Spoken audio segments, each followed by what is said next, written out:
Welcome back, legends. This is Animemonster Pro. Today's story is, what if Harry Potter played the Goblet of Fire like a genius? Here's a quick glimpse. As Dumbledore, Voldemort, and the other champions struggle to keep up, Harry proves that the sharpest weapon in the wizarding world isn't magic, it's intelligence. Before we dive in, if you enjoy powerful stories like this, make sure to subscribe to Animemonster Pro and share it with your friends. Let's start the story. Finally, Harry awoke the morning of the 27th excited to spend a week with Hermione and her parents. Granted, Harry had only met the Grangers once in passing before his second year, but he figured anyone who could raise someone as brilliant as Hermione were brilliant in their own right. Harry threw all of his belongings into his trunk, having already sent Hedwig ahead to stretch her wings out. As Harry dragged his trunk down the stairs, a quick glance at his old and tattered watch revealed 5 minutes until the Grangers were due to arrive. Harry took a quick look around and found no one else awake, although Vernon had kindly left a letter. "Boy, I don't expect to see you again until next Sunday, so best not get into any trouble for your freakishness. Vernon." Harry balled the note up and threw it away as he wryly said, "Charming Uncle Vernon." Harry dragged his trunk outside the front door, where he sat down in the lawn and leaned against his trunk waiting for the Grangers. At 9:50, a Rolls-Royce literally rolled up in front of number 4. The back door to the car was opened and a brown blur shot towards Harry as he got to his feet. Hermione enveloped Harry into a tight hug before she gave him a key on the cheek. Harry colored slightly and understated ly said, "Well, that was a brilliant hello." Hermione laughed before she asked, "Are you all ready to go, Harry?" Harry nodded as he dragged his trunk across the Dursleys' lawn and slid it into the back as Hermione held it open. Harry crawled into the back seat of the car, sitting next to Hermione as her mother swiveled around for introductions. Hermione nodded to her mother, a silent conversation taking place before she said, "Harry, this is my mum Bianca, and our valet for the day is my dad Michael." Harry leaned forward and offered his hand, shaking Bianca's and followed by shaking the just turned around Michael's hand a moment later. He smiled and earnestly said, I just wanted to say thanks for doing so much for me this summer." Bianca smiled and replied, "Oh, you're welcome, but most of the credit goes to our Hermione." Harry wrapped his arm around Hermione's shoulder and gave it a squeeze before he softly said, "Thanks Hermione, you're too good to me." Hermione blushed faintly as her parents turned back around as they took off back towards Kensington and the Grangers' residence. Harry watched out the window, just enjoying being in the presence of people who didn't view him as a freak or a celebrity. With that in mind, he turned to Hermione, who hadn't made a move to disentangle his arm from around her shoulders. He smiled when he realized she had fallen asleep, so he gently roused her.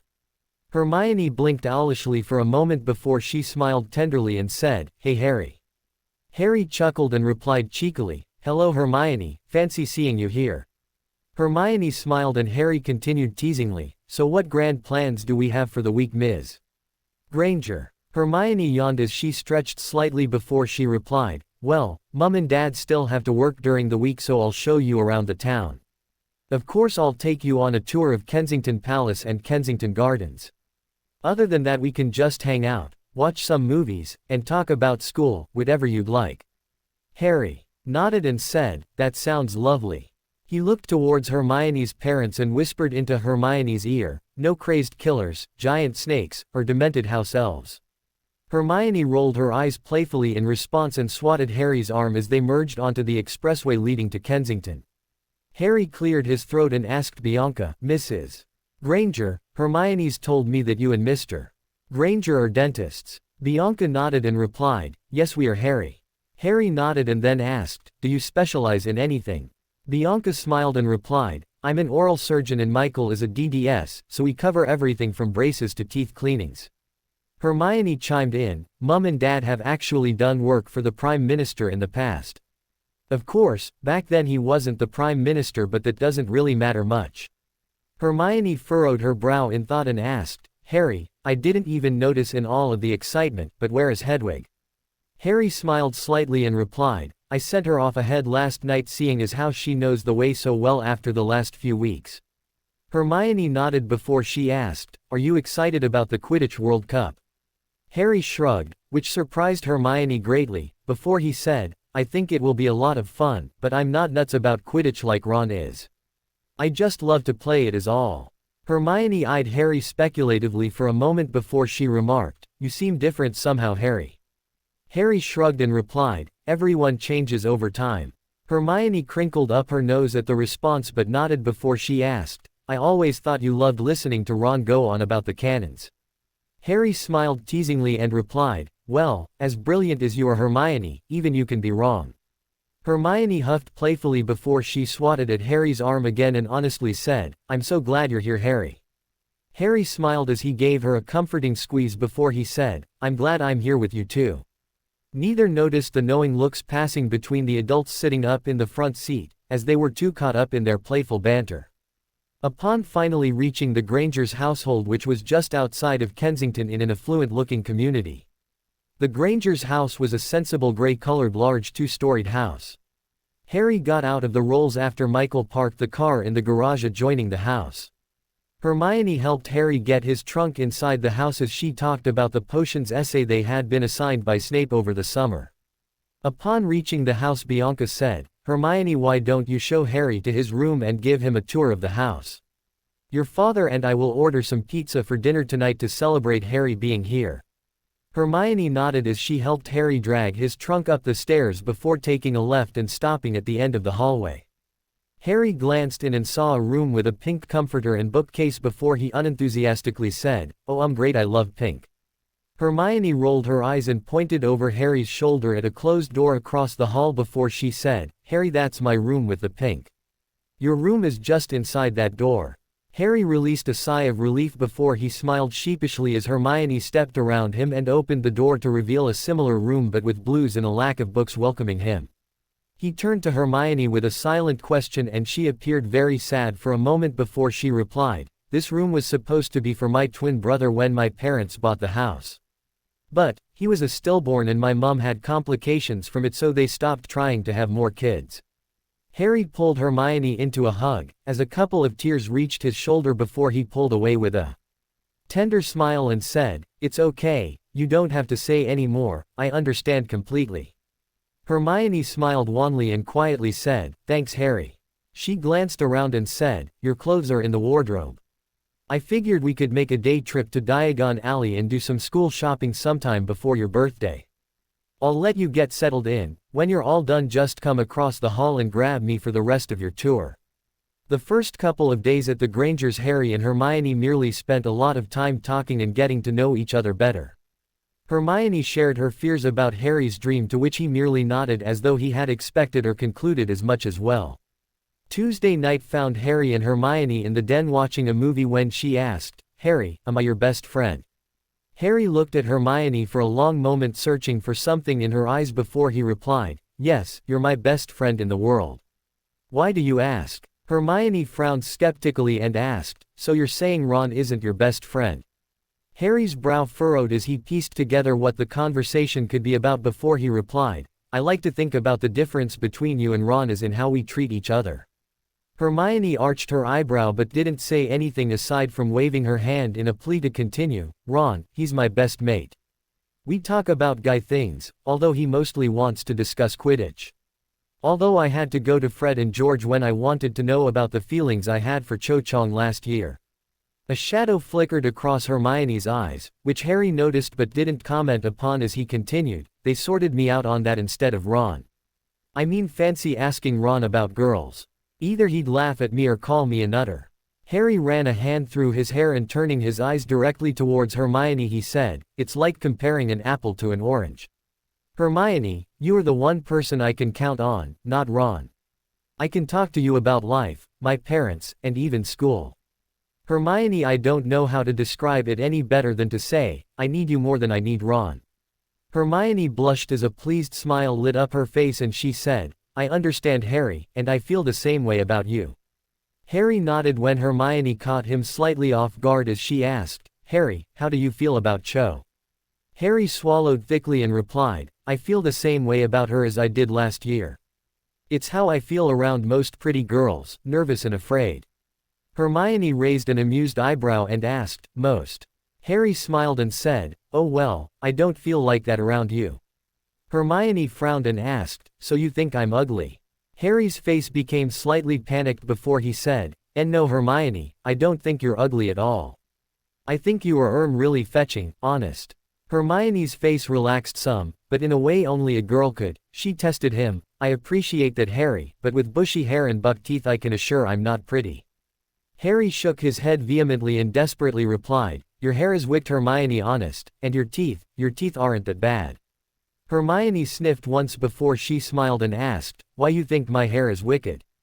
Harry let out a breath and said, Hermione, look at my hair. I think I have a special appreciation for someone with wicked hair. Hermione beamed Harry a smile before she gave him a key on the cheek and said, oh Harry, that's so sweet of you. Harry gave her a relieved smile, although he was blushing furiously from being keyed, and said, I'm just being honest. Eager to change the subject, Harry asked, so tomorrow, how are we getting to Diagon Alley? Hermione gave Harry a look indicating that she knew what he was doing but also that she was allowing it, so she replied, the same way you took to the Leaky Cauldron last year, the night bus. Harry poked Hermione on the arm and teased, I don't know, by the way you were screaming on Buckbeak's back, I'm fairly sure you won't find the night bus any better. Hermione huffed in response but couldn't keep the amused smile from covering her face as she erupted into a fit of giggles. Harry shook his head at Hermione before he turned his attention back to the movie in an attempt to ignore the giggling girl sitting next to him on the couch. As Hermione had said the previous night, the pair was outside of the Grangers' residence with their wands extended looking for all of the world like a couple of lunatics. Thanks to the enchantment on the bus, as it stopped to pick up the two teenagers, anyone who might have noticed the pair waiting on the side of the road with sticks in their hands immediately forgot what they had been watching and had an odd compulsion to go do some housework. Upon boarding the bus, Harry paid for both fares with the little bit of spending cash he had remaining from the previous summer's excursion to Diagon Alley. As Harry sat down on a bed near the front of the bus, he pulled Hermione down as well and said, trust me, grab onto the bed nice and tight. Hermione did as directed and was very glad she had listened when the bus lurched forward at an ungodly speed, taking off towards downtown London and the Leaky Cauldron. At one stop in particular, Hermione was sent sprawling into Harry, which the quickly separated from blushing furiously, even though Hermione's mind was, if anything, encouraged by Harry's reaction. Upon reaching the Leaky Cauldron, Harry, Hermione, and a few other witches and wizards making the morning commute to work. Upon entering the Leaky Cauldron, Tom merely nodded to Harry, recognizing him through his minimal disguise of a baseball cap covering his scar and hair. Hermione pulled her wand and tapped on the necessary bricks as the wall opened, revealing Diagon Alley in all of its summer glory. Hermione immediately grabbed Harry's hand and began to drag him towards Gringotts so he could make a withdrawal to pay for his supplies and clothes. Hermione hadn't brought any money herself, as she was content to spend the money from Harry to get her own supplies. Upon entering Gringotts, Harry walked up to the nearest available teller and said, Harry Potter here to make a withdrawal from Vault 687 please. The goblin merely nodded and motioned Harry towards the cart that led down into the depths beneath the bank. Hermione grasped Harry's hand as he nodded to indicate it would be a harrowing ride as a nondescript goblin settled into the cart next to them as they took off at breakneck speed. Harry winced as Hermione's nails dug into the skin of his hand, even managing to draw a little blood as the corkscrew down to the level that held Harry's, Dumbledore's, and even Sirius's vaults. The little cart stopped outside of his vault as the goblin opened the cart's door and turned to Harry before he said, "Key please." Harry handed his key to the goblin, which slid the key into a small opening and turned it as Harry's vault swung open. The goblin was reading a progress report posted by the vault as the two Gryffindors walked inside. Hermione let out a whistle at the stacks of galleons in Harry's vault before she turned to look at Harry, who had a confused look on his face. Harry walked to the entrance of the vault and asked the goblin, "Is there some reason I have so much more money in my vault this year?" The goblin flipped a couple of pages before he answered, "It appears as though your vault has been filled a day early." Harry arched his eyebrow and asked, "Meaning what?" The goblin narrowed his eyes at Harry slightly and replied, "From what I gather on your progress sheets, you have gained limited access to your family vaults upon your 14th birthday. You will gain full access upon your 17th birthday, as is the custom in such cases." Harry sighed as he nodded his thanks and walked back into the vault to a concerned-looking Hermione, who asked, "All right there, Harry?" Harry nodded as he grabbed enough money to pay off the Grangers and to get through the school year comfortably. Upon filling his sack he said, "I guess my mum and dad left me more than I thought." Hermione stepped into the cart and began to lecture, "Harry, the Potter family is a very old and distinguished one. I don't know exactly what your parents did for a living, but I assume they could have lived off of the family fortune." Harry gave Hermione a look that adequately portrayed his reticence about discussing his parents any further for the moment, and she understood, leaving well enough alone, for the time being. As they reached the lobby, Harry grabbed another bag for Hermione's money and carefully counted it out before handing her the bag. As they exited the bank, Harry said, "My mum was a researcher for the Experimental Charms Division at the Ministry. From what Sirius told me, she worked right up until my mum and dad went under the Fidelis. My dad worked for the MLE and Sirius suspected he was an unspeakable, although my dad could never tell him." Hermione's already lofty opinion of the stock Harry came from increased as she heard that James and Lily Potter held two of the more distinguished positions to be held within the Ministry. Hermione wordlessly led Harry to Madame Malkin's, where they were fitted for their robes for the coming year. As they finished, Madame Malkin asked, "Would you dears like to be fit for some dress robes too?" Hermione arched her eyebrow and asked, "Why do we need dress robes?" Madame Malkin smiled and replied, "I don't know exactly, but I received notice that I would need to prepare for a high volume of orders for them." "So would you." Harry nodded, and after looking over a book of the various selections he picked a plain black set of distinguished robes, which Hermione appreciatively said would look nice on him.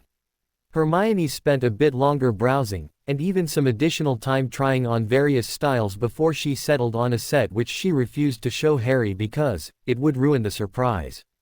As Madame Malkin shrunk and packaged their additional clothes, Harry suddenly pieced together that Hermione might fancy him a little based upon her reactions. Deciding to file that highly useful piece of information away until a later date, Harry smiled and asked, "So Flourish and Bots next?"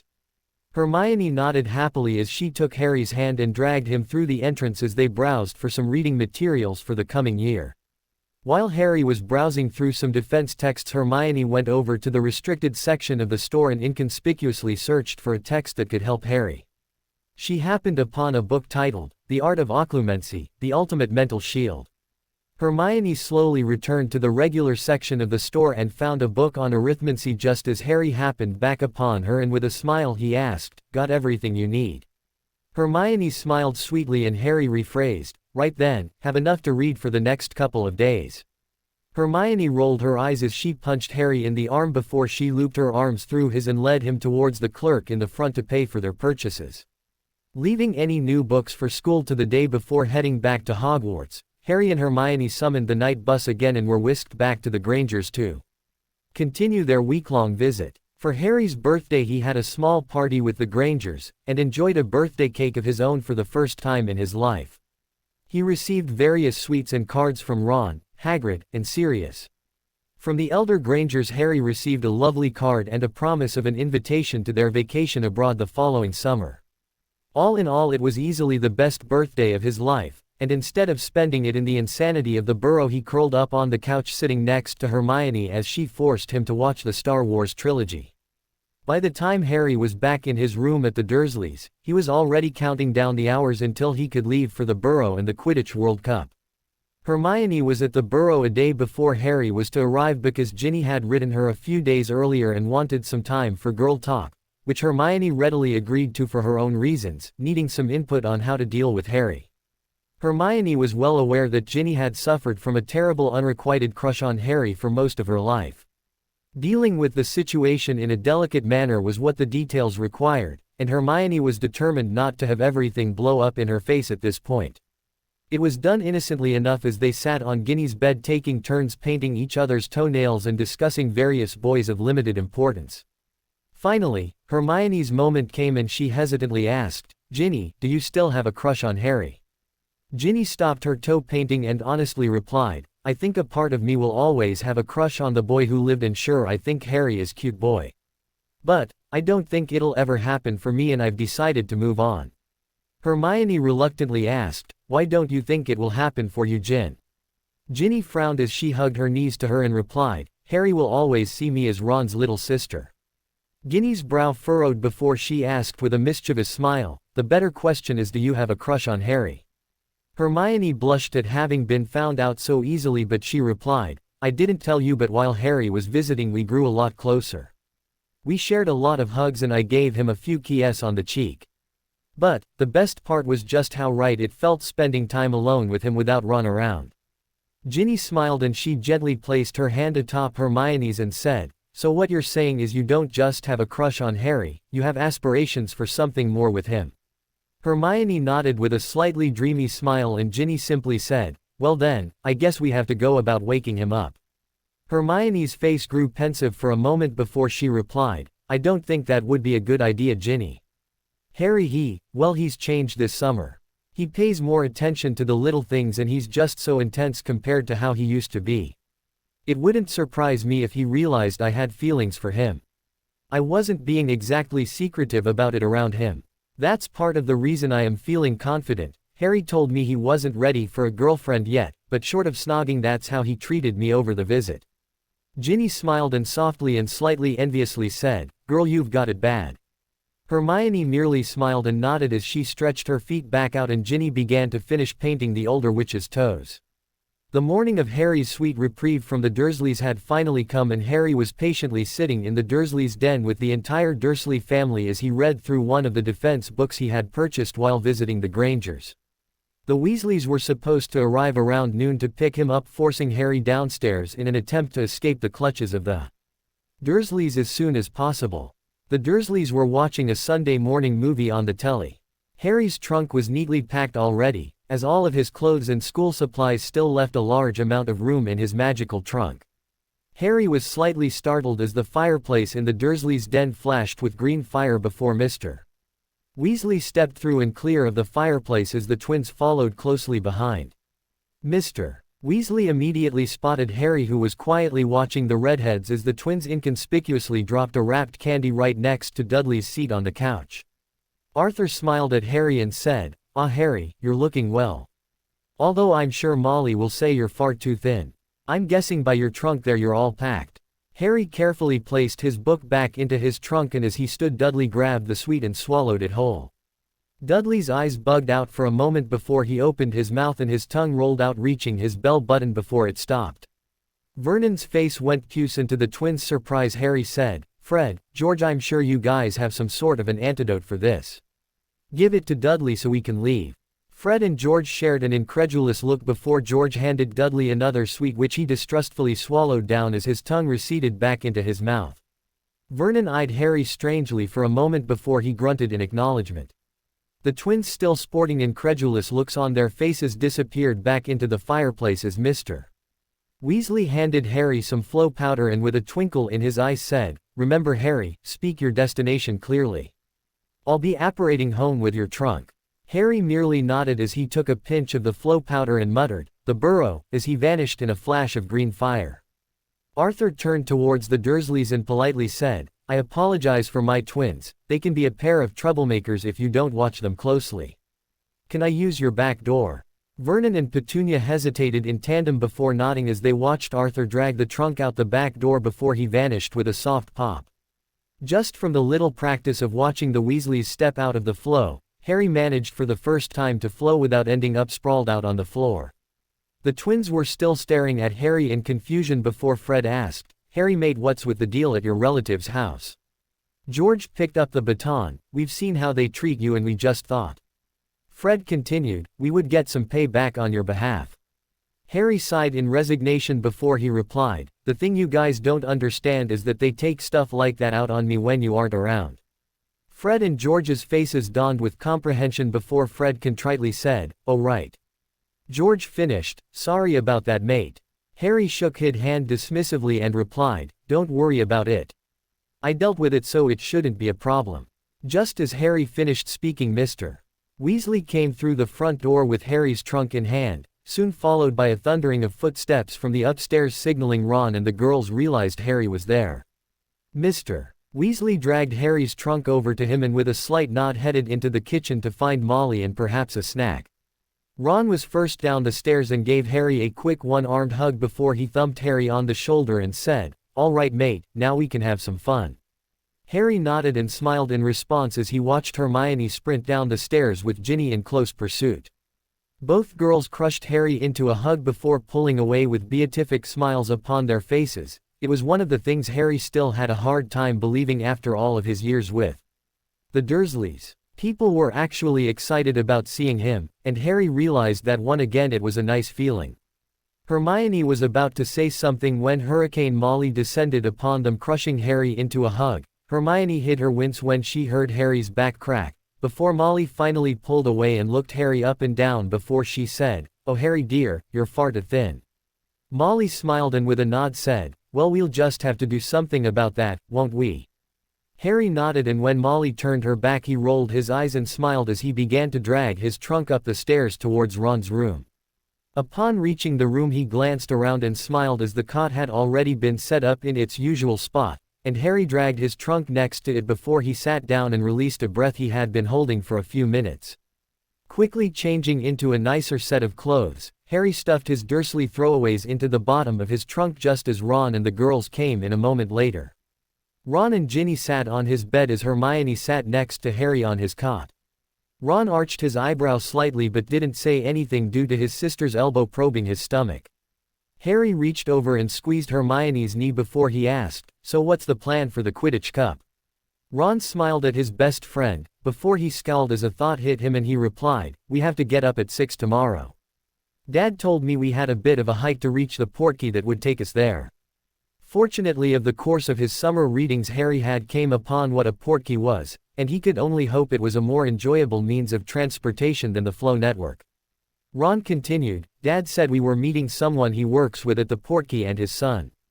Ginny rolled her eyes and said, "Honestly Ron, the only people around here that it could be are Cedric Diggory and his dad."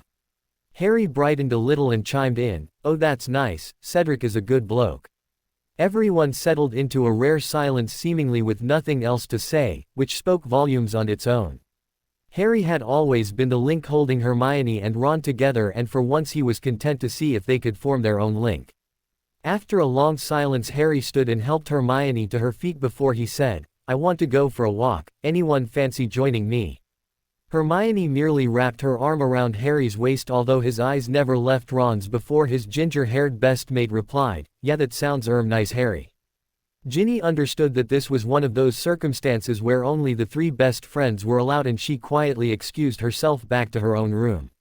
After a long walk in the orchards behind the burrow, which was time spent catching up on the business of the summer, the three friends heard the distant shouts from Molly at the burrow ringing the dinner bell.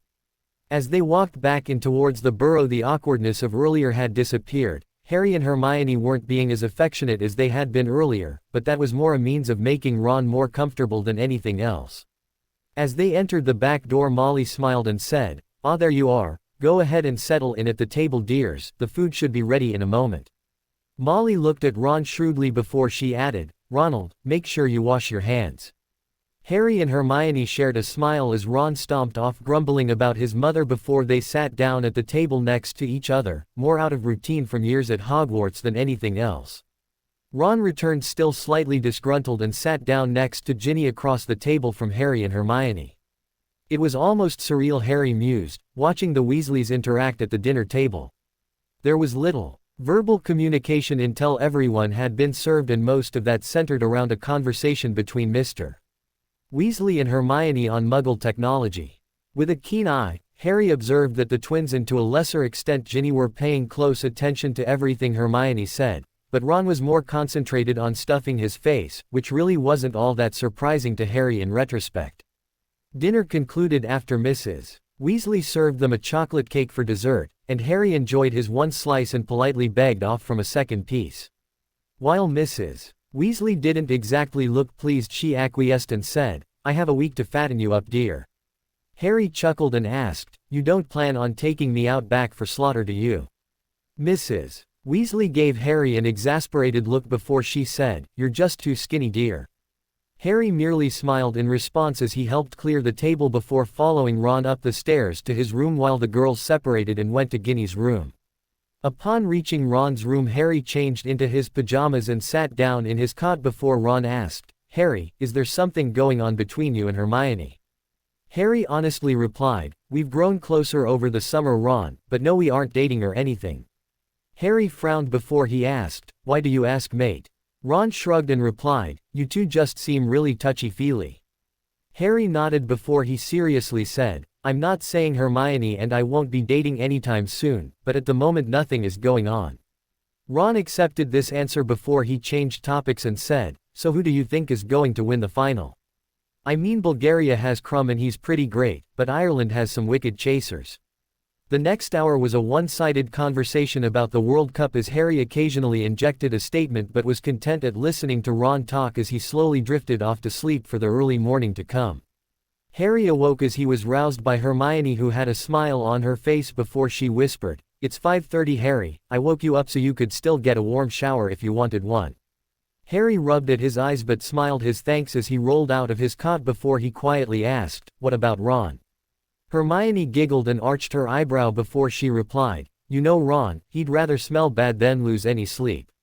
Harry chuckled quietly and nodded as he grabbed a change of clothes before closing his trunk and heading towards the bathroom. After a quick albeit warm shower, Harry grabbed the spare duffel that Ron had given him the previous night and grabbed a change of clothes, pajamas, and some necessities. Harry also grabbed some extra money in case he wanted to buy something at the World Cup before he roused Ron and said, "Hey mate, if you want to wash up and grab some breakfast before we head you better get cracking." Ron grumbled and pulled his pillow over his head. Harry sighed and threw his duffel over his shoulder before walking downstairs to find a moderately light breakfast for Mrs. Weasley anyways, already sitting on the table as the girls and the twins were having separate conversations.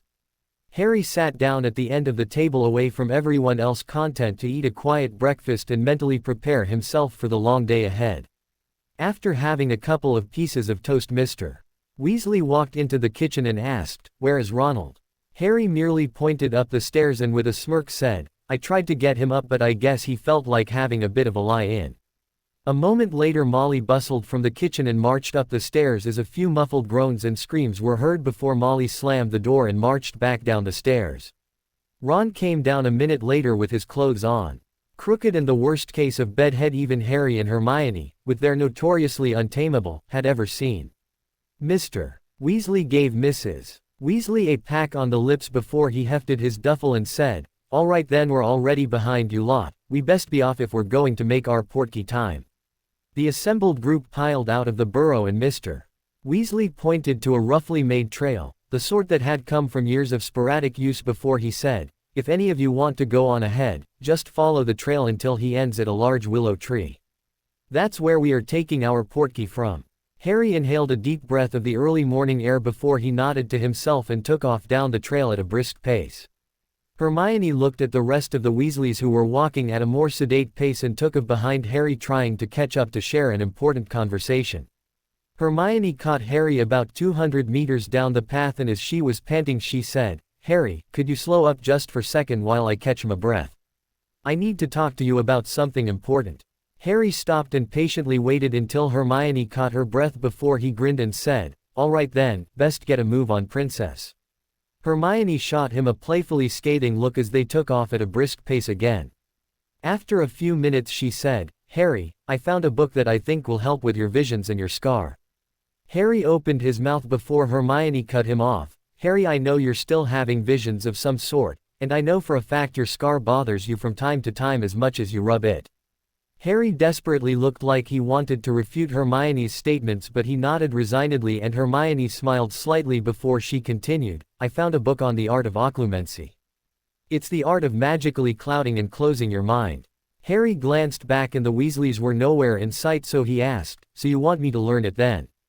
Hermione nodded as she gently placed her hand on Harry's shoulder, stopping him before she said, "I can help you learn, Harry. I've been practicing myself the past few weeks, and I can already feel the difference. The problem is that we will be limited by how much progress we can make without a legilimens to test our defenses." Harry sighed before he nodded and said, "Fine, this will be our little secret when we get back to school." "Was there anything else?" Hermione shook her head and gave Harry a brief hug before she pulled away and said, "I swear, Harry, this is going to help you so much."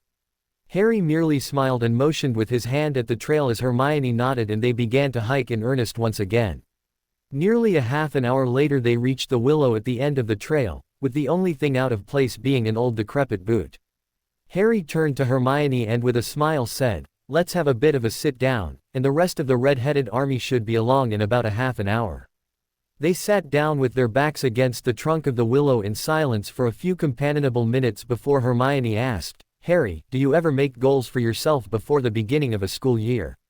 Harry ran a hand through his hair, mussing it further before he honestly replied, "I used to think so, but now after this summer I don't know." Hermione nodded thoughtfully before she asked, "Do you have a goal for this year at school, Harry?" Harry sighed before he picked up a rock and replied, "Ever since I heard my dad was an animagus, I wanted to see if I could have a form too." "It's stupid, I know, but..." Hermione cut him off. "Harry, it's not stupid at all." Giving Harry one of those patient "I know something you don't" smiles, which Hermione was famous for. She said, "I was actually expecting this at the end of the last school year, Harry." Harry frowned and asked, "What?" Hermione rolled her eyes and replied, "Harry, I was all prepared to make the potion and everything for you, on the condition that you do the transformation under my supervision. Of course I wanted to find if I had a form also, and I figured we'd ask Ron if he wanted to also."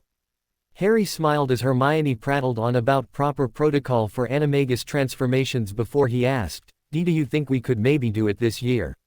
Hermione smiled and replied, "I have all of the ingredients in my potion stores." Then she frowned and added, "Unfortunately, my quintaped hair stores are too low to do the potion for more than 2 people. I had to make an altered form of a pepper-up potion to keep me going at the end of the year and it required quintaped hairs." Harry nodded and asked, "Hermione, when can you have the potion completed by?" Hermione bit her lip for a moment before she replied, "Probably by the end of September if I get started as soon as we get back to school." Harry nodded and asked, "So do you think maybe just you and I can, you know?" Hermione smiled and replied, "Of course, Harry, but remember you have to listen to what I say and follow the protocol." Harry nodded before he reached over and squeezed Hermione's hand before he earnestly asked, "What about you, Hermione? What's your biggest goal for the year?" Hermione blushed lightly and murmured, "House elves." Harry frowned in thought for a moment before he asked, "What about house elves?" Hermione exhaled a breath and said, "House elves is a racer and BPD by wizards and Beepri is wrong, Harry. Once you told me that you had freed Dobby, I knew I had to find a way to free all of the other elves." Harry reached over and patted Hermione's hand before he said, "I'll help you, Hermione, just say the word." Harry was startled when Hermione tackled him and squeezed him tightly before she released her grip and murmured into his, "Oh thank you, Harry, I was certain I'd have to nag you and Ron to help." Harry smiled as he gently pushed her to arm's length before he said, "But, like my goal, you have to be willing to listen to my ideas, okay?" Hermione nodded happily as a rustling in the trees was heard off to the right of the trail before Cedric and his father emerged from the trees. Harry and Hermione stood up and held their duffels up to their sides before they waved to 2 wizards over to the tree. Cedric eyed the pair uncomprehendingly for a moment before his eyes lit up and he said, "Hey Harry, Hermione right?" Hermione nodded and Cedric turned to his father and said, "Dad, this is Harry Potter and Hermione Granger." Amos Diggory had sandy-colored hair like his son with kind eyes and mottled beard on his face. He patted Cedric on the back and said, "Harry Potter you say, why wasn't Cedric the one to hand you your first loss in Quidditch, Potter?" Harry was startled by the tactless statement and replied, I was attacked by Dementors, sir." "Not to take anything away from Cedric, that is." Amos smiled and said, "Of course, lad, I'm just proud of my boy, you understand." Harry nodded and was about to reply when the Weasleys moved into the clearing by the tree and staggered towards the boot by the tree. "Mr. Weasley smiled as he saw Amos Diggory and said, "Ah, Amos, good chap, you must have just beaten us. Although I'm guessing Harry and Hermione here have been waiting for a while." Hermione merely nodded to confirm Arthur's suspicions as they all unconsciously formed a circle around the boot. Mr. Weasley smiled and said, "All right everyone, we should have about a minute until the portkey activates. Just grab a good hold of the boot and let go when I tell you to." Everyone grabbed a piece of the musty old boot as they nervously waited for the portkey to activate. Only Arthur, Cedric, and Amos had actually used a portkey before, so there was an anxiety about the entire experience. Harry took a glance around at everyone's faces and saw the relaxed expression on the 3 older of their group before he turned to Hermione and murmured, "Just follow Mr. Weasley's lead on this, Hermione. I have a feeling this is going to be a Harry never finished his comment as the portkey activated, tugging at each of their navels before beeping them into a vortex of wind and color. Harry had no real point of reference as Mr. Weasley yelled at them to release the boot and then did so in kind. But, if Harry had to hazard a guess, he assumed it was what getting beeped into a tornado felt like. Harry caught Hermione's attention and pointed out Mr. Weasley as the older wizard kicked his legs to take an upright position, which they both copied. A large field suddenly appeared rapidly beneath their feet, and Harry and Hermione joined the other portkey veterans in landing softly in their feet. Harry chuckled as he saw the Weasley children in a large pile just off to his right and couldn't help but offering a hand to his less observant friends. After everyone had regained their upright posture, Mr. Weasley said, "Okay Amos, I'll see you in the office next week." Cedric and his father disappeared over a hill as the eldest Weasley turned to the assembled group and said, "Okay everyone, over the hill to the campsite. We've rented out 2 plots and I had to borrow a couple of tents to fit everyone. Ginny and Hermione, you get a tent to yourselves while the rest of us sad males get to share a larger tent." The group followed Mr. Weasley over the hill to a very bizarre sight. A wizard was sitting in a chair next to an older man who appeared to be a muggle, occasionally hitting him with a spell. Mr. Weasley walked up to the man and said, "Ah, hello there, I've got 2 plots rented out to the name Weasley." The muggle blinked once before he said, "Ah, that'll be £40 governor." The wizard flicked his wand and the muggle's eyes went unfocused before he turned to Arthur and said, "That'll be 5 galleons, Mr. Weasley." Arthur ponied up the necessary cash and smiled as the wizard waved them through as the muggle's eyes slowly began to refocus. Once they had cleared the gate, a large campsite faded into existence. Harry took one look at the sight before him and with a smile towards Hermione said, "I love magic." As the assembled group walked down into the camp, the huge stadium erected for the match came into view in the distance. Even the magnificent sight of Hogwarts for the first time didn't have the same kind of shock value as seeing the massive stadium. Seeing Hogwarts for the first time was more of a life-defining moment, while the stadium was the same sort of awe one experiences when placed in a position to define just how small and insignificant human beings are. As they walked through the large camp, Harry laughed as he watched various witches and wizards shoot off magical fireworks and play games. One game in particular caught his attention as 2 wizards were playing catch with a quaffle, but instead of throwing it they were waving their wands. Harry frowned in thought before he poked Hermione in the arm and distracted her from watching a couple snog like there was no tomorrow. She shook her head and turned to Harry with a question in her eyes before he asked, "What spell are they using over there?" Hermione looked to where Harry was pointing before she replied, "Oh, a summoning charm of some sort, I'd guess." Harry merely nodded as he glanced over at what Hermione had been watching and teasingly said, "Oh, so that's what you were watching." Harry chuckled and said, "Oi Ron, guess what Hermione was perving at?" Ron smiled and said, "Hermione perving, oh I have to hear this." Ron walked over to his friends and had to stifle a laugh when Harry pointed out the couple still snogging as though their lives depended upon it. After a moment Ron decided it was worth a potential hexing to laugh as he had desperately wanted to, and did so even though he quickly retreated back to the twins to avoid the withering glare Hermione had shot him with. Finally Mr. Weasley waved the pair over and pointed at a pair of tents the rest of the Weasley brood had entered before he said, "Hermione, you are in the smaller tent to the left over there. You and Ginny should find rather cozy accommodations. Harry, this is us over here. They may not look like much, but you must remember that magic is a most wonderful thing." Harry and Hermione nodded as they entered the canvas entrances and were rather surprised at the spacious rooms found within. After a few minutes of getting settled in, Harry went looking for Mr. Weasley to discuss something that had been on his mind for a while. Harry found the Weasley patriarch sitting in the den of the tent with the morning edition of the Prophet and a steaming hot cup of tea off to his side. Harry sat down across from him and Arthur glanced over the top of the paper before he folded it up and with a kind smile asked, "What can I help you with, Harry?" Harry sighed before he asked, "I was wondering if you could describe the ministry and how it works to me, sir." Arthur ran a hand through his thinning red hair before he asked, "Why would you like to know, Harry?" Harry frowned and replied, "It never hurts to be informed, I guess, sir." Arthur nodded to himself before he said, "No, I guess you are right on that." Taking a moment to gather his thoughts he said, "The Ministry of Magic is made up into 2 main branches, the executive branch, which includes Minister of Magic and several administrative offices, and the Legislative Branch, which includes the Wizengamot and the 8 main departments including the Misuse of Muggle Artifacts Department which I head. The Executive Branch has the power to put into place initiatives, which may only be ended by a majority vote of the Wizengamot. Now the Wizengamot is a rather interesting creature. It is filled by those of great feats of magic or those of great ancestry. I believe the Potter family was represented in the Wizengamot until your grandfather Potter's death roughly 17 years ago. Others make the Wizengamot by the awarding of the Order of Merlin. Those that have the award bestowed upon them are granted a seat in the family lowest on the list of ancestry loses its seat until the Order of Merlin owner passes on. Therefore it is typical to have an entire session of the Wizengamot filled with witches and wizards born 100 years before the current generation. So, typically the body is quite conservative which is why wizarding customs are at least 50 years behind those of the Muggles.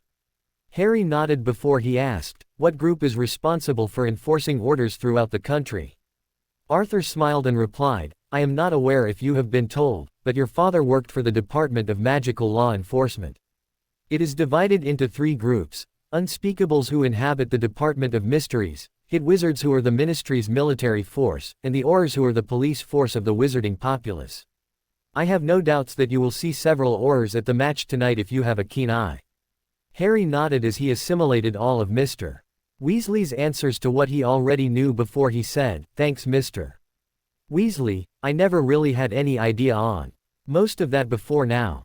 Mr. Weasley merely waved his hand to dismiss the thanks before he smiled and said, now, I believe that if you and your friends would like to buy some souvenirs now is the time to do so.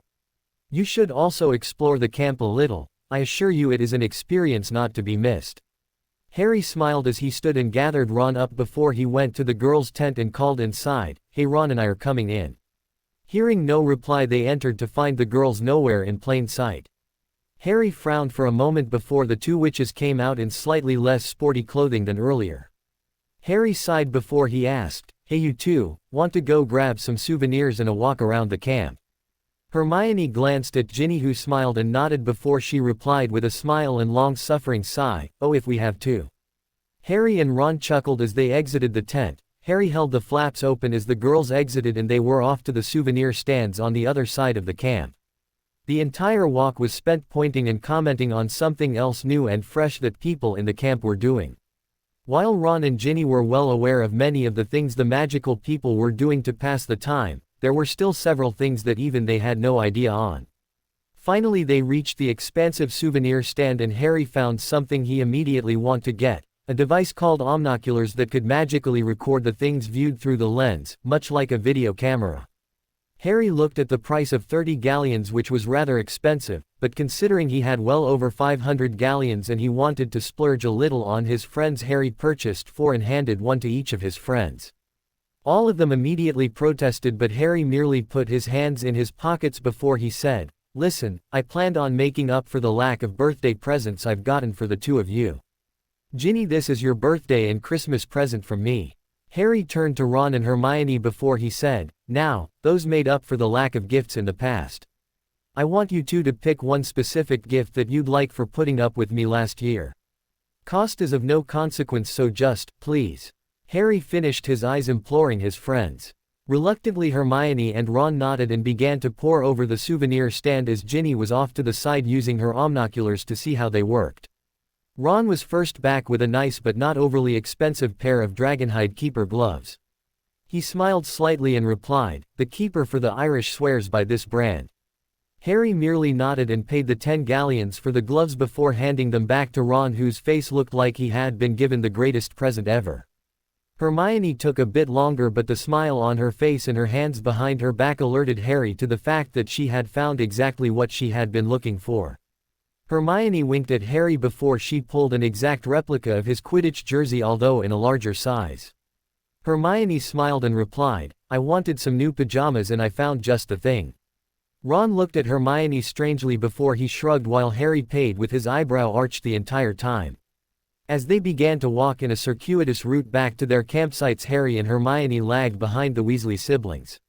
With a perplexed but amused grin on his face Harry asked, how can they sell a jersey with my name on it? Hermione fixed him with a look before she sighed and replied, "You know, Harry, you should really read Hogwarts a history." She smiled and said, "The Board of Governors signed a contract with the International Quidditch Association in 1920. The school's Quidditch pitch and supplies are bought and maintained in return for the licensing rights to all players and teams of the school." Harry smirked and said, "So does that mean I'm your favorite player?" Hermione smiled sweetly and replied, "I would think the answer to that was obvious. I mean, I even set a professor on fire just to make sure you could win a match." Harry frowned skeptically and asked, "I thought you did that to save my life." Hermione shrugged and said, "Well, there was that too." Harry tickled her ribs in response as Hermione squealed before she took off at a run to catch up with Ron and Ginny. The remainder of the afternoon was spent alternating time between casually reading and playing some chess between all of the occupants of the tent. Once Ron had secured a close victory over his father, the one in the family that passed the chess genes to Ron, Arthur glanced at his watch before he said, "Oh, we should get going in a few minutes. Only bring things you need, but make sure you have your wand just in case." Harry quickly put on a jacket before he checked the makeshift wand holster he had placed in all of long-sleeved shirts. After nodding to himself, Harry walked outside of the tent to find the twins and the girls having an animated discussion. The twins were wearing giant hats with shamrocks plastered all over them. Harry quickly figured the twins were Irish fans like most of those attending. Harry caught the tail end of the conversation as Hermione clucked her tongue before she said, "I still say it's a bad idea betting on the game." Fred and George merely ignored her as they turned to Harry, and George said, "Harry mate, we could use a male's opinion on this." Fred continued, "We placed a bet with Ludo Bagman on the Irish winning the match tonight." George jumped in, "But we had Crumb catching the snitch also." Fred juggled back into the conversation, "The problem is the girls don't think it's a good idea to place a bet with money that we don't have." George ping-ponged back, "But they don't seem to understand that the bets were independent of each other, so if we only win one, we still cover our losses." Harry sighed but nodded despite the disapproving glances from the girls and said, "It makes sense to me, and I have to agree with you on both bets. Especially, after listening to Ron describe it all last night. But I don't think that's why the girls have a problem. I'm pretty sure they disagree because ethically it isn't exactly on the straight and narrow." Fred and George merely waggled their eyebrows in response, indicating that they rarely were on the straight and narrow. Harry laughed in response before Ron and Mr. Weasley exited the tent and distributed the tickets to the Ministry box before they headed off towards the stadium for the Quidditch Cup finals. As the usher in front of the stadium ripped their tickets, they entered the stadium, although the hairs on the back of Harry's neck stood on end as he glanced back at the camp, which looked ominous in the dying sunlight. Harry shrugged as he consciously checked the wand up his sleeve before he followed the Weasleys and Hermione up the stairs towards the Ministry box and their seats for the match. As they passed the last of the luxury boxes, Draco, Lucius, and Narcissa Malfoy along with Minister Fudge, Percy and another man came into view beneath them on the stairwell. Draco's eyes immediately lit up with malice and he drawled, "Oh look, Father, Scarhead, Mudblood, and a pack of blood traitors."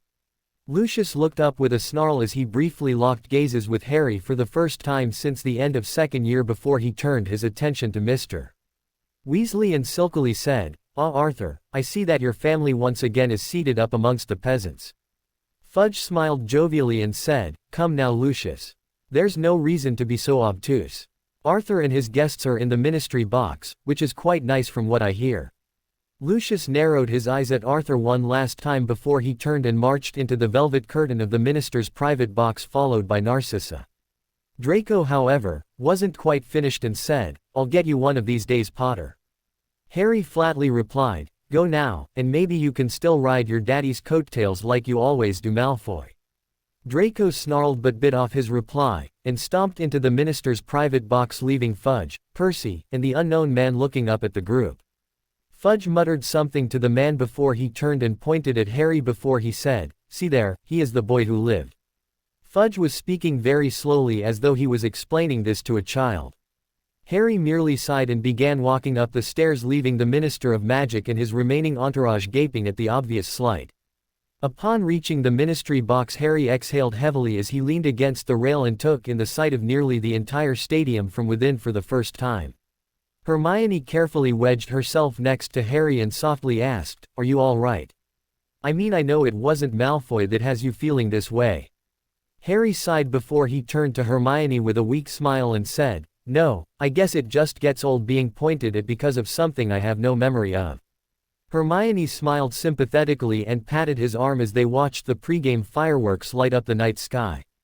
After the fireworks ended, a stocky man the twins identified as Ludo Bagman floated to the center of the field on a platform before he magically amplified his voice and said, "Ladies and gentlemen, welcome to the 130th Quidditch World Cup Finals between Ireland and Bulgaria. Please stand as Minister of Magic Cornelius Fudge leads us all in the national song." After a rousing rendition of the Magical Britain's anthem, Merlin's Wisdom Bagman once again said, "Now would you please welcome the national team from Ireland." The entire crowd watched spellbound as giant image of Leprechaun filled the expanse of the sky above the stadium. The Irish team flew through the image in a flash of light as gold began to rain from the sky and the crowd went crazy.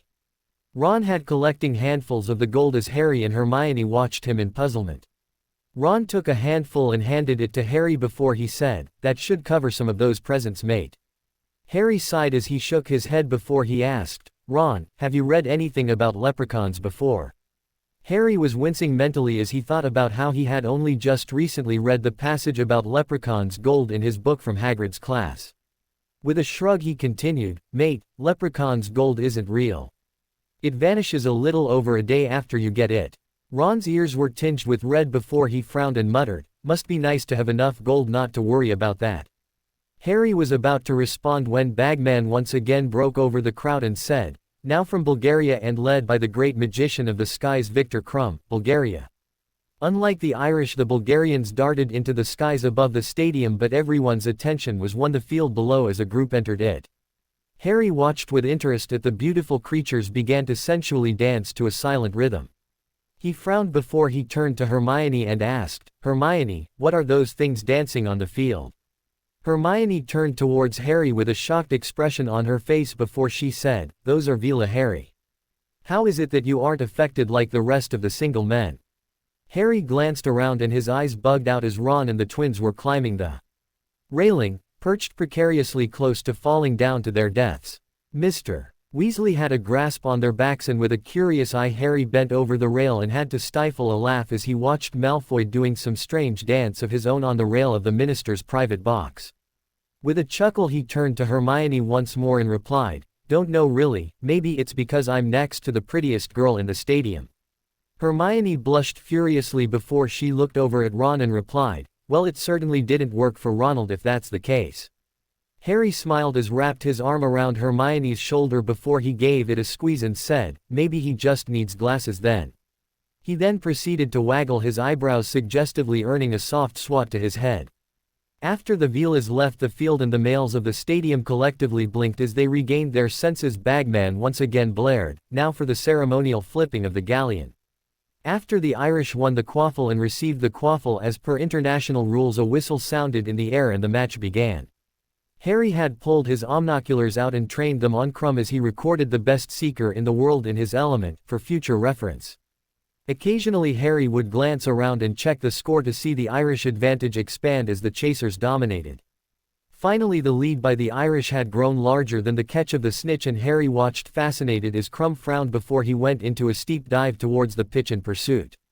The Irish seeker gave chase but slammed into the turf as Crumb flattened out mere inches from the ground, completing the Wronski feint. Harry gaped as he muttered, "Sweet Merlin, he pulled off a Wronski feint." A moment later Crumb closed his fingers around the snitch, ending the match, but not before the Irish had secured a victory in the cup. The twins crowed as they secured the second part of the bet, effectively making 500 galleons in one fell swoop. Harry smiled before he walked over, nudged them and said, "So where do you collect your winnings?" Fred succinctly replied, "Bagman set up a booth outside of the stadium." George heartily patted his twin's back and added, "Then we can start our joke shop." Harry's eyes dawned with realization before he half asked, "The Dursleys?" Fred and George merely smirked in response and Harry muttered, "Of course, testing their products." As the group exited the stadium Harry once again locked gazes with Draco, but the Slytherin's expression was one of anticipation and glee as opposed to the typical smirk he wore. Harry's sense of disquiet from earlier returned tenfold and he turned to Ron and Hermione before he said, "Something is going on, guys. Make sure you have your wands at the ready." Ron and Hermione nodded as they pulled their wands from their pockets and gripped them tightly in response. Harry quickly fingered the wand up his sleeve as the now wary trio returned to the camp without any incident. Mr. Weasley was rigging a small fire put in front of their tents to sit around for the rest of the night and spotted the three looking rather anxious, so he asked, "You three look like you've been spooked. Is everything all right?" Harry frowned before he replied, "I don't know, sir. I just keep getting this feeling that something is going to happen." Mr. Weasley was well versed in the history that Harry had in his years at Hogwarts, and to say that Harry was accustomed to similar feelings, he didn't dismiss it in the same way Molly would have. He smiled slightly and said, "Why don't you three sit around the fire and I'll go see if anything is happening, okay?" As they sat around the fire in silence, partly because of the anxiety around the group and partly because of the new dynamic that they hadn't fully adapted to yet, Hermione finally broke the silence as she asked, "Ron, is Percy working for Minister Fudge now?" Ron blinked for a moment, surprised at the break from silence, before he replied, No, he is the executive assistant to Barty Crouch." Harry's eyes narrowed slightly before he asked, "Wasn't he the one who was responsible for Sirius not receiving a trial?" Ron shrugged, but Hermione said, "Well, he was the one who advocated the use of unforgivables by Aurors in capturing or killing Death Eaters. So it wouldn't surprise me if he also refused trials to suspected Death Eaters." Harry frowned in thought for a long moment until an explosion was heard in the distance. Harry glanced towards the explosion and could see smoke billowing from the far end of the camp. He turned to Ron and said, "Mate, get Ginny and the twins. Something is coming this way." A moment later Mr. Weasley came running back to the camp, gasping for air before he manages to say, "Death Eaters, coming this way. Go out into the forest, you should be safe there." Harry nodded and took the lead as everyone followed him out of the camp and into the forest, somehow managing to avoid being trampled in the process. Harry had pulled his wand and instructed everyone else to do the same as a precaution against any further attacks. They reached a clearing in the woods just out of sight of the camp and stopped, content that they were far enough away from the camp. Harry caught the occasional flash of green, the same green he remembered from his run-ins with the Dementors the previous year.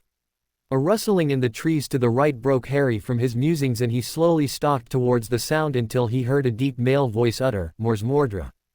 Harry watched a spell erupt from a concealed wand and frowned in thought before he raised his wand and said, "Stupefy," as a muffled sound in the leaves happened a moment later. Harry glanced back at Hermione and Ron before he said, "Stay here, I'm going to see who it is I stunned."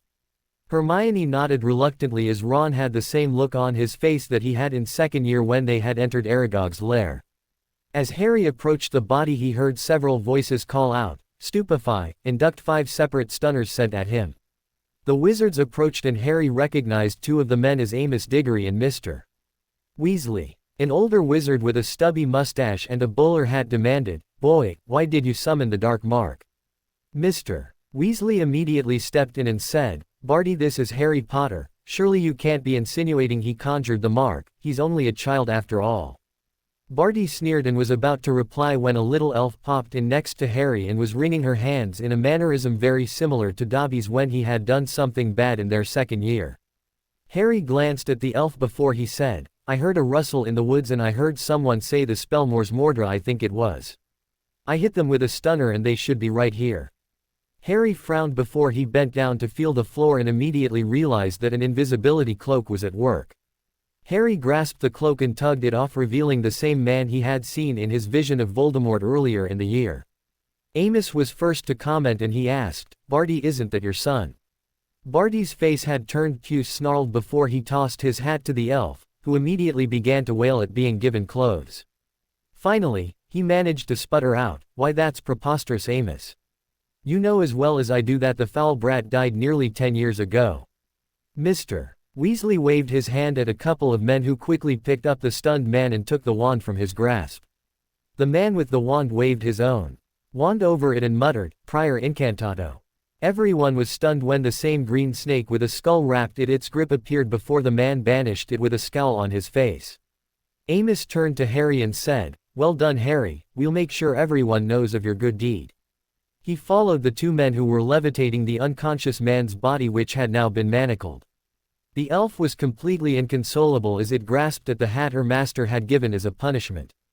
Harry crouched down oblivious to everything else as Hermione and the Weasley siblings finally found the courage to get a full view of the proceedings. Harry gently asked, "What's your name?" The elf wailed, "I is Winky, and I is being a bad elf." Harry shook his head before he said, "You're not a bad elf. From what I've gathered, your master was Barty Crouch, and I stunned his son because he had just done something terrible." Winky hiccuped slightly before she said, "But Winky is being a free elf, and she is deserving to be punished." Harry shook his head before he internally grimaced and said, "Winky, would you like a new master?" Winky nodded and looked at Harry with hopeful eyes before he said, "Then go to Hogwarts and ask to speak to Headmaster Dumbledore. I'm sure he would be happy to have you serve him in the castle." Winky startled Harry as she hugged him and said, "Oh, thank you, sir. Winky is doing that right away." True to the little elf's words, she vanished with a pop and Harry fell backwards onto his bottom. A moment later Hermione and Ron helped him to his feet before Hermione swatted him across the head and sternly said, "Don't you ever do something that reckless again." She enveloped Harry into a hug and squeezed him as tightly as humanly possible. Hermione pulled away and with a slight smile Harry said, "Well, I told you I had a feeling something was going to happen." Ron chuckled as Hermione rolled her eyes, but for the first time in the summer the balance that the trio had been sorely lacking had been restored. Wizarding Britain had once again fallen into calm, following 2 days of mild hysteria caused by the re-emergence of evil in their carefully constructed little world. Of course it would have been much worse if one of their heroes hadn't once again saved the day.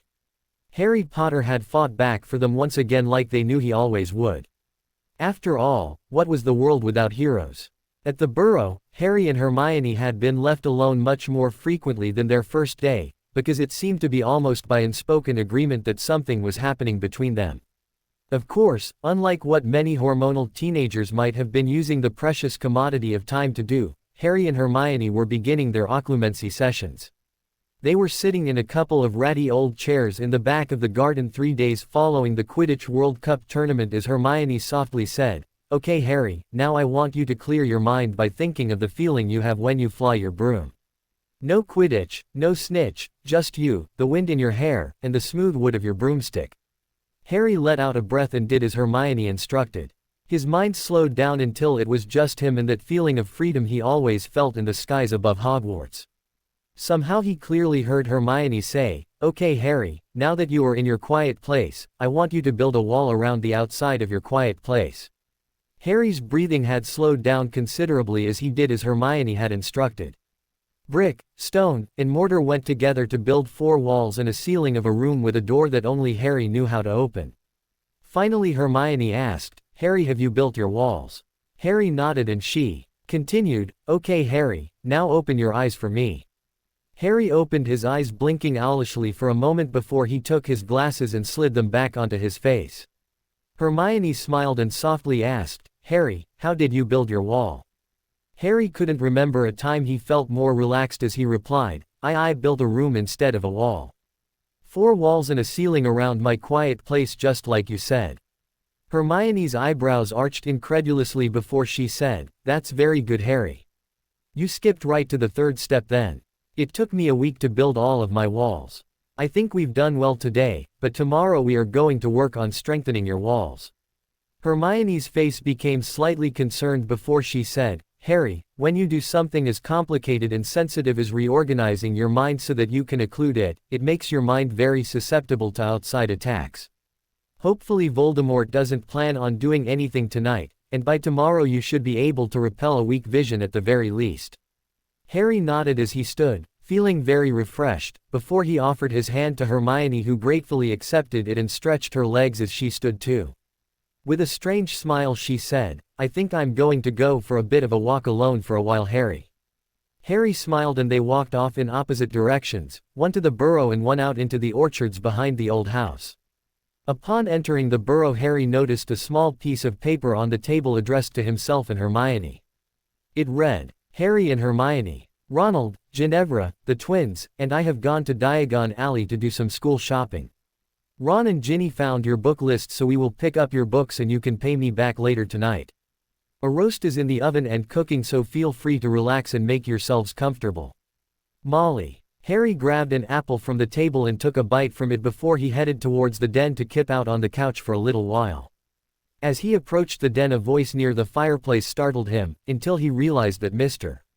Weasley was making a flow call with someone. Curiosity got the best of him and he got close enough to eavesdrop as Mr.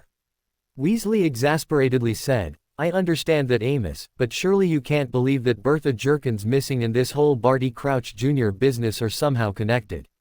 Yes, I will help Alistair pack and send his supplies to Hogwarts on the 1st. I'll talk to you later, old friend. Molly and the kids should be back soon. What? Oh, of course I'll give your thanks to Harry. Yes, you too. I'll give Molly your regards, Amos. Harry quickly scampered back to the kitchen and continued his work on the apple he had plucked a few minutes earlier. Mr. Weasley walked out into the kitchen and sat down at the table heavily before he said, "Ah, Harry, where's Hermione?" Harry swallowed his mouthful of apple before he answered, "She's out back for a walk. I'm pretty sure she should be back in a few minutes, sir." Arthur nodded before he said, "I just received a flow call from Amos Diggory. He told me to extend his thanks for dispatching of Barty Crouch Jr. a few days ago." Harry smiled slightly before he asked, "What's going to happen to him, Mr. Weasley?" Mr. Weasley sighed before he said, "Someone had been holding him under the Imperius for so long that his mind was too damaged to question him using typical means. So it was impossible to determine who had freed him. Many in the Ministry suspect Barty Crouch Sr., but because of his standing it would be extremely dangerous politically for the Ministry to show weakness, especially given that, Mr. Weasley's face froze for a moment before he said, "Well, why doesn't really matter at the moment. Suffice it to say he has been sent back to Azkaban to serve out his sentence."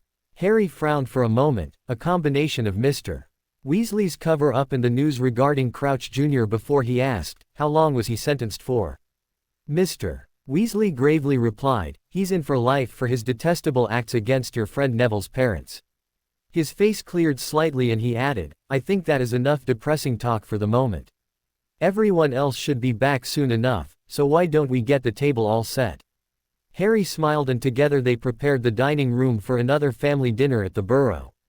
Molly and the kids returned a few minutes after Hermione, as the twins were shooting sparks from their wands at each other as Ginny beamed and Ron grumbled about something on the trip. Molly handed Harry one book and Hermione 3 before she said, "One of the good things about being fourth years. Only a couple of classes require new books. You two can pay me when you get a chance to." With that, Molly shooed everyone out of the kitchen to finish the roast, as all of the kids took their supplies and books upstairs. Ginny and Hermione were whispering excitedly about something as they entered their room while Ron continued to grumble. After placing his books in his trunk, which was already mostly ready for Hogwarts, he smiled wryly at his grumbling friend before he asked, "All right, what has you in such a mood?" Ron muttered, "They're making us get dress robes this year, did you know that?" Harry rolled his eyes before he replied, "Yes mate, I did know that." Harry sat down on his bed across from Ron and asked, "Is that why you're so hacked off?" Ron scowled and replied, "You know my mum got Ginny a new dress even though her book list said that third years might not even need them. I asked her for some dress robes, and she told me that she had some from my great uncle that would look nice." Harry nodded and then asked, "Okay, so what's the problem then?" Ron groaned as he buried his face in his hands and mumbled, "You've never seen my great uncle Bilius before, mate. Let's just say his fashion sense was a little frilly." Harry couldn't stop the laugh from escaping his throat before he reached out and patted his friend in a consoling gesture, even though he was quite certain nothing could save Ron at this point. That night Harry's luck for the summer came to an end as his dreams of flying in the skies high above Hogwarts were preempted as he took the direct perspective of Voldemort. He was in the same room as he had been from his vision earlier in the summer. Although this time, the man he now knew as Barty Crouch Jr. was conspicuous in his absence, much to Harry's self-satisfaction. Harry observed closely as his mouth moved and uttered, "Wormtail, now that you have milked Nagini, I have one more task that you must complete for me tonight." Wormtail cowered in front of him and stuttered, "Of course master, anything you wish." Voldemort sneered at his lack of choice in servants before he said, "You must deliver this letter to the drop box set aside for young Avery." I kindly offer him an opportunity to regain my favor while he completes the task I set aside for Barty. One slim baby finger pointed at a parchment on the stand and Wormtail nodded, before he picked up the parchment and vanished with a loud pop. Harry's eyes shot open as he slowed his heart rate and the throbbing headache he had with several deep breaths. After writing everything down that he remembered from his dream, Harry decided that sleep wasn't going to happen the rest of the night, so he spent some time meditating as he had earlier in the day with Hermione and even read ahead in his new textbooks for the coming year. The days leading up to the group's return to Hogwarts was spent with Hermione nagging Ron, to no avail, to complete his summer homework. The twins were trying every prank imaginable on everyone save Molly and Arthur in the household. While Ron and Ginny lacked the wherewithal to avoid the majority of the pranks directed at them, Harry and Hermione were only hit by one each, and it was the same prank at that. It had come during one of their occlumency training sessions as Harry had surpassed all of Hermione's expectations and they were organizing their thoughts and placing the most private of those thoughts in their locked rooms. Fred and George had been plotting for a few days when the perfect situation presented itself as they used their new adhesive called Sticky Wickums. Harry and Hermione were both in deep meditation, with Hermione grasping Harry's hand as had become her practice as they progressed forward. With a flick of two wands their hands were separated slightly and the sticky pink paste covered their hands in a thin sheen. Needless to say, when Harry and Hermione pulled out of their meditation they found themselves linked in a rather embarrassing manner.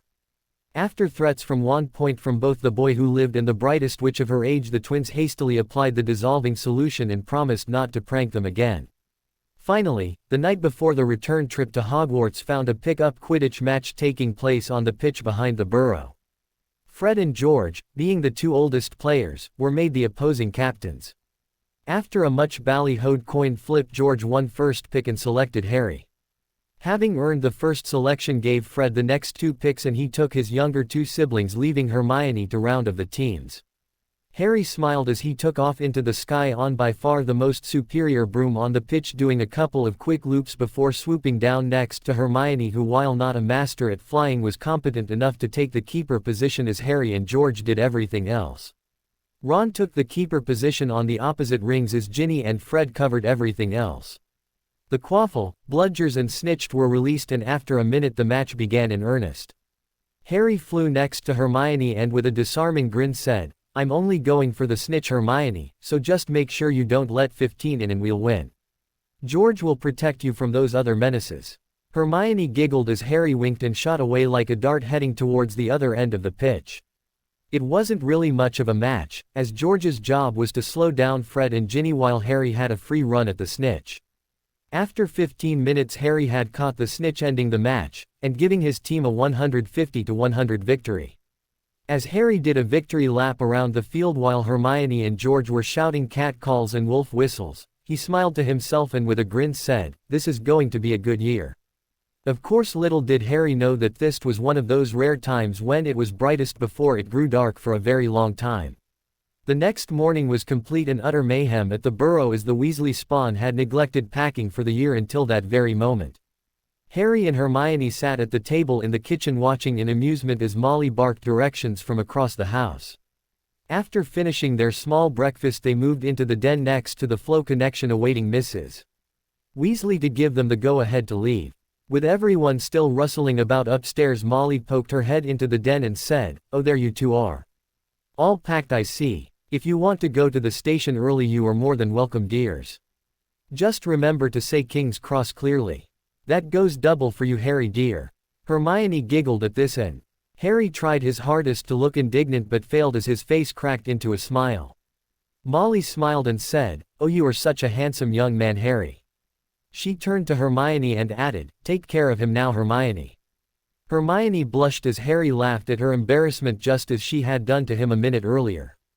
Hermione stepped into the fireplace and made sure she had a grasp on her trunk and Crookshanks carrier before she pinched a bit of flow powder and vanished in a swirl of emerald fire after she uttered her destination and threw the powder to the hearth beneath her. Harry grasped Hedwig's cage and his trunk before he scooped some of the flow powder from the urn by the fireplace and uttered his destination as he once again traveled via the flow. Harry barely managed to keep his feet as he tumbled out of the public flow connection and immediately checked Hedwig to see if she was all right.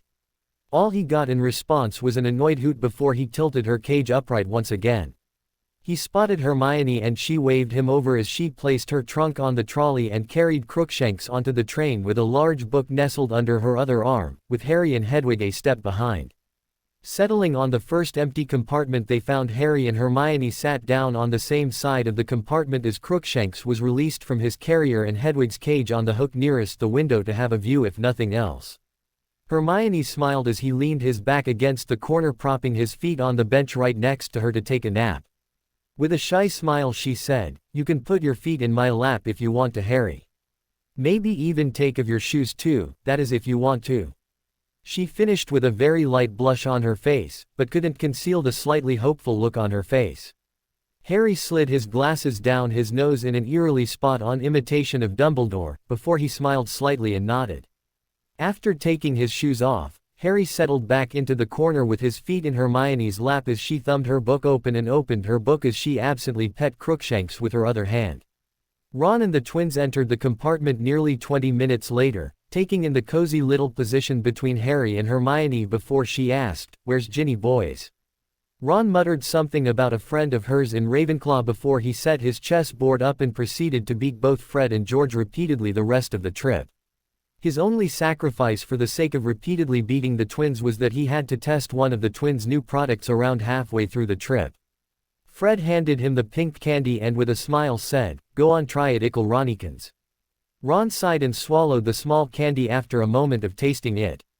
George began to chuckle before he said, "It's our newest creation, little brother. We call it the Curly Q." Fred pulled a mirror from his pocket just as Hermione glanced over the top of her book and began to giggle furiously, which awoke Harry. Soon everyone, Ron included, were laughing quite hard at the red-haired afro he was sporting for the next 30 minutes or so. As it began to rain outside, as the express blazed northward, Hermione glanced at her wristwatch and muttered, "We only have about an hour until we should be arriving at Hogsmeade." She glanced at Ron and the twins and ordered, "You three need to go and get changed into your robes." As soon as the Weasleys exited the compartment, it once again slid open, revealing Malfoy and his two goons looking as intelligent as ever.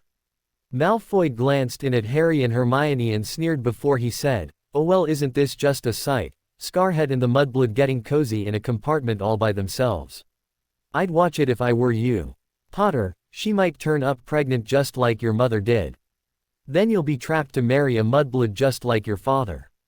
Harry didn't say anything other than push with all of his weight on the door as it slid shut, or almost shut, as Malfoy's fingers from his wand hand were still trapped in between the door and the latch.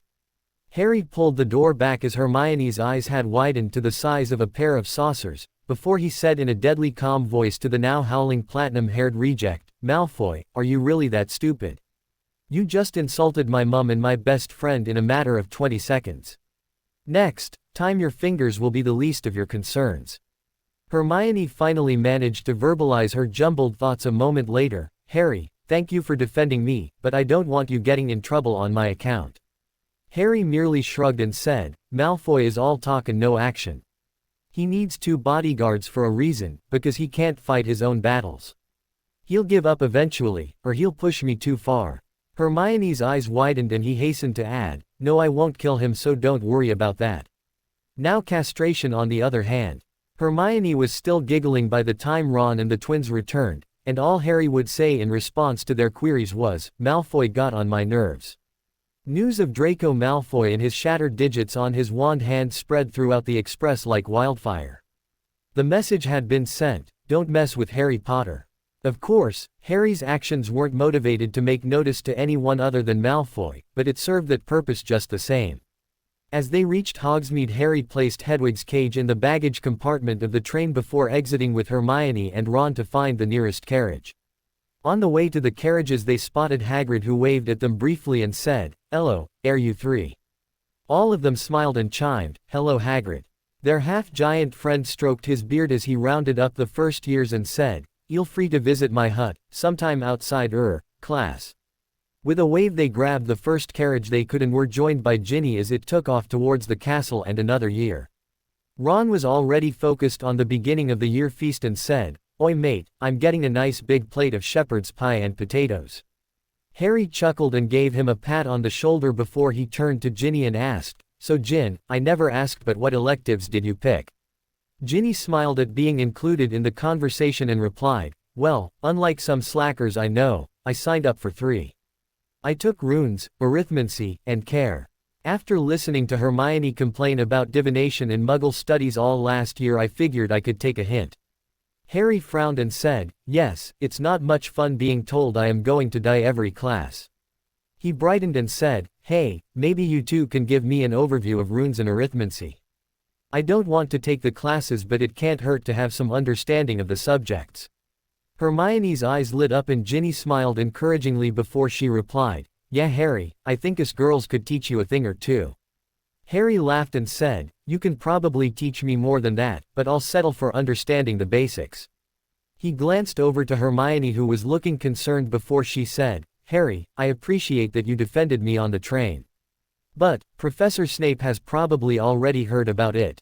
He'll probably try to give you a detention."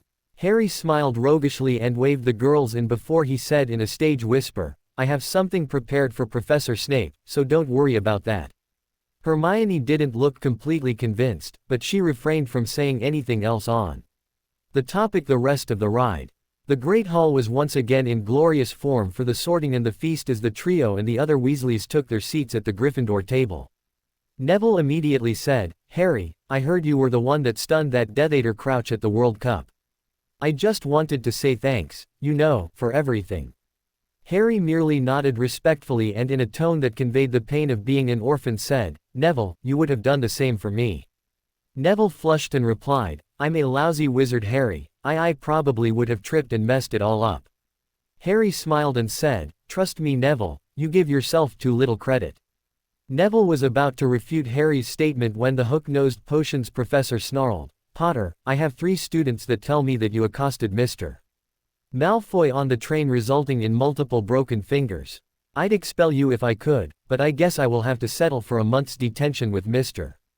Filch." Harry calmly looked back at Snape, as the other staff members became interested in the scene, and said, "Professor, I didn't attack Malfoy. I was merely putting an end to the harassment that he puts me and my friends through every year. I would think it should come as no surprise, sir, especially seeing as it is the same sort of harassment that you are guilty of, Professor." Snape became flushed with anger at this, as flushed as pale white can be anyways, before he sneered, "Just like your father, an arrogant ne'er-do-well who couldn't shut his mouth when dealing with his betters."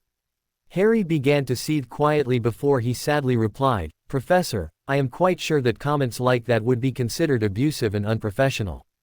Perhaps you would like to rephrase that, sir."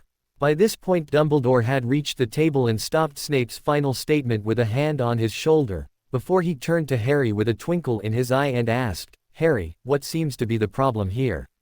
Harry sighed sadly, much of his apparent anger evaporating, before he softly said, "Professor Snape wanted to give me a month's detention for closing my compartment door so that Malfoy couldn't slander Hermione or my mother further.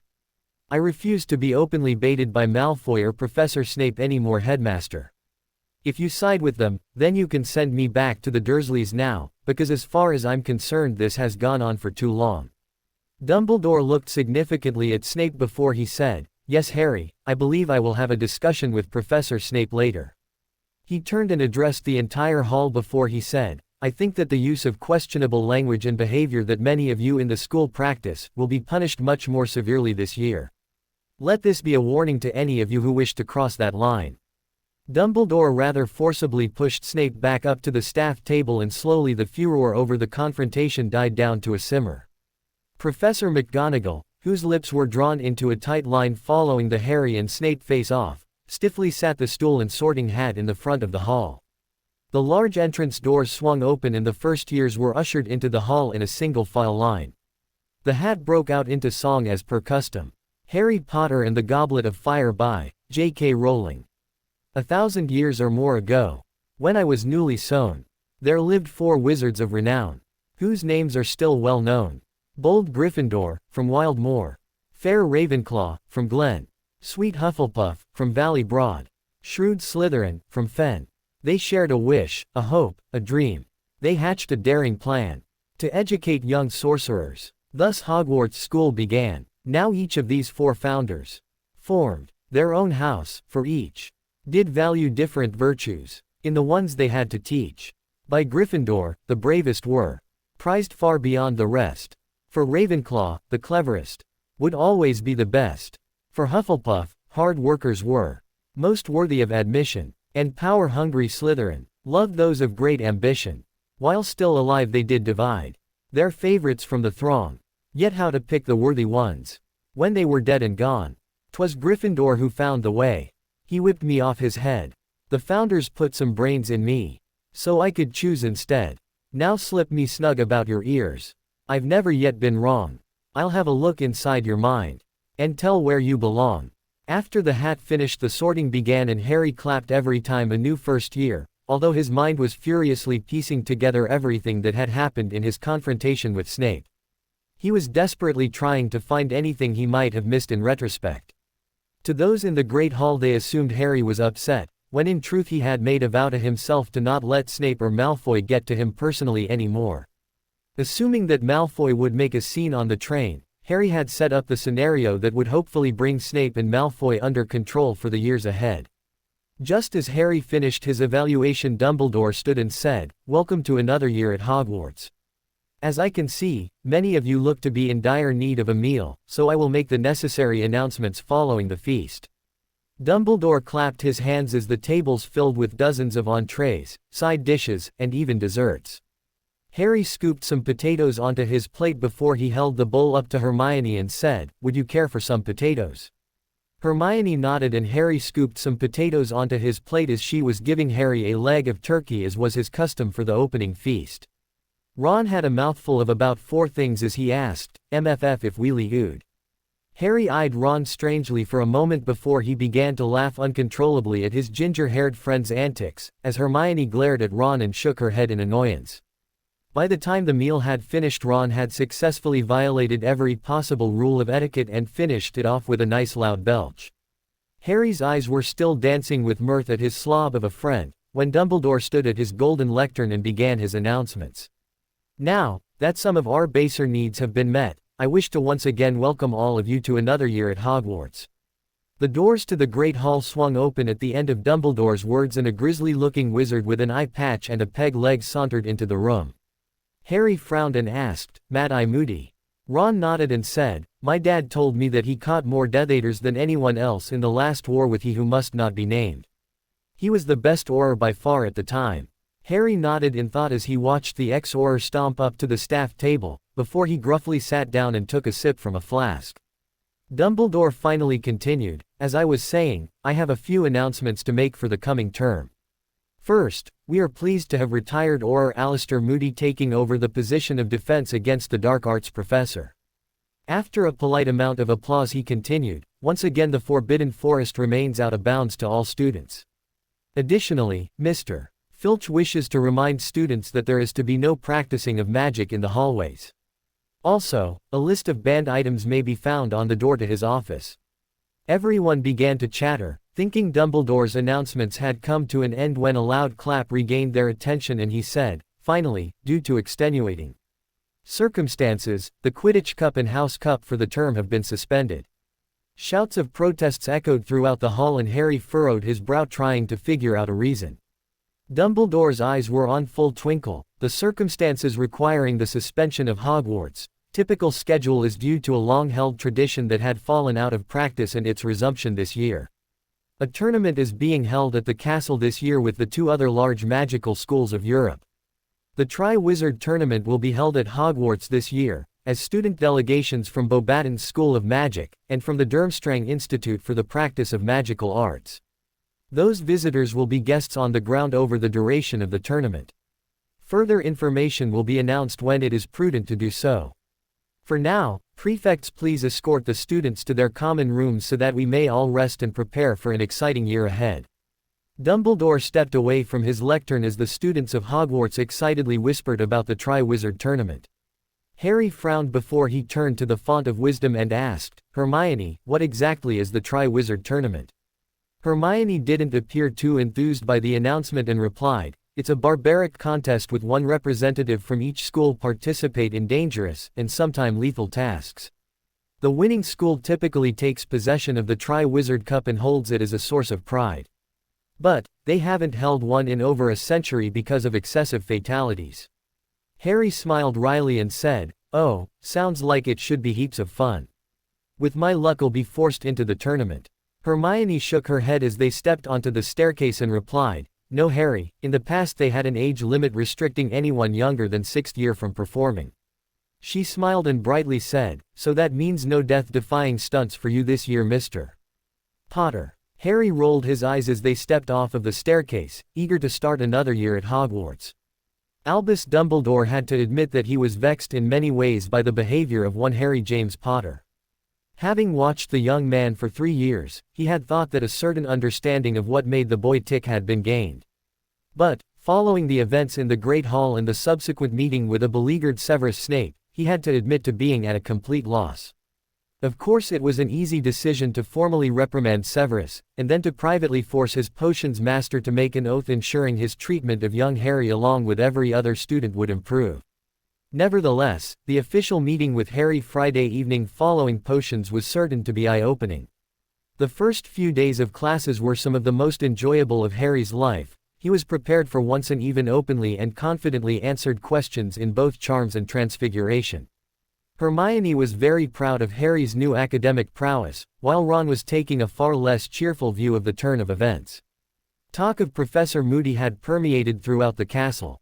Tales of Moody's sometimes manic behavior in class had filtered to the Gryffindor 4th-year students, who had just taken their seats with the Slytherins in the defense classroom awaiting their first Moody experience. When the final Slytherin shifted into the class, the door slammed shut, and a red bolt snapped out from a corner, directly aimed at Harry in the front row. Without the advantage of time, Harry did the only thing he could. He dodged the spell by falling from his chair to the ground. The Slytherins all seemed to find this terribly amusing, especially Draco, until a gruff voice intoned, "Well done, Mr. Potter." As for those of you who laughed, remember that when dealing with a dark wizard they won't care how graceful you look when they're trying to hex you. The Slytherins immediately stopped laughing and Professor Mad-Eye Moody revealed himself with a wave of his wand before he stomped to the front of the classroom. Harry hopped back into his chair, his ego more bruised than his bum, as Hermione patted his hand in a consoling nature. Moody finally began to address the class, and after giving Harry a moment to regain his composure he said, 5 points to Gryffindor for Mr. Potter's avoidance of the spell at all costs. The grizzled ex-Auror removed his eye patch and the class gasped as a swirling blue eye spun randomly, taking in the entire room. He barked out a laugh of some variety before he said, "Welcome to 4th-year defense against the dark arts. I've looked upon what your previous instructors have attempted to teach you, and the only section I am satisfied with is the creatures that Lupin taught you lot last year. Therefore, I am taking it upon myself to do a crash course over everything else you should have covered your first 2 years during the first month of classes. At the conclusion of the month I will be giving a cumulative exam to determine what I should begin with in the 4th-year curriculum. Those of you that score and exceeds expectation or higher will be offered membership in the dueling club that I will be sponsoring this year."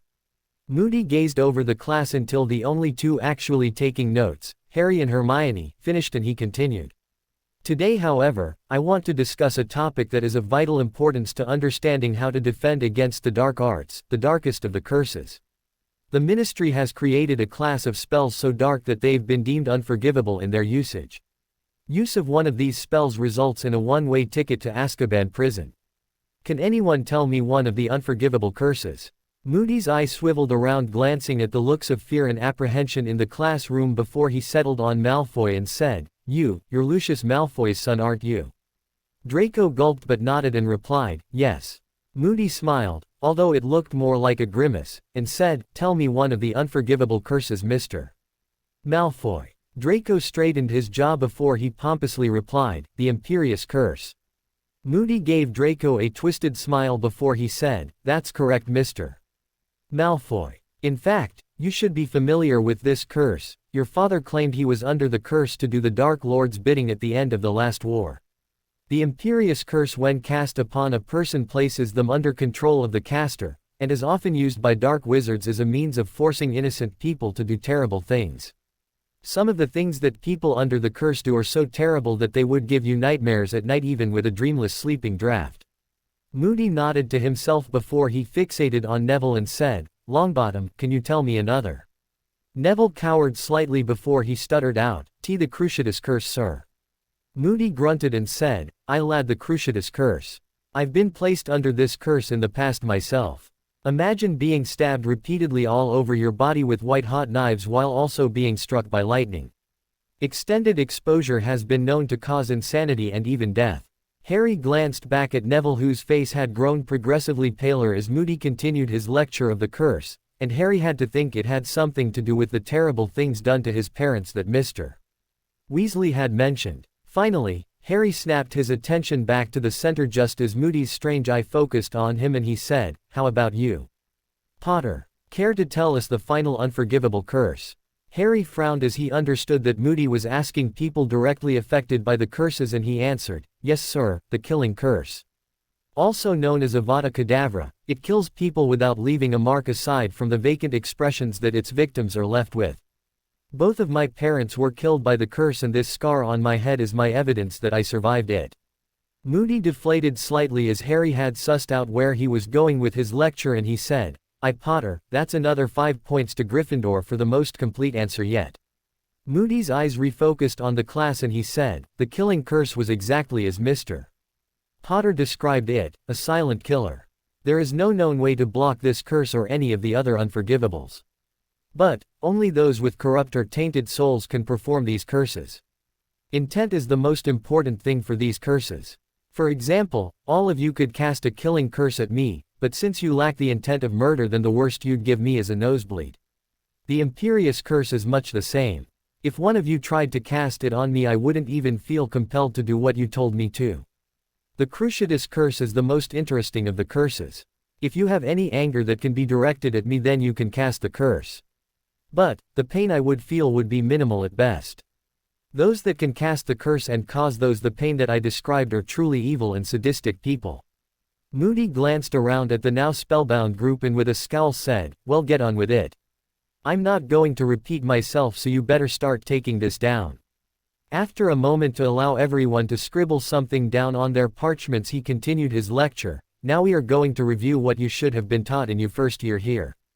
The rest of the class was spent trying to undo the damage caused by the ineffective teachings of their possessed defense professor from their first year. Potions on Friday were much as they had been earlier in the week. Snape merely ignored Harry and his friends. While this was an improvement over his previous behavior, it still left the Gryffindors in the lurch as to actually learning something in the class.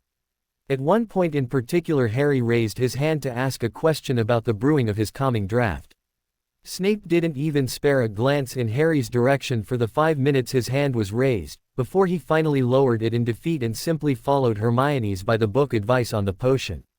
As they all handed in their potions and began to exit the classroom, Dumbledore stepped into the room and said, Harry, would you care to join Professor Snape and me for the meeting we discussed up in my office following dinner?" Harry eyed the headmaster with an emotion the old wizard couldn't place for a moment before he nodded and said, "Yes sir, that should be fine."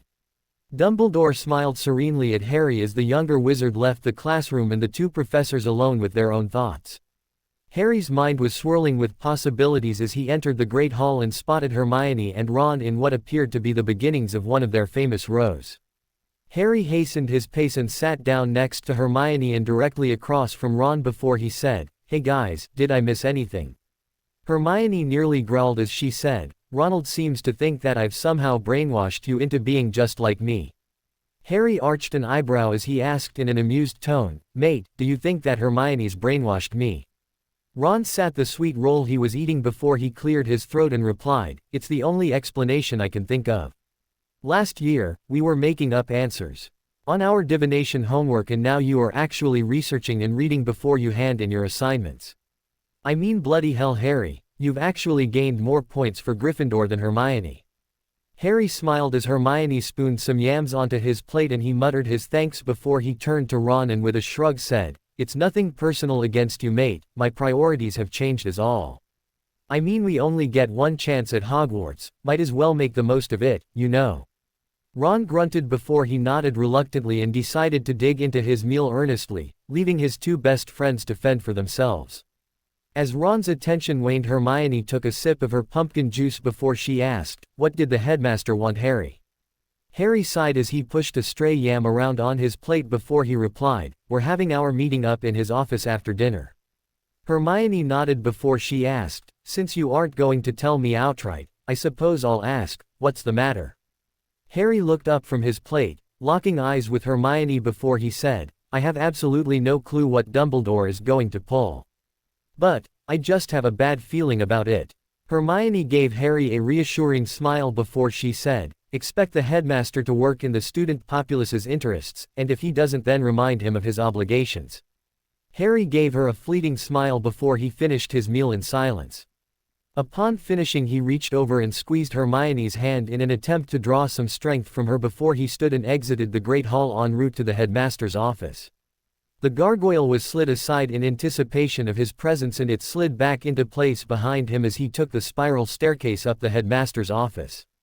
Harry slowly entered the headmaster's office, spotting Snape off in a corner to the side of Dumbledore, who was ensconced snugly behind his desk. Dumbledore smiled and motioned with his hand towards a chair in front of his desk before he said, "Welcome, Harry. I assure you that this won't take long, my boy."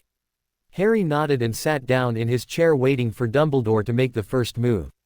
After a very uncomfortable minute of silence, Dumbledore said, "Harry, I understand your concerns about the treatment at the hands of Professor Snape. But, there are factors that are unseen by you and the other students that take precedence over your discomfort." Harry slid his glasses down his nose slightly before he peered over his wire-rimmed glasses and said, "I'm sorry, Professor, but I was unaware that your concerns extended beyond providing a quality education to the students of the school. Part of that quality education is the fair and honest teaching of potions." Sliding his glasses back up his nose, he smiled and congenially said, "Surely you can understand my concerns, Headmaster." Dumbledore blinked, caught slightly off balance by Harry's more formal use of his headmaster title, and replied, "Harry, I really must insist that you trust my judgment on this." Harry rubbed at his temples for a moment before he said, "Professor, if you aren't willing to force Professor Snape to teach everyone potions without the use of intimidation or bullying, then I must admit a total loss of faith in your judgment. Just today I had my hand raised for 5 minutes in an attempt to have a question about the potions we were brewing today answered, and Professor Snape completely ignored me. Instead, the good professor basically completed Malfoy's potion for him so that he could receive an O for the class." Dumbledore sighed as he ran his fingers through his beard before he turned to Snape and said, "Severus, I will hold off on any formal punishment. But, if Mr. Potter comes forward with any further accusations of this nature, or if a student in another class does, then you will be terminated on spot. I will be plenty busy the remainder of this year tending to accommodations for the tournament, so I hope that this is the final time I am required to have this discussion with you." Snape's face was contorted into a very unpleasant expression, which if Harry had to describe would be a strain of emotional constipation. The potions master finally managed a stiff nod before Dumbledore once again turned to Harry and said, "I hope this arrangement will be to your liking, Harry." Harry stood from his seat and baldly said, "Thank you, Professor, and I will be keeping a close eye on Professor Snape's behavior the remainder of my time here at Hogwarts. If that is everything for now, I have a group project with Hermione for herbology that needs to be tended to in the greenhouse." Dumbledore nodded and Harry purposefully strode out of the room, satisfied with the turn of events. The following 2 weeks went by in the blink of an eye as Hogwarts prepared for the coming arrival of Beauxbatons and Durmstrang. Snape had managed 2 weeks of unbiased teaching, and several students began to reap the benefits of an unbiased potions professor. If the House Cup competition was being officially held, as opposed to the arbitrary awarding of points that had been taking place, then Slytherin House would be a distant fourth without the penal behavior of Snape towards the other houses and blatant favoritism towards his own house. The third Friday of the month also happened to be Hermione's birthday, and for once Harry planned a small party with a cake for her in the common room after everyone else had gone to bed. Having already given his gift of a book on numerology and a gift certificate to Flourish and Blots, he managed to pull her aside after charms and he said, "Make sure you're in the common room around 11 tonight, okay?" Hermione merely nodded as her mind whirled with possibilities as to what Harry had planned. Ron was understandably out of sorts when Harry and Ginny mentioned the prior evening that the next day was Hermione's birthday. Having never given thought to the female member of the trio aside from her mental prowess, Ron groaned and sat about trying to figure out a gift before her party the following night. Thanks to a suggestion from Sirius in his last letter, Harry had gained access to the kitchens and happened upon nearly half of the house elf population of the school. Harry immediately recognized Dobby and Winky, as they had been seemingly isolated from the rest of the group. Winky, still resplendent in her pillowcase from her last master, appeared to be drunk as her tiny hands were grasped around a mug of butterbeer. Harry frowned before he called out to Dobby, "Dobby, can you help me with something please?" The little elf that had nearly done more harm than good lit up like a light bulb as he excitedly scampered over to Harry before he squealed, "Oh Master Harry Potter sir, Dobby is being so happy so sees you. Dobby, could you help me make a birthday cake for my friend Hermione? We're having a party tomorrow night at 11 in the Gryffindor common room. If I make the cake, can you deliver it then?" Harry asked in his gentlest voice. Dobby twisted his hands anxiously before he asked, "But Harry Potter is wanting to make the cake all by himself." Harry nodded and said, "Hermione doesn't believe in exploiting the house elves any more than we already do. Seeing as how this is for a birthday party, she wouldn't be pleased to know I had you do the work for me." It only took another half an hour for Harry to be granted access to the kitchens, and by midnight Harry had finished the birthday cake and procured Dobby's word to deliver the cake at the predetermined time. Hermione's party was a rousing success as Ron gifted the birthday girl a couple of his spares from his chocolate frog card collection, and Ginny had already given her a set of magical beauty supplies. Hermione's brightest part of the night was when Dobby arrived with the Harry-made cake, which incidentally also happened to be her favorite flavor of cake in the world, carrot cake. After giving Harry a chaste key on the lips as she thanked him once again before retreating to bed, said boy wizard went to sleep with a smile on his face that he was still wearing the next morning when he woke up. Classes had been going by at an unprecedented pace as they dealt with bubo tubers in a group project for herbology, dealing with a frightening new creature called a blast-ended scroot in Hagrid's class. The placement exam for defense with Moody. Harry got an E, Hermione got an O, and Ron got an A, and assorted other assignments in the rest of their classes. By the second week in October, Harry and Hermione had made so much progress in their occlumency that they began to discuss the next step in the process, being tested by legilimens as was suggested at the end of the book. As they sat in the common room watching the fire slowly die down, Harry said, "Hermione, I was thinking we could ask Professor Lupin about finding us a trained legilimencer. Do you think he might know one?" Hermione's eyes lit up as she turned towards Harry and said, "Oh, that's a brilliant idea, Harry. I'm certain Professor Lupin would have access to a trained and trustworthy legilimencer. We should send out a letter tomorrow morning with Hedwig." Harry nodded before he sat down and wrote a quick letter requesting a recommendation for a trustworthy master of legilimency that could aid them in their independent study of occlumency. Harry was fairly certain that everything he had shared with Sirius up to that point was forwarded to Remus as well, so the context for the request should speak for itself. If there was one thing that bothered Harry as the days melted away was how Ron had started to distance himself from the two resident bookworms of the house. While they still joked and played chess, Harry felt a chasm building that while neither of them acknowledged its existence could still be felt during the strangest of times. Times in the previous year when instead of doing his homework he would skive off and play a game of chess with Ron, or some exploding snap with Ron and the twins, now were spent revising his assignments or working on his side projects with Hermione. Talk throughout the school still centered on the impending Tri-Wizard tournament, and Harry couldn't help but notice seeing the dreamy look on Ron's face when the glory of past champions was discussed. After some heavy discussion between Harry and Hermione, their respective pet projects for the year were to be started early on the final Sunday of October, less than a week away from Halloween. Harry quietly creeped down the stairs from the fourth-year boys' dormitory and smiled as he saw Hermione sitting in the couch by the fire, although it appeared she had a stack of parchment and books accompanying her. Harry made his presence known as he sat down on the far end of the couch and said, "Hey." Hermione, who was dressed in her pajamas and had her hair pulled back into a tail, smiled and softly said, "Hey Harry. Let's get to work so we can get some sleep." Harry yawned, before he smiled sheepishly and asked, Do you have the potion all prepared?" Hermione arched an eyebrow before she pulled a pair of vials from her pocket and said, "This is the Animagus Revealing Potion. If you glow blue after drinking the vial then you have a form." If you don't glow at all, then you don't have a form. The form should be revealed in 5 minutes' time. If it isn't, then you don't have a form. Harry took the offered vial and smiled at Hermione before he said, "Bottoms up." Hermione nodded as they both gulped down the viscous potion and waited the required 5 minutes to see if they indeed had forms. At 3 minutes, Harry began to glow a bright luminous blue, meaning he had a form of some sort and the training could continue. The 4th minute passed and Hermione had yet to glow in the slightest. Finally, just before the standard 5 minutes expired, Hermione began to glow in a slightly fainter blue than Harry had, but still signifying that she had a form of her own. Hermione released a sigh of relief before she said, "Harry, I have a copy of the protocol necessary to master an animagus transformation. I want you to take the copy and read and memorize the first 10 steps. Fortunately, the occlumency we've been doing should speed the process some." Hermione's eyes began to sparkle with excitement before she said, "Now it's time to begin planning for our group to help the house elves." Harry yawned but nodded and asked, "Do you have any plans for the organization of the group?" Hermione handed Harry a piece of parchment with a complete outline of her initial plans for the group. After carefully reading the outline, he asked, "Any ideas for what you want to call it?"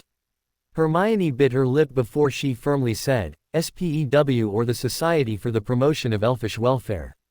Harry shook his head and said, "Hermione, you're never going to get anyone to join a group that is called SPEW." Hermione's eyes flashed for a moment before she defiantly said, "It's not SPEW, Harry, it is SPEW."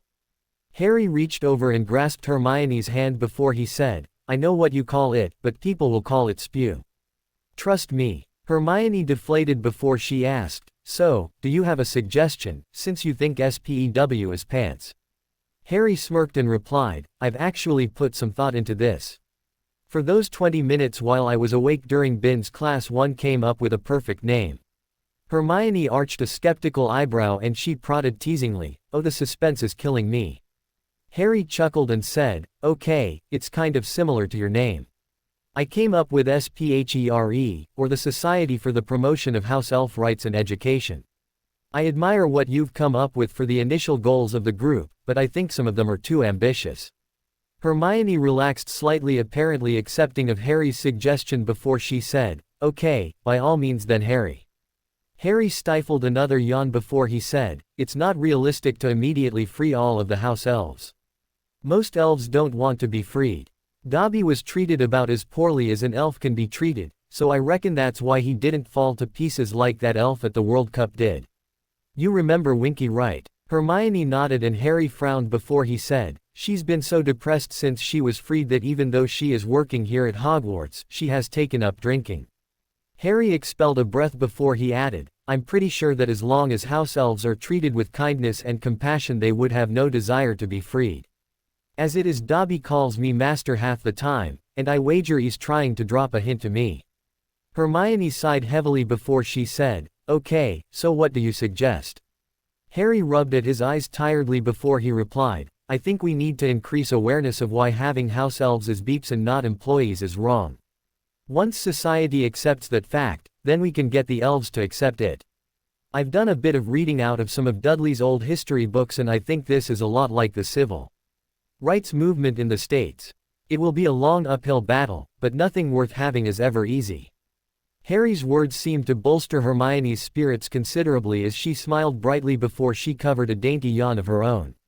Accepting the progress made for the night, she asked, "When should we have our first meeting?" Harry pondered for a moment before he answered, "I think we should wait until the other 2 schools get here. The more people we can expose to this, the better." Hermione smiled appraising Ly, and as she gathered up her books and notes she said, "You've really put a lot of thought into this, Harry." Harry yawned as he stood before he replied, "It means a lot to you, and therefore it means a lot to me." Hermione blushed prettily in the firelight and she murmured a good night before she ran up the stairs to the girls' dorm. Harry followed a moment later with a bemused smile as he took the stairs at a far more pedestrian speed. Sitting in his small cabin near Cambridge, Remus Lupin was puzzling over the letter he had just received from the boy that for all intents and purposes was the closest thing to a nephew he would ever have. He had been amazed by everything that had taken place on the fateful night 4.5 months ago. But, perhaps the greatest surprise was the miraculous feats of magic Harry had managed to perform to save Sirius, Hermione, and himself from the Dementors. Remus knew how important it was for anyone to have friends that could be trusted, and he was quite happy that Harry had finally begun to listen to one Hermione Granger.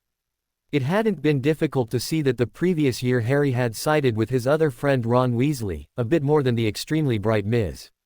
Granger. Unlike everyone else, Remus had seen Hermione's boggart during her final exam, and had created a cover story to protect the young witch's buried feelings for Harry. From the few letters he had received from Sirius over the summer and fall, Remus had an inkling that Harry had finally awoken to the reality of the young witch's feelings. In fact, Sirius had gushed in a recent letter when Harry's had asked for advice as to how he could make the first move in a relationship. Banishing his own fond memories of young love, Remus finally began to ponder the best way to go about completing this rare task from Harry. It was for that reason and that reason alone that he fully believed Harry's claim of learning occlumency with Hermione, and that it didn't fall upon deaf ears. One of the benefits of being a known intellectual in small wizarding circles was that he had gathered several favors to various people of influence. Most people worth knowing understood that lycanthropy was an affliction and no one ever actually chosen to be as such. Therefore, the petty bigoted attitudes of several affluent but stupid purebloods were often ignored and the worth of the individual was what mattered. One of those favors he had accumulated in the past happened to be with a wizard who was extremely well versed in the arts of occlumency and legilimency, William Hardison, the head obliviator in the MLE for the Ministry of Magic. After apparating to the approved apparition point just outside of the Ministry of Magic's underground entrance, Remus walked inside and a guard asked, "Name and reason for business today, governor?" Remus smiled as he straightened his vest before he replied, "Remus Lupin here to visit William Hardison." The guard nodded as he took Remus' wand and swiped his own wand over it, before he returned the wand and said, "Next checkpoint you will be given the appropriate security pass to see Mr. Hardison. According to the manifesto today he is working with the Auror Academy cadets for about 20 more minutes. His secretary should let you into his office and you can wait for him there." Remus pocketed his wand and smiled his thanks, and 10 minutes and another checkpoint later he found himself sitting in his friend's office waiting to ask for a major favor. 8 minutes later, as Remus had finally tired of watching the magical metronome on his friend's desk, the door swung open and a short slim man with bright blue eyes that simply reeked of intelligence strode into the room with a lithe witch who had bright pink hair that was spiked up in a most peculiar way. Remus stood from his seat and greeted his friend warmly. "Oh my good man, it has been far too long." William Hardison looked startled for a moment before he smiled and said, "Remy." Remus nodded as they shook hands and patted each other on the back heartily for a long moment, before the pink-haired witch cleared her throat and the moment was broken. Will shook his head but the grin on his face didn't slip at all as he said, "All right, sorry about that, Ms.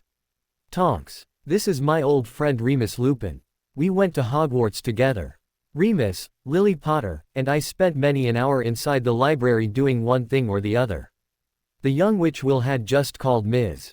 Tonks looked thoughtful for a moment before she was startled as Remus asked, "Ms. Tonks, you wouldn't happen to know Andy Tonks, would you?" The bubble-gum-haired witch blinked and then replied, "That's my mum, Mr. Lupin." Tonks couldn't help but scrutinize the older man in front of her, and ultimately she found that she liked what she was looking at. She blinked as Will handed her a paper and said, "Now this is the proper protocol for an obliviation, Ms. Tonks. I do so hope that this time you can keep track of it." Tonks nodded and gave a polite wave to the two men before stumbling out of the office clumsily. Remus shook his head at the witch as the door closed, before he turned back to his friend and said, "Well, I'm afraid my visit isn't completely about pleasure." Will motioned him to a seat before taking his own and with a smile asked, "Come to trade in on one of those favors I owe you?" Remus nodded and said, "Yes, Will, this is for someone you might know of as well." Will looked expectantly at him before Remus said, "It's for Lily Sprague, Will." Will's eyes widened as Remus continued, "Harry and one of his friends have been learning occlumency, and after some thought I figured you might help them learn legilimency as well." Will sighed and nodded before he asked, "Young Harry and his friends have become quite famous here at the Ministry, Remus. Perhaps you can tell me which of his friends?" Remus nodded as he steepled his fingers and said, "I have reason to believe she might be the next brilliant witch to join the Potter family." Will's eyes widened as a fond smile crossed his lips and he said, Ms. Granger then. I have to admit that it is an uncanny thing, Potter males and their attraction to the brightest witches of their age. Of course some would say that it can be traced back to Rowena Ravenclaw, but that's neither here nor there. Remus nodded and said, I was thinking we could arrange something over the coming summer to get Harry away from his Muggle relatives. According to a friend of mine, Harry visited the Grangers for a week. I'm sure we can arrange something a little lengthier to give you the necessary time to teach them. Will nodded before he opened a desk drawer to pull a tumbler of brandy from his desk as he pushed a button on his desk and said, Maggie, cancel my meetings for the rest of the day, I have some catching up to do with an old friend. At Hogwarts an announcement had been posted indicating that the other schools would be arriving the night before Halloween, and that all students were required to meet outside of the school to greet their guests. One of the new developments as a result of Harry's new academic approach was that he had become more doted upon by Professor McGonagall in the same way that the typically stern professor had always doted upon Hermione in the past. Harry, Hermione, and Ron were standing next to Professors Dumbledore and McGonagall as they awaited the other school's arrivals outside of Hogwarts near the Great Lake. Ron had been growing more and more excited about Viktor Krum's arrival to Hogwarts since it had been announced. The day of the arrival he was impossible to talk to as he babbled on about Viktor Krum and his phenomenal Quidditch skills. As they stood patiently he blurted, Oh man Harry, Krum he's going to be here in a few minutes. I wonder if I can get his autograph. Harry and Hermione shared a smile before Harry said, I'm sure if you ask him nicely mate, he'd be happy to give you an autograph. Ron's attention had been lost however, as he entered one of his various Quidditch wet dreams involving Krum and the rest of the world had been put on hold. After waiting a moment for a response Harry turned to Hermione and asked, Do you think Ron could manage to think about something aside from Quidditch, or is his brain overloaded at this point? Hermione giggled and replied, Well, for the time being I would say that when Quidditch enters the equation, Ron becomes pretty much of a single mind. We just have to wait until this episode passes and then we can get him distracted from Quidditch. Harry chuckled and with a disarming grin said, Yeah, we need to get some real shiny objects for that. Hermione rolled her eyes but grinned in response. Finally, Professor McGonagall turned to the headmaster and said, Albus, it appears as though the Beauxbatons contingency is off in the horizon. Dumbledore looked in the late dusk sky before he replied, Yes, it appears as though Maxime has decided to arrive by air. Harry, Hermione, and several other students watched as a large flying object slowly came into view. As it drew nearer one could make out several large flying horses and an enormous carriage behind it. The carriage began to slow as it neared the castle and it veered off towards the area behind the castle where Hagrid could be made out waving the horses to the ground and land. A few minutes later the horses, now walking, galloped up to the Hogwarts students before halting as the door to the huge carriage swung open and a set of stairs magically folded out to the ground. The students close to the carriage all took several steps backwards as they warily waited for the Beauxbatons students exit the carriage. First out of the carriage was an enormous woman that Harry would have swore was related to Hagrid if not for her extremely refined exterior. She was followed by a very attractive witch and then the rest of the students, mostly female, all dressed in powder blue dress uniforms of varying types. The large woman walked up to Dumbledore who bowed before taking her hand and keying it in a very gentlemanly manner before he said, Ah Maxime, how wonderful to see you once again. I dare say you must all be very tired. Hagrid will set up your quarters and take care of your graceful valets. The large woman nodded and said, Thank you Albus, that vold be most welcome. Professor Flitwick led the group into the castle as the remainder waited for Durmstrang to arrive. Harry turned to Ron, who appeared to be back amongst the living before he said, Ron, Durmstrang should be here any minute now. Maybe you can get Krum's autograph now. Ron's eyes lit up for a moment before he sulked and said, I don't have anything to write on or anything to write with. Harry shrugged before he turned to Hermione and asked, How do you think Durmstrang will arrive? Hermione bit her lip in thought before she answered, Well Beauxbatons arrived by the air, and we arrived by land. So, I guess they'll have to arrive by water. Harry nodded and glanced out at the far end of the Great Lake where it extended out into the sea, waiting for sign of a ship. Hermione shook her head and smiled as she glanced at where Harry was looking, but she had read enough to understand that most magical ships were like Muggle submarines in that they traveled long distances underwater. As she glanced out in the Great Lake, a massive ship, roughly a quarter of the size of Hogwarts, surfaced, and she idly wondered, amidst the gasps of various students, how it could fit into the small alcove that was the Great Lake. Jerking on Harry's arm to get his attention, she pointed out the ship, and his eyes widened at its immense size. Within minutes several smaller boats, much like the ones they floated in their first year, were floating towards the shore. A few minutes later the first boat emptied as two young men and one older man with a goatee walked up to Dumbledore. The older man grasped Dumbledore's hand before he said, "Ah, Albus, it has been too long. Perhaps we can move inside soon. Victor here has come down with a bit of a cold, and we don't want him ill for the tournament." Harry finally turned and locked gazes with Krum, whose eyes also lit up with recognition as he glanced up at Harry's scar before he nodded, and the entire group began to migrate back to the castle. As they walked back to the castle, Harry sighed and said to no one in particular, "Why do I have the feeling this is the beginning of something very bad?"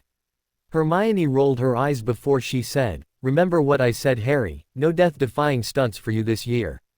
Harry chuckled as he playfully punched Hermione in the shoulder before wrapping his arm around her shoulder and pulling her close for the rest of the walk.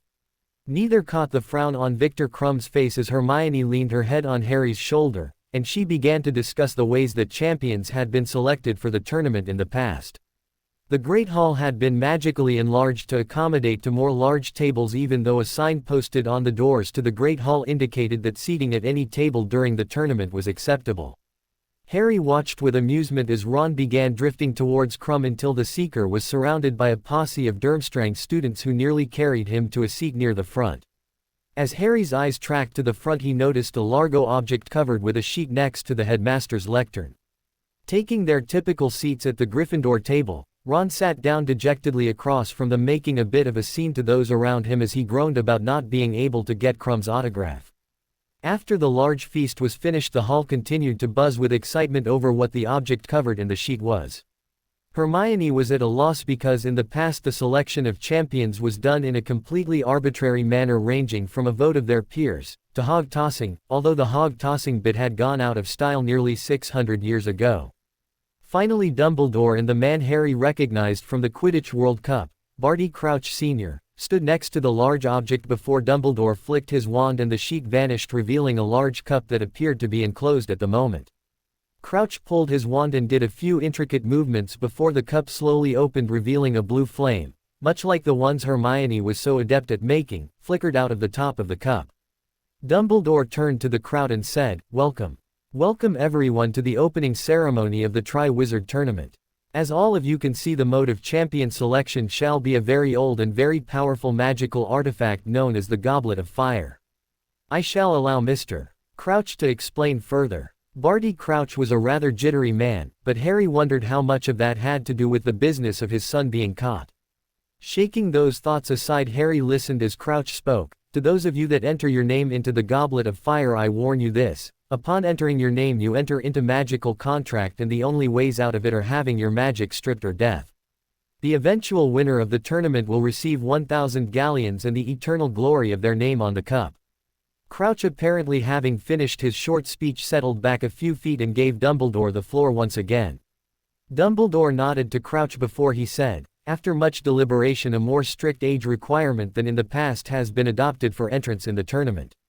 Several in the crowd groaned, and with a glance over at Ron, Harry realized that his best mate was amongst them.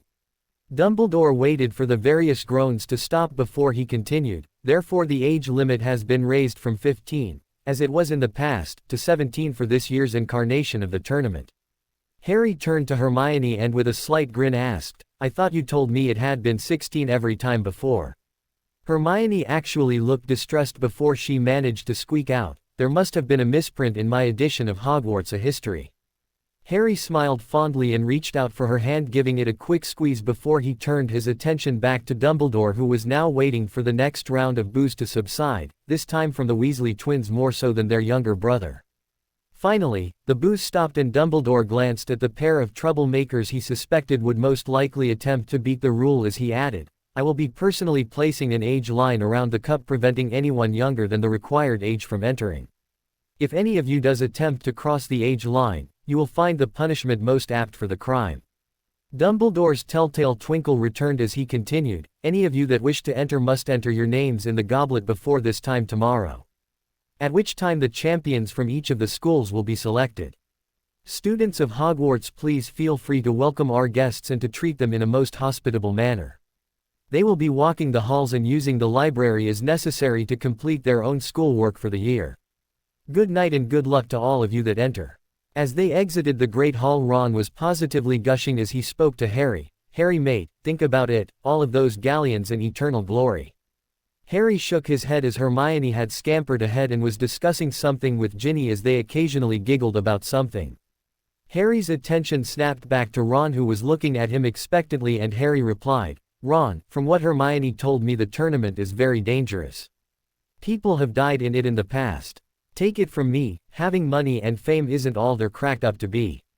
Ron scowled and said, well, unlike you, I'm afraid I don't have the luxury of having new clothes and a broom that isn't rubbish. Ron's face became defiant as he said, I heard the twins say something about an aging potion. I'm going to nick some from them and enter the goblet tomorrow. We'll see who's laughing when I win the tournament. Harry rolled his eyes in frustration as he grasped his friend's tense shoulder and said, Ron, listen, if Dumbledore is putting up an age line, then there is no way a simple aging potion will work. Let it go and maybe the tournament will come back for our 7th year and you can enter then. Ron merely shrugged his shoulder from Harry's hand and with an angry look stomped through the portrait opening and up to their dorm. Harry pinched the bridge of his nose to stave off a headache as he walked more slowly up the stairs, trying to think of a way to keep Ron from embarrassing himself tomorrow. When Harry reached the room, Neville and Seamus were playing some gobstones on Neville's bed, and after they asked him to play and Harry turned them down, he glanced over at Ron's four-poster and frowned as the draped had already been pulled around it. All Harry knew was that there was no talking sense into Ron when he got like this. Friday morning, incidentally Halloween morning, Harry awoke trying not to dwell on the date that always led him back to thinking about his parents' murder and what might have been. Harry glanced over at Ron's bed, not at all surprised to see Ron already gone for the day. Harry shook his head and sighed as he rolled out of bed, thinking about all of the ways this was going to blow up in his friend's face. After a rousing nap in Bin's class, Harry found himself in charms with Flitwick as he glanced around for Ron, who was now absent from his first 2 classes of the day. Harry turned to Hermione as Flitwick took roll and asked, Do you know where Ron is? Hermione sighed as she twirled her quill between her fingers before she replied, Ginny told me this morning that Ron and the twins were going to use an aging potion to beat the age line. My guess is that they're in the hospital wing following their spectacularly horrific failure. Harry chuckled before he asked, Hospital wing after a quick lunch then? Hermione patted Harry on the hand sweetly before she turned her attention to Flitwick as the tiny professor began to teach the group switching spells. After a quick lunch, Harry and Hermione jogged to the hospital wing, and anything they had been preparing for paled in comparison to the 3 miniature versions of Albus Dumbledore sitting in the first 3 beds of the hospital wing. Hermione was covering her mouth in an attempt to prevent the giggles from escaping her, and Harry wasn't making any effort to cover his barks of laughter before he managed to sputter out, "ISC, the aging potion didn't work. Or did it work too well?" Harry managed a sheepish grin to the 3 glaring Dumbledores before Ron answered. "Don't make an effort to refrain from laughing at our expense. It's not like we haven't visited you in the hospital wing in the past." "Ron," Dumbledore growled at Harry. Harry's laughs slowly subsided as Hermione was no closer to winning her own battle before he said, "I don't understand, Ron. I warned you not to try and enter, and now you're taking it out on me." Ron crossed his arms and his glare grew even colder before Harry turned to Fred and George and said, "Well, I just wanted to see if you 3 were doing all right. I know where I'm not wanted." Harry slowly left the hospital wing, never sparing a glance back at the Weasleys. Hermione was seething as she laid into Ron, "I can't believe how stupid you're being, Ronald. Harry was concerned about you, and despite his disagreement with you over the aging potion, he talked me into coming with him to see how you and Heckle and Jekyll were doing. What does he get when he visits? A pathetic immature prat that isn't worth the dirt on his trainers when you act like you have today. Think about that." Hermione left with all of the speed that Harry didn't as she furiously stomped out of the hospital wing. Fred turned to Ron and said, "You know, little brother, you've really stepped in it this time." George finished. Ron could only manage a pathetic groan as he buried his hands in his beard in response. Hermione finally caught up with Harry in the dungeons as he entered the potions classroom for another fun-filled day with Snape and the Slytherins. Harry took his seat with a blank expression on his face, although inside he furious, sad, and confused, trying to deal with his current feelings towards one Ronald Weasley. Hermione sat down, her anger spent and overwhelmed by her concern for Harry, softly asked, "Are you okay, Harry?" Harry blinked as his internal musings were interrupted and he replied, "I don't know really. I might have overreacted some with Ron, but he was really acting like a git." Hermione shook her head vehemently and said, "No, Harry, this is Ron's mess and he needs to clean it up." Harry smiled weakly and nodded before he said, "No death-defying stunts, right?" Hermione rolled her eyes as she pushed her shoulder into Harry's just as Snape walked into the room, much like he was akin to, cloak billowing and greasy hair remaining in place. If the year had been good for one thing, it was the leash Snape and by proxy Malfoy had been placed under by Dumbledore. Without Snape's favoritism, Harry had become a solid potions student, getting mostly E's and a few O's on all of his assignments and potions. Today Snape began his lecture looking rather agitated about something as he said, "Today we are going to be working on counter-agents to aging potions." 3 idiotic Gryffindors attempted to cross the age line and enter the tournament, and Madame Pomfrey has no stores for such an unusual potion. It is not difficult to make, and the directions for brewing are on the board behind me. The first 3 correct potions brewed will receive 10 points for their house each. Get to work. Nearly an hour and a half later, Harry, Hermione, and Draco each received 10 points, and for once even Harry had to admit that Malfoy was a decent potions brewer. As they exited the classroom, Harry and Hermione overheard Malfoy speaking to Crabbe and Goyle, "I heard that Krum entered earlier today. Too bad there isn't a good contestant from Hogwarts. Zabini told me that the best upperclassman to enter was Diggory from Hufflepuff. At least if he's selected we'll have a pureblood representing the school. Father tried to pull some strings so that I could enter, but they wouldn't allow it. If they let in anyone younger than a 6th year, I'm sure Potter would enter. I've never seen such a glory hound before." Harry shook his head as he tuned out Malfoy before he turned to Hermione and said, "I heard Angelina was thinking about entering. She has a birthday like you, so she could enter, unlike Fred and George. I wouldn't mind if Cedric got in though, he's a good guy." Hermione nodded and hesitantly asked, "Harry, what are you going to do about Ron?"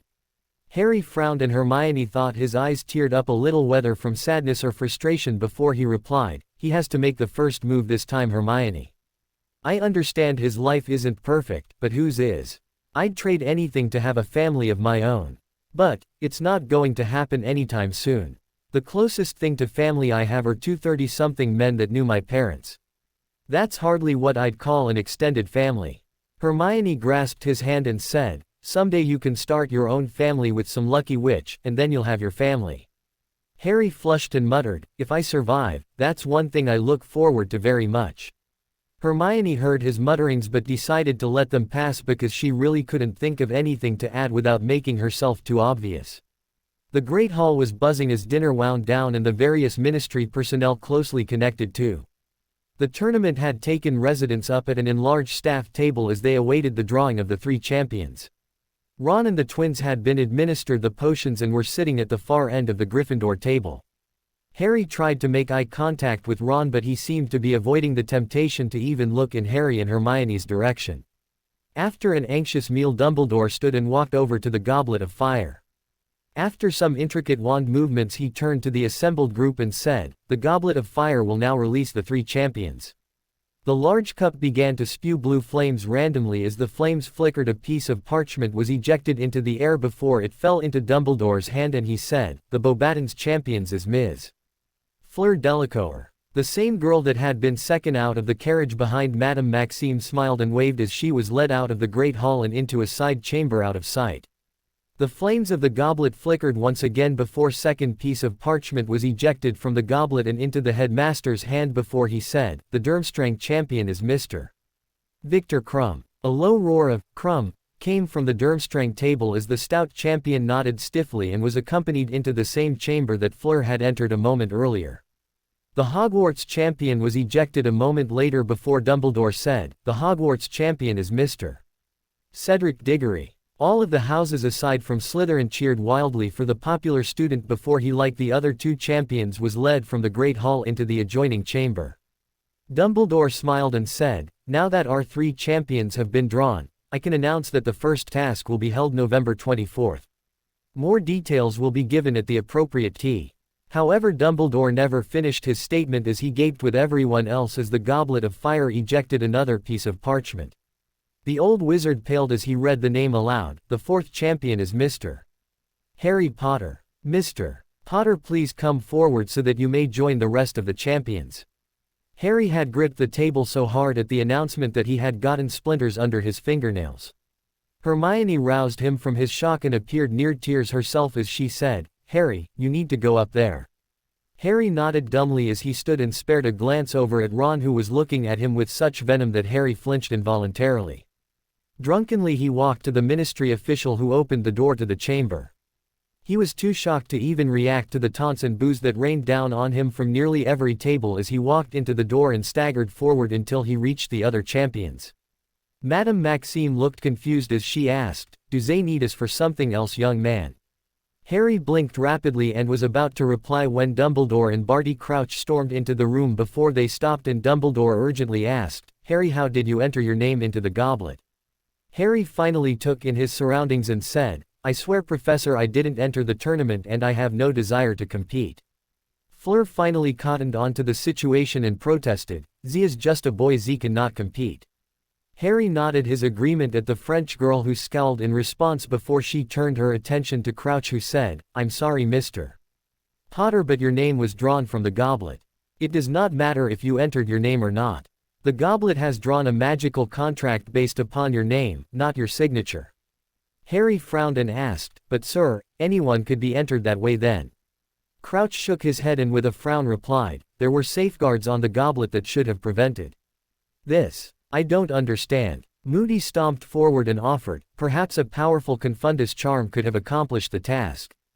Karkaroff, the Durmstrang headmaster, snarled as he said, "I do not care. They cannot allow this." Crouch sighed before he said, "We cannot redraw because the contracts have already been made, willingly or not. The ministry will announce that Mr. Potter was forced into the competition and did not wish to be entered. He will be counted officially as an unwilling participant, so that the proper compensation can be made to Mr. Potter's estate should the worst happen." McGonagall was aghast as she said, "Albus, there must be something we can do." Dumbledore looked very worn as he said, "Alas, there is nothing more that can be done. But, I believe Mr. Potter's entry is an indirect attempt on his life, so I shall appoint a faculty liaison to aid him in his preparations for the tasks." Dumbledore shook his head before he turned his attention to a pale Harry and said, "I am sorry, my boy, but this unfortunate happenstance must be overcome, and I have every confidence that you can do so. I will appoint Professor Moody as your liaison, so you can talk to him outside of class and work on a training schedule of some sort." Moody nodded encouragingly as Harry. A ministry employee exclaimed, "Merlin's beard, Harry Potter is in the Tri-Wizard tournament." Harry glanced over at the man as Moody stomped over to Harry and muttered, "Don't worry, lad, that blowhard is Ludo Bagman. He's always been a little slow on the uptake." Cedric walked up to Harry and said, "Hey Harry, I'll make sure to tell everyone I know that you didn't enter your name. I can't imagine it looked good, your name coming out so late and all." Harry smiled weakly and said, Thanks Cedric." Cedric gave him a pat on the shoulder as the group separated into 4 distinct groups, Beauxbatons with Maxime and Fleur, Durmstrang with Krum and Karkaroff, Hogwarts with Dumbledore and Cedric, and the unwilling participant with Harry and Moody. Crouch, finally having taken control of the situation, said, "The first task is to remain a secret until it is unveiled in the champion's tent just prior to the task itself. It will be held November 24th after lunch, although I imagine none of you will be able to eat so soon before the task. Train hard and prepare for the worst." Moody grunted as the room emptied, making sure Harry stayed behind before he said, "You've got more ability and potential than anyone else in this tournament, lad. I promise ya, you'll make it out of this thing alive if you pay attention and listen closely to me." Harry nodded and he exited the room before he sullenly walked back to the Gryffindor common room, intent on trying to sleep, and unable to shake the curse of bad things happening on Halloween once again. "No, Potter. You need picture yourself fading into the background while you cast the disillusionment charm to maximize its effectiveness. Moody growled as he stomped over to a half-visible Harry Potter.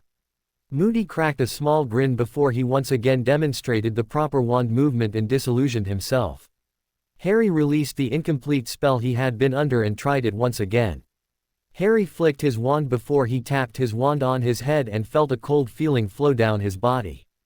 Upon finishing, he looked down and for the first time all day, his lower body was finally disillusioned. Moody grunted before he said, That's the trick, Potter. Now you need to keep practicing that for the first task. I managed to ask a friend at the ministry if they knew anything about it, and all they told me is that they shipped in 4 dragons from Romania.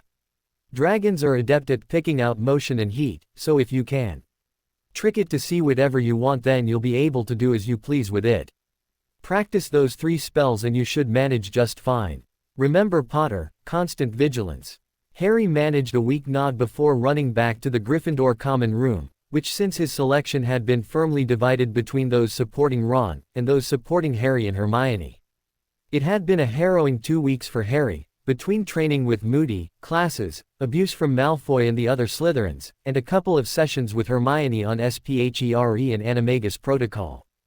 Harry walked in past the fat lady, who had made a point of beeping her little Gryffindor being forced into the ghastly tournament every time Harry exited or entered, and he immediately spotted Hermione hard at work on her arithmancy homework. Harry sat down heavily on the floor by her feet and with an amused glance she asked, "How did the session with Professor Moody go?" Running a hand through his unkempt hair he replied, "I learned some wicked useful charms for stealth. Apparently one of them is something Moody himself came up with during the First War with Voldemort." Hermione gazed down at Harry with a piecing look before she smiled slightly and asked, "What else did he tell you, Harry?" Harry jerked his head back to Hermione before he sighed and replied, He told me what I'll be dealing with for the first task." Hermione frowned and asked, "But isn't that cheating?" Harry took his glasses off before he looked away and said, "Not if I tell the other champions too." Hermione gave Harry a shrewd smile before she asked, "How are you going to inform them?"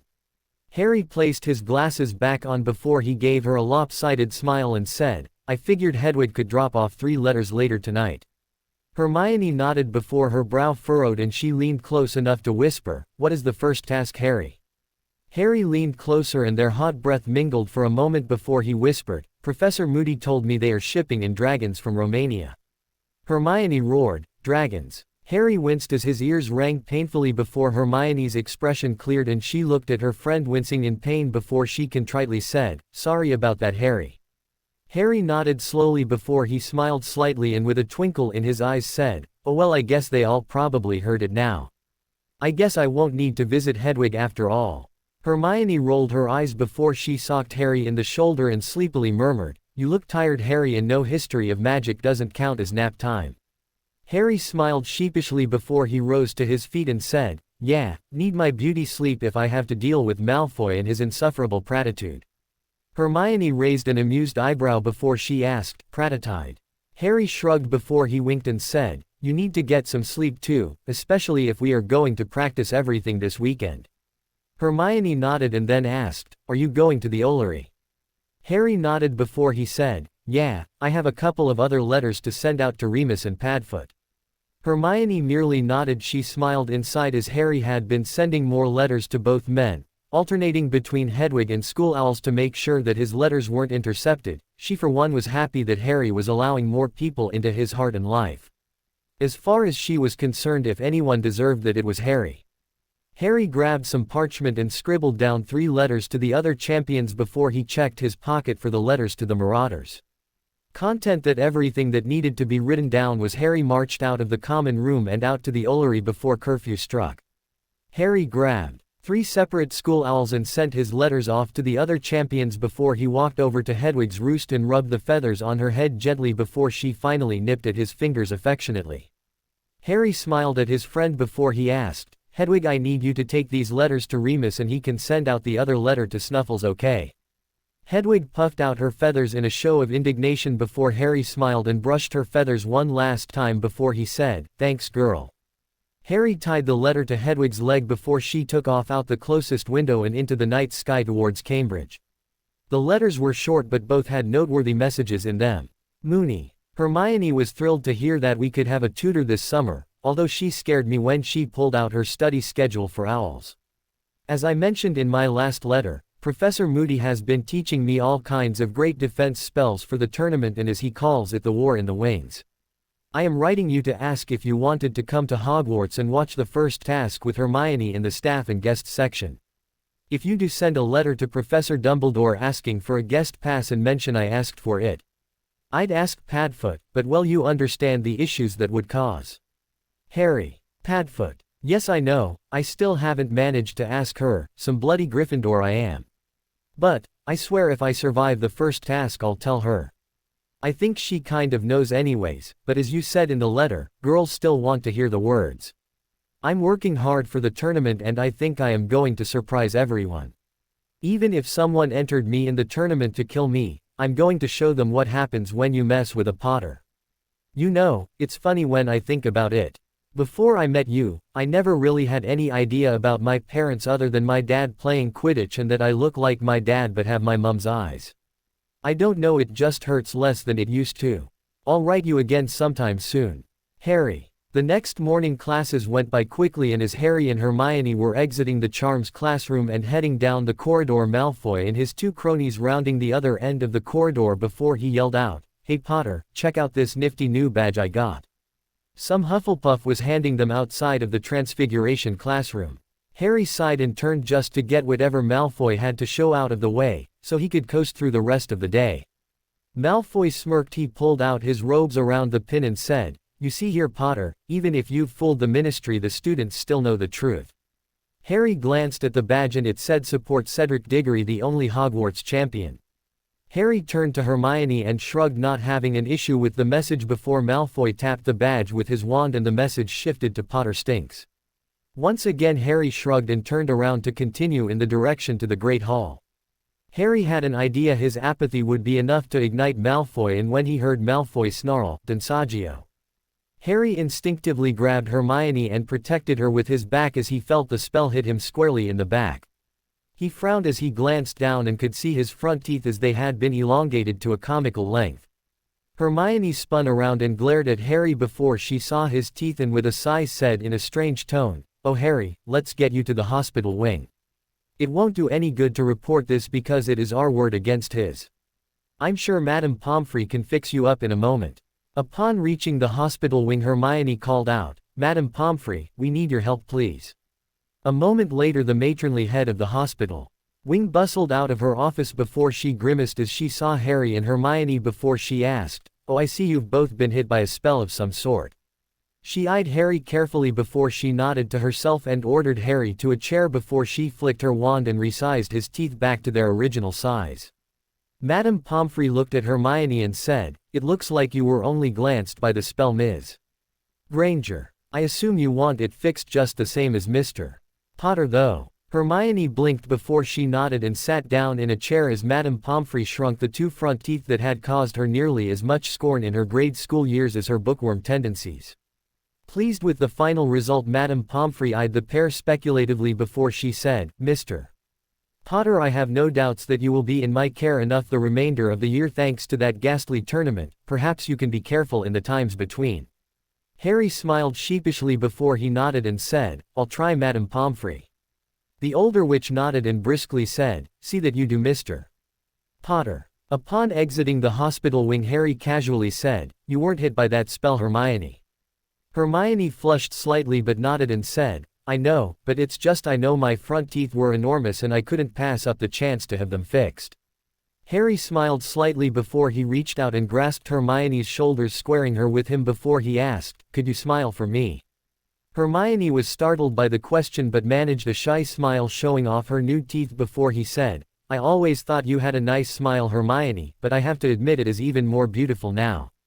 Hermione flushed and appeared too flustered to answer as Harry smirked before turning away and walking towards the Great Hall, intent on getting some lunch before it was too late. After lunch they entered the potions classroom and to their satisfaction Malfoy groaned upon seeing the Gryffindor duo. Hermione made no move to show her teeth had been fixed as well, before Snape began to lecture on antidotes to certain poisons. Just as Snape made a move to flip the blackboard and reveal the potion that need be completed for class, a knock on the door startled everyone. Snape rolled his eyes heavenward before he said, "Come in." Colin Creevey nervously poked his head into the room, leaving his body behind the door as a means of protection from Snape before he stuttered, "Professor Snape, Harry is wanted in the headmaster's office for the weighing of the wands." Snape scowled but nodded before he turned to Harry and said, "I want 2 feet on antidotes next class to make up for your missed potion, Potter." Harry sighed and grabbed his bag before he nodded to Hermione and slowly exited the classroom, even catching Ron looking at him almost wistfully as he left. Harry closed the door behind him, and the entire walk to the headmaster's office Harry did a quick polishing job on his wand as he thought about what the meaning of Ron's look could mean. As Harry reached the hallway leading to the gargoyle protecting Dumbledore's office, he spotted Ludo Bagman waiting for something anxiously. Harry warily walked up to the man and asked, "Mr. Bagman, are you okay?" Bagman snapped his head towards the voice before a wide smile covered his face and he said, "Ah, it is now. I was wondering if I could have a word before I accompany you to the weighing of the wands."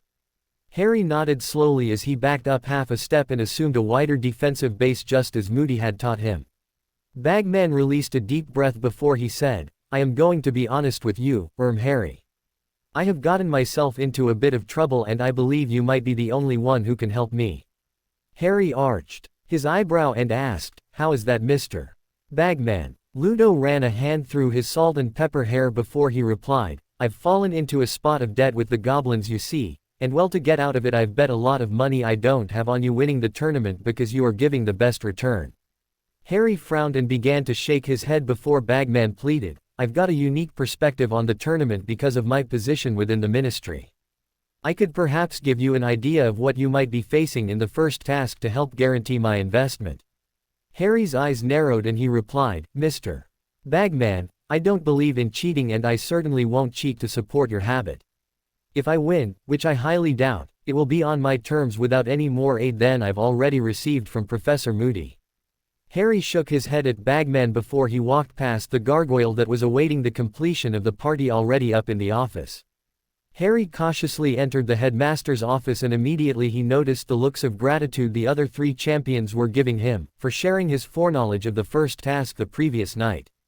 A new strange pair of presences were a bizarre-looking witch with horned glasses in a strange leopard print muggle get-up and a photographer whose face was hidden behind the hood on an old-style camera of some sort. The woman immediately stormed over to Harry and grabbed at his arm, but Harry pulled away, leaving her grasping for air. After a moment she composed herself and with a sickly sweet smile said, "Mr. Potter, I'm Rita Skeeter for the Daily Prophet. I was wondering if I could have a word with you following the weighing of the wands and the traditional champion's photo."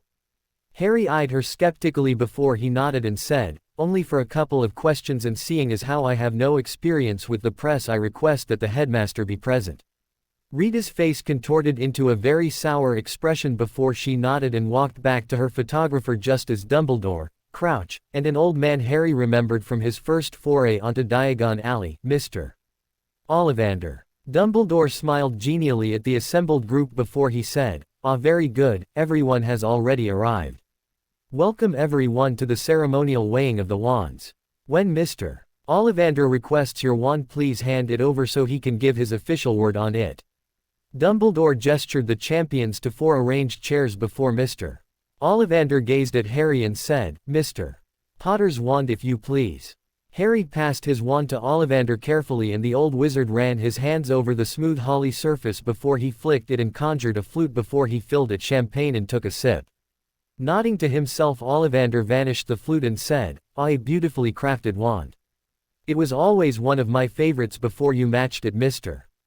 Potter. It shall serve you well in your future endeavors." Harry nodded as he took his wand back, sliding it up his sleeve and into his self-made wand holster.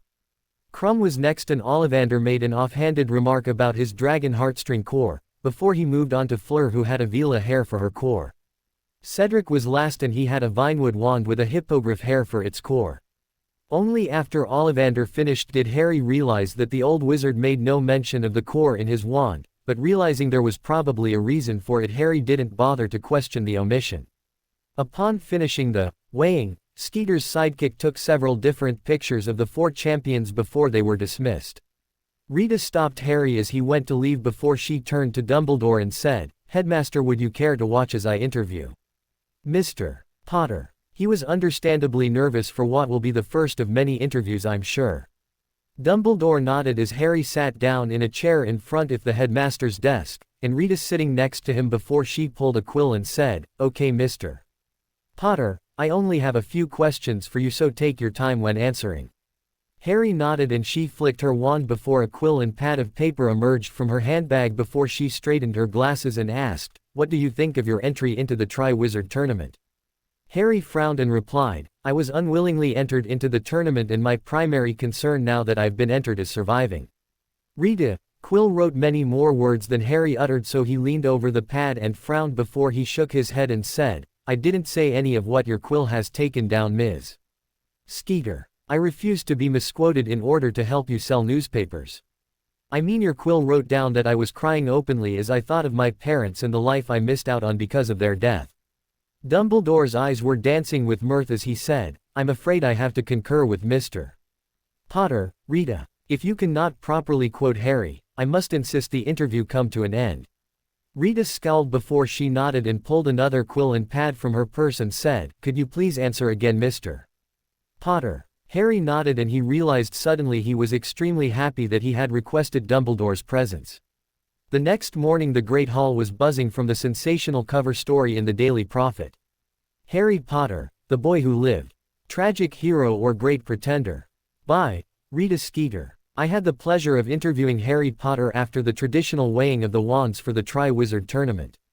Mr. Potter was very forthcoming but extremely secretive in his answers, especially when dealing with his parents and his entry into the Triwizard Tournament. Mr. Potter grew very uncomfortable when broached with questions of his parents, which I find puzzling because as an orphan one would think he would want his parents remembered for who they were. Additionally, when asked of his entry into the Triwizard Tournament, Potter grew belligerent and forced Albus Dumbledore to end the questioning. Are these the actions of the tragic hero or the actions of an attention-seeking spoiled child, who has grown accustomed to getting his way even in the presence of a wizard as great as Albus Dumbledore? Only time will tell. The next week and a half passed quickly, far too quickly for Harry's wishes, as Rita Skeeter's article had brought about a very mixed bag of responses, although the majority of the wizarding world still seemed to side with Harry based upon the few letters he had received. Harry had gotten a prompt response from Remus indicating he would be happy to attend the tournament and also indicated he had an additional guest he was sure Harry would be happy to see. Noon on the 24th had come and Harry was quietly eating lunch at the Gryffindor table even though everyone else was buzzing in excitement over having no afternoon classes, and being able to watch the first task of the Triwizard Tournament. Hermione was blubbering about something, and with a rueful smile Harry understood that it had more to do with her anxiety about the task he was about to undertake than anything else. Another interesting note was when Hermione brought it to Harry's attention that Viktor Krum had started infringing upon her territory more and more frequently as he did nothing more than watch her study and do research. Hermione had been frank as she said, "It is bloody creepy, and that's all it is, Harry."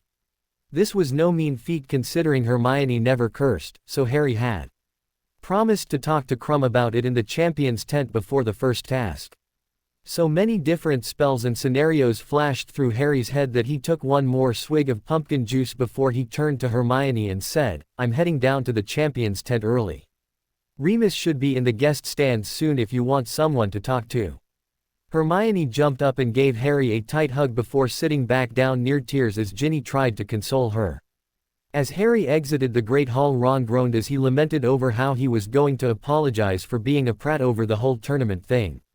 It had eventually come down to being hexed by both of the twins to force him to see reason, but not that he had seen the light. He had no clue how to fix the rift he had created between himself and the other two members of the trio. By the time Harry had reached the champion's tent and changed into his official Tri-Wizard champion uniform, the tent had slowly began to fill up and Harry spotted Krum alone in the opposite corner, so he decided it was time to have a chat with the enigmatic Bulgarian. "Hello, Victor," Harry said conversationally as he grabbed a chair and spun it around to sit across from the seeker. Krum looked strangely embarrassed and he replied, "Hello, Harry. What can I help you with?" Harry frowned and replied, "My best friend Hermione said you've been watching her in the library. She admitted that it was distracting and more than a little bit creepy. She asked me to discuss this with you, and to politely ask you to stop. Krum frowned but nodded and asked, is there something else you wish to tell me? Harry smiled slightly before he said, see, the thing is, Victor, I haven't even told Hermione this, but we have such a unique relationship that I've admitted to myself recently that I have more than a passing interest in her. She has definitely hinted her interest in me as well, so I was just asking from one bloke to another to give her some space because she deserves better than to be stared at. Krum's shoulders sagged but he nodded resignedly and said, Hermione is very special girl va. Harry nodded his understanding before he took his wire-rimmed glasses and replaced them with a pair of glasses Hermione charmed to match his prescription.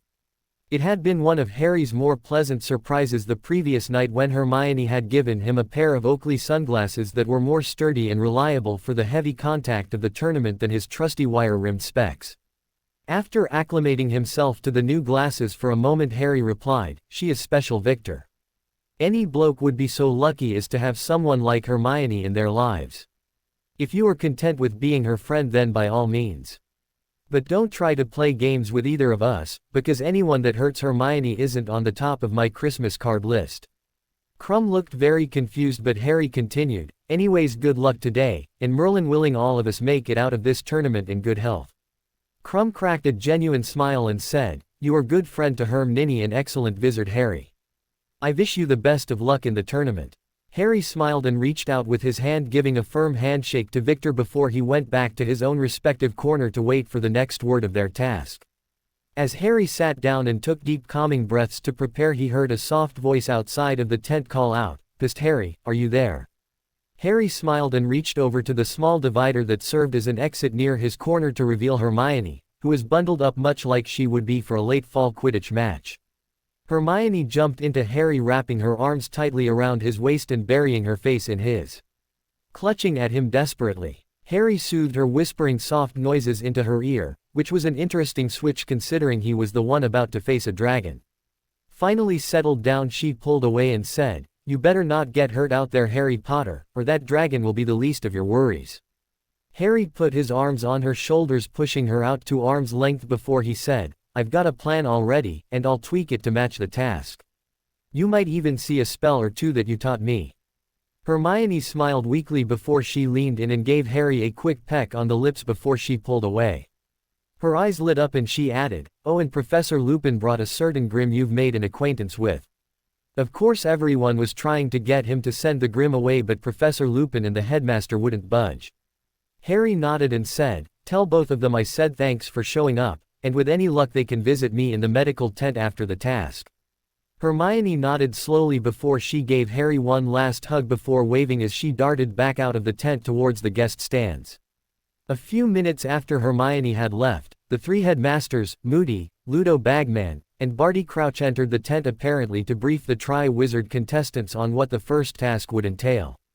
Each of the champions formed a circle around Barty Crouch as their respective sponsors stood next to them in a show of support before Crouch pulled a badge from the pocket of his robes and said, champions, the first task will be a test of your magical ability and courage.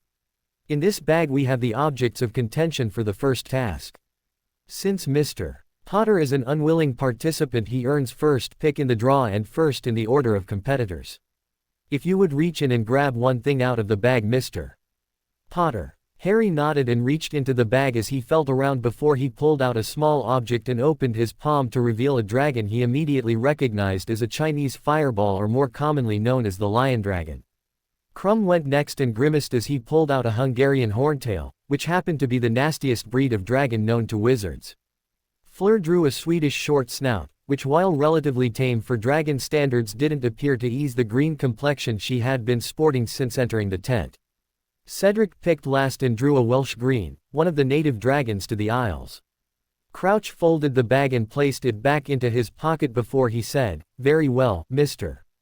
Potter will be going first with Chinese fireball, Ms. Delacour will be going second with the Swedish short snout, Mr. Diggory third with the Welsh green, and Mr. Krum will be going fourth due to the volatile nature of the horntail he has drawn. Crouch removed his bowler hat before he continued, your task will be to procure a golden egg that is on the nest of the dragon you have drawn. You will be judged upon your magical skill and time required to complete the task. If you should fail to complete the task, you will be awarded no points, but a golden egg will be given to you. The golden egg has the clue necessary to prepare for the second task, which will be held in February. Good luck to all of the champions, and may Merlin bring you to safety.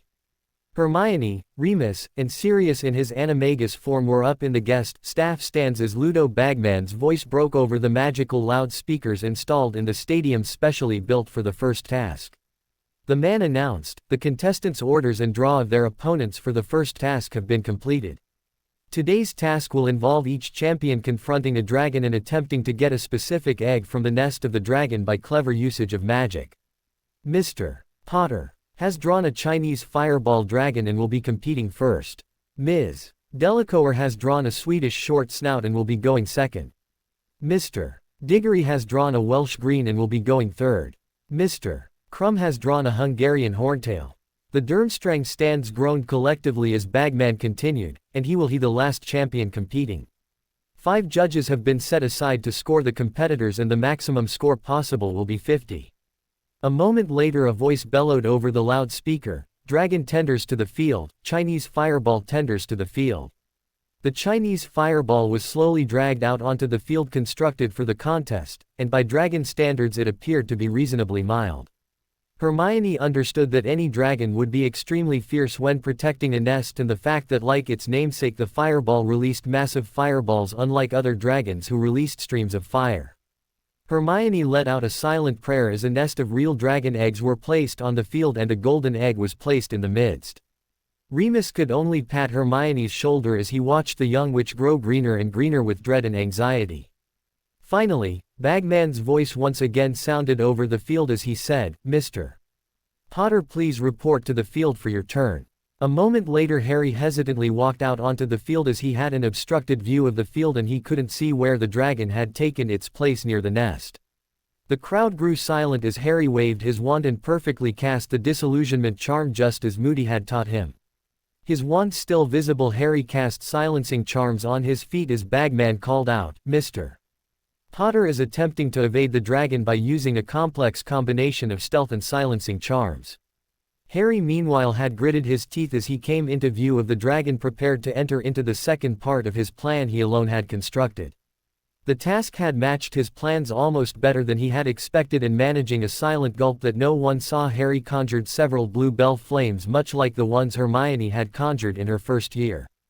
Harry levitated the flames into a half circle around the area of the fireball, which began to snort smoke as the flames agitated its reptilian vision skewed to motion and heat. The crowd had finally begun to pick up on what Harry was doing, and cheers and murmurs rippled throughout the crowd. Hermione had pressed her fingernails into her face, anxiously awaiting Harry's next move. She felt a small measure of pride at using her blue bell flames as a distraction, even though it was overwhelmed by her worry for Harry. Harry conjured one last flame and floated off to the fireball's right as finally began his movements towards the nest.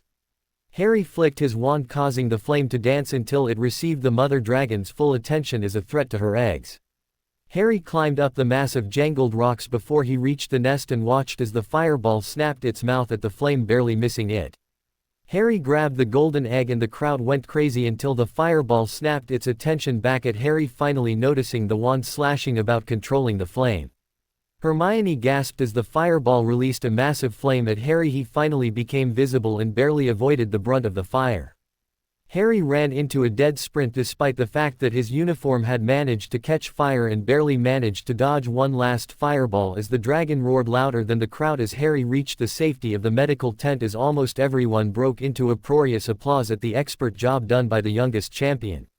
Ron's grimace of earlier multiplied as he realized that he never could have done anywhere near the job Harry had, despite the fact that Harry had no interest in the notoriety his performance would bring in addition to his other fame.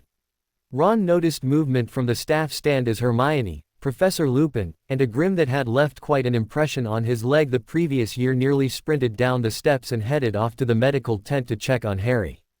Ron knew that now wasn't the time to talk to Harry, so he bit his tongue and ran a hand through his hair in frustration, hoping that moment would come soon. As soon as Harry in his uniform which was aflame had entered the medical tent, the fire was placed out and his uniform top stripped away to treat the minor burns he had accumulated from the fireball's only successful attack. Madame Pomfrey was applying some salve when Hermione, Remus, and Padfoot ran into the tent and marched up to Harry looking very concerned as he winced as his burns were treated. Hermione managed a small blush before she asked, "Harry, how are you feeling?" Madame Pomfrey answered for him, "Ms. Granger, your friend has managed to get away with a minimal amount of damage, I am happy to admit. I would be so lucky as to have similar results for the other champions." Harry chuckled painfully before he said, "Well, that went pretty well, I'd say."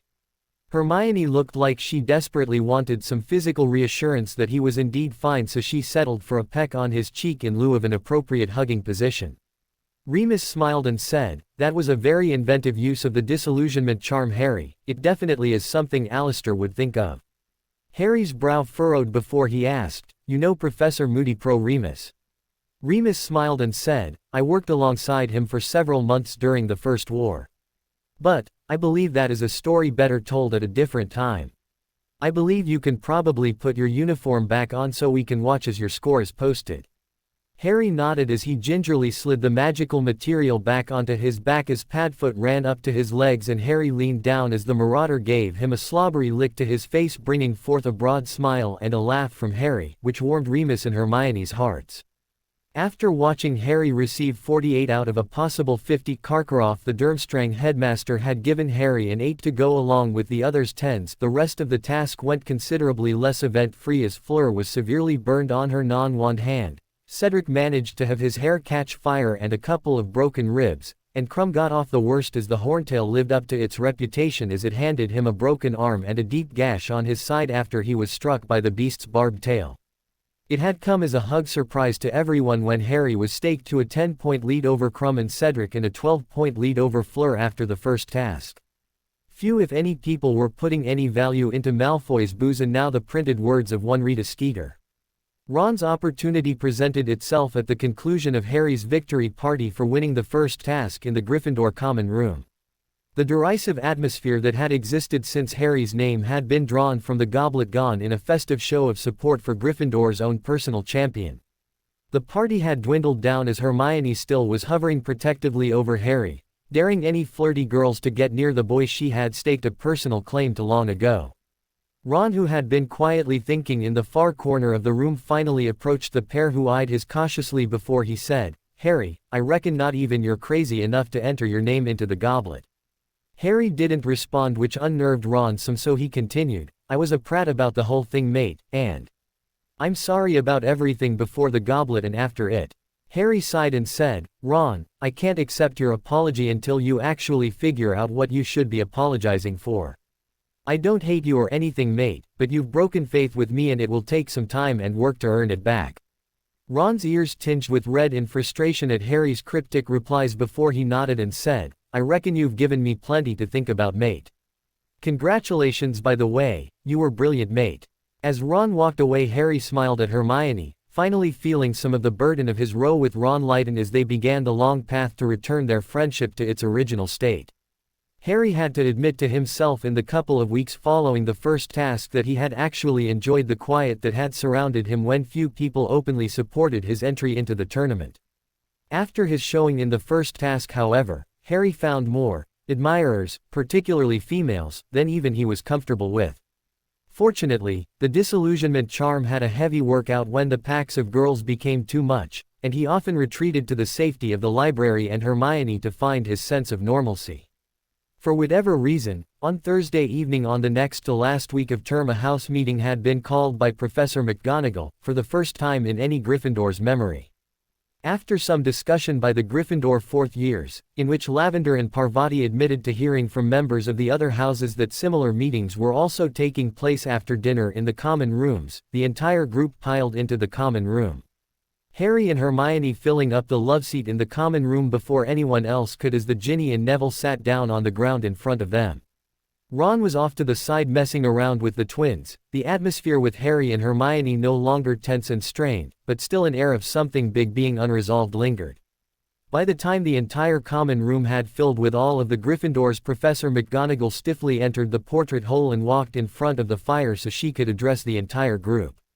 Her lips were drawn into a thin line as she watched Ron and the twins mess around with toy wands, but she refrained from reprimanding them. Instead, she began to speak in an authoritative burr. I am here to announce that there will be a Yule Ball held on Christmas night.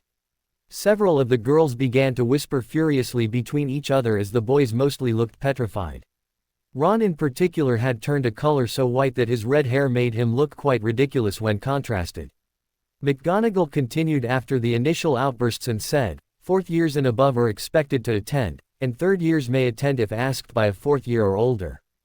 Dress robes are required and a Hogsmeade weekend is being held this coming Saturday to accommodate anyone who hasn't gotten a dress robe or dress gown. I expect all of you to be on your best behavior and to represent Gryffindor House with pride. That is all, but if I could have a word with Mr. Potter in private it would be appreciated." Upon hearing of the ball, Harry turned to Hermione and softly asked, "Hermione?" Hermione turned her attention from McGonagall, quickly masking her wistful look before Harry continued, "Would you like to go to the ball with me?" Hermione's eyes filled with tears, sending Harry into a brief state of panic before she leaned over and whispered into his ear, "I'd like that, Harry." Harry let out a relieved breath and noticed Hermione's attention was back on McGonagall, and he turned to hear her mention a Hogsmeade weekend to do any additional shopping for the ball, and something about third years being able to attend with an older date. Then she specifically asked for him and he winced, wondering what new nonsense he was being singled out for. The common room slowly emptied and Hermione went over to the other side of the room with her book bag in hand to do some homework, no doubt. McGonagall finally pulled Harry into a corner before she said, "First, I'd like to say how proud I was of you for your performance in the first task of the tournament. A very Slytherin touch to some Gryffindor bravado worked quite nicely." Harry smiled slightly, although he was rather confused by why she had needed him alone to say this, until she continued, "As for the matter why I wanted to talk to you in private, Mr. Potter." Harry nodded and she managed a quick twitchy-looking smile before she said, "As a champion you are expected to join in the ceremonial first dance of the ball. It will be a simple waltz. Do you have a date in mind yet?" Harry's eyes swiveled around before he leaned in and said, "I already asked Hermione and she said yes." McGonagall's eyes twinkled as her expression softened and she said, "Very well, Mr. Potter. I will inform the necessary officials. If I might add, I believe you and Ms. Granger make a lovely pair." Harry smiled and nodded as McGonagall left the room with an uncharacteristic bounce in her step. Harry walked back to Hermione and took his usual place near her feet before he said, "We have to join a ceremonial first dance for the ball." Hermione bit her lip before she glanced around the common room and said, "We can skip our training Saturday night and I'll teach you the few dance steps that I know. I imagine it won't be much more than waltz of some sort." Harry nodded as Hermione apprehensively added, "Harry, I don't think we should tell anyone who we're going with. It will only cause more problems." Harry frowned and asked, "Are you ashamed of me or something?" Hermione sighed and whispered, "Harry, there are a lot of girls who want to go to the ball with you. I imagine if they found out I was going with you, my life would be pretty miserable for the next couple of weeks." Harry ran an agitated hand through his hair before he nodded and lapsed into thought for a very long moment. Finally he smiled and said, "You wouldn't believe how happy I am to be going to the ball with you." Hermione merely smiled as Harry stood and gave her a quick hug before retreating to the boys' dormitory to play a game of gobstones with someone before going to bed. Even Hermione had to admit that Harry deserved a night off from all of the extra work. By Saturday morning Harry suddenly began to feel more and more glad that he had asked Hermione to the ball quickly, because he was having a hard time not laughing at all of the insecure guys desperate to find a date to the ball. Of course, Harry could certainly empathize. Girls could be very scary in the proper situations. To Harry's surprise, Hermione had been asked to the ball by Neville, even though Harry thought it was more out of respect for her than anything else. The real surprise for Harry came when he had been cornered by a pack of 15 girls all demanding to be his date, before he was saved by Fred and George as the twin pranksters assaulted the rabid girls with dung bombs until they let Harry go. Saturday morning found Harry, Hermione, Neville, and Ginny, who Neville had asked to the ball once Harry promised him protection from all of the Weasley brothers. Harry turned to Hermione and asked, "Is there anything specific you need?" Hermione shook her head before she smiled and said, "No, but I need to take you to Gladrags and get you an undershirt that matches my gown. If we get there first then we won't have to wait in line just for shirt." Harry nodded, slightly amused by Hermione's actions, but keeping his expression carefully neutral not to bring forth the wrath of Hermione by being a stupid git for not understanding her reasons. Harry had asked Remus the prior night for a simple request with the necessary galleons to get Hermione something nice for the ball. He had done his Christmas shopping by owl order after the first task, so that was actually one concern he no longer had to deal with. As luck had it they managed to be second online at Gladrags and Hermione immediately found a white shirt with periwinkle trim which would go quite nicely with her dress and his dress robes. Hermione wanted to go to the bookstore and Harry smiled and said, "I'll be there in a minute, I need to pick something else up." Immediately Harry found the object of his search at Dervish and Banges as he picked up a miniature faux glass that fit into his wallet.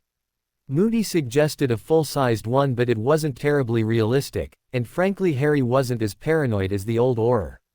Caution and paranoia were related, but they were only related distantly as far as Harry was concerned.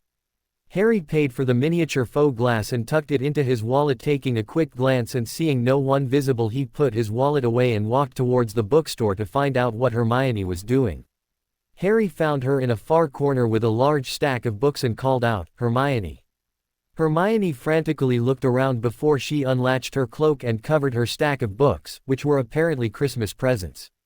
Harry smiled and raised his hands in a placating gesture before he said, "Relax, I won't sneak a peek. Do you want me to carry those for you? At least until I put them on the counter, then I promise I'll wait outside for you." Hermione pierced Harry with a look he really had never seen from her before, but if he had to describe, it would be skepticism mixed with a look filled with a strange intensity that honestly scared him a little bit.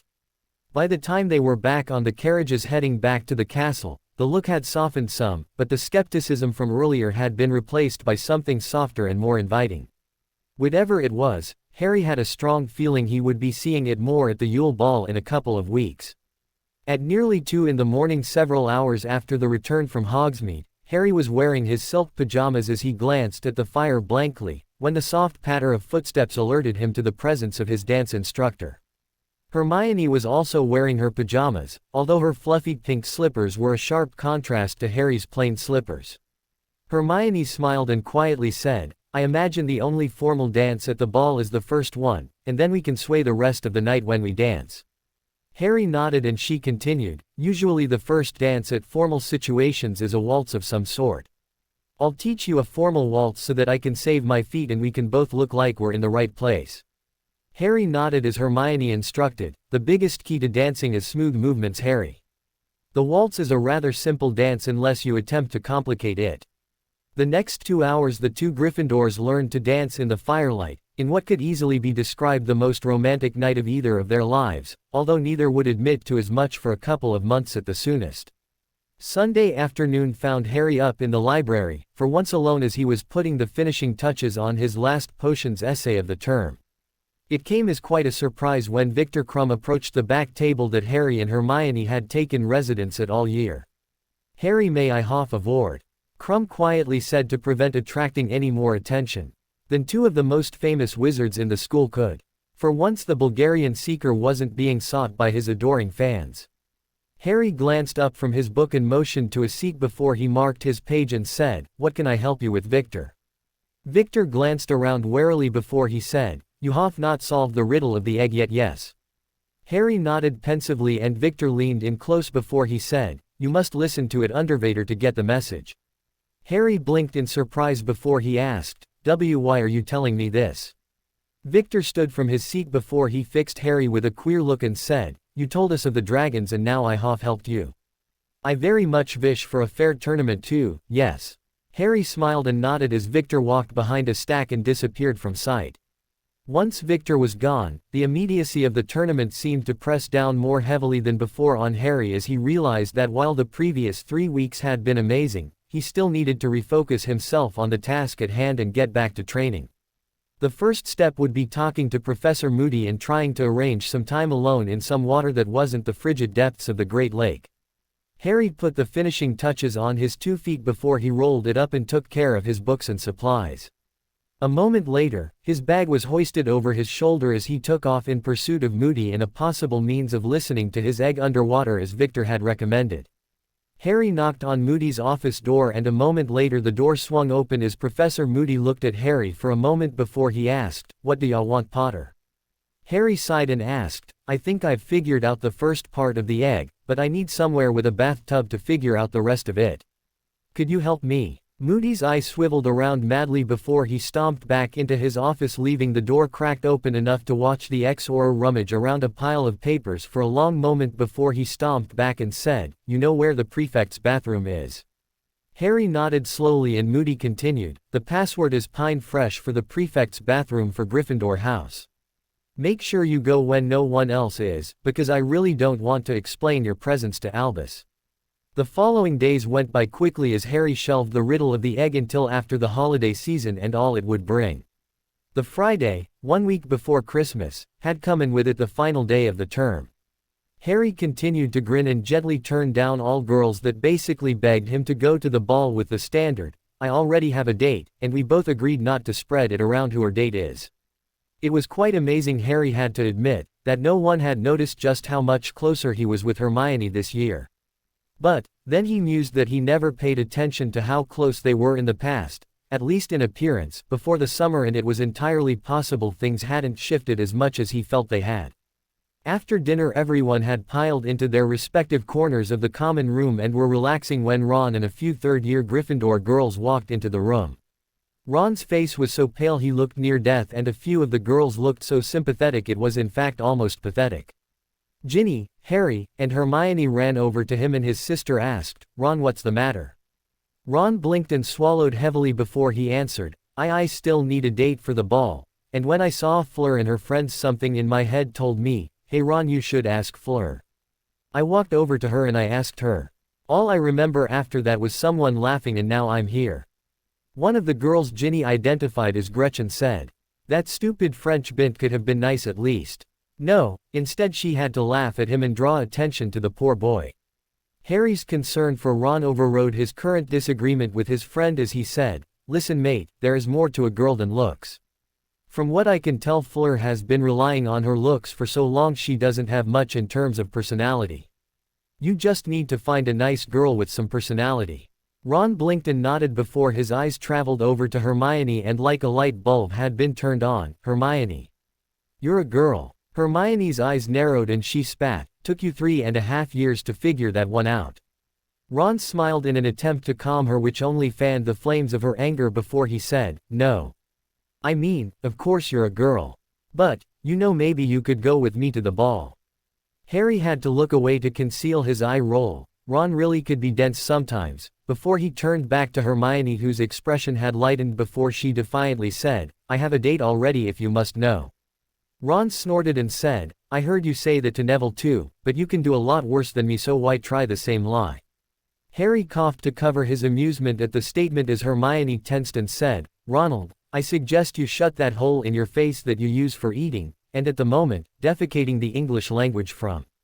I have a date and I wouldn't go with you even if I didn't have a date." Ron turned to Harry and upon seeing the arched eyebrow on his face realized no help was available at that quarter, so he frowned and said, "Fine then, don't go to the ball with a date. I was just trying to do you a favor anyways. I'm sure there are plenty of girls that look a fair bit better and are still available anyways." Hermione's hand twitched to her wand and she was about to end the conversation the hard way before Harry beat her to it and softly but commandingly said, "Ron, I swear to God you are going to apologize for being rude right now or you'll find that your bum works as another holster for your wand." Ron growled but did concede the point as he gruffly said, "I'm sorry Hermione, I didn't mean it. I'm just being a prat." Ron turned his attention to Harry once again and challengingly said, "What about you, Harry? Found a date yet?" Harry smirked and swiftly replied, "As a matter of a fact I've had a date since the night the ball was announced. She also happens to be the prettiest witch on the grounds." Ron didn't notice Hermione's beaming smile towards Harry. After a moment to let Harry's statement sink in, Ron looked a mixture of disbelieving and envious for a moment before he unthinkingly said, "Well, some us aren't lucky enough to have girls after our fame."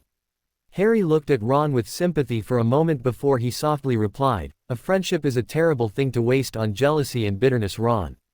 Remember that. Ron managed to look ashamed as Harry sighed heavily, and walked out of the portrait hole. Hermione glared at Ron for a few minutes before she bolted as well, in pursuit of Harry to calm him down. Saturday morning the Great Hall was buzzing as another Rita Skeeter article on Harry graced the pages of the Daily Prophet. Harry managed to grab Hermione's copy of the paper first as he paid for the edition and frowned as he read down the article. Hermione looked concerned as whispers and a few titters from the Slytherin table cascaded through the student populace. A few witches even began to glare at Hermione, who grabbed the paper and read. Two champions vie for a very different prize. By Rita Skeeter. More news has come from Hogwarts and this reporter has managed to secure the truth just as you the readers deserve. It has come to my attention thanks to various sources that Muggle-born student Hermione Granger has managed to ensnare the attention of not one but two wizards, Victor Krum, the Bulgarian Bon Bon, and Harry Potter, the boy who became a hunk. So, I decided to dig deeper in an attempt to find out more about Ms. Granger, to find out what she has that so many other deserving witches lack. What I found disturbed me greatly.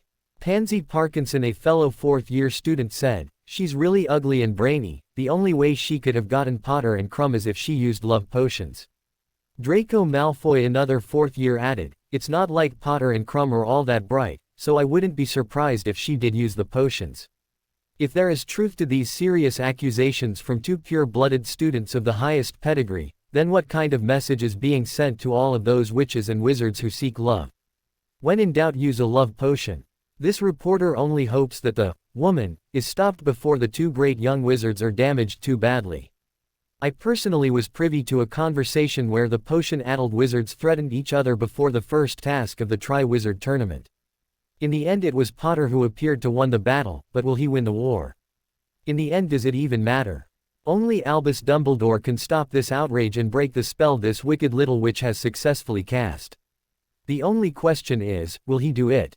While several students laughed at the ridiculous article, several others appeared to buy the garbage and glared at Hermione as she finished her breakfast. Harry meanwhile was heavy in thought, trying to figure out how Rita had overheard his conversation with Victor before the first task. There hadn't been anyone else in the tent that could have heard them, so either she used a spying spell of some sort, or she managed to get into the tent unseen. Either way, Harry was going to figure out the secret of Rita Skeeter and make her pay. One of the downsides of magic was the amazing speed at which word spread, considering everything was delivered by owl. 10 different owls entered the hall with howlers and took off straight at Hermione, apparently prepared to give her a piece of someone's mind. Harry pulled his wand and as the owls dropped the letter, Harry silently obliterated 9 of the 10 letters before they had a chance to activate. The last letter opened and before Harry could obliterate it, a familiar voice echoed through the hall as Molly Weasley screeched, nay howled. "Hermione Granger, you should be ashamed of yourself. Using love potions is not a thing any proper lady should use, and ensuite Harry no less. You truly are a woman, and I'm sure your parents would be ashamed." Harry frowned and obliterated the howler before it could do any more damage before he glanced over at Hermione, whose eyes had filled with tears at the public reprimand from the matronly witch who had been so kind to her in the past. Harry angrily muttered, "What a load of rubbish. Molly is going to hear from me after this. She is definitely off of the Christmas card list." Harry's comments earned a tearful giggle from Hermione, for which he was eternally grateful for, before he turned to Ginny, whose eyes were wide from her mother's comments before she caught Harry's gaze and nodded as she took off to write a letter to her mother explaining the situation. It hadn't surprised Harry when Hermione had told him that she had told Ginny of their coming date at the Yule Ball, and unlike anyone else save Harry and Hermione, she had been watching their behavior over the course of the summer and then fall term as they slowly grew closer and more like a couple. Perhaps the most infuriating thing Ginny found was that her mother had used love potions sparingly to get her father to date her in the first place. So, everything she said was not only false and purposely hurtful, but also hypocritical in the worst possible way. The next morning found things settling down within the school, after Dumbledore had made an announcement that no love potions were being used on students at Hogwarts. Harry had gotten a late start on the morning when he plopped down heavily at the Gryffindor table next to Hermione.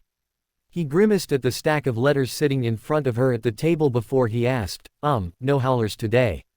Hermione smiled and replied, "No howlers, but the headmaster told me yesterday to check my mail for jinxes." Let me show you the detection spell and then you can help me check my mail. Most of the letters are rather funny actually.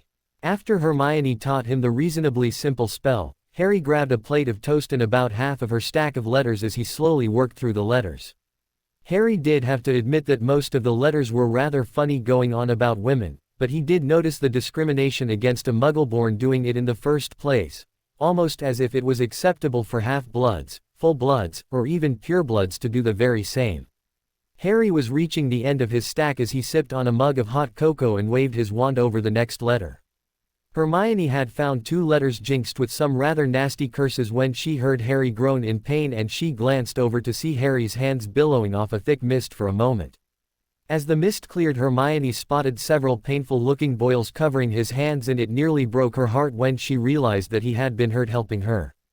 Harry's hands were shaking slightly as he slowly stood from the table and glanced at Dumbledore swiftly, but the message had been sent. All of the inquiring eyes of the hall were watching the boy who lived in obvious discomfort, hands covered in undiluted bubo-tuber pus and the boils and sores that come with it. Dumbledore quickly stood and said, "Ms. Granger, please accompany Mr. Potter to the hospital wing so his hands can be tended to. As to the rest of you, please finish your breakfast and enjoy your days off before the holidays." As Harry's hands were being tended to in the hospital wing, Dumbledore walked in with a smile on his face before he walked over to Harry, Hermione and Madame Pomfrey and said, "The house elves will be checking any further letters to Ms. Granger for hexes of harmful properties. I will personally contact the offices of the Daily Prophet and demand a retraction of Ms. Skeeter's article with a public apology to all parties involved." By Monday, and thanks to the healing prowess of Madame Pomfrey, Harry and his hands were given a clean bill of health. Most of the younger students were on their way to Hogsmeade to catch the express back to King's Cross when Harry decided to get the clue of the egg solved. Harry approached the portrait entrance to the prefect's bathroom with a towel and swim trunks in tow to accomplish his task. Harry uttered, "Pinafresh," and entered the empty prefect's bathroom. Harry glanced around and slid a bench in front of the opening just in case. After quickly changing into his swim trunks, Harry grabbed the large golden egg and jumped into one of the enchanted ever-full tubs. Harry pressed a lever next to where he was sitting as the tub slowly filled with bubble to protect his modesty in case someone did come in. Harry cracked open the egg underwater and quickly submerged to listen to the message.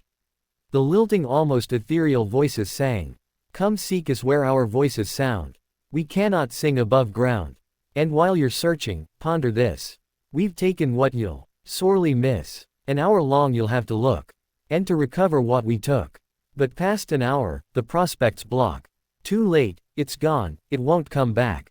Harry surfaced as he repeated the song to himself over and over, trying to commit it to memory, completely oblivious to the fact that someone or something had joined him while underwater. After repeating the song for the 10th time, he felt a cold chill run down his spine, which he only felt when in the presence of a ghost. Steeling himself and hoping desperately for Sir Nicholas, he was surprised to see Beeping Myrtle pop up out of the water directly in front of him. Based on her proximity, Harry was certain she had gotten well, the full show thanks to his baggy swim trunks, and so he said, "Hello Myrtle, can I help you with something?" Myrtle popped fully out of the water giggling before she said, "Oh no Harry, you've helped me enough today as it is. Of course that strange singing in the tub is a mite distracting." Harry rolled his eyes and dryly said, "Oh, have experience with that, do we?" Myrtle giggled and blew a raspberry at Harry before she said, "Only with that cute Cedric Diggory. He was in yesterday doing the same thing you did today. I got him parchment and a quill to write with, would you like the same? After all, it is the least I can do." Harry arched an eyebrow but nodded as Myrtle floated away to the far corner of the bathroom before returning with a parchment and quill. Harry's eyes narrowed and he asked, "I thought ghosts couldn't affect the physical world." Myrtle smiled and said, "Ghosts are magical, silly boy, we can affect magical things just fine. Why else do you think there are so many of us at Hogwarts? The magic of the school keeps us from sinking into the ground." Quote. Harry nodded as he quickly jotted the song down onto the parchment before he stood and turned the bubbles off.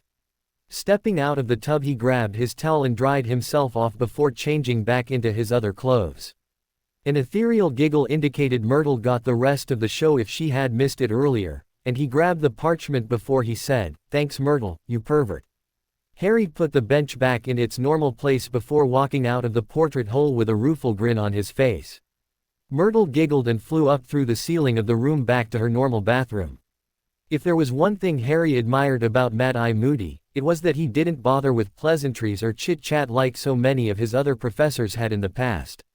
Even that wasn't an entirely fair description of Moody though. To give it some perspective, the 2 times they met for dueling club, Moody had personally stunned students not paying attention to prove a point. Of course it had been Malfoy and Ernie Macmillan, and they were having an arrogant versus pompous get-off of some sort, during Moody's instruction. But Harry was certain no other professor would have reacted as such. Moody had even threatened to transfigure Malfoy into a ferret or some other kind of weasel, because that was what Malfoys were, weasels. 2 days before Christmas and the Yule Ball, Harry was standing in the middle of the defense classroom. Although unlike during the term, the room had been transformed into what appeared to be one large dueling room with a large mat in the center.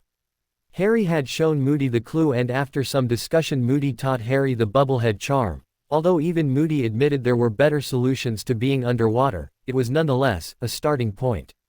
However, the majority of their training time was spent learning several of the tricks Moody himself had employed in his years as the most tenacious Auror in the Ministry. He taught Harry jinxes that were just on the safe side of dark arts, such as the piercing jinx Percrutio, a rather nasty cutting curse Abrumpo, and an exploding hex Perfringo. These were the spells that he had used more in the hunting of dark wizards and Death Eaters than anything else. It had chilled Harry to the bone when the grizzled man said, "If you don't put them out of commission, lad, they'll put you out first." Of course the manic laugh that followed certainly didn't help matters, as Harry was dismissed from training until after New Year's. It was an exhausted Harry Potter that walked into the Gryffindor common room dragging his feet as he desperately wanted to find a nice deep hole to take a nap in. Most of the students remaining at the school were scattered throughout the various rooms of the castle, leaving the common room sparsely populated with Hermione, Neville, and Ginny the only ones there. Hermione glanced up from the newest issue of Teen Witch Weekly that somehow had a picture of Harry posing on the cover, and she softly asked, "All right there, Harry?" Harry blearily blinked before he hobbled over to the nearest chair before sitting down heavily and let out a deep breath before he replied, "Yeah, just tired. But, on the bright side, no more training until after New Year's." Hermione smiled and was about to reply when Ron, who frankly wasn't in many people's good book at the moment, nearly sprinted into the common room and said to no one in particular, "Guess who has a date?" Ginny, having grown up in a house full of boys, replied, "Rosy Palms doesn't count as a date, Ron." This drew a painful-sounding laugh from Harry as Neville quietly chuckled and Hermione fought a grin, all the while trying to hold a reproachful look on her face. Ron, however, was in too jubilant of a mood to care as he excitedly said, "I'm going with Padma Patil." Harry actually managed a small smile and said, "Good for you, mate. Now you just need to worry about your robes, right?" Ron's grin melted off of his face as a panicked expression took its place and Harry continued, in order to stem the tide, and said, "I bought you a plain set of dress robes if you want them." Ron's face shifted to a jumbled mass of emotions as Harry finished, "If you promise to pay them off before my birthday, then you can have them." After a long moment Ron nodded slowly with a slight frown before he said, "Harry, not that I'm complaining, but why are you doing this for me?" Harry rubbed at his sore shoulder for a moment before he answered, "You're still my friend, Ron, even if you've been quite the prat this year. Anyways, it's not like I'm giving the robes to you. You have to pay them off by my birthday." Ron's frown took on a sad quality and he was about to thank Harry when his raven-haired friend beat him to the punch. "You can tell me thanks when you figure out the apology thing." Ron's mouth shut with an audible click as he looked at Harry for a few seconds before he nodded and walked up the stairs to the fourth-year boys' dormitory. Hermione was first to speak as she quietly said, "You're doing a good thing, Harry." Harry smiled slightly as he began to stand before he said, "I need to take a nice long hot shower and then there is something I'd like to show you." Hermione arched an eyebrow as Harry limped up the stairs. Hermione then turned to Ginny to ask her to guess on Harry's surprise and instead rolled her eyes at the diminutive witch, who was waggling her eyebrows like crazy with innuendo, before they both burst into giggles, leaving an extremely confused Neville shaking his head at their antics and hoping Harry would come soon to separate them. It was nearly an hour later when an energized Harry walked down the stairs and found the common room slightly fuller than he had left it. Lavender, Parvati, and the Other fourth-year Gryffindor girls Serene Rookwood were animatedly discussing something in the opposite corner, as the three he had left behind were just as he had left them. Harry was dressed in a t-shirt and jumper to combat the drafty castle as he walked up to Hermione with a twinkle in his eyes before he asked, ready for a little surprise. Hermione swiveled her head to Harry and asked, "This is something my father would approve of." Harry's eyes widened as he blushed before he stammered, "Oh, of course it is. What kind of bloke do you take me for?"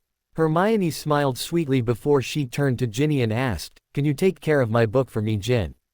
Ginny smiled and nodded before going back into discussion with Neville.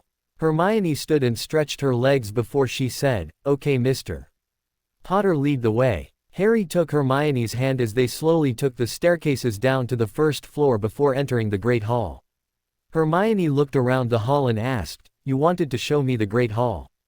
Harry merely smiled and shook his head before he said, "Come on down this corridor here." Hermione had a very inquisitive look on her face as they went down a corridor on the right of the Great Hall. They reached a giant tapestry of fruit and with a smirk Harry tickled the pair and the portrait slid aside leading to a spiral staircase. Hermione's interest was no piqued and she asked, "Where are we going, Harry?" Harry smiled and spoke as they took the steps down the spiral staircase, "I thought you might like a chance to get some first-hand thoughts on SPHERE." The staircase finally ended as it led to another corridor heading back in the direction of the corridor that led them to the other tapestry although a floor below. Two massive doors much like the ones guarding the Great Hall were cracked open and with a flick of Harry's wand, the doors opened revealing dozens of house elves scurrying about either making food or making the ingredients for the food. Hermione gasped in shock at the sheer number of elves and was about to protest when a familiar elf popped up in front of them and briefly hugged their legs before he squealed, "Oh, Master Harry Potter and Mrs. Grange. Dobby is so happy to see you."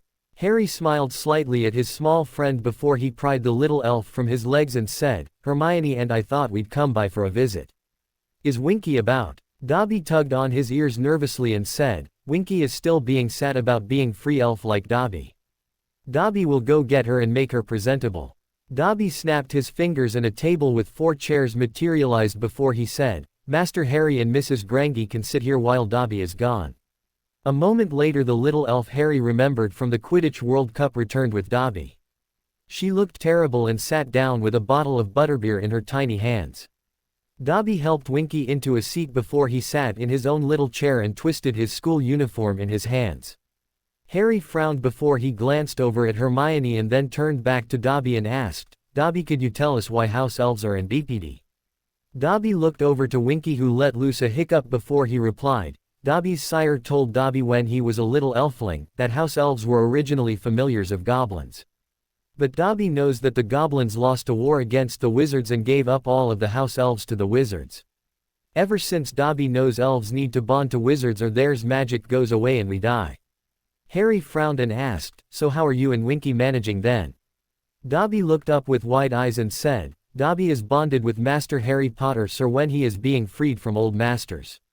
Dobby is always watching Master Harry and waiting to be called. That's why Dobby gets job at Hogwarts. Dobby even gets 1 canute a month for his work. Dobby is very proud to be's working for money." Harry was floored and managed to sputter, "So you're bonded to me then, Dobby?" Dobby nodded excitedly and said, "Dobby is thinking Master Harry Potter is a great wizard." Then his ears drooped and he said, "But, Winky she be losing her magic soon if she not bonded." Hermione had been strangely silent for a long time before she spoke. "Dobby, why do house elves need to be bonded to someone to keep their magic?" Dobby twisted his hands and said, "Elves always be needing a bond, because we can't use our magics without a bond. Bond with wizards is like a key to our magic." Hermione sighed heavily before she turned to Winky and said, "Winky, I'll allow you to be bonded to me if you continue to work here at Hogwarts and accept a salary like Dobby. I'm sure Harry and I could use both of your help in the future. But, we need to make a few things clear and since Harry wasn't even aware he was bonded to Dobby we need to set some ground rules." Winky had perked up considerably at Hermione's statement and even vanished her butterbeer before Hermione continued, "I think that during the school year you both should work here at Hogwarts and save some money. Harry and I will pay you for your time during the summers and after school. Your salary will be negotiable but it will be consistent to a servant. Hermione frowned in thought and added, "Now, I don't know how the underage magic laws work with elves." Winky spoke for the first time that night as she said, "Elves' magic can be invisible when we wants it to be." Winky be hearing about Dobby using wizard's magic to get Harry Potter in troubles. Winky had rounded on Dobby, whose ears were drooping with each word. Harry finally gained a handle on the situation and said, "Okay Winky, but Dobby wasn't bonded to me at the time, so he was helping me the only way he could. If you both agree to Hermione's stipulations, I have one more thing I'd like to add." Hermione and the two elves looked at him expectantly and he said, "I know Dobby always wanted to punish himself in our second year, and all I ask is that if you do something you know is bad, you come to us before you try to punish yourself. We can talk about punishments, and if one is even warranted, it won't be physical punishment. Lots of jobs doc pay if someone messed up really badly, so we can probably do something similar here." Dobby and Winky shared a hopeful look before Hermione said, "Okay then Winky, we can bond if you want to." Winky squealed and walked over to Hermione before placing one of her tiny hands on Hermione's. A moment later Winky pulled away and nodded, already looking much happier than she was a few minutes earlier, before she said, "Mistress Hermione and Winky is bonded now. If Mistress ever be wanting anything, all she need be doing is calling Winky." Dobby nodded and looked at Harry before he said, "Dobby is saying same to Master Harry." Harry sighed and ran a hand through his hair before he said, "Well, this isn't exactly what I had planned for tonight." Hermione smiled at Harry, understanding what his plans had been, and she said, "It's okay Harry, like they told us. A bonding is like having another familiar, that's all. And just think of all they can teach us about house elves in order to help the other elves in the future." Harry smiled slightly before he turned to Dobby and Winky and said, "Well, I'm glad we figured all of this out now." He turned to Winky and said, "I think Hermione and I can both agree that you shouldn't be drinking any more Winky." Winky nodded solemnly, eliciting a small laugh from Harry before he stood and said, "Okay Dobby, Winky, Hermione and I should really be going. Thanks for all of your help though." Hermione stood a moment later and Dobby snapped his fingers, causing the table to vanish once again before she said, "I should like to talk to the both of you more over the holidays. I would like to research more about how your magic works so that maybe someday in the future elves won't need to bond to keep their magic." Dobby and Winky looked at Hermione queerly but nodded as they escorted their masters to the door before closing it behind them. Christmas Eve, the castle was abuzz with holiday cheer as even Ron was included in the usual festivities of a snowball fight outside, followed quickly by hot cocoa by the fire in the Gryffindor common room. The Durmstrang ship was resplendent in red and green magical lights, and the Beauxbatons carriage was wrapped in tinsel and surrounded by fairies. Harry was surprised when an owl flew right into a small window in the common room and dropped a reasonably small package into his lap. The package was wrapped in Gryffindor house paper and a small card was on the top. Harry opened the card and read, "Harry, as you already know, Snuffles has taken residence at my cottage for the time being until something more permanent can be arranged. I've been working some back channels to Dumbledore and we think we might have something set up by the summer. Anyways, we visited one prospective location in London and happened upon something that you'll find very handy for a Christmas present. Inside is a pocket mirror that works as a communication mirror with those mirrors charmed to it. Your father, Patty, and I all had one of these mirrors, and what you hold now is your father's. By some quirk of fate I managed to find mine in an old school trunk the day after, so if you want to talk to either of us, say either our real name or our marauder name and we should pick up. Since you are at school you can decide when to call us. We hope to hear from you soon. Messrs. Mooney and Padfoot." Harry glanced around only to find most of the full common room looking at him, so he opted against opening right away, but later when he would be assured some privacy. Hermione looked over his arm at the card before she smiled and whispered, "Christmas present." Harry nodded before he replied, "I sent out their gifts last night with Hedwig, so they should have them by some time tonight." Hermione gestured with her hand and Harry handed her the card, which she read in a few seconds before saying, "Sounds like a very useful gift." Harry smiled and nodded before he tucked the still-wrapped gift into a pocket on his jacket and relaxing on the couch as Hermione leaned into his shoulder as she was akin to. They sat in silence as watched the fire flicker and cast a shadow of the Christmas tree stationed in the room up against the far wall. It was one of those moments that no one ever really wanted to end. Harry awoke Christmas morning to something tugging on his blanket insistently in a sure attempt to wake him up and get his attention. Harry blindly grabbed his glasses from the nightstand and placed them on before he finally opened his eyes blearily and scanned around him for the perpetrator. Standing right next to him with a small package wrapped in snitch-covered wrapping paper, Dobby looked at Harry with his large black eyes and quietly, but definitely excitedly said, "Merry Christmas, Master Harry." Harry blinked once before he took the small present and unwrapped it to reveal one purple sock with enchanted snitches fluttering around and the other the same except in orange. Harry had to admit it was the brightest pair of socks he owned and accepted them with a grateful nod. Thankful that he had bought a few reserve presents in case he was gifted by someone he hadn't expected. Harry stumbled out of his bed before walking over to his trunk and unlocking it. After rummaging for a couple of minutes, he emerged with a small gift of his own for Dobby. Harry handed Dobby the gift and said, "I used all order for my gifts this year, so what you have is my inventive solution to not being able to give you clothes." Dobby's eyes widened at the mention of clothes but relaxed when Harry talked about a solution to that problem. Opening the gift much like Harry had opened his first gift ever 3 years ago during Christmas, Dobby revealed a small catalog titled Hats of the Quidditch Premier League. Harry smiled and said, "That catalog has already been credited for one hat, so all you need to do is mark your selection down and you'll receive your hat via owl in a day or two." Dobby's eyes filled with tears before he hugged Harry's legs tightly and whispered, "Oh, Dobby is being so happy about his gift. Master Harry is a great wizard and Dobby is wishing him a Merry Christmas." Harry smiled as his feet slid into his slippers before he said, "Merry Christmas, Dobby, and give Winky my best also." Dobby nodded emphatically before he vanished with a quiet pop.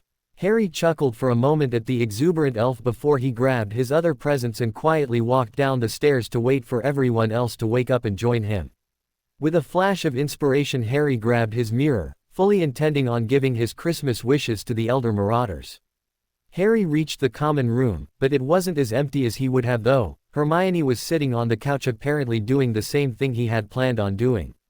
She turned at the sound of Harry's final footsteps off of the stairway and with a smile she quietly said, "Merry Christmas, Harry."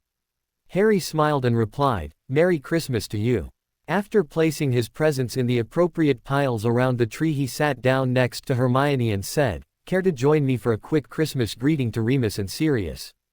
Hermione smiled softly and nodded as Harry unwrapped the mirror and said, "Moony." After staring at his reflection for a moment, the screen went blank before Remus' face slowly faded onto the screen. A smile blossomed on their former defense professor's face as he warmly said, "Merry Christmas, Harry." Harry smiled and replied, "Merry Christmas to you, Moony. Hermione's here so you can talk to her too." Harry handed her the mirror and she smiled and said, "Merry Christmas, Professor." Remus chuckled and replied, "Merry Christmas to you as well, Hermione. But, since I'm not your professor anymore, please call me Moony or Remus." Hermione nodded before handing the mirror back to Harry, who said, "Did you get my gifts yet?" Remus smiled as Sirius' face, or rather part of his face, squeezed into view in the corner of the mirror before he said, "Yes thanks, Harry, the wizard's chess set should keep us busy for a little while." Remus rolled his eyes at Sirius but agreed, "It is a lovely set, Harry. I had an old one, but most of the pieces are too old to properly move around the board anymore. So this was a most welcome gift." After a few more minutes of chit-chat, Remus smiled and said, "The both of you have a lovely time at the ball tonight." Remus called out to Hermione, whose head creeped onto the screen like Sirius before he said, "You'll tell us if Harry does anything embarrassing, won't you?" Hermione giggled and replied, "I think I've trained him pretty well at this point, but if he does something I'll tell you about it." Harry groaned and said, "Great Remus, now you're going to make me even more nervous tonight." Hermione rolled her eyes and gave him a quick key on the cheek. Harry blushed brightly as Remus and Sirius laughed before he said, "All right you two, I'll see you at the second task. I promise to keep in touch at least once a week." Remus and Sirius shared their goodbyes and the screen went blank before reverting back to Harry's reflection. Back in Oxford, Remus turned to Sirius and said, "Those two are smitten with each other, even if they don't have the courage to say so to each other yet." Sirius nodded and added, "Aye, they're dancing on the edges still, but give them time, they're still pretty young." Remus nodded and said, "All right you old mutt, ready to lose at chess again." Sirius barked out a laugh and grandly bowed before gesturing to the board. Remus smiled to himself. It was nice to have at least one of his best friends back again. Back at Hogwarts, the common room had eventually filled, and the sound of presents being unwrapped broke the quiet of the early morning.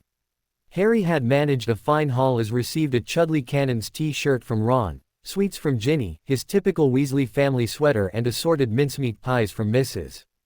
Weasley, and from Hermione a lovely old wind-up wristwatch that she had placed various unbreakable and all-condition charms upon.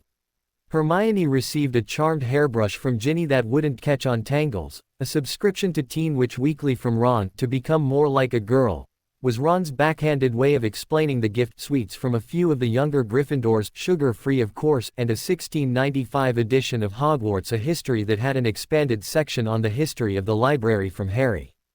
Ron received a broomstick servicing kit from Harry for any future broom he would have, a book on the history of Chudley Cannon's strategies from Hermione, and various sweets and food from his mother to go with his bright green sweater. Hermione had never really cared about getting one of the famed Weasley family sweaters, but in many ways Hermione was closer to Ginny than he was to Ron at the moment. After some thought, Harry decided that it was hopeless trying to reason with Mrs.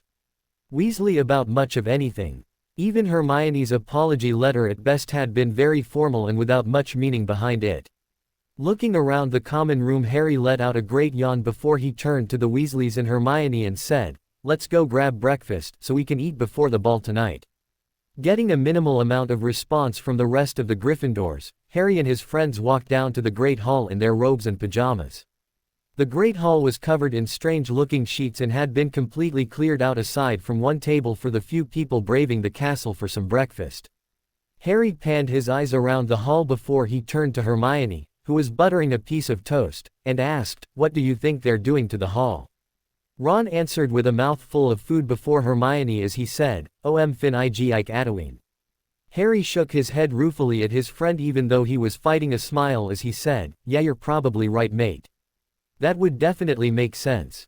Ron merely nodded and returned to shoveling food into his mouth. Hermione sighed and asked, "For those of us, namely girls, who can't speak Slav, would you care to translate?" Harry choked on the juice he was drinking and began to cough quite badly as Hermione patted his back apologetically. When he finally stopped coughing, Harry said, "He said it would probably be something like for the Halloween feast, but with winter and Christmas themes instead." Hermione nodded and said, "Yes, I imagine he's right, as much as it pains me to agree with Ron." Harry gave Hermione a crooked smile, which did funny things to her stomach, and said, "Yes, well, we have more important and enjoyable things to be on about later today anyways." Hermione immediately flashed ahead to her images of Harry dancing with her, holding her closely, and even inhaling his scent. All she could do was nod with a dreamy look in her eyes. By noon the older girls had already left to get ready for the ball, leaving the 4th and 5th year girls and all of the guys downstairs.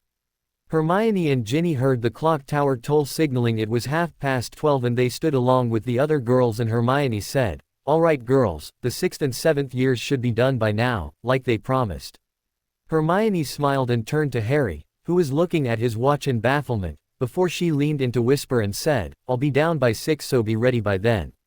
The champions and their dates don't enter until the last, so that should leave us plenty of time." Harry smiled and nodded, and Hermione stroked his cheek with her hand for a moment before turning away and walking up the stairs to the girls' dorms. 25 minutes, that was how long Harry was staring off into space thinking about how soft Hermione's hand was. Of course, it might have well been the rest of his life if he hadn't been roused. His daydreaming was broken up by Ron, who looked concerned at his friend and asked, "Harry mate, did you hear me?" Harry shook his head and smiled to himself at the pleasant distraction of Hermione's hand before he said, "No, sorry mate, what did you say again?" Ron looked at Harry strangely, and in a tone that indicated that the question had been asked multiple times, he slowly said, "Do you fancy a game of chess?" Harry glanced at his watch, which read 1 p.m., and nodded as Ron slid his chair and the board over to where he was sitting. As the board reset itself from the previous game, Ron said, "So Harry, you never told me who your date was." Harry smiled and replied, "You'll find out when I enter the ball, I wager. Remember I told you, she's the prettiest witch on the grounds." Ron frowned and asked, "Are you going with Fleur then?" Harry shook his head and smiled as his pawn moved forward to start the match, and he was certain eventual defeat. After Ron's rook took one of Harry's bishops he said, "Harry mate, what do you think about Hermione? I mean it's obvious she doesn't have a date, so is like she a lesbian or something." Harry snorted as one of his knights took a pawn and replied, "Ron, why do you insist it's so obvious she doesn't have a date? Is it because she turned you down? Fleur turned you down too, I don't hear you calling her a lesbian." Ron apparently didn't have answer to that, or if he did he didn't like the implications of it, and let the matter drop for the rest of the game, and the game afterwards. By 3:30 Harry was beginning to feel a bit ripe from skipping his shower earlier and said, "All right mate, that's enough for me, I have to get a shower and get ready for the ball." Ron nodded and went over to Neville to get in another couple of games before getting ready himself. Harry took a nice long shower. It was nearly 4:30 by the time he had finished and begun to prepare for the ball. Ron, Neville, Seamus, and Dean were already in their dress robes when Harry returned to the dorm in his boxers. By 5:30 Harry was fidgeting with his bow tie for his robes. Dress robes were closer in appearance to a tuxedo than typical robes in their design, and Harry's black dress robes with his white undershirt were really quite stylish. As Harry walked out of the bathroom Ron was standing near the door and he said, "I've got to go pick up Padma out by the Great Hall. I'll see you in your mystery date when the champions arrive." Harry nodded as he reached into the big pocket of his robes and felt the gift he had gotten from Remus a few days earlier. Walking down into the common room he spotted Ginny and Neville standing together and Harry said with a wink, "Whoa Neville, who's that hot witch you've got there?" Neville blushed and Ginny giggled before she said, "Just wait until you see your date Harry, she should be ready in about 20 minutes. Trust me, you won't be disappointed." Harry smiled and waved as they walked out of the portrait hole en route to the Great Hall. Harry glanced down at his watch and it read nearly 6 when he heard the soft clicking that surely had to be Hermione's shoes slowly walking down the stairs. Harry walked over to the bottom step to help her and when she came into view he was certain that his heart skipped a beat. It was Hermione, but she didn't look like the cute bookworm she normally was in Hogwarts. No, she was beautiful in an almost otherworldly way. Her hair was tamed for the night, still curly but ties back into an intricate style of some sort that sat perfectly on her head with a couple of springy strands framing her face like the portrait of beauty she was. Clearing his throat as he took her hand and helped her down the last step he said, you look beautiful." Hermione's smile reminded him of something that men had killed for in the past, that thrill of being with a girl so beautiful that everything else became tertiary at best. With a girl so beautiful both inside and out that made his heart thump painfully in his. A passing thought told Harry that there may be girls that were more beautiful in others' opinions. But not a single one of those opinions mattered to him at that perfect wonderful moment. Stopping a few steps short of the portrait hole he pulled out the simple silver bracelet with their birthstones framing an inscription. HJP plus HJG the 25th of December 94. Hermione offered her wrist for the bracelet as she simply glowed with happiness before she said, "Thank you Harry, it's beautiful." Harry smiled as he hooked his arm around hers and as they stepped out of the portrait hole he said, "To the ball milady." Harry smiled as they reached the last stairs before the entrance of the Great Hall and immediately several whispers rippled throughout the gathered students, not already in the hall. By the time they reached the floor, Professor McGonagall walked up to them and with a twinkle in her eye and a gentle smile said, "You both look wonderful, Gryffindor's finest to be certain." With a soft glare she added to Harry, "Mr. Potter, I do hope you don't step on Ms. Granger's toes too much tonight." Harry's eyes widened when he realized she was teasing him. Harry had just managed to close his mouth when the doors of the Great Hall swung fully open and the champions and their dates walked into the hall. Hermione leaned over to Harry and softly asked, "Are you ready?" Harry smiled with a loving look. He wasn't quite ready to verbalize, and said, "With you, I'm always ready."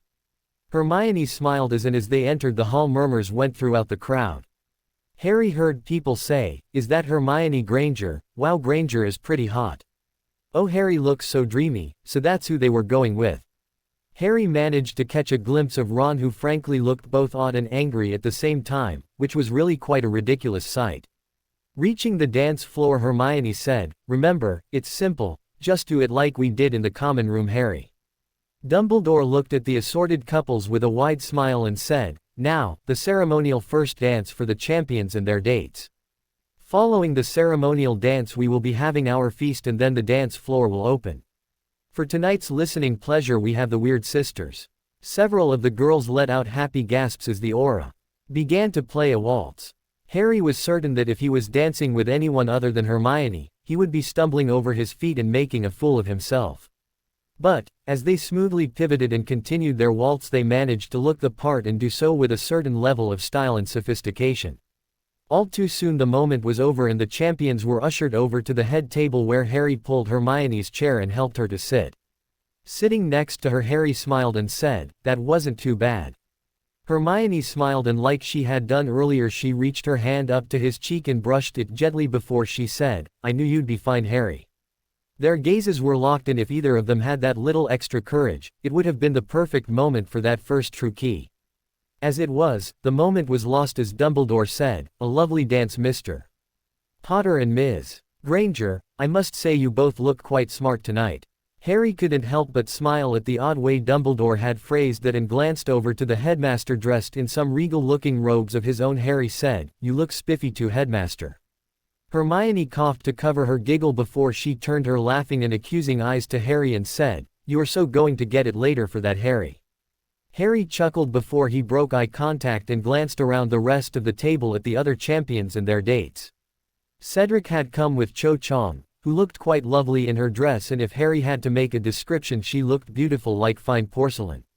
Victor was with a Durmstrang girl who looked suspiciously similar to Hermione, although she was a poor substitute based on Victor's expression on his face. Fleur had come with Roger Davies of Ravenclaw, and the poor sap was barely managing to avoid an unseemly show of drooling all over her. The various headmasters rounded out the table, and Mr. Crouch sat at the head of the table looking considerably more in control than he had 2 months earlier. Conversation around the table was polite and didn't gain too much depth as they ate and laughed for nearly an hour. Soon enough the Weird Sisters took the stage and Hermione tugged Harry back out onto the dance floor to dance to their faster songs and sway to their slower songs. Ginny and Neville danced over to them during one of the slower songs, and Ginny said, "You two were smashing for the first dance. You definitely were the best dancers out there." Harry and Hermione blushed at the praise as the bracelet on her wrist around Harry's neck jangled melodically. Ginny's eyes widened and she squealed before seizing Hermione's arm and looking the bracelet over rather thoroughly. Hermione looked rather pleased about the entire thing, and Harry and Neville shared an amused glance before Harry said, "Girls, Neville and I are going to go grab some drinks. Why don't you grab a table and continue the conversation there?" Hermione smiled and grabbed Ginny's arm and dragged her to a table across the dance floor as Harry and Neville went to the drinks table. As they poured their drinks, Harry smiled and asked, "Having fun tonight, Neville?" Neville smiled as he took the ladle and poured his drinks before he answered, I like being able to feel proud of how I look for once, and well, Ginny, she's great." Harry smiled as he looked out onto the dance floor and laughing as Fred and Angelina were dancing rather energetically, which earned them a nice wide berth from the other dancers. Harry and Neville grabbed their drinks before Harry replied to Neville's statement, "Neville, you have no reason not to be proud of who you are. All you need is a little confidence and you could be a great wizard. You're already a great friend, which I think is a lot more important in the grand scheme of things."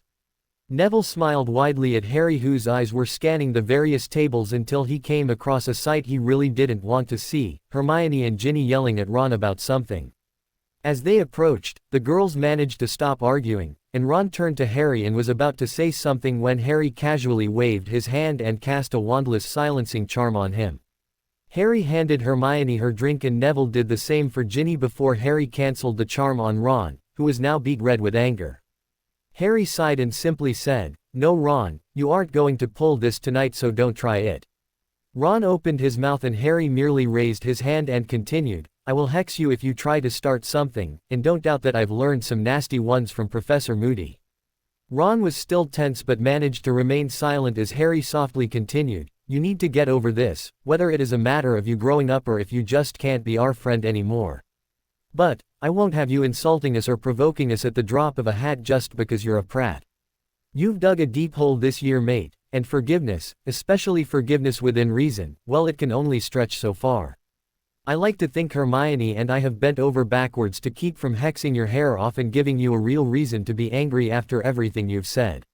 Now for the last time, Ron, think about what you want and then figure out an adult solution to how you want to get there. Harry took a swig of his drink before he offered his hand to Hermione and said, "Let's go outside for a bit of a walk." Hermione took his hand and stood and looped her arm around Harry's as they walked out into the courtyard for a nice walk in the early winter night air. As soon as they reached the courtyard, Harry took off his outer jacket of his robes and wrapped it around Hermione's trembling shoulders. As they walked in silence, they felt the night perhaps reaching another of those perfect moments, and after the talk with Ron, the old Gryffindor courage was running high. Just as Harry was about to say something, they happened upon Snape and Karkaroff talking behind a pillar. Hermione placed her hand on Harry's lip and signaled for him to listen in. Karkaroff's left forearm was bared, clearly showing the dark mark as he said, "Look at how clear it is, Severus. Surely you know what this means. He is almost back to full strength." Snape spoke in an oily voice as he said, "I see it, Igor, but I made my choice long ago, and I will not go back on Dumbledore now. As much as it pains me to say it, Potter will be a competent leader for the next generation of fighters. His performance against the dragon shows as much." Karkaroff's voice took on a shrill tone as he said, "You have Dumbledore's protection, Severus. It is not a luxury I myself have." Snape shrugged and said, "I cannot change the bed you have already made for yourself, Igor. Now I must be going." Snape walked off in the opposite direction as Karkaroff, as Harry and Hermione shared a look, which conveyed some understanding of a large picture but not enough to bring it all into focus. After waiting for the coast to be clear, they walked out of the courtyard, simply following where their feet carried them as the music from the ball drifted out into the night. Harry turned to Hermione as they cut across the field by Hagrid's cabin, and prepared to double back around to the castle. Harry finally spoke as they turned back to the castle as he said, "I've been feeling something strong for you for a little while now, Hermione. Tonight it only grew stronger. I don't know if it's love, because frankly I haven't really experienced enough love to make that distinction. But I do know that when I look at you, and not just tonight, I feel lighter and for the first time happy." Hermione smiled at Harry, love clearly in her eyes as she said, "Harry, I do have some experience with love, but not the romantic kind. I've seen my parents when they act romantic to each other on a day-to-day basis, and I can tell you now, I can envision doing the same kinds of things with you when we are old and gray. I'm not trying to pressure you, Harry, and in fact as long as the tournament goes I think we should just stay where we are in our relationship. But sometime soon in the future I would like to take that next step in our relationship." Hermione's nose crinkled cutely and she said, "I hate that word, relationship. Let's just call what we have good, and say that it could get better, but that the time isn't right now for it." Harry smiled, and as they re-entered the courtyard to the dying sounds of the ball he said, "Not now, but soon." To describe Ron Weasley as miserable would be an understatement of monumental proportions. If it wasn't the dressing down Harry had given him during the ball for being a jealous prat, it was the more private dressing down Professor McGonagall had given him as he exited the ball at the end of the night. It was true that Hermione had blown him away for the night, but the voice in his head told him that Hermione would never be his, because whether or not they would admit it, Harry and Hermione were just one of those unavoidable things. Ron rolled out of bed, for once earlier than Harry, who was still sleeping with a goofy grin on his face, largely thanks to the events of the previous night. As Ron looked at his one-time best friend, he realized that he needed to make some changes as Harry had discussed the prior night, or a good hexing would be the least of his concerns. The words of Harry's closing just a few short hours ago still echoed in his mind as he grabbed a change of clothes and stomped over to the bathroom to take a shower and perhaps find some answers. After all, most of his best ideas came to him while in the bathroom. Hermione opened her eyes slowly to find the bright eyes of Crookshanks looking at her expectantly from a scant few inches away. Having grown accustomed to similar wake-ups in the past, she wasn't startled at all as she rolled Crookshanks and his pot belly off to the side and pulled her covers back.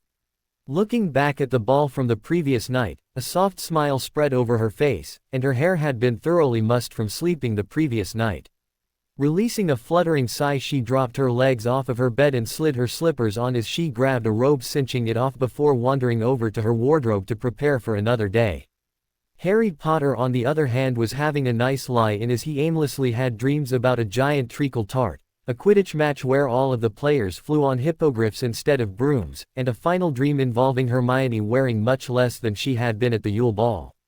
With that in mind, Harry woke up feeling better after a night of sleep than he could ever remember beforehand and rolled out of bed intent on getting a shower and starting Boxing Day with a smile on his face. After a quick shower, Harry sauntered down into the common room to find only a few people in the room. Apparently others were sharing the same sentiment of having a nice lie-in. He spotted Hermione sitting in her favorite chair reading the 300-year-old edition of Hogwarts, a history he had given her for Christmas. Taking a seat by her bunny slippers, he smiled and asked, "Anything interesting in there?" Hermione pulled her book closer to her body in order to gaze down at Harry before she replied, "Yes, from the little I've read. I can tell that the Goblin rebellions have been seriously censored in our history texts and the newer editions of Hogwarts, a history. This edition has a section entirely devoted to indentured servant witches and wizards doing the same job of the house elves now. Primarily they were Irish witches and wizards, and even a few Puritans were granted safe harbor at the castle in exchange for a servitude contract." Harry nodded, not really having much to add to the train of thought before he looked around and quietly asked, "Are we going to work on our transformations again tonight?" Hermione's lips quirked into a little bit of a smirk. It had becoming one of her favorite sources for teasing Harry, knowing that she was progressing through the process much more quickly than Harry thanks to her skills in transfiguration. In fact, Hermione had a suspicion she might even be able to get her first glimpse at her form. Finally, she managed a reply, "Well, one of us will be working on it anyways."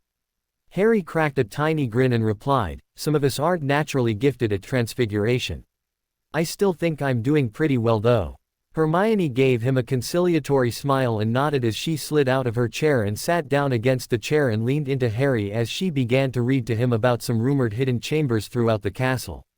Ron had spotted Hermione in the common room when he had finally come down, and without a second thought he raced out of the portrait hole before she could even notice his presence. For once deciding against breakfast, Ron aimlessly wandered the castle in an effort to find the root of his problems. Of course, considering the look was inwards, it was a very short search. The problem Ron had was that all of his emotions were all over the radar, which made it nearly impossible to pinpoint where to start. He still felt betrayed by his friends for going to the ball without telling him, ashamed for feeling that way considering all he had put his friends through during the year, and oddly enough heartbroken that for every sign pointed in that direction that Hermione had picked Harry after all. Ron might not be a genius, but even he knew that his friends were going to make a long run of it together. They complemented each other too well not to. As Ron rounded a corner near the exit leading to the greenhouse, he ran into Malfoy, who was for once without the aid of his two bodyguards. Ron tersely grasped his wand and spat out, "What the bloody hell are you doing so far away from your snake hole, Malfoy?" Draco smirked and arched his eyebrow before he responded, Weasel, I know you're heartbroken over the mudblood picking Potter over you, but why all the hostility?" Ron scowled and said, "Oh, shove off, Malfoy." Draco sensed weakness, so he continued to prod, "I know this shouldn't surprise you, everyone has been waiting for something to happen between those two all year. Of course, maybe if you weren't so busy trying to make your friends your enemies you'd have figured it out a while ago." Ron's scowl only deepened as Malfoy continued to needle, "It's quite pathetic really, Weasel, the one thing in your life that wasn't a hand-me-down and you're mucking it up." Ron groaned and ran a hand through his hair testily, but Malfoy's smirk persisted before he started to walk again and turned over his shoulder as he sneered, "One of these days, Weasel." Ron blinked and a moment later Malfoy was gone. Unfortunately, in the heat of the moment he forgot to even question why Malfoy would be in the greenhouse in the first place. The only thing Ron was thinking was, what the bloody hell was that? That night Harry was the one to show up last as he stumbled upon Hermione spread out on the couch as Crookshanks was getting a rather thorough tummy rub. Only by the grace of the pugnacious half-Kneazle was Harry spared a nice scratching for interrupting said rubbing. Harry and Crookshanks were on considerably warmer terms than Ron and the feline were, and this was one of those circumstances where that was properly asserted. Crookshanks had seemingly developed a sense of when Hermione needed to get down to work, and he rolled away from his witch just as Harry asked, "So, ready to go then?" Hermione smiled at Harry and nodded before she began to describe the new limitations on what transfigurations they could perform. The process to becoming an animagus was a long and difficult one, that could be accomplished one of a few different ways. The most common way was the form that Harry and Hermione were practicing themselves.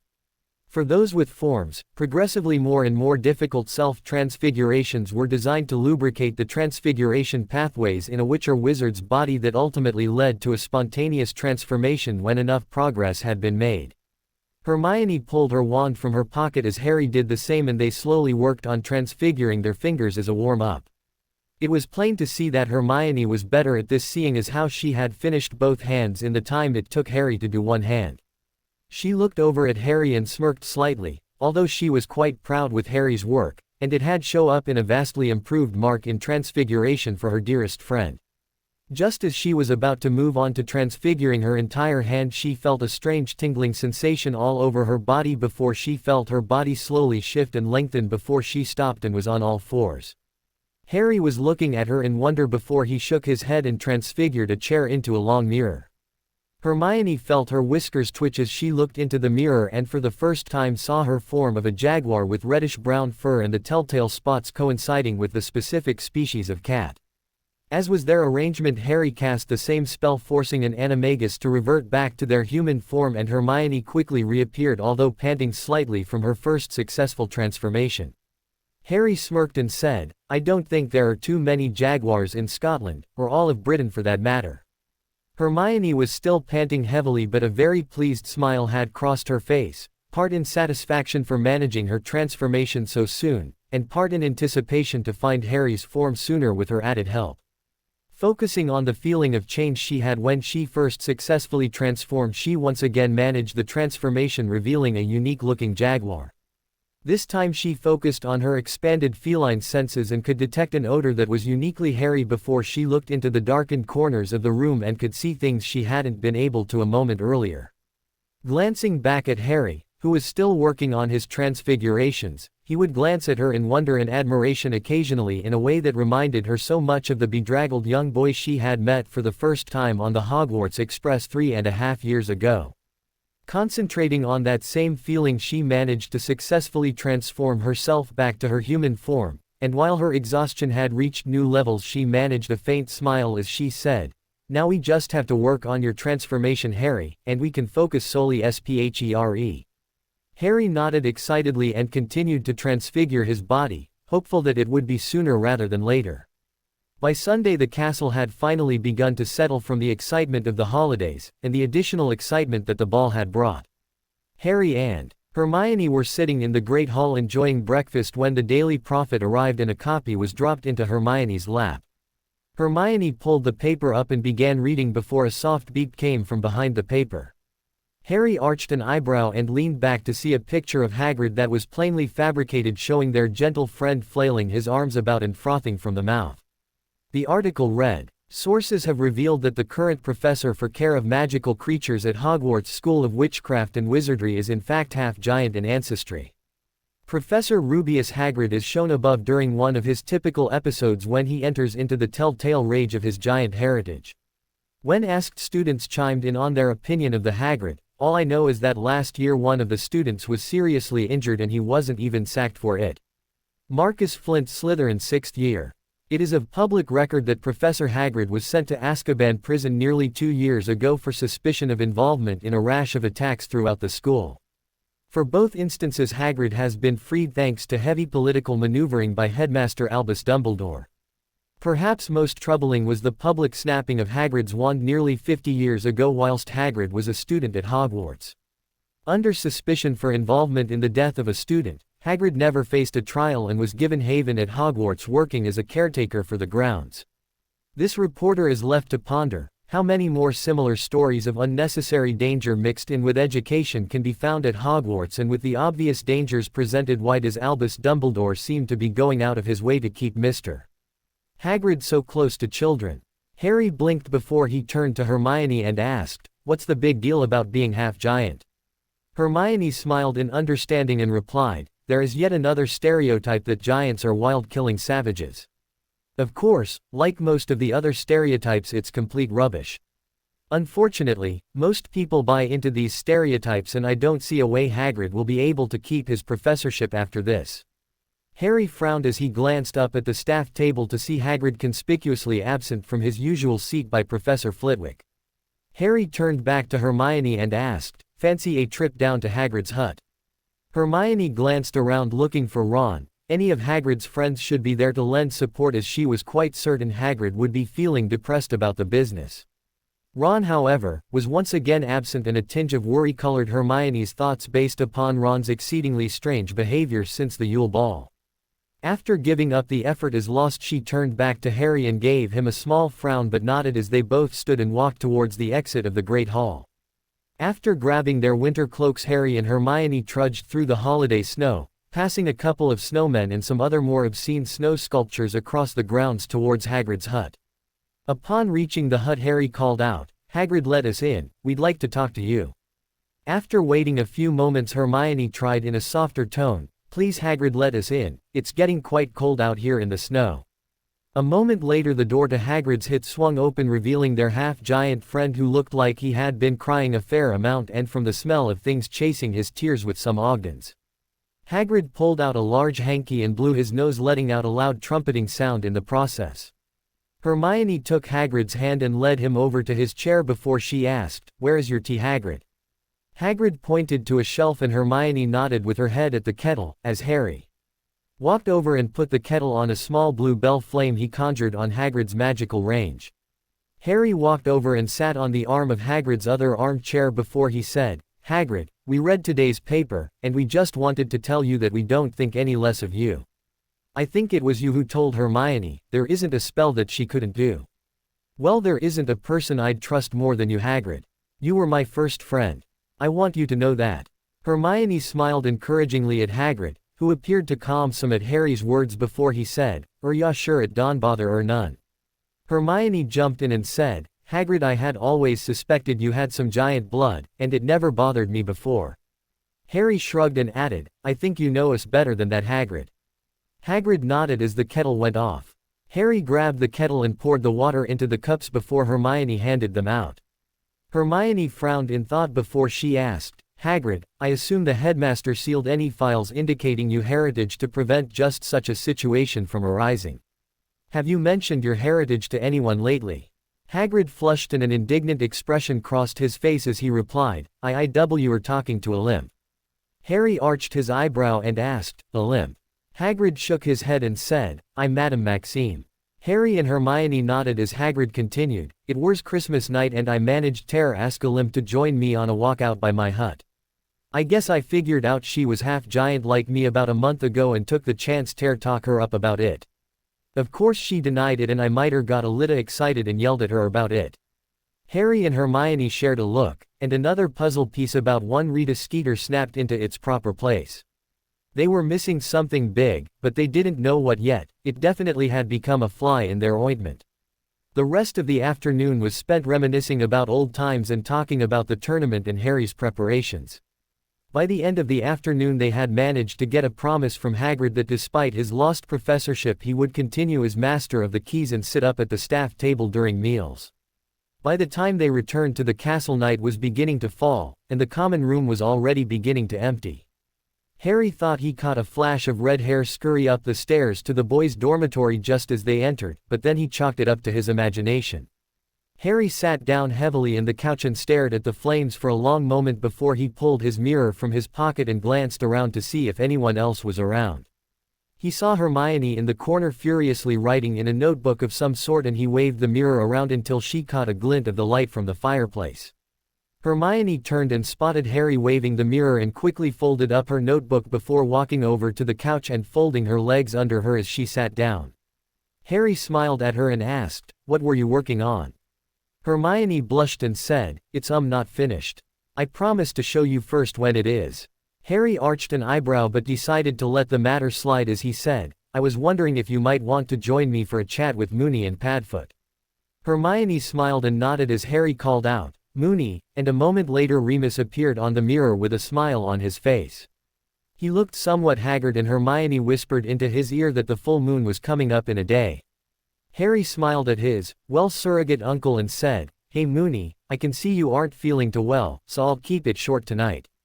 Remus nodded and waved his hands as a moment later Sirius poked his head into the screen. Harry chuckled at the sight and said, "Actually I think Hermione has something to show you." Hermione smirked at Harry as he swung it around to show Hermione transforming into a leopard before transforming back a moment later. Remus was first to speak and said, "Remarkable." Harry smiled and proudly said, "Took her less than 4 months to master it too." Sirius' eyes bugged in his head before he asked, "How about you, Harry?" Harry's grin faltered slightly before he replied, "I'm getting closer. Hermione seems to think I am a little over halfway to accomplishing my first transformation." Sirius nodded happily and said, "Hermione certainly is the brightest witch of her age. By all accounts you are doing quite remarkable as well.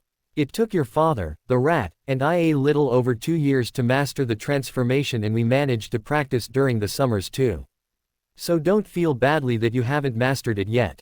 Harry smiled slightly, feeling unaccustomed to the feel of parental or some strain of parental love, and managed a quiet, "Thanks." Hermione noticed the slight shift in Harry's mood and said, "Well, seeing as how tomorrow is one of those nights for Professor Remus, I think we should let you go. Both of you stay safe, and Remus, do remember to take your potion." Remus smiled and nodded, looking bolstered by Hermione's words as Sirius ruffled his friend's hair and said, "I'll take care of him, lass, and now we have some time to think of a proper marauder nickname for you." The image on the mirror slowly faded away, leaving their reflection, and Hermione softly asked, "All right there, Harry?" Harry let out a breath and with a small smile said, "Yeah, I think I am." The remainder of the holiday went by far too quickly for Harry's tastes as he resumed training with Moody near the back end of it and managed to learn some advanced shield charms, and cast all but the most advanced of them. Moody suggested some books to research for other means of swimming underwater, while they both still puzzled over what the thing was that would be taken from each of the champions. Classes resumed for the second term of the school year, and the first sign of changes were felt as the students were introduced to their new care of magical creatures Professor Grubbly Plank.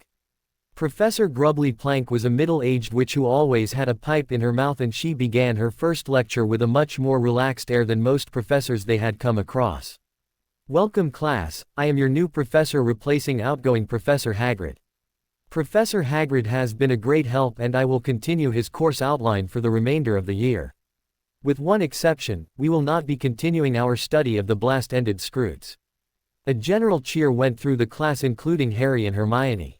Grubbly Plank smiled and continued, "Today we will be studying a creature that only the girls of the class will be able to approach, unicorns.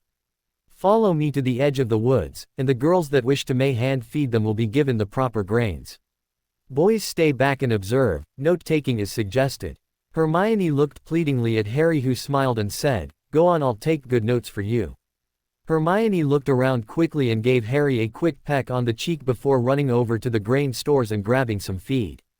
As Hermione and the majority of the other girls concentrated on feeding the beautiful and pure creatures, Harry took down notes every time Grubbly Plank made a comment and smiled as he watched the girls play with the unicorns. Class was beginning to wind down when Malfoy walked up behind Harry and said, "Hey pothead, you're looking rather chipper for someone who has lost a pair of friends over the holidays. Maybe you got laid by the mudblood." Harry rolled his eyes before he turned back to Malfoy and said, "Honestly Malfoy, I would almost think you were gay as much as you worry about my love life." Malfoy pinked and couldn't muster an adequate response as Grubbly Plank dismissed class. Harry spotted Ron off to the side, glancing at him occasionally with a very thoughtful look on his face. He only hoped it meant that Ron was still trying to save the tattered remains of their friendship. Charms class with Flitwick was the most interesting it had been the entire year, as the class worked on summoning and banishing charms. Harry had a flashback to the game he saw at the campgrounds during the World Cup, and surprised everyone by managing to master the summoning charm Accio first, while Hermione mastered the banishing charm Remito first, earning more worthless points for Gryffindor House. The hourglass counters still functioned however, and Gryffindor House was for once in a commanding lead before the end of the school year. By the second Saturday of the term the entire school had begun to gear up for the second task in around 5 weeks, as a Hogsmeade weekend was held. As Harry and Hermione boarded the carriages down to Hogsmeade, they spotted Krum diving into the Great Lake, no doubt practicing for the second task. Hermione spotted this and said, "Tomorrow we'll work on figuring out how you can breathe underwater aside from a bubblehead charm." Harry frowned and nodded before he added, "We need to find out what kind of creatures are in the Great Lake too. I mean aside from the giant squid." Hermione furrowed her brow before she said, "From what I've read, Great Britain's inland bays are often filled with Grindylows and merpeople. But, you're right, we should do some research to prepare for any surprises." Her expression grew guarded as she asked, "Have you figured out what they're going to take from you yet?" Harry sighed heavily before he turned to Hermione and honestly answered, "I love my firebolt, but I wouldn't kill myself trying to rescue it underwater. From what I've reasoned, it will probably be a person we would dearly miss." Harry finished looking at Hermione very meaningfully, as the message was adequately sent. Hermione gulped and remained silent for the rest of the ride into Hogsmeade. The next day found Harry and Hermione in the library poring through various books on aquatic magic, aquatic herbology, and aquatic potions. Harry had drawn the short straw and was reading the book on aquatic potions when he came across something of interest. "Hermione, I have a potion here that is supposed to simulate the effects of gillyweed for up to 20 minutes. What exactly is gillyweed?" Hermione's eyes widened as she opened the herbology book and quickly leafed back to the index before she quickly leafed to a page and said, "Oh, I think this could be the perfect solution. It mentions here that gillyweed's effects last approximately 1 hour. If it takes you more than an hour to save me, you can cast a bubblehead charm." Harry frowned and asked, "Can I cast a bubblehead charm while underwater?" Hermione nodded and said, "The bubblehead charm is a conjuration. It would just change the water around your head into an air bubble." Hermione frowned and said, "Oh dear, this is an extremely rare plant. I'm afraid we'll need someone's help to get some." Harry tapped his fingers on the desk before he asked, "Does it say what kind of shelf life the stuff has?" Hermione scanned the passage once again and said, "According to this, the gillyweed loses potency exponentially 3 months after being freshly picked." Harry nodded and called out, "Dobby." A moment later Dobby appeared and Harry said, "Dobby, I need for you to procure some freshly picked gillyweed for me by the end of the week. Can you manage that?" Dobby's smile nearly lit the room up as he said, "Of course, Master Harry. Dobby be getting freshly picked gillyweed by ends of the week." Harry smiled and said, "Thank you, Dobby, you will be getting paid for doing this outside of your work for the school. We can negotiate that once you've given me it, though." Dobby nodded and vanished with a very soft pop. Apparently understanding it was a library and loud noises were frowned upon. Hermione looked at Harry and they shared a tired smile before she said, "Well, that's one less thing to worry about." Of course, for every one step they took forward, it seemed fate would send them back too. Who said that destiny didn't have a sense of humor? It had been a month since the apparent break of the strongest friendship the school has seen since the Marauders. Ron still was making a habit of wandering aimlessly, trying to find the answers to questions that had become ingrained into his very being. What was he doing? What was his problem? What would it take to fix it? Ron had found himself wandering on the second floor, where Harry had described the headmaster's office being located following their adventure in the Chamber of Secrets. The one adventure that he had shared with Harry alone. Hermione had been petrified in bed, although her presence had been felt in other ways that year. Ron frowned to himself as Malfoy's words still echoed in his head, "The one thing in your life that wasn't a hand-me-down and you're mucking it up." Was Malfoy closer to the truth than he had originally thought? He knew now that even back in second year, Harry and Hermione had already begun to gravitate together based upon all of the time his best mate spent talking to her petrified form. Of course, last year he had missed something with the Time Turner, although he really didn't know what exactly it involved. Of course, maybe that had grated on him more than anything else. Harry and Hermione had managed an adventure on their own and they really didn't need him anymore.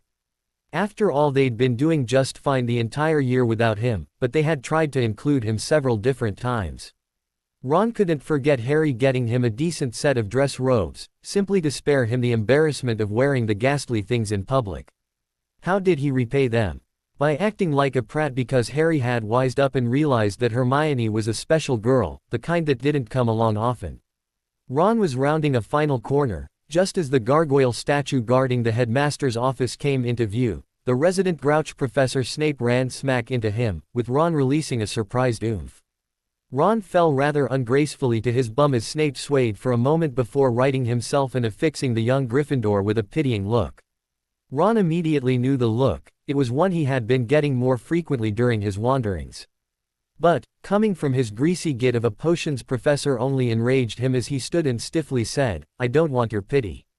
Snape's look of pity dropped away only to be replaced by his usual sneer of disdain, before he said, "Then you're fortunate that my look was one of pity in a memory and not for the childish buffoon standing before me." Ron opened his mouth to retort and then closed it to think about what Snape had said. Snape smirked and said, "Very good, Weasley, the first lesson is learned already. Try to think before you talk." Ron continued his stunned silence as Snape pushed on, "My look of pity was for a remembered pain that I felt at your age." Snape seemed to measure his words and asked, "Tell me, Mr.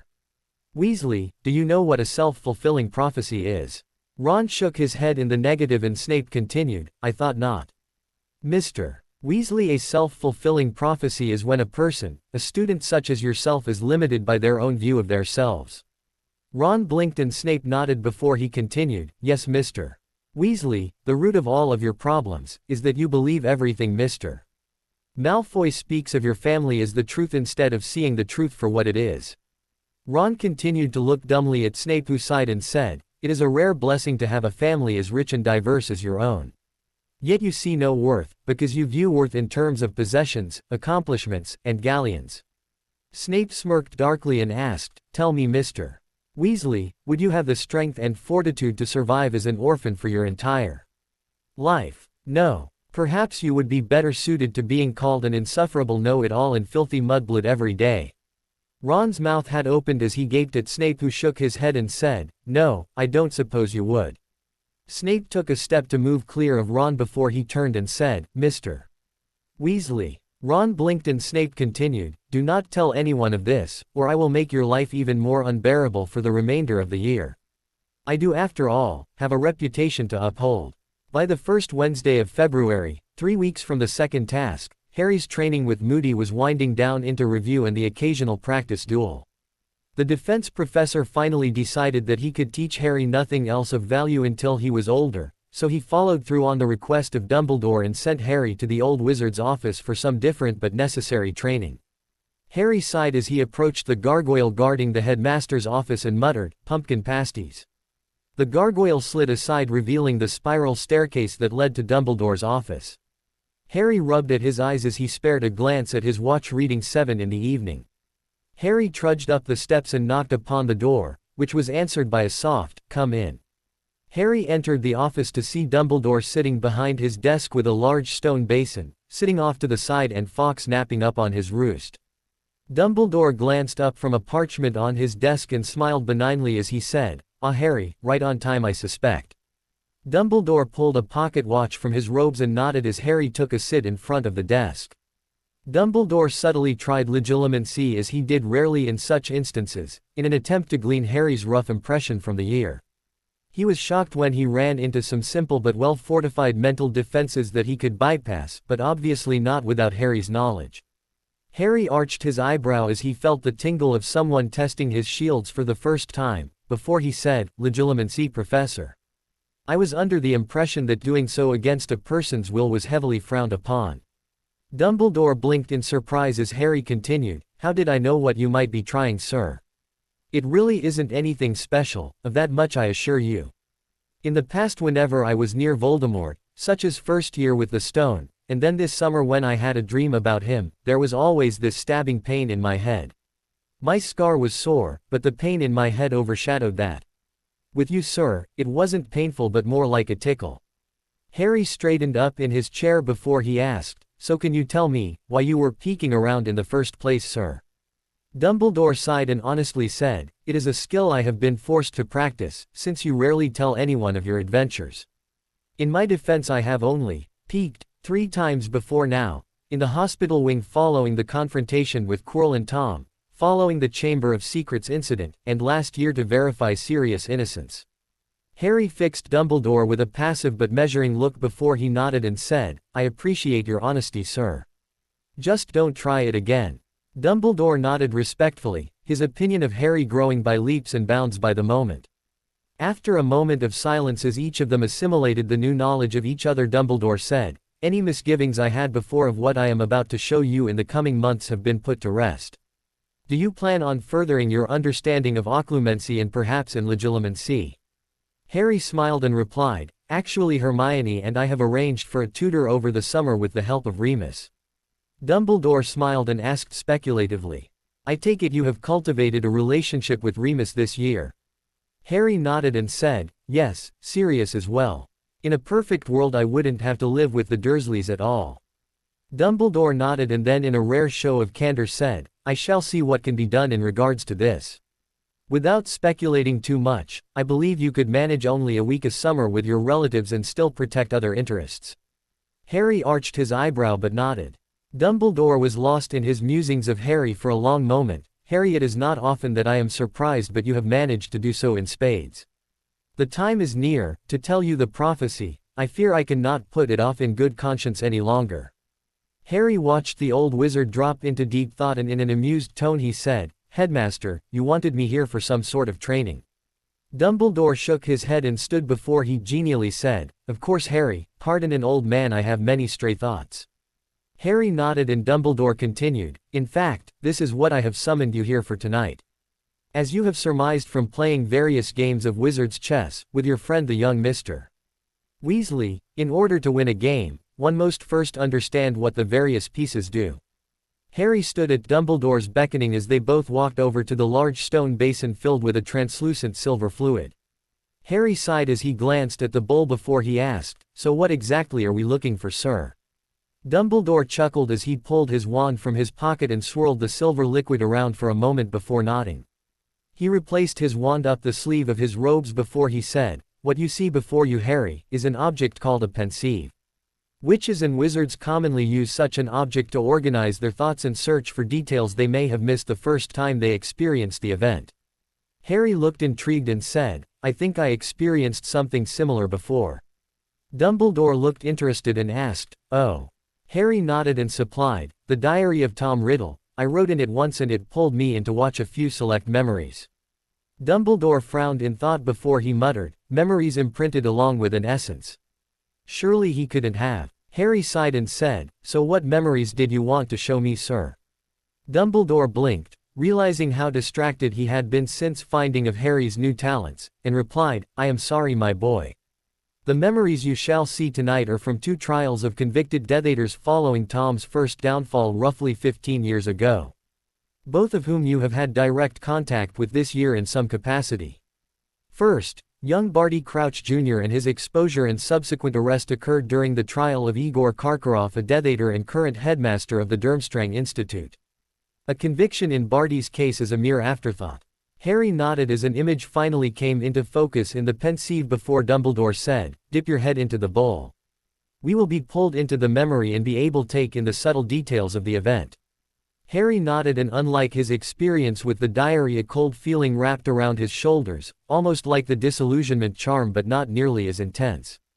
The next thing he knew he was sitting in a courtroom and as he wondered where it was Dumbledore spoke from the seat behind him, This is indeed the Wizengamot courtroom. In the front row, you should see a younger version of myself and your current defense professor, one Alistair Moody. I think you may find that discussion most enlightening. Harry nodded as he stood and walked down the set of stairs before sitting on the steps next to Moody as he listened intently. Albus, I say we should send them through the veil and be done with it. After all, if we had done that after you defeated Octavius, we wouldn't be dealing with Riddle and his troop of idiots now. Alistair, if we resort to such tactics, then we would be no better than Tom was. Dumbledore's tone was tired, as though this was a recurring argument. Albus, you don't really believe young Potter defeated Voldemort, do you?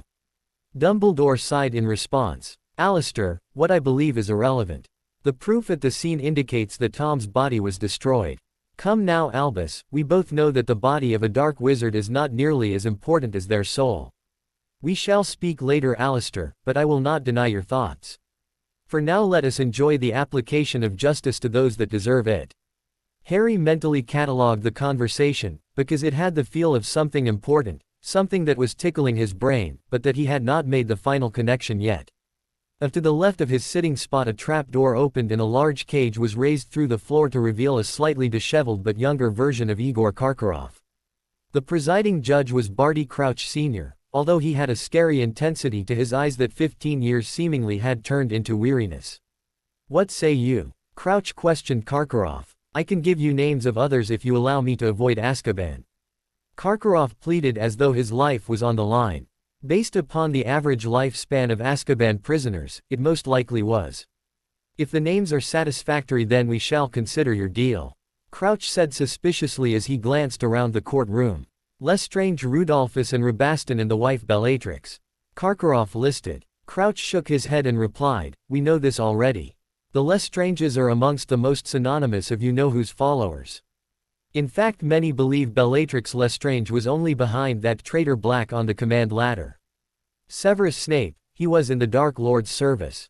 Karkaroff said hoarsely, feeling his life slipping away. Dumbledore stood and said, "I have repeatedly spoken on behalf of Severus Snape in his work as a spy. He is no more a Death Eater than I am." Crouch nodded and turned to Karkaroff, who was thinking frantically before he said, "Augustus Rookwood, Ludo Bagman." Crouch appeared interested and said, "Bagman has been proven to be an unwilling pawn, not a follower of the Dark Lord. Rookwood will require some time to verify. Is this all you have to offer, because it is not enough to spare you the walls of Azkaban?" Karkaroff was truly frantic now, and suddenly his eyes lit up and he scanned the room before he said, "Barty Crouch Jr." There was a collective gasp as Harry spotted Crouch Jr. scurrying towards an exit, but he was stopped by a perfect stunner from the younger Moody's wand. Harry hadn't noticed earlier, but this Moody had both of his legs, and both of his eyes. By all appearances he was much healthier. Crouch Jr. was placed into a pair of manacles as he screamed, "The Dark Lord will return and you all will be doomed." Harry turned to find Dumbledore only to find the old wizard next to him as he said, "I believe that is enough for tonight." Dumbledore uttered a word in Latin that he couldn't quite make it, and just like before a cold feeling ran down his spine as they were pulled back out of the memory and onto their feet standing next to the pensieve. Dumbledore smiled at Harry and said, "I believe that next week we shall watch more, so that we can have a discussion afterwards." Harry smiled and asked, "Same time then, Professor?" Dumbledore merely nodded as Harry turned his back and exited the office with Crouch Jr.'s final words still echoing in his head. The following days went by quickly, with the only noticeable changes being the shift of the calendar into a new month, and Ron Weasley returned to near normalcy in Gryffindor House. Near normalcy because he had yet to speak to either Harry or Hermione, although at times it appeared he had desperately wanted to do so. Harry and Dumbledore shared another meeting, and this time they watched the trial of the Lestranges, with the only thing Harry saying as they exited was, "Bellatrix Lestrange, sounds like she was quite the handful." Dumbledore merely arched his eyebrow and nodded before entering into a discussion about the structure and hierarchy of Voldemort and his followers. It was a week from Valentine's Day and Hermione was in an interesting discussion with her bonded house elf Winky about the morality of Beepry. Of course, Harry had taken the opportunity to talk with Dobby about something important also, but the repercussions of this conversation are better witnessed than discussed. "Winky, surely you must understand that even if witches and wizards' magic was needed to allow house elves to access their magic, a more equitable situation can be made than out-and-out Beepry." Hermione pleaded to the little elf.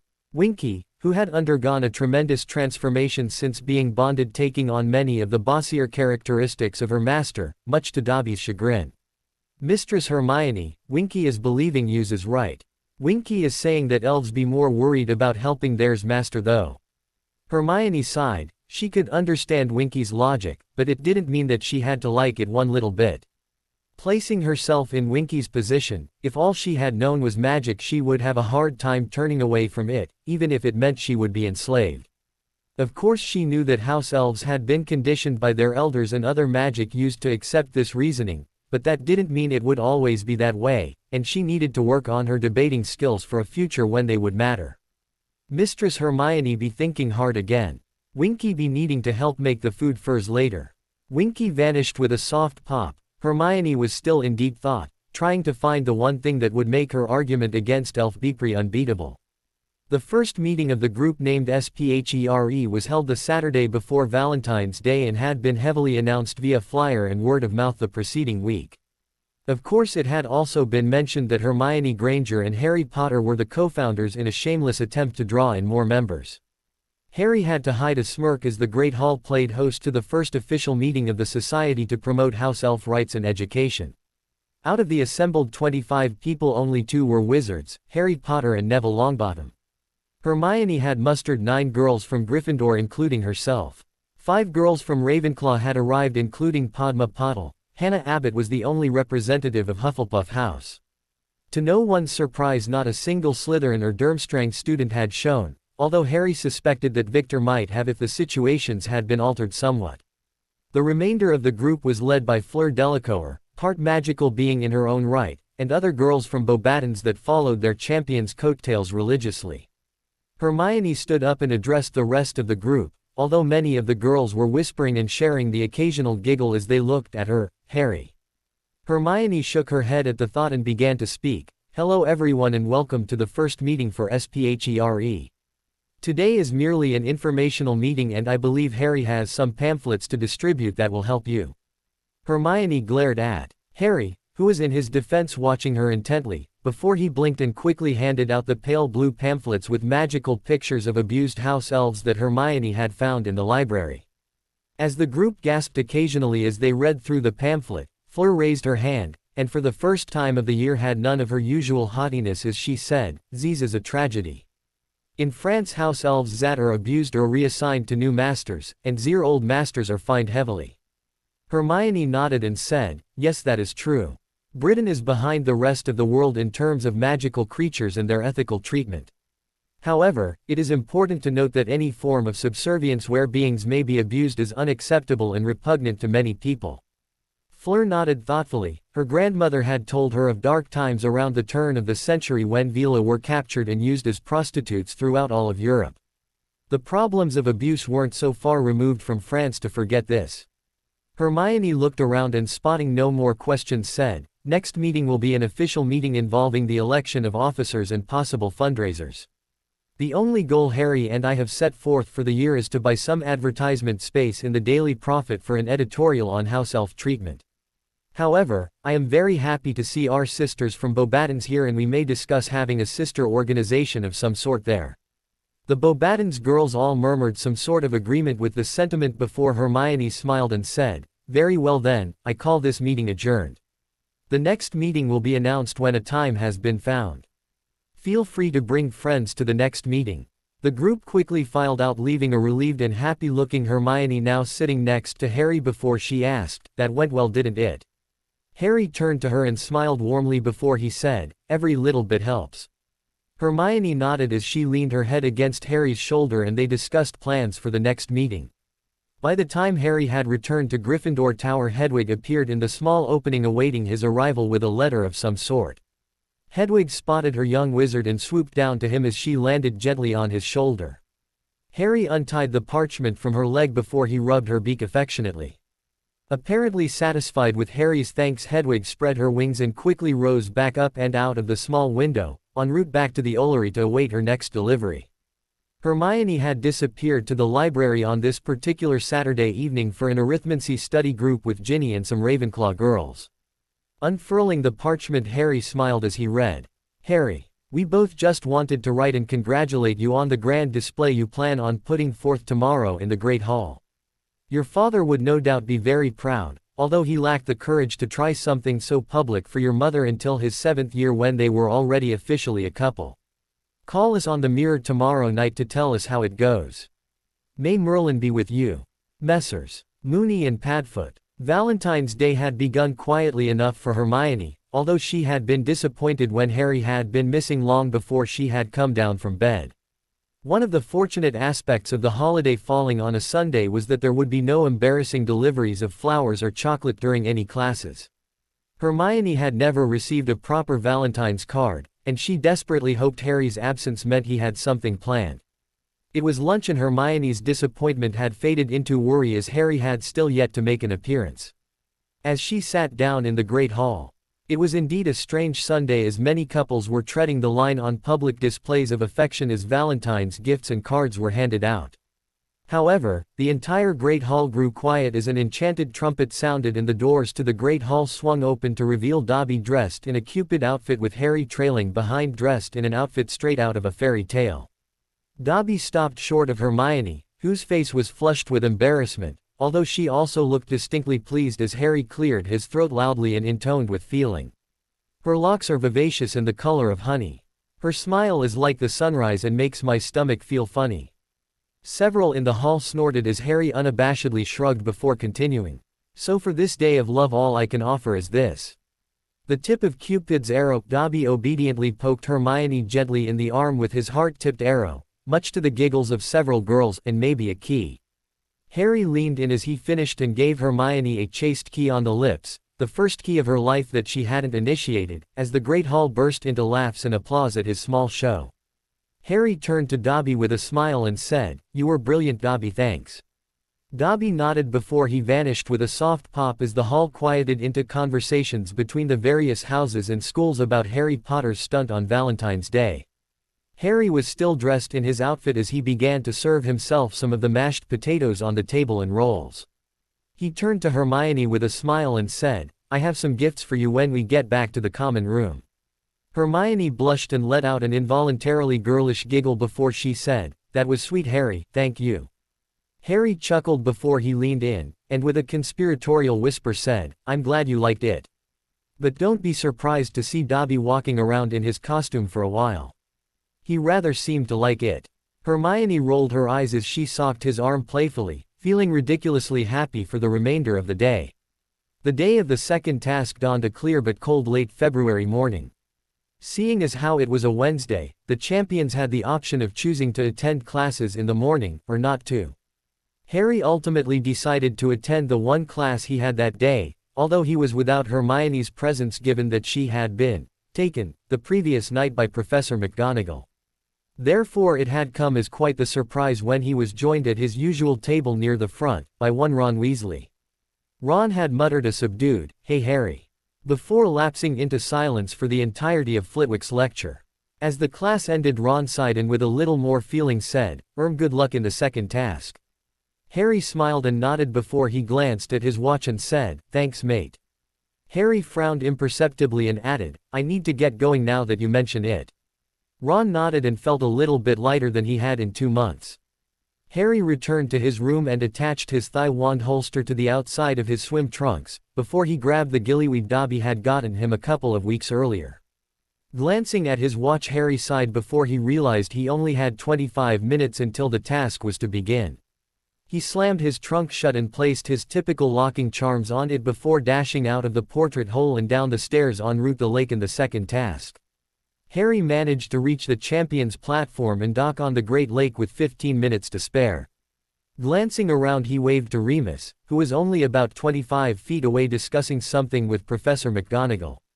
Remus waved and gave him a reassuring smile before he turned back to his discussion with McGonagall. Harry sighed as he looked around before he was broken from his nervous thoughts when Cedric said, "Hey Harry, are you ready for this?" Harry put an impervious and sticking charm on his glasses before he replied, "Well, as ready as anyone can be, I suppose. How about you?" Cedric shrugged and replied, "I reckon if I'm not ready at this point, then I never will be. After all, what's the worst they can do to us underwater? Send Grindylows and merpeople at us." Harry smirked and added, "Don't forget the giant squid. I'm sure he can be quite nasty given the proper motivation." Cedric paled as he considered this little detail, before he shook his head and said, "I don't think any of us could get past a giant squid underwater." Harry smiled and replied, "I knew that, but I liked seeing you sweat for once." Cedric glanced down at his watch, chuckling nervously before he said, "I reckon you didn't see me before the first task then." Harry was about to reply when Ludo Bagman walked up them and said, "Mr. Potter, a word if you please." Harry sighed in question before Cedric nodded, and he turned towards Bagman, who was still looking nervous, and unlike last time it appeared he was also missing some sleep if the bags under his eyes were any indication. Bagman spoke quickly, "I just wanted to suggest that you use the bubblehead charm for the task." Harry shook his head before he rolled his eyes and replied, "Mr. Bagman, I really can't deal with this right now." Apparently a few people had been listening in on the conversation as Barty Crouch Sr. walked up and said, "Bagman, leave Mr.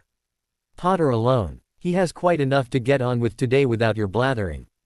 Crouch turned to Harry and said, "Good luck today, Mr. Potter." Harry smiled and said, "Thank you, sir."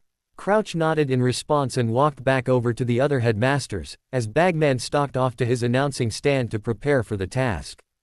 Harry shook his head and began to work down a checklist of things he needed to worry about as Remus walked up to him and said, "Hello, Harry." Harry ran a hand through his hair and replied, "Hello Remus, bring Snuffles with you today." Remus smiled and said, "Ah yes, Hagrid is giving him a good rubbing at the moment." Harry chuckled and said, "I'm sure the poor old dog will need a soak after that." Remus' eyes danced with mirth before he mellowed some and asked, "Are you quite sure that you're prepared?" Harry leaned in closely and said, "I have gillyweed and if that runs out I can cast a bubblehead charm underwater. I've worked on my non-verbal casting so I can manage a stunner, a cutting hex, and a lumos without any difficulty. Anything more will be by the seat of my pants." Remus sighed but did appear heartened as he said, "Good to see you're taking this seriously. Snuffles and I had wondered if you'd only been working on wooing Ms. Granger outside of classes." Harry blushed and softly replied, "That is an ongoing process, I'm afraid." Turning his eyes upward he locked gazes with Remus and said, "I'll be able to explain everything else more thoroughly this summer." Remus sighed but nodded, before he surprised Harry as he gave him a brief hug and said, "Good luck out there, Harry." Harry smiled and waved as Remus walked back to the guests' platform to leave Harry for the remainder of his preparations. Working on keeping his breathing slow and calm, Harry glanced around the other platforms and was surprised to see Ron and Neville at the front with a banner that said "Potter for Champion." With a small smile he heard Bagman begin his introductions, "Welcome everyone to today's meeting for the second task of the All-Europe Triwizard Championship." A few people could be heard screaming for the various champions as he continued, "Today's challenge will be a test of the champion's mettle as they must dive deep into the depths of the lake to rescue something of great importance. They must rescue their most precious treasure under the allotted hour to complete the task. Points will be awarded for unique and novel solutions to the challenges the lake will present." Bagman turned to the champions and said, "At the sound of the gun, your 1 hour will begin." Harry put the gillyweed to his mouth as the gunshot rang out into the clear February sky. Stuffing the slimy plant into his mouth, Harry was careful not to chew it as he swallowed it down in 2 gagging gulps. Harry dove into the water. The other champions had already disappeared into the depths as he felt his fingers become webbed and gills appear on his neck. With a prayer to the heavens he kicked his legs and became completely submerged in the dark depths of the lake. Lighting the tip of his wand, Harry dove deeper and deeper until he finally could see the faint outlines of Victor, Cedric, and Fleur reaching a thick growth of seaweed. Harry continued to close in on the others until he could see Fleur being swarmed by Grindylows as they stripped her of her wand and pulled her into growth, the French girl managing one last desperate scream before disappearing completely. Harry frowned, realizing that while it was unlikely that Dumbledore would allow anyone to die in the tournament, it had happened in past tournaments and it was a risk he wasn't willing to take. Harry looked for a thin spot in the seaweed before swimming at full speed into the growth, being careful to pocket his wand and avoid the same fate as Fleur. By some quirk of fate the Grindylows still appeared to be quite busy with Fleur and Harry passed into a clearing, now only 20 yards behind Krum and Cedric, who were jostling with one another for position as they swam.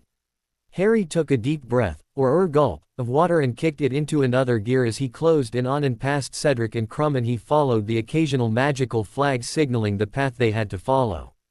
Soon a shipwreck came into view in the depths and Harry glanced down at his watch, realizing it had already been a half an hour and he hadn't even seen the hostages yet. Shaking his head with determination, Harry put a larger gap between himself and the other 2 remaining contestants as he dolphin kicked over the shipwreck, with the welcome sight of the hostages floating in the distance.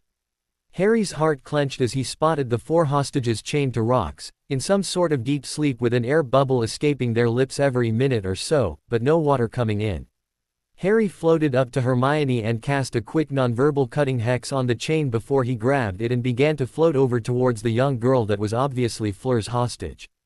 Harry could see the merpeople began to stir as he neared the young girl.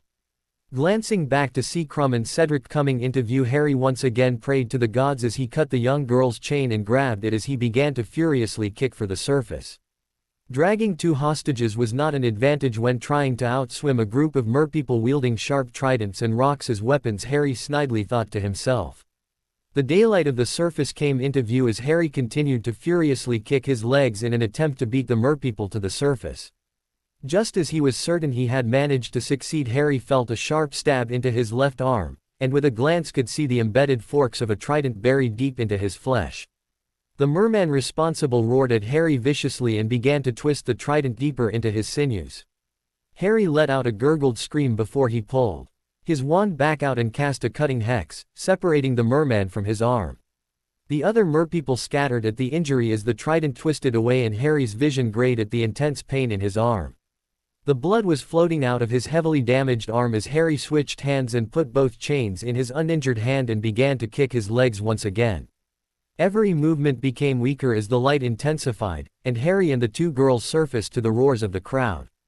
Feeling his vision gray again, Harry released the girls and let the darkness take hold as he passed out from a combination of pain and blood loss.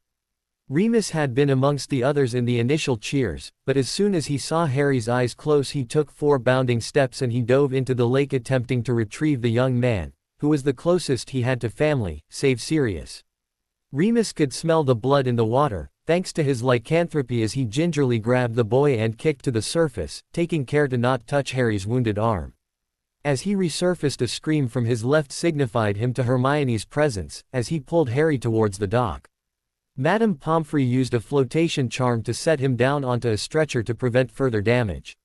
Remus was waterlogged in his heavy wool clothes and feeling slightly breathless before he was pulled from the water by a pair of small but strong hands. Taking a few heaving breaths, he looked up to see the same young woman he had met for the first time in Will Hardison's office all those months ago. Now, however, she was dressed in the royal blue dress uniform of the Auror Squads, apparently having already graduated. As he was about to thank the young woman, he remembered Harry and scrambled over to the stretcher as he watched Madame Pomfrey clean the unconscious Gryffindor's torn flesh out. A moment later she began to suture the gaping wound closed with various healing charms. Hermione was sobbing something that sounded like Harry's name a few feet away, before Remus, hearing went away until all he could hear was his own heartbeat, as he looked down at the pale visage of Harry. It was the same feeling he had experienced when told of James and Lily's deaths that Halloween night so long ago. As if his ears had been plugged with water, his hearing returned with a rush of air and he heard Madame Pomfrey say, "He should be fine now, he'll just need some blood replenishing potions and a bit of bed rest for the next couple of days." Madame Pomfrey pulled a vial of pepper-up potion mixed with a pain relief potion and said, "I believe Mr. Potter would like to see the remainder of the event before he is transported to the hospital wing and treated further." Forcing the potion down Harry's throat, his face became flushed as steam vented from his ears, slowly cracking his eyes open blearily. Opening his mouth he weakly asked, What happened?" Hermione sniffed and leaned in to give Harry a deep key fraught with emotion before she tearfully replied, "You were stabbed by something, and you passed out as you reached the surface. Remus dove in and pulled you out before you could sink too far." After one more prolonged sniff she continued, "Madame Pomfrey gave you a potion to cancel out your gillyweed and then she healed your arm and woke you up to watch the rest of task." Harry blinked before he said, "Yeah, there was a merman who stabbed a trident in my arm." Hermione sniffed again as she leaned her forehead against his. She thickly said, "You really need to stop this scare Hermione nonsense. You're making me all weepy." Harry smiled weakly and said, "Sorry about that." Hermione giggled tearfully in response. Remus crouched down next to Harry as Snuffles licked his hand and he said, "You scared us out." "There, Harry." Harry merely nodded as Remus squeezed his hand before he stood and walked a few feet away to talk to the young woman who had pulled him from the water. Remus walked up to the young Auror and said, "Thank you for your help, Ms. Tonks. Congratulations on your appointment to the Auror Squad as well." Tonks blushed lightly and said, "You're welcome, Mr. Lupin." Her brow furrowed into concern as she asked, "How is Harry?" Remus glanced over to see Hermione with her arms wrapped around Harry, as he weakly chuckled at something she had said. Remus smiled softly and said, "I believe he is in the best of hands." He turned to Tonks looking her straight in the eye and said, "As always a pleasure making your acquaintance, Ms. Tonks. I do so hope we may meet again." Tonks blushed and nodded, as her attraction for Remus from months ago was rekindled with hope for the future. As Hermione continued to fuss over Harry, they heard a roar as Cedric surfaced with Cho in his arms as his bubblehead charm was still in place. Canceling the charm, they were both pulled from the water as Madame Pomfrey bustled over and did a quick diagnostic spell, which revealed no injuries. She nodded and bustled back over to Harry to check his pulse and heart rate to make certain he would be fine through the end of the task. Cedric glanced over at Harry on the stretcher as he absently asked, "I wonder what happened to Harry." Ernie Macmillan was the nearest Hufflepuff, as he had been aiding Madame Pomfrey, replied, "Oh, Potter had a right nasty gash in his arm from saving his and Delacour's most precious treasures. Madame Pomfrey fixed him right up though, she'll probably have him stay overnight tonight but he should be right as rain by tomorrow." Cedric frowned in concern over Harry, as he had grown rather fond of the younger boy from their Quidditch matches and their shared kinship in the tournament this year. If Cedric was concerned, Ron and the other Gryffindors were sick with worry as they watched their literal and figurative champion, severely injured and unconscious as he was pulled from the water. In many ways it was a repeat of the previous year and the Quidditch match with Hufflepuff as the battered and bloodied body of Harry was scurried back to the castle on a stretcher. Of course, that instance Ron had been forced to console Hermione as she tearfully pleaded to be allowed into the hospital wing to see her friend. Today Harry was fortunately well enough to be awoken so that he could watch the rest of the task and get his score. A brief pang of pity hit Ron again as he thought of Hermione, who he could see had already keyed Harry desperately when he came to and now was clinging to him tightly, before he shook it off and turned to the other Gryffindors and said, "All right you lot, who all is coming with me to wait outside of the hospital wing for Harry once this mess is over." A roar from the crowd stopped them as they looked down to see the final champion pulled from the water more or less completely intact. Harry and Hermione were still clinging together in their thick towels as they heard Fleur's voice call out, "Oh, Ari, you have saved my sister." Harry turned towards the voice only to be greeted with a key on each of his cheeks and a final key on his forehead as she added, "I was so worried, and you saved her. You saved my sister Gabrielle. Thank you, Ari." Harry merely nodded bemusedly before he turned to Hermione who had turned her death glare on the retreating French girl's back. Harry never noticed Hermione frowning as she pulled a beetle from her hair and closed her hand around it as an incredulous expression crossed her face. She quickly covered her thoughts with a mask of worry that she had worn often enough during her friendship with Harry. Finally, Krum surfaced with his date from the Yule Ball, although his head and shoulders had been transfigured into a shark's head. With a flick of his own wand, Krum's head slowly returned to normal as he was pulled onto the dock. The task was finished and now the crowd waited for the announcement of scores. The Gryffindors began to file down the stairs of their platform as Bagman announced, after some debate from the various judges, the scores for the second task will be Mr. Harry Potter with the maximum of 50 points for an outstanding combination of moral fiber and magical prowess, in using gillyweed to rescue not only his hostage but Ms. Delacour's as well. The crowd was unified in its cheers aside from a small section of Slytherins who managed a weak boo. Bagman continued amongst the noise, Mr. Cedric Diggory will be awarded 40 points for finishing second although he was 1 minute over the 1 hour requirement. Mr. Diggory used the bubblehead charm to rescue his hostage. Harry managed a weak clap as the Hogwarts contingent went crazy for their official champion. Bagman took a deep breath before he continued, Mr. Victor Krum will be awarded 37 points for his usage of an incomplete transfiguration to rescue his hostage 5 minutes over the limit. Cheers of Krum echoed through the Durmstrang contingent.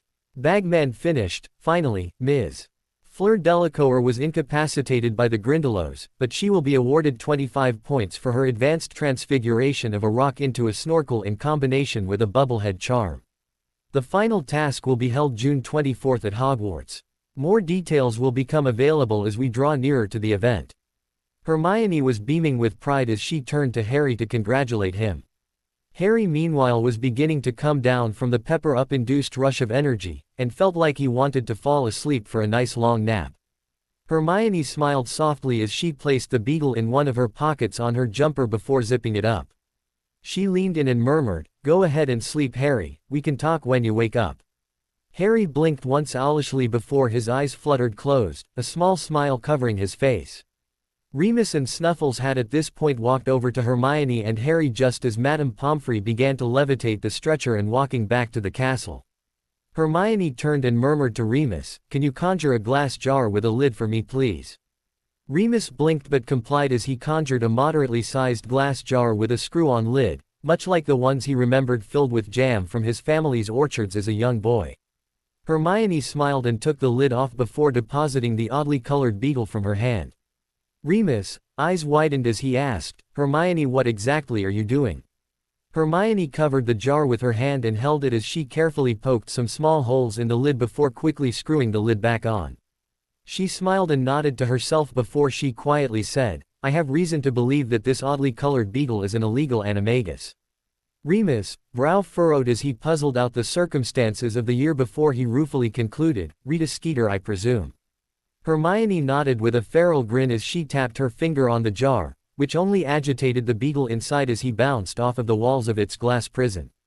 Hermione's expression was gleeful as she cast a strengthening charm on the glass and said, I should think that will hinder any thoughts of a premature escape. A smirk covered her face as they walked into the castle and she said, Fly to the top of the jar if you understand you're in a world of shite. The beetle flew to the top before fluttering back down to the bottom of the jar. Remus and Snuffles watched as they neared the hospital wing and Hermione's byplay with the beetle continued, You know Rita, I would have let your articles slide, but 2 of my dearest friends were hurt as a result of your lies. I know an article about the Muggle-born friend of Harry Potter would never be printed, but now that we have you under lid so to speak, I think we will have a meeting of the minds. Soon, but not now. I have to make sure Harry is all right first. Although it pained her to do so, Hermione called out, Winky. Winky appeared with a soft pop and Hermione sighed before she said, Could you place this jar and the beetle in my trunk? Oh, and Winky, please replace the locking charms on it before you leave, thank you. The little elf obediently took the jar and vanished with a pop. Remus smiled as they entered the hospital wing and said, Harry said you each had personal house elves, but I guess seeing is believing. Hermione sighed as she watched Madame Pomfrey place Harry in his usual bed before she turned to the 2 humans and dog before she said, I expect you know enough to allow him to sleep. Please make sure any other visitors know this as well. Remus and Snuffles walked over to Harry's bedside and with a sigh they turned to Hermione as Remus said, We really should be going, before anyone questions as to why a Grim is in the hospital wing. Hermione smiled softly as she settled into her seat next to the bed and as Remus walked out of the hospital wing he turned with a smile and said, Take care of him, will you? Hermione smiled and quietly replied, I always do. Remus merely nodded as Snuffles barked his thanks and they walked back out of the swinging doors. Hermione's short period of quiet was broken when she heard a large group approaching the wing, due to several raucous shouts and laughs. She was therefore surprised when she heard Ron's voice break above the noise and say, Oi you lot, only those that Harry considers close friends should go in. A younger girl shouted, Oh, like you're a close friend now, Weasley.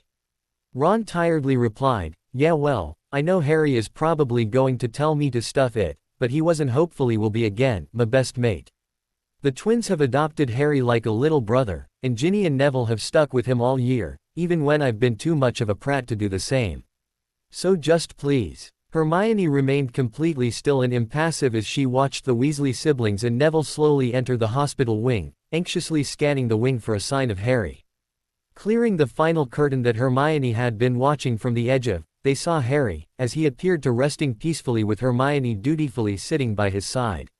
Ron swallowed heavily in anticipation for the first of 2 very difficult conversations as they all clustered around Harry's bed. He awkwardly began, Hey Hermione. Hermione looked up and softly acknowledged, Ron. The others suddenly realized that something very private was about to take place, so Ginny said, We'll be back after dinner. She turned to the twins and said, Come on you two. Neville was already obediently walking away before he turned to Hermione and said, If he wakes up while we're gone, will you tell him, we thought he was brilliant today? Hermione smiled and nodded as the other 4 left the wing. Ron smiled weakly and said, You know, I've had more epiphanies in the hospital wing than everywhere else in the world combined.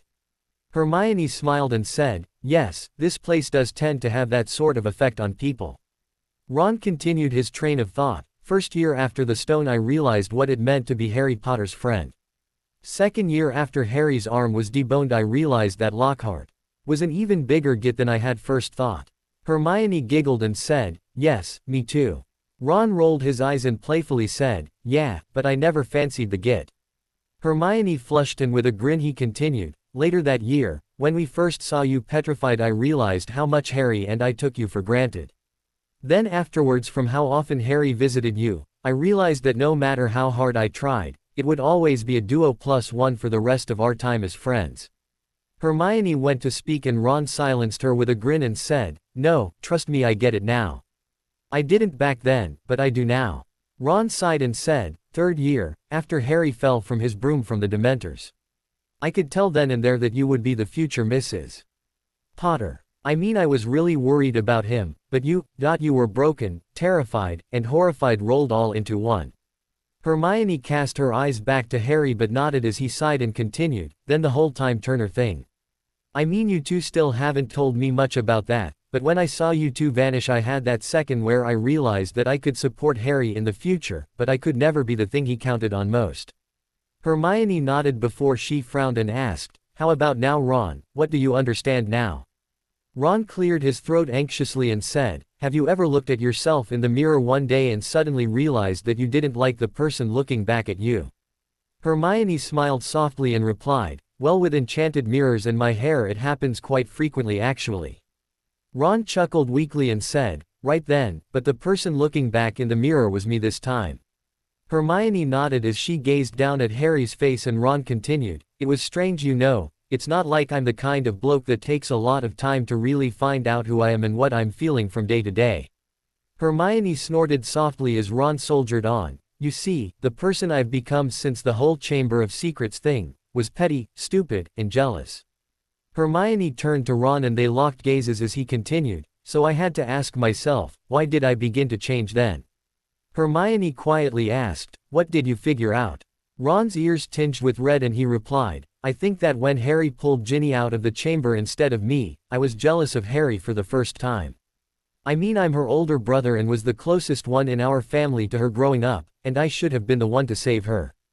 It's stupid, I know, but it was how I felt. After a short silence Ron sighed and continued, last year, I was so messed up I took a lot of that out on you. This year I've been taking it out on Harry, and I realized I didn't like myself like this. Hermione nodded as she began to run her fingers through Harry's hair and asked, so what are you going to do then? Ron sighed and said, I reckon I should apologize for being a prat, and then let my actions speak for themselves. Hermione glanced back down at Harry's face. He was now sporting a soft smile from the machinations of her gentle fingers before she asked, what was the ball about, Ron? Ron flushed a little and he muttered, I was jealous because Harry had the best date at the ball. Hermione let out a breath and questioningly said, jealousy can only explain so much, Ron. Neither noticed as Harry's eyes cracked open and he heard Ron's response, when Harry dressed me down, I think it was when I finally registered something like pity for myself. That next morning, I went for a walk and I realized it for the first time since the Chamber of Secrets. While Harry has a lot of things, it doesn't give me a reason to be jealous. I mean, I know what you and Harry have had to deal with since you entered this world, and on top of that Harry grew up an orphan with those horrid muggles. It was at that moment that one of those muggle light bulbs went off in my head. Hermione smiled slightly and interrupted, it's called a light bulb, Ronald. Ron waved his hand and dismissed it as unimportant as he continued, the point is that I consciously realized it for the first time. Since then I've been thinking and I realized, all I can do with my life is make the best of the hand I was dealt, and that nothing can be helped by feeling sorry for myself. Hermione was about to reply when Harry quietly said, took you bloody well long enough, mate. Hermione's hand froze as she looked down at the face of waking Harry Potter as he smiled at her before turning back to Ron. Harry sighed and said, I'm not going to lie to you, mate, our friendship will never be the same as it was before. Ron nodded sullenly as Harry continued, but, I learned while I was growing up with the Dursleys that broken bones will heal into something stronger than they were before. Hermione's eyes narrowed at the implications as Harry continued, give us time, mate, and we can heal this and make it stronger than before. Ron looked down into his hands, as fought to find some strength, before he looked up with a slight smile and said, right then, I'll just leave you two to it then. Ron didn't spare a glance backwards as he exited the hospital wing, walking straighter than he had for a few months. As they heard the swinging doors of the entrance open and close, Hermione turned to Harry and asked, so the merman stabbed your arm, then what happened? Harry blinked in surprise before he replied, I used a cutting hex that took the arm off of the merman that had stabbed me.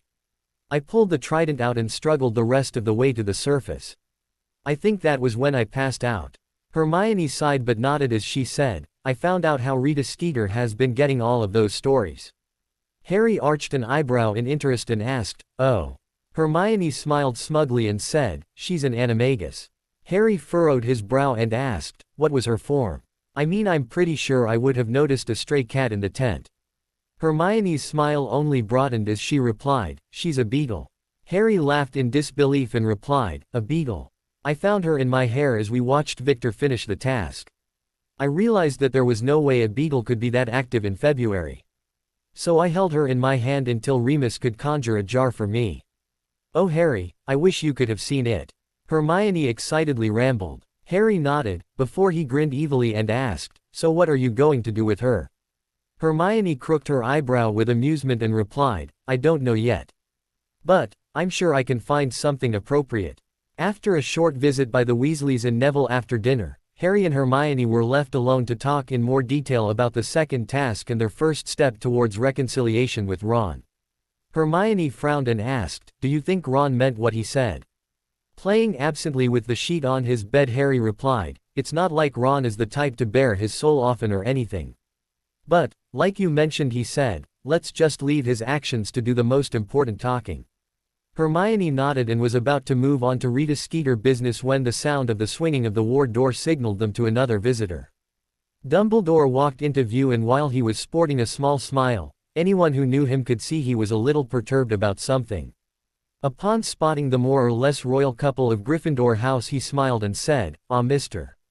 Potter and Ms. Granger, may I have a moment of your time?" Harry and Hermione shared a look before she replied, "Of course, sir." Dumbledore conjured a comfortable-looking chintz lounging chair before sitting down with relish. Harry and Hermione shared an amused look before Dumbledore began to speak. "I wish to discuss the events that led to your current situation. Namely, the merman that attacked you, and by all accounts you dispatched of." Harry nodded hesitantly and Dumbledore smiled before he added, "You may not have been aware, but the merpeople were only supposed to threaten with force, not actually use it as such." Harry shrugged and Dumbledore continued, "Be that as it may, the merman that did attack you and lost his right arm from the elbow down has a common but tragic story and reason for his actions." Harry still looked reasonably confused, while Hermione had a thoughtful look on her face as they listened to Dumbledore continue. Merpeople have been often exploited by wizard treasure hunters, because of the merpeople's disposition to find shiny and valuable objects in the depths of the waters they inhabit. Other times merchildren are kidnapped and raised by witches and wizards to seek out such things. The merman who stabbed you lost 2 children and his wife was killed in such an endeavor." Hermione gasped as Dumbledore nodded sadly, "So you see, this merman left his community and joined the one here at Hogwarts, over a year ago. There had been no indications that he still harbored such anger towards wizards until his attack upon your person today. The Merchieftain and his council have agreed that the loss of his arm was proper recompense for his attack, and no further actions upon Harry have been requested. Do you have any questions?" Harry ran a tired hand through his hair before he asked, "Are there cases of such blatant abuse for every magical race?" Dumbledore sighed heavily before he responded, "It is a common practice on all magical races aside from vampires, yes." Harry and Hermione both nodded thoughtfully as Dumbledore gave Harry his best wishes before exiting with a promise to pick up their training sessions the following week. Watching Dumbledore's retreating back, Hermione softly said, "While that was highly informative, it wasn't all that enlightening. However, I think our discussion of our favorite bug reporter will be enjoyable." Harry merely smirked in response and Hermione said, "I think we need to find a way to put an end to her animagus abilities." Harry frowned and replied, "I agree that she can't be allowed to sneak around anymore, but taking away a talent like that isn't the best way to go about it." Hermione looked at Harry questioningly and he explained, "I think it would be more suiting if you could somehow tie her transformations to something negative in her human form." Hermione furrowed her brow in thought for a long moment before she replied, "I might be able to manage something like that, but I need to do a lot of research on it first." "You're right, of course, taking away her ability would only motivate her to single us out even more." Harry smiled at her and said, "If anyone can figure it out, Hermione, it's you." Hermione couldn't help but blush at Harry's ringing endorsement. It was truly amazing. The entire environment in Gryffindor House seemed to come alive with news that a beginning to mend the Golden Trio's friendship had started. Ron was no longer listlessly wandering the castle with his free time, and the other 2 friends were smiling a lot more and even managing to laugh occasionally. Unfortunately, several less than welcome things came from the events the day of the second task. The legend that was the boy who lived only grew, which meant even more unwanted attention from suitors. It had gotten so out of hand. Harry had the mortifying experience of being propositioned by a howler from a gay admirer. Somehow the angry words of the admirer were spoken in possessive manner that conveyed the feelings. Whatever it was, Harry knew he would be having nightmares for a long time to come. March 1st came and with it Ron's 15th birthday. It was also the time for the second part of Ron's gifts, which would make his Christmas present something he could actually use. In an eerily similar scene to one from the prior year, an owl flew into the Great Hall carrying the telltale long package wrapped in brown paper. This time, however, the broom was dropped in front of one Ronald Weasley instead of Harry Potter. Ron gaped for a moment, quickly realizing his parents hadn't the gold for such a present, and the eager smile on Harry's face told him all he needed to know. Normally, Ron's pride would prevent him from accepting such an expensive gift, but with time Ron had begun to realize that Harry spent money because he wanted to show his friends how important they were to him. Telling his pride that fact was a fair amount more difficult, but he was getting used to it. Ron was startled from his thoughts as Harry said with a grin, "Go on, read the card and then open it." The card had merely read "Happy 15th birthday mate, Harry." Casting a mischievous grin to Hermione he added, "This one is from me, I swear." Hermione pouted good-naturedly at Harry, well aware he was only teasing her about the firebolt fiasco from the previous year. Ron rolled his eyes at the pair, understanding that they were in their silent communication mode as he began to untie the binding holding the paper in place. Most of the Great Hall was watching with rapt attention as Ron pulled the paper away to reveal a broom that rivaled almost every on the market aside from the firebolt, a clean sweep 11. In a way, a firebolt wasn't a practical broom for a keeper, with its insane acceleration. The very good acceleration of the clean sweep being 0 to 70 mph in only 10 seconds was ample for the keeper position, which Ron had designs on trying out for in the coming school year. Blinking away his excitement he turned to Harry and said, Thanks a lot mate, this is really brilliant." Harry merely smiled and replied, "Yeah, we'll have to go out and test her out this weekend. Think you can wait until then?" Ron wrung his hands together like Dobby. It was only Monday after all. And now Harry was telling him to wait 4 days to use his new broom. Life truly wasn't fair sometimes. After a moment he managed a rueful grin and replied, "Yeah mate, I think I can manage." By Thursday the schools had settled into a strange comfort level, with students previously not getting along now just content to live and let live. The best part about this particular day was that the dueling club would be meeting following dinner. However, first they had to survive defense with Moody, as today he was teaching counter jinxes from his own dueling books. While things were on the road to recovery for the trio, little things like Ron's absence from the dueling club highlighted that a rift had existed at one point in the year. Other things like Ron's precipitous drop in his marks without the nagging of Hermione to spur him on, well, those had a longer lasting effect. Moody stomped into the defense classroom, his eyes swiveling around haphazardly until it locked on to the first of his volunteers for the day, and surprise member of the dueling club, Draco Malfoy. "Mr. Malfoy, perhaps you could come forward today and aid me in a demonstration as to the use of counter jinxes to disarm and subdue a practitioner of the dark arts." Malfoy grumbled for a moment before he walked up to the front next to Moody. Moody grunted his acknowledgement before he turned to the class. Simple spells such as the disarming hex or the stunning hex can be easily blocked. But dark wizards and witches, well, they use things a mite nastier than that, I'll tell ya. Moody noticed Hermione had raised her hand in question and with a nod she asked, "Professor, what is the difference between a counter jinx and jinx?" A counter jinx is an offensive response when typically a defensive method would be attempted. I've found that by responding an attack with one of your own, you win more often than by casting a shield charm. Also, as we've already discussed, a shield can't stop an unforgivable curse, and dark wizards tend to be very fond of them. Moody managed a short glance at Malfoy as he used the words dark wizard. Finally, turning his attention to Malfoy he said, "Mr. Malfoy, I want you to use your marbles when selecting the curse to throw at me. I promise that anything I send you will not do any permanent damage." Malfoy nodded as his upper lip twisted into a sneer. Pacing off the necessary steps for safety's sake, Malfoy raised his wand and uttered, "Reducto." A blue wave of energy surged towards Moody, who merely ducked with his wand already waving as he said, "Stupefy," and a red beam hit Malfoy in the middle of his disbelieving eyes, which promptly snapped shut as he was rendered unconscious. Moody nodded to himself before he turned to the class. Now which of you can tell me the advantages to what I just did? Looking around he spotted several hands before selecting, Longbottom. Neville gulped and answered, you were already aiming and starting the spell as he completed his spell, sir. Good point, lad. Anyone with other observations? With a nod Harry answered, in addition to having an advantage on the next spell, you can also dodge the curse because you're looking right at your opponent. Moody grunted, that's another good point, Potter. Now let's revive Mr. Malfoy, so that we can demonstrate once more. Moody walked over to Draco's motionless body and muttered, Renervate, as Malfoy's eyes fluttered open before they narrowed almost immediately. Malfoy quickly jumped to his feet and reassumed his haughty air. Moody chuckled at Malfoy's antics before addressing the class, Mr. Malfoy, did exactly as I expected with our first trading of spells. I'd like to award Slytherin 10 points and Gryffindor 10 points for Potter and Longbottom's observations. Turning back to Malfoy he simply added, if you'd like to try your hand one more time, Mr.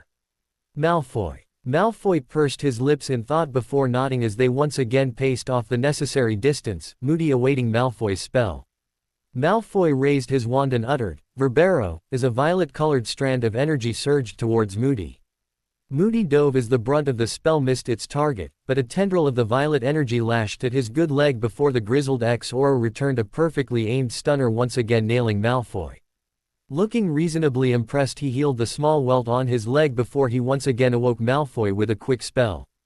After Malfoy returned to his seat Moody said, a very useful spell, Mr. Malfoy just employed. Many of you, if not all of you, would have received a very nasty shock at the end of that spell.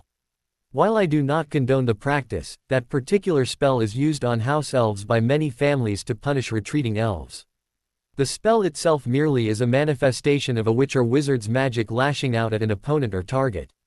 Most of the class was writing down Moody's words before he said, another 5 points to Slytherin for Mr. Malfoy. The 4 of you in my dueling club, we will be having a special guest tonight following dinner. Be prepared to learn. In the Great Hall, the various members of the dueling club were all buzzing with excitement over who the special guest would be for the night's meeting.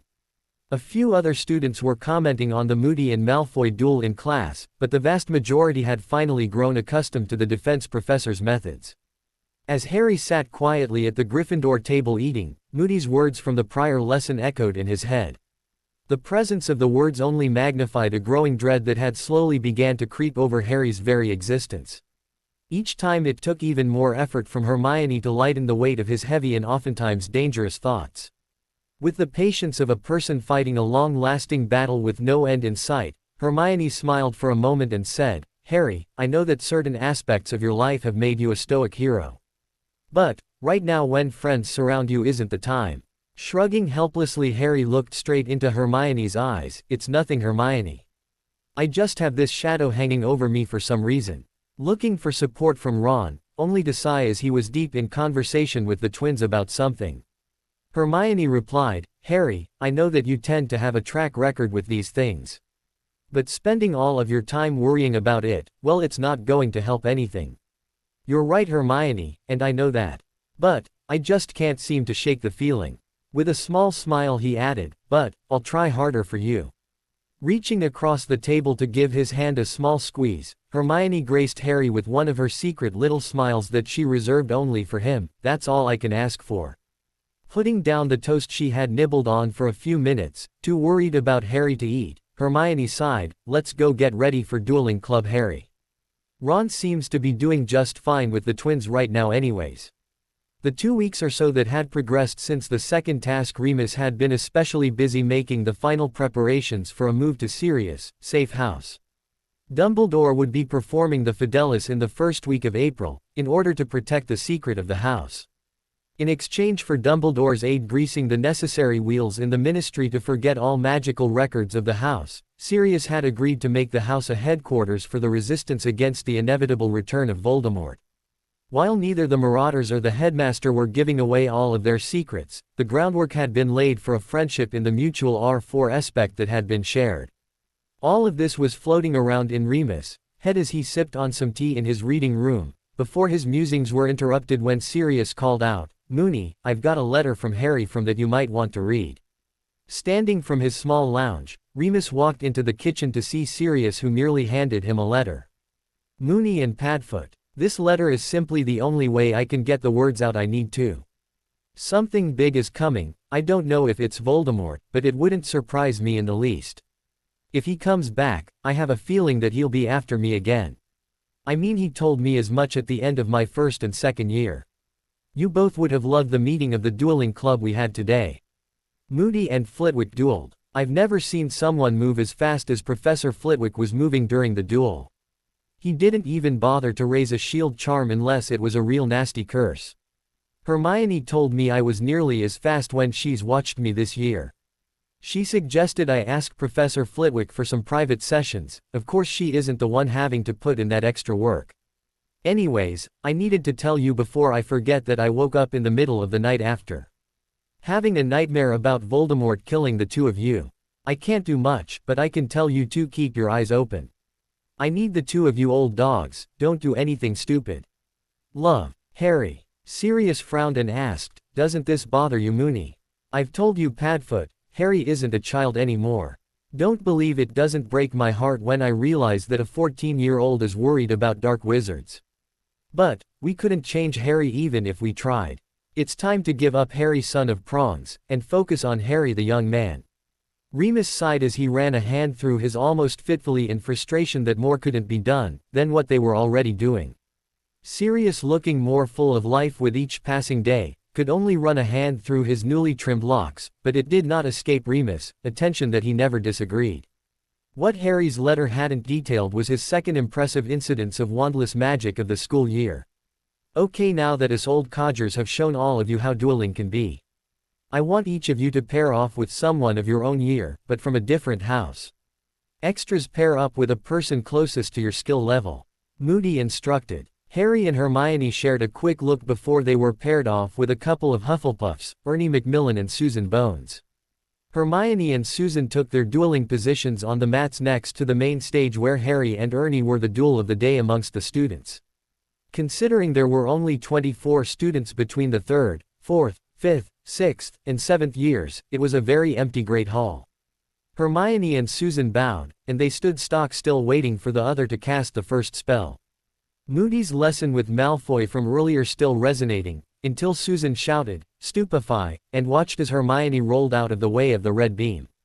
Silently thankful she had changed from her skirt and into a pair of jeans, Hermione quickly returned with Expelliarmus, which Susan narrowly ducked. Harry and Ernie's match had started in a similar fashion, both parties waiting for the other to make the first move. They continued to circle on the square stage, both keeping an eye on their respective girls. Hermione was slowly driving Susan into evasion alone, taking away the offensive aspect of dueling, when she finally shouted, "Aquamenti," followed by "Glacius," turning the mats on Susan's side into a miniature ice rink. No, without any traction, Susan lost her balance and fell to find a stunner into her chest awaiting her arrival. Harry's attention was drawn away for a split second as Ernie cast Reducto, which was the most dangerous spell used for the club. A few observers let out breaths as Harry reacted a split second too slowly to dodge, so he simply raised his palm in self-defense. A bright golden shield snapped into existence as it merely absorbed the spell. Harry swayed for a moment from the magic expended in creating the shield until he stood and raised his wand, as the shield remained. Casting a silent "Stupefy," he stunned a shocked Ernie Macmillan, effectively ending the match. In the uncomfortable silence following the end of the match, Hermione had a flashback of second year, with a younger Harry looking terrified at his ability to speak to a snake. Unlike last time, however, Hermione walked up to Harry on the stage and gave him a key on the cheek before she dragged him from the Great Hall to discuss what had just happened.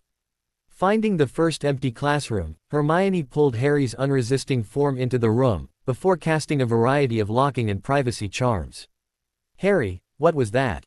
Blinking once in surprise, Harry looked at Hermione blankly before understanding dawned on his face and he said, "The shield." Sighing heavily, Hermione took the seat next to Harry's before biting her lip in thought. "Harry, wandless magic is almost unheard of. The headmaster is the only wizard I've seen or read of that can do anything beyond silencing spells or the moving of furniture." Harry nodded and Hermione changed tracks. Have you ever wondered why matching a wand is important for a young witch or wizard? Harry frowned in thought for a second. I imagine certain things focus magic better. Hermione nodded approvingly and continued her small lecture, to take Harry's mind off of what had happened moments earlier. You see, Harry, magical cores in wands are necessary to also enhance the magic of the user. The wands are made of magical wood to handle the magical current flowing through them. The more powerful the wand core is a focus, the more powerful the witch or wizard. The phoenix feather is perhaps the most powerful magical core that exists. When Ollivander told you that he could expect great things from you, it had less to do with your scar and more to do with your wand core. Harry had reached his attention threshold and asked, okay, but what does this have to do with wandless magic? Hermione sighed, I'm getting there, Harry. You see, most witches and wizards need the wands to cast any spells at all. In terms of magical strength, the best in the practical in classes, truly are the best witches and wizards. I only get better grades than you do, because I work so hard at it, Harry. While I am well above average in magical potency, you are light years ahead of everyone, including the headmaster. Harry ran a hand through his hair and asked, so am I like some super-powered wizard? Hermione nodded but said, in terms of magical power, yes, you're super-powered. But there is more to magic than mere power. Mental discipline and a strong background in spell theory are other assets. But, back to the wandless magic. You see, when a witch or wizard is sufficiently powerful, their body can act as the conduit to use magic. In all recorded cases, intent is the most important factor when using wandless magic. You needed a shield and your magic provided you with one. A very impressive shield, but a shield nonetheless. Harry expelled a deep breath and asked, so do you think my strong magic is why I survived the killing curse? Hermione frowned and shook her head. I think there is something more to it. But, undoubtedly your strong magic enhanced the process. That may be the reason that you are a Parseltongue, or it may not. At any rate, you are special, Harry, both magically and as a person. Harry smiled wanly. That means a lot to me. Hermione leaned in and gave him a chaste key on the lips before she stood and said, with that taken care of, I think you owe me a trip to the kitchens for a late-night snack. Harry smiled. Pumpkin pie and treacle tar sound okay. Hermione merely smiled as she leaned into Harry's shoulder in response. Bright and early Saturday morning, Harry was broken from a peaceful dream about Quidditch and Hermione cheering for him as Ron punched him in the shoulder. Harry groaned as he fished around for his glasses. Bloody hell, Ron, it's only 8. Ron tapped his foot impatiently before he smirked. You can take a nap later with Herms, I'm sure she won't mind being your pillow. Letting out a breath of defeat, Harry rolled out of his bed, consciously waving his hand in an attempt to make his bed. With only a small amount of effort, the bed slowly was made. Ron had already bounded over to grab his broom, and missed the little display. Harry cast a quick Scourgify on himself as he put on a sweatshirt and jacket to combat the early morning chill.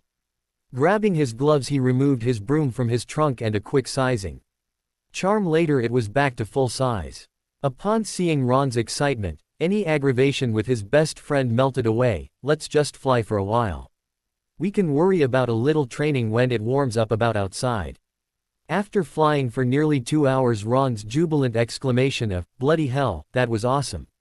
Ron's enthusiastic stamp of approval on his new broom couldn't help but bring a huge grin to Harry's face. The remainder of March passed by in a flurry of classes and training for the third task. Harry continued to progress to his first transformation for his animagus form. In London, however, a meeting of great importance to Harry, indirectly at the least, was taking place. Hello, Albus.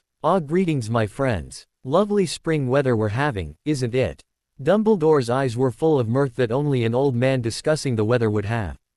Remus snorted. Now, Albus, perhaps we can save the small talk until we finish the spell. Snuffles would like to participate in the conversation as well. As it is, all he can do now is bark or hump your leg. The Black Grim off to the side growled as Remus and Dumbledore chuckled.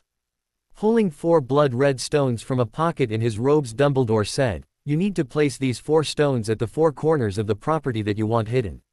Remus nodded as Snuffles led him around the yard signaling where to place the stones. With the final stone being placed, the stones all began to glow. Walking back to Dumbledore, the old wizard nodded. Very well. Now I am to assume you wish for me to act as your secret keeper as we discussed. Remus and Snuffles nodded in response. Dumbledore took a deep breath and uttered, "Fidelis abscondo." A bright white beam shot from his wand and linked to the nearest stone, which focused the beam as it flowed to the next stone and so forth. When the tendrils of white magic began to spread upwards in sheets of magic, a final pop rang through the silence as the magic completed its task and vanished. Dumbledore had flicked his wand, as it shifted into an elegant white staff, which he leaned upon heavily in weariness.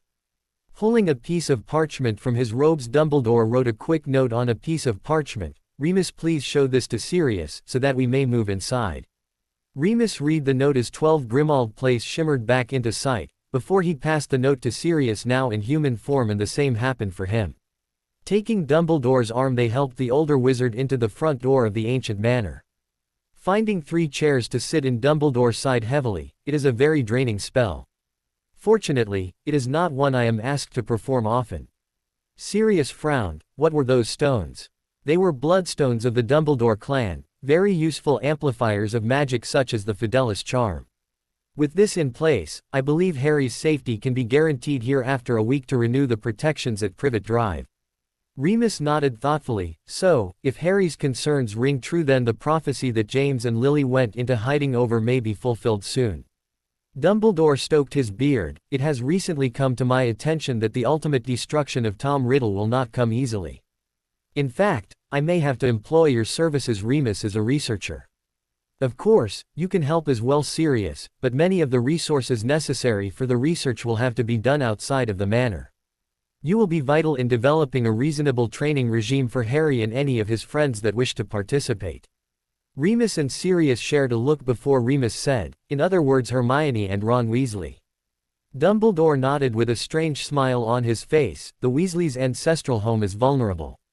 You may be asked to harbor Arthur, Molly, and the children until Alistair can complete the necessary improvements." Sirius frowned and said, "That's perfectly all right, but you need to have a talk with Molly, so that she understands that this is not her house. In fact, if that old family elf is still alive, he is in hiding somewhere. Harry and Hermione both have paid elves that can accommodate for extra people this summer. I believe it would be best to have a talk with the Grangers soon, Albus." Dumbledore steepled his fingers in thought for a moment. "You are of course correct, Sirius. I will arrange a meeting for later this month. With any luck, Tom's return won't happen for a few more years, so that Harry can be fully prepared and the existing protections Tom has in place will be discovered and destroyed." Remus frowned. "With any luck, Harry never would have been prophesied to kill that bastard in the first place." The other two merely nodded their agreement. Fate and destiny were indeed a pair of fickle mistresses. "Harry, you just have to relax. You're making very good progress. Why don't you try to transfigure your hands once more, and this time think about something relaxing when you do it?" Hermione softly suggested to a very aggravated-looking Harry Potter. Harry grunted as he slowly flicked his wand and began to concentrate more on the flicker of the firelight on the shadows cast against the wall. Harry slowed his breathing as he transfigured his left thumb before he glanced up at the walls, which had taken on a strange aura. As he prepared to transfigure his right hand, he switched hands to complete the task when it happened. Hermione would occasionally glance over as Harry grumbled about the injustice of his life in relation to the animagus transformation. She heard a strange purring sound and quickly glanced over, thinking Harry had finally mastered his form, when she caught a faint glance of a black blur fall into a shadow in the corner. Hermione felt the bottom drop out of her stomach as realized that Harry's animagus form introduced new and complex complications to the animagus protocol. As she waited for several heart-wrenching seconds, the same feeling of dread she had gotten when Harry's tumbling form had appeared in the sky during the Hufflepuff Quidditch match. Therefore it had come as quite a surprise when a large panther with striking green eyes appeared from the exact same shadow and bounced off of the chair before skidding into her with a resounding thump. Hermione groaned as the large cat scampered off and managed to look very contrite as she slowly composed herself, all the while taking in the features of the creature before her. It appeared to be a normal panther in almost every sense of the word. Specifically, he was a melanistic jaguar based upon the sturdy build of his body, and if she really looked closely she could still see the faint outline of the same spots in her own form's fur. Additionally, something was sending a strange buzz through her body. Perhaps it was a pheromone of some sort. Cataloging all of those interesting but useless facts, she pointed her wand at Harry and uttered the animagus revealing spell. With a sigh of relief, she watched Harry smoothly transform back to his typical form with a look akin to wonder on his face. With a rush of air, Hermione took a deep breath before she asked, "What exactly happened there, Harry?" Shaking his head in wonder, Harry quietly replied, "Well, I was pulled into the shadow of the room and I came out of a shadow in the Great Hall. Fortunately no one else was around, but it was strange. It felt like I was compacted into the size of a marble for a moment before I squeezed out of the other shadow. Suddenly I got this strange pain in my chest and I just knew where I needed to go. And then I came back out in here." Hermione's head was swimming as Harry had somehow managed to disprove several of her long-standing thoughts on magical theory. Banishing those thoughts to the back of her mind, her curiosity and need to solve a puzzle rushed forward as she pondered aloud, a magical panther of some sort that can travel in shadows. Hagrid hasn't ever discussed something like that in class before, and if we asked him it would seem rather strange and suspicious. Of course, he would inform the headmaster and I imagine he would force us to at least share our forms with him. Harry smiled and gently said, "Hermione, you're babbling." Hermione arched an eyebrow in incredulity. "I wouldn't need to babble if you didn't dispel all of my beliefs about the nature of magic without any effort all in one night." Harry shrugged and replied, "I wouldn't say it came without effort. After all, I've been working 5 hours every Saturday night for the last month and a half trying to master my first transformation." Hermione rolled her eyes and said, "Try to transform once more tonight, and then tomorrow we'll try to research what you are in the library." Harry nodded and he focused on the feel of transforming as he slowly but gracefully shifted into his panther form. However, unlike the previous transformation, he didn't feel compelled or drawn to any shadows. With a mew of relief, he transformed back slightly faster and felt a rush of happiness shoot through him. He had done it, he had mastered his animagus transformation. Hermione managed a smile and warm hug before she gave him a peck on the cheek and said, "I'm very proud of you, Harry." Her demeanor shifted to homework mode as she added, "But, don't think this gets you out of a trip to the library tomorrow with me." Harry's grin wasn't weakened at all by her words as he simply replied, "That's fine, but that also means we get to go flying next weekend as payment." Hermione opened her mouth once before it closed and she merely nodded with a strange smile on her face as she whispered, "Good night, Harry," before she walked up the stairs to the girls' dorm. Harry shook his head after a moment of replaying and savoring the feel of Hermione's hot breath on his ear. He smiled impishly to himself before ascending the stairs towards his bed and a well-deserved night of sleep. Bright and early Sunday morning, Hermione was preparing to rouse Harry from his sleep, thankful that the other boys in the dorm were sleeping with their hangings drawn around their beds. Pulling the hangings on Harry's bed, she was gifted to the strange sight of Harry without his glasses on.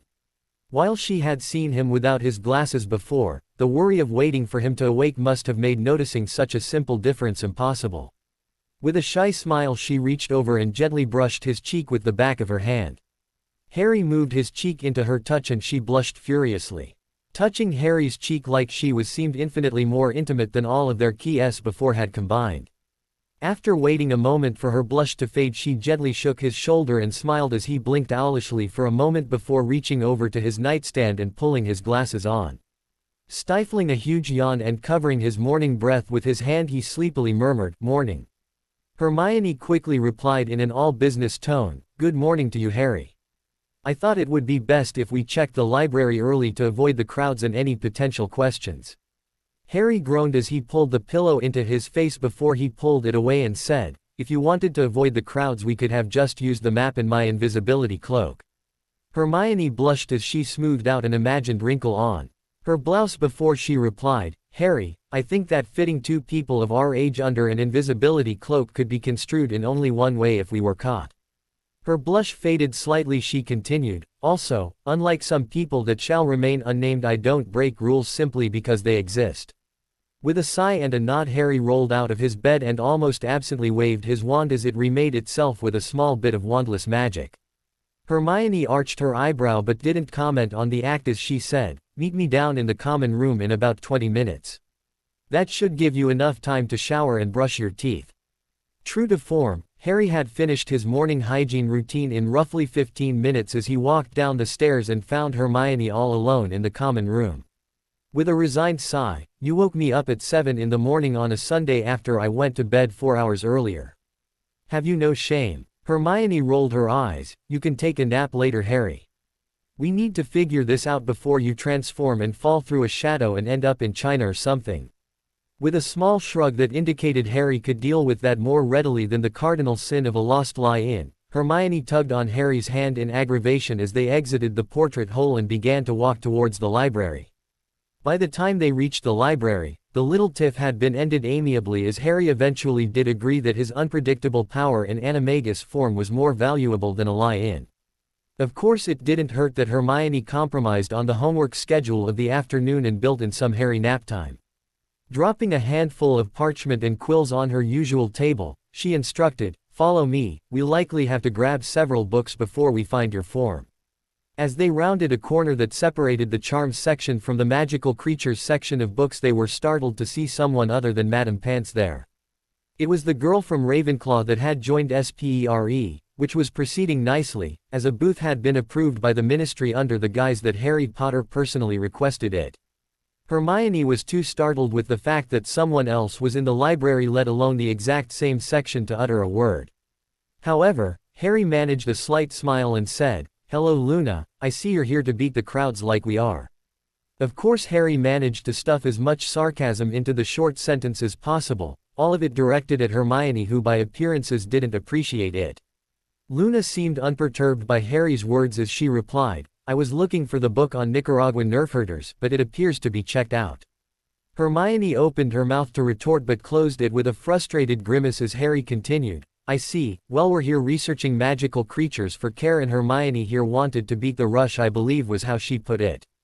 Hermione huffed and tartly said, "I do believe you are planning on taking a nap this afternoon, and this is as much for you if not more than for me. Now we need to get the books on magical species of Asia, Africa, North America, and South America. You get the first two and I'll get the last." Harry nodded as he murmured some kind of goodbye to Luna before he began to work his way through the magical creature stacks near the beginning as Hermione shifted over to a few stacks down. After several minutes of looking, Harry emerged with his 2 volumes just as Hermione managed the same, mirroring his relieved expression. After settling down in their chairs, Hermione quietly said, "Look for panthers of any kind. Non-magical jaguars are found in South and Central America, but I have no idea as to the magical ones." Harry nodded, stifling a yawn as he opened his book from Africa and began to work through the pages, using a word-searching charm Hermione had taught him earlier in the year. A charm that she thanked for aiding her tremendously, after discovering it following all of her research for Buckbeak's case and later his appeal. It had been a half an hour when he came across the passage for nerf herders and had to bite his hand to keep from laughing out loud from the murderous look Hermione had shot him when he gently pointed it out. Harry was halfway through his volume on Africa, just having finished skimming a section on Noondus when Hermione squeaked quietly before shoving the book in his face. Harry gave her a startled look before he glanced down at the South American Index of Magical Creatures at the page Hermione had marked for him. Twilight Panther. A very rare and unusual magical creature, which has been sighted on every continent aside from Antarctica. The Twilight Panther is the rare combination of a magical species that can freely mate with the non-magical counterpart, a species called jaguars. By all appearances, the magical gene in the creature is highly recessive and has been found to occur at random times of population upheaval for jaguars. A panther is merely the melanistic form of various species of large cats such as a cougar, jaguar, and leopard species. Twilight panthers have only been traced to jaguar families, although the possibility remains for other species of the creature to exist. The exact nature of the creature's power is unknown, but stories of travel through shadows and amazing feats of stealth in hunting tend to belie a probability of truth. The name is derived from the time of greatest recorded activity by the creature, as countless unexplained kills have occurred by this time. The Twilight Panther is one of the few creatures known to hunt Noondu successfully, and have even been known to hunt lethofolds for sport. By a look, the Twilight Panther is a common non-magical animal, but in this case looks can be very deceiving. For more information on panthers, read the companion book Non-Magical Animals of South America. Harry ran a hand through his hair in thought before he said, "I reckon this could be a very valuable tool." Hermione snorted quietly, a very odd sound, before she replied, Harry, with this power you can bypass any magical ward. Think of the evil a dark wizard could do with this. Harry nodded thoughtfully before he said, I'll have to find a safe way to test the limitations of shadow travel or whatever you want to call it. Maybe I could even travel with another being if they were in contact with me. I'm afraid the book wasn't all that much help. Hermione merely shrugged. I learned a long time ago that not all answers can be found in books. I think it was some scrawny black-haired green-eyed boy that first showed me that. Hermione gave Harry a teasing smile and asked, I wonder what happened to him. Harry chuckled quietly as he finished copying down the passage onto a piece of parchment. After a moment he replied, probably the same place that bushy-haired cute little know-it-all went to. Hermione feigned anger as she playfully swatted his arm and said with a glance to her watch, Okay, if we take care of our books now and take our notes and quills back to the common room we should have time to go and grab lunch. Then you can take your nap. She was merely answered with a small grin that did strange things to her heart rate. Harry and Hermione certainly weren't the only couple dancing on the edges of a relationship, as Neville and Ginny were taking a very different route than the other two were. The days following the Yule Ball they had appeared to be a couple in all but name as they walked nearly everywhere together. But, for some strange reason known only to Neville, he had begun to pull away and exhibit the same stuttering mannerisms that had become synonymous with him. At first, Ginny had taken Neville's actions as a direct rejection of her as a potential girlfriend, until she saw it was making him even more miserable than it was her. Finally she understood his actions. He was separating himself to spare her the disappointment of what he would be as a boyfriend. By the middle of March they had regained what had been lost in the days following the Yule Ball. Ginny now understood that she would have to be the one to show Neville why he would be such a great wizard. On the other hand, Neville was still quite leery of dating Gin for the simple reason that it was something he was bound to mess up. He hadn't gained the title as the joke of Gryffindor House for nothing after all, and it had been something new almost every year. First year it had been his petrification at the wand of Hermione simply because he had wanted to help his house. Second year it had been the pixie incident, although that had been more Lockhart's fault than his own. Third year had been his failed attempt at asking Susan Bones out, and even his run-in with the Magical Monsters book for Hagrid's class. This year had been better, but he was sure he still had time to mess something up, and this year it would be his chances with Ginny. Ginny was thinking about all of this much like Neville when he entered the common room on Sunday, as Harry napped in the corner occasionally muttering something in his sleep about shadows. Hermione was reading a book in the other plush chair in the room directly next to him and would roll her eyes every time he muttered something in his sleep. It was commonly known that Ron was the champion for snoring in Gryffindor Tower, and also that Harry didn't go a night of sleep without talking about something. Of course, often the topics were of a very unpleasant nature, but like today, boring things would be muttered on occasion. Neville walked over to the couch where Ginny sat and settled into the space next to her before he said, "What's up, Gin?" Ginny managed a small smile. "I'm just finishing up my arithmancy project." "Where have you been this afternoon, Mr. Longbottom?" Neville seemed to relax completely at her teasing tone and replied, "I was helping Professor Sprout with some of her Dillasprouts. She's been leaning on me more and more lately. I think the tournament is finally getting to her. She's been blaming herself for not thinking of gillyweed as a solution for Cedric in the second task." Ginny nodded with a smile and said, "Well, that just shows how much she thinks of you, Neville. I'm sure she wouldn't depend on you if she thought you were a liability." Neville sighed heavily. "I'm not going to argue that, Gin. But, herbology is the only class I'm not a bumbling idiot in." Ginny merely nodded. After all, Rome wasn't built in a day, and Neville's confidence couldn't be either. As the excitement from Harry's successful foray into the few animagus of the world began to ebb, Hermione was suddenly reminded of another animagus problem, Rita Skeeter. While Hermione definitely thought she had a permanent solution to the problem, it all hinged on Rita Skeeter if it would ultimately succeed in its purpose. The purpose being to stop her from using her animagus abilities for personal gain in the future while not being overly harsh in the process. Hours of legal research had been fruitful, as Hermione had uncovered a now obscure case from the period during the last Goblin Rebellion. One wizard's loyalties had been for sale during the time, and he had used his animagus abilities to spy upon the Ministry of Magic forces of the time. The Wizard was known as Dervish the Devious, and for his crimes he paid the mandatory fine for being an unregistered animagus, and for using his animagus form for extreme personal gain he served the maximum of 10 years in Azkaban prison. Hermione had designs of informing Rita of legal precedents that using her animagus form could eventually land her in Azkaban. A simple tracking spell had been tuned to Skeeter's animagus signature, and it would alert Hermione to the usage of Skeeter's animagus form. If a defamatory article could be tied in with the usage, then Hermione would simply send a letter to Headmaster Dumbledore detailing Skeeter's misdeeds, and she would be prosecuted for her unscrupulous ways. With a head full of confidence, Hermione waited for her dorm to empty before she placed several locking and silencing charms on the door and room before she unscrewed the jar and patiently waited for the beetle to fly out and transform back into one Rita Skeeter. After nearly a month and a half of living in a jar eating grass and other appropriate feedstuff, she looked a little thinner, but nothing noticeable. The biggest difference could be seen in the woman's eyes. For the first time there was a hint of fear at the retribution she would receive for her wicked ways. Hermione smiled as she Skeeter her wand before she said, "Hello Rita, have you enjoyed your vacation?" Skeeter sat down on Hermione's bed, her legs having atrophied some from lack of use for the last month or so. After a moment she spoke in a scratchy-sounding voice, "Haven't you done enough already, you vindictive little girl?" Hermione smiled sweetly, "I quite agree Rita.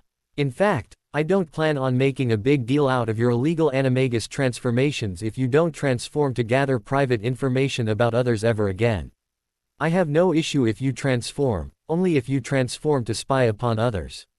I've read the laws, there is no freedom of press in the wizarding world, but there is a penalty for using one's animagus abilities unregistered or registered for extreme personal gain. Have you ever heard the story of Dervish the Devious?" Rita scowled and bitterly replied, "I can't say that I have, but I'm sure you'll find it in your heart to tell me despite the fact." Hermione smirked, "Well, since you asked so kindly Rita, I'd be happy to tell you. You see, Dervish was like you, he spied on others using his animagus ability of a tarantula. But, he spied on the wrong people and was trapped much like you were. But unlike the people that trapped him, I am giving you a simple choice in your own destiny. If you can write stories with real sources and truth in them, then you won't have to end up like Dervish." Rita shook her head and said with less sarcasm, "So what happened to Dervish?" Hermione shrugged and said, "He went to Azkaban for 10 years and killed himself in his 3rd month."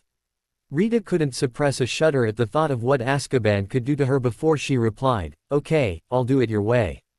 Hermione gave the older witch an appraising smile before she said, "Brilliant Ms. Skeeter." After a moment's thought she added, "Who knows, if you prove yourself to be trustworthy, then maybe we might reward you with an actual interview in the future sometime." Rita's eyes lit up with greed for a moment before she said, "I'll see what I can do. Now, I presume you have no problem with me transforming to leave the castle undetected." Hermione shook her head and waved her hand to show Skeeter she had nothing else to say. A moment later Skeeter was gone and Hermione dropped the privacy charms just in time as Parvati needed to pick up a shirt she had borrowed from a 5th-year girl. Meanwhile, down in the common room, Harry and Ron were both reading the newest Quidditch Premier monthly magazine as they discussed the state of things. "Listen mate, I got a letter from Percy," Ron nervously said as they turned a page. Harry arched an eyebrow, and Ron's ears tinged with red. "He told me that I should stop being your friend because our family needs to disassociate ourselves from you." Harry furrowed his brow. Why would he say that? Ron swallowed heavily. "Well, he said that the Ministry and the followers of you know who are going to feel threatened if you and Dumbledore become much cozier." Harry shut the magazine, frowning. "I don't see the connection mate." Ron sighed as he leaned back on the couch. "Well, obviously you know whose followers want revenge for you defeating their master. The Ministry on the other hand always tries to control private witches or wizards that could prove to be a challenge to Ministry power. If you think about it, taking out a threat before they become an adult does make sense." Harry frowned, "But I thought Minister Fudge liked me." Ron sighed, "Politicians always use people to their own benefit. I reckon that as long as you don't give Fudge and the rest of the Ministry a chance to single you out, then you'll be alright. It doesn't matter anyways, if Percy the Ponce thinks I'll just give up my best friend to keep the family name clean, then he doesn't know me well at all." Harry smiled. "No, I reckon he doesn't. But, then again, Ron Weasley is full of all kinds of surprises, isn't he? Ron's face went red from Harry's gentle teasing before he snatched the magazine from Harry's hand and said, "Oh, sod off, Potter." Harry chuckled and the serious part of the conversation was over. The days of April quickly passed as the highlights of the month included a grand prank on Fred and George on their birthday, which was incidentally April Fool's Day. Working together they had managed a hex that would have both of them speaking whenever someone spoke to them, and more importantly their voices had been charmed to speak in Italian opera voices for the entirety of their birthday. It had been a fair effort for their first prank, and they both knew they would only get better. Classes had been going quite well and Harry's sessions with Dumbledore were beginning to wind down as Harry entered the headmaster's office in the first week of May. Dumbledore was leaning back in his chair, perhaps in the throes of a nap as Harry entered the older wizard's office. Fawkes trilled much like an alarm clock and Dumbledore shifted quickly and blinked as his eyes fluttered open. Harry chuckled softly as the old wizard took his bearings before he spotted Harry and said, "Ah, Harry, right on time." Harry took his normal seat as Dumbledore pulled a few pieces of parchment together. "Today, Harry, we are simply going to talk about life and how the school year is going." Harry relaxed in his chair. "Yes, sir." Dumbledore smiled serenely. "How are classes going this year?" Harry ran his left hand through his hair. "Classes are going pretty well. I think I have all exceeds expectations and outstandings aside from the poor I have right now in divination." Dumbledore nodded approvingly. "Yes, Professor Snape has told me that you have been a very competent potions maker this year." Harry snorted. "I haven't improved any this year, sir. He just hasn't harassed me or docked points for any reason he can think of. It's a lot easier to brew potions when the professor isn't out to get you." Dumbledore sighed but nodded, conceding the point as he continued, "I hear that you have reconciled with young Mr. Weasley." Harry nodded. "Yeah, I mean he is one of my best friends after all. Sometimes he just doesn't think before saying or doing something." Dumbledore chuckled. "Ah yes, the rashness of youth." Harry shrugged and said, "Aside from the whole Tri-Wizard thing this year, well, it has been the best year I've had at Hogwarts, sir." Dumbledore smiled. "I am most happy to hear that, Harry. I dare say that with your improved marks and all of the extra work you have put forth this year, you will most definitely be the fifth-year prefect for Gryffindor House next year. However, I think it would be best if we kept that to ourselves." Harry shrugged. He had listened as Hermione had prattled on about being a prefect all year, so he imagined she would most likely be the other prefect from their year. Harry wasn't too interested in earning more recognition, but it would make Hermione happy, so it would make him happy. Dumbledore apparently understood Harry's indifference as the older wizard continued, "I have personally helped Remus and Sirius set up their home in London, and I believe you will be able to spend the balance of the summer there. However, you still must spend the first week of summer vacation with your relatives." Harry managed a small smile at this bit of news. He had certainly hoped for as much, but he had gotten his hopes up in the past in relation to limiting his time with the Dursleys and hadn't wanted to repeat that feeling again this year. After a moment of silence, Harry fitfully asked, "Sir, do you think Voldemort will try anything before the year is over?" Dumbledore peered down his crescent-shaped glasses before he gravely stated, "That, I'm afraid, will happen regardless of what we wish. Tom's return is but a mere formality, the only thing left to chance is the time and place. If not for your excellent start on occlumency you would have felt this ascent much more vividly than you have." Harry sighed. It had been a long day and Dumbledore really hadn't told him anything he didn't already know, aside from the prefect thing, so he quietly said, "Sir, I have a history of magic exam tomorrow morning and I really would like to get some sleep tonight. Was there anything else we needed to talk about?" Dumbledore smiled serenely. "No, my boy, I believe that was everything I wanted to hear about. In fact, I believe we can cease these training sessions for the remainder of the term. But, I must impress upon you the importance of practicing all of the new and advanced magic you have been taught this year. As you can attest to, one never knows when adventure will select them for a dance." Harry rolled his eyes as he exited Dumbledore's office. The headmaster sure was a strange old man sometimes.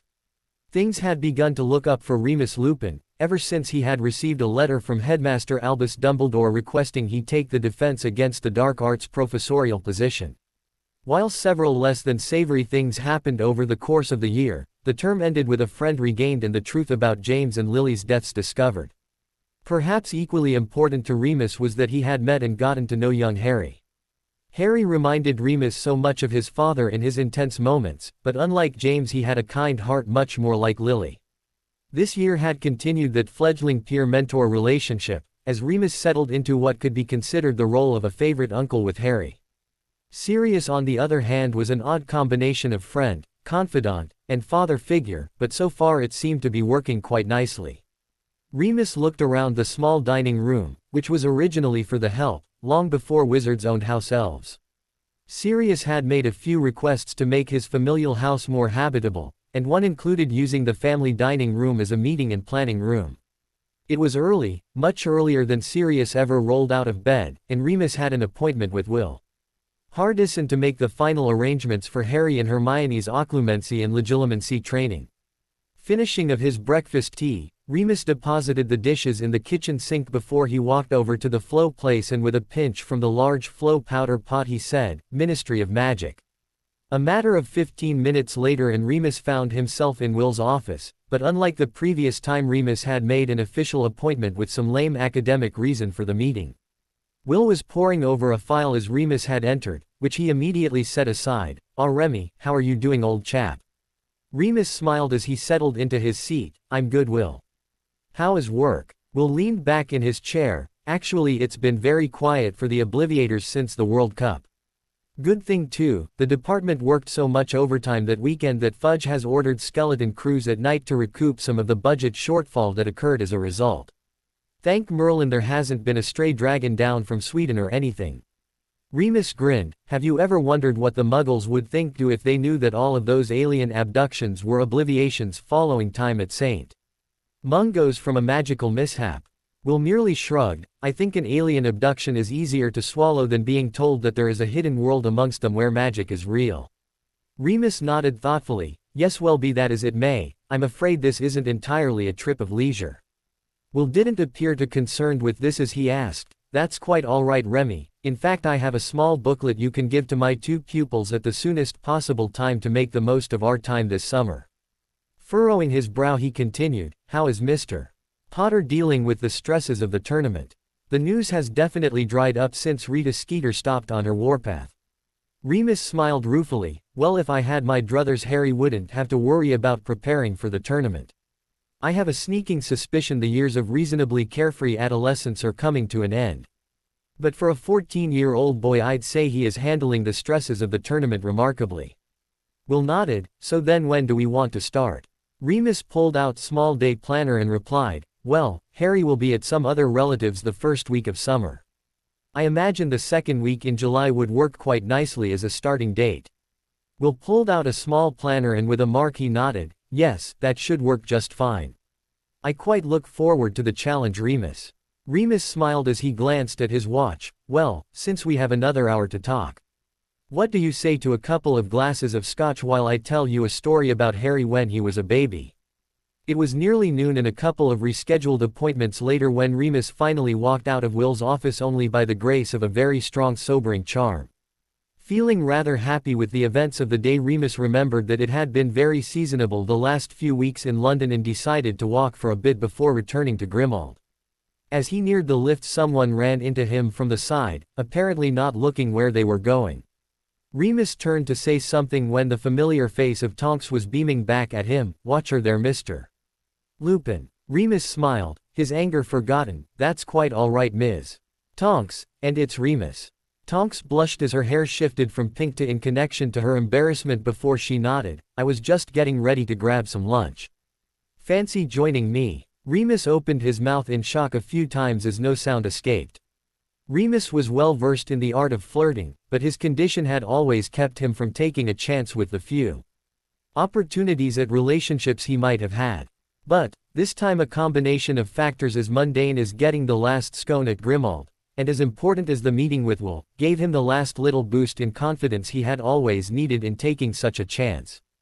"Give her a charming smile," he replied. "I'd like that very much, Ms. Tonks." Tonks grinned as her hair returned to its prior state and she said, "Call me Tonks please. All of this Ms. stuff is making me uncomfortable." By the time they had found a small magical restaurant down the road, big with the Muggle-born ministry workers, and settled into a small table outside, Tonks arched her eyebrow at Remus. who had suddenly forgotten how to speak. You know, Remus, usually when I go out on a lunch date it involves at least some talking from both of us. Remus sighed as he nervously replied, right, sorry about that, Tonks. You see, I've never been a big date kind of man in the past. After a moment of awkward silence, so, what's working as an aura like? Tonks sighed, well, as you already might have guessed, being a metamorph was too big of a tool for the aura department to pass up. Remus nodded, what about the rest of your academy class? Tonks took a sip of her water. The present minister seems to be of the belief that the aura squad numbers should be kept low. Remus was about to reply when a waiter handed them a pair of menus and took their drink orders of a Diet Coke for Tonks and aid for Remus. Tonks took the opportunity to ask something she had been wondering about for a while. Remus, you mentioned when we first met that you knew my mother. How exactly did you know her? Remus sighed, unsure of what he could safely tell her, before he settled on, you've heard of Sirius Black, I presume. Tonks blinked but nodded as Remus continued, Sirius was one of my best friends going through Hogwarts. What you might not know, however, is that you are Sirius' second cousin. With a look of shock on her face, Remus continued with a rueful grin, anyways, we visited with your mother quite frequently during the summers. Especially considering that she was the only one of Sirius' relatives that could be considered anything other than pro-Voldemort. Tonks nodded sadly, her mother had informed her of her two aunts. Okay, so you knew my mum back when you went to Hogwarts. So, since you were such good friends with the traitor, maybe you could explain why he did it. Remus sighed, I've come across some very persuasive evidence that suggests Sirius was wrongfully placed in Azkaban. In fact, even Albus Dumbledore supports my belief. But, without proof we can't make such claims public knowledge. Tonks looked rather shocked by Remus' forthcoming nature and she jokingly asked, is there anything else you'd like to share? Remus caught the teasing nature of her voice and decided to get the air completely clear, only one thing actually. Tonks grinned coyly, oh. Remus frowned, I've been infected with lycanthropy since I was 7 years old. This caught Tonks completely by surprise as she muttered a startled, no. Remus sighed and cast his eyes down at the table as he muttered, this is usually when you go running for the hills. At least that has been my experience in the past anyways. Tonks was able to gather her emotions to say, no, you just startled me is all. Give me a second to take this all in. As Remus selected a roast beef sandwich for his lunch as he sipped from his aid, nervously waiting for Tonks to comment on his statements. After Tonks ordered a chicken salad sandwich she said, okay, let me handle each of those statements in turn. Taking a sip of her soft drink she began, there aren't many in the aura department that haven't heard of the lack of a trial Mr. Black endured before being thrown into Azkaban. In fact, I believe that he was the only suspected Death Eater not given a proper trial. So, I can definitely believe that he is innocent. But, that is a story and explanation for a different time. Remus nodded and took another sip of his aid, waiting for Tonks to continue. Now about the werewolf thing. I personally don't have any of the discriminating beliefs that most do about werewolves. So, if you are responsible and cage yourself during the full moons, then there is little else you can do aside from taking the wolfsbane potion. Remus smiled slightly, well, I like to think of it as an illness I just so happen to get most months that makes me very unpleasant to be around. Tonks laughed softly, you and me both, honey. Remus blushed, yes, well, at any rate I do everything I can to not let it limit my life.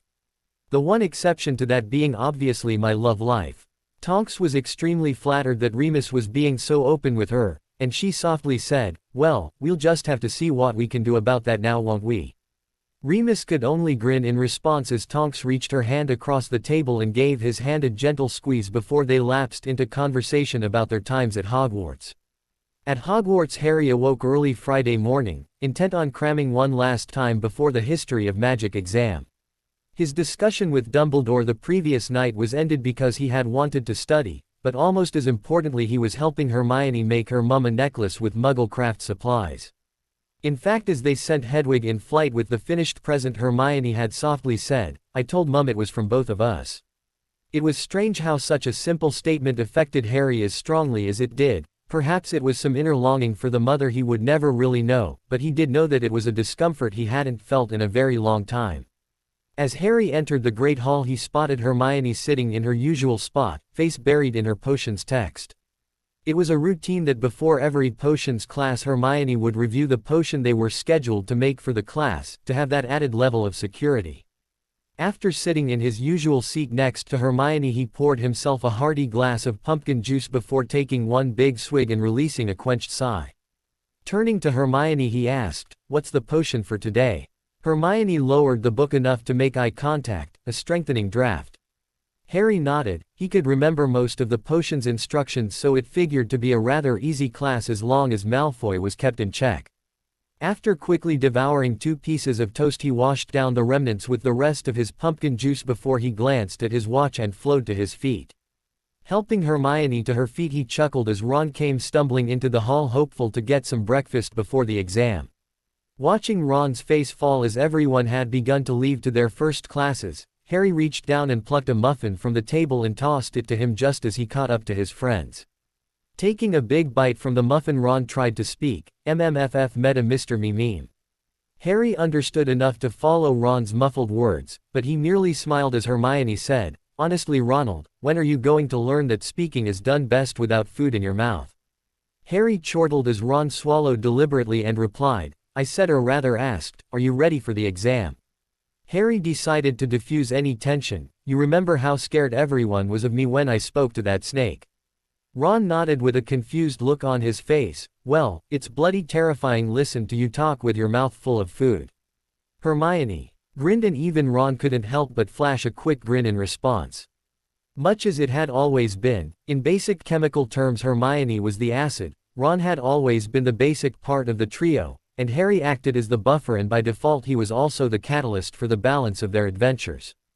It was what worked, even if they all had begun to mellow into slightly less volatile mixes as the years had progressed. Nearly 2 hours later Harry, Hermione, and Ron walked out of the history classroom with expressions ranging from relief and quiet confidence, Harry, anxiety over one potential spelling error, Hermione, and finally dread over getting the exam back to coming week, Ron. Harry looked at Hermione and laughed softly as he wrapped an arm around her waist before he said, "Oh come off it Hermione, I'm sure you got an O." Hermione smiled slightly before she quizzed, "What did you get on number 15? Harry arched an eyebrow as she clarified, "It was the question about ministry doctrine and its changes after the reformation of the Goblin Nation."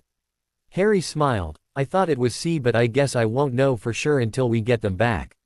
Seeing the relieved expression Hermione's face he continued, "You know, it really doesn't do anything but waste energy to worry about an exam after you hand it in." Hermione frowned but nodded as Ron piped up, "You know, there are other people here, dreadfully depressed about the exam." Harry rolled his eyes and with more than a hint of humor in his voice, "Yes, but you're worrying for a good reason," and Hermione wasn't. Hermione managed a small giggle at Ron's mock glare as they entered the Great Hall for lunch before heading down to the dungeons for potions with Snape and the Slytherins. As they sat at the Gryffindor table Harry and Hermione smiled as Neville and Ginny entered, Neville having went straight from the history classroom to pick up Ginny from Charms. For some odd reason Ron had yet to put the obvious signs together to realize that his only sister was nearing her first relationship. Managing to swallow most of the food in his mouth before talking, "Hey, I wonder why Neville is carrying Ginny's bag." Hermione gave Ron a horribly pitying look as Harry merely shook his head with amusement at Ron before both returned to their meals, leaving a confused-looking redhead in their wake. By the time Ron had turned to talk to Seamus and Dean, Lavender and Parvati had conspicuously sidled into the 2 seats directly across from Harry and Hermione. Parvati and Lavender were giggling in such a way that infuriated Hermione to no end that she tersely said, "Could you two please stop giggling or at least move away so that the rest of us can eat in peace?" Lavender smirked, "We'll stop giggling if you two tell us what's going on between you two." Hermione opened her mouth to fire back a scathing reply but was beat to the figurative punch by Harry. "How about this instead? You two go over there and leave us alone and you won't make either of us very unhappy."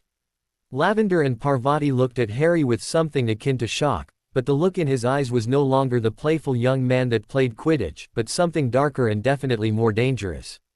As the girls walked away Hermione concernedly asked, "Harry, what's wrong?"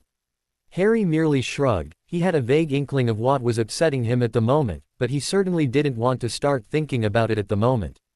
Hermione had a few years of reading Harry's emotions, and despite popular opinion he never got upset for no reason like another one of her friends. In fact, if Harry was openly upset he typically had a very good reason for it. The problem was that Hermione found herself at a complete loss as to the why. In typical fashion she began to catalog everything Harry had done the past few days, from studying for the history of magic exam. No, that wasn't it. Then he had helped her make the necklace for her mum's Mother's Day present. Oh dear, how could she have been so callous as to flaunt the fact that she had a mother in front of Harry?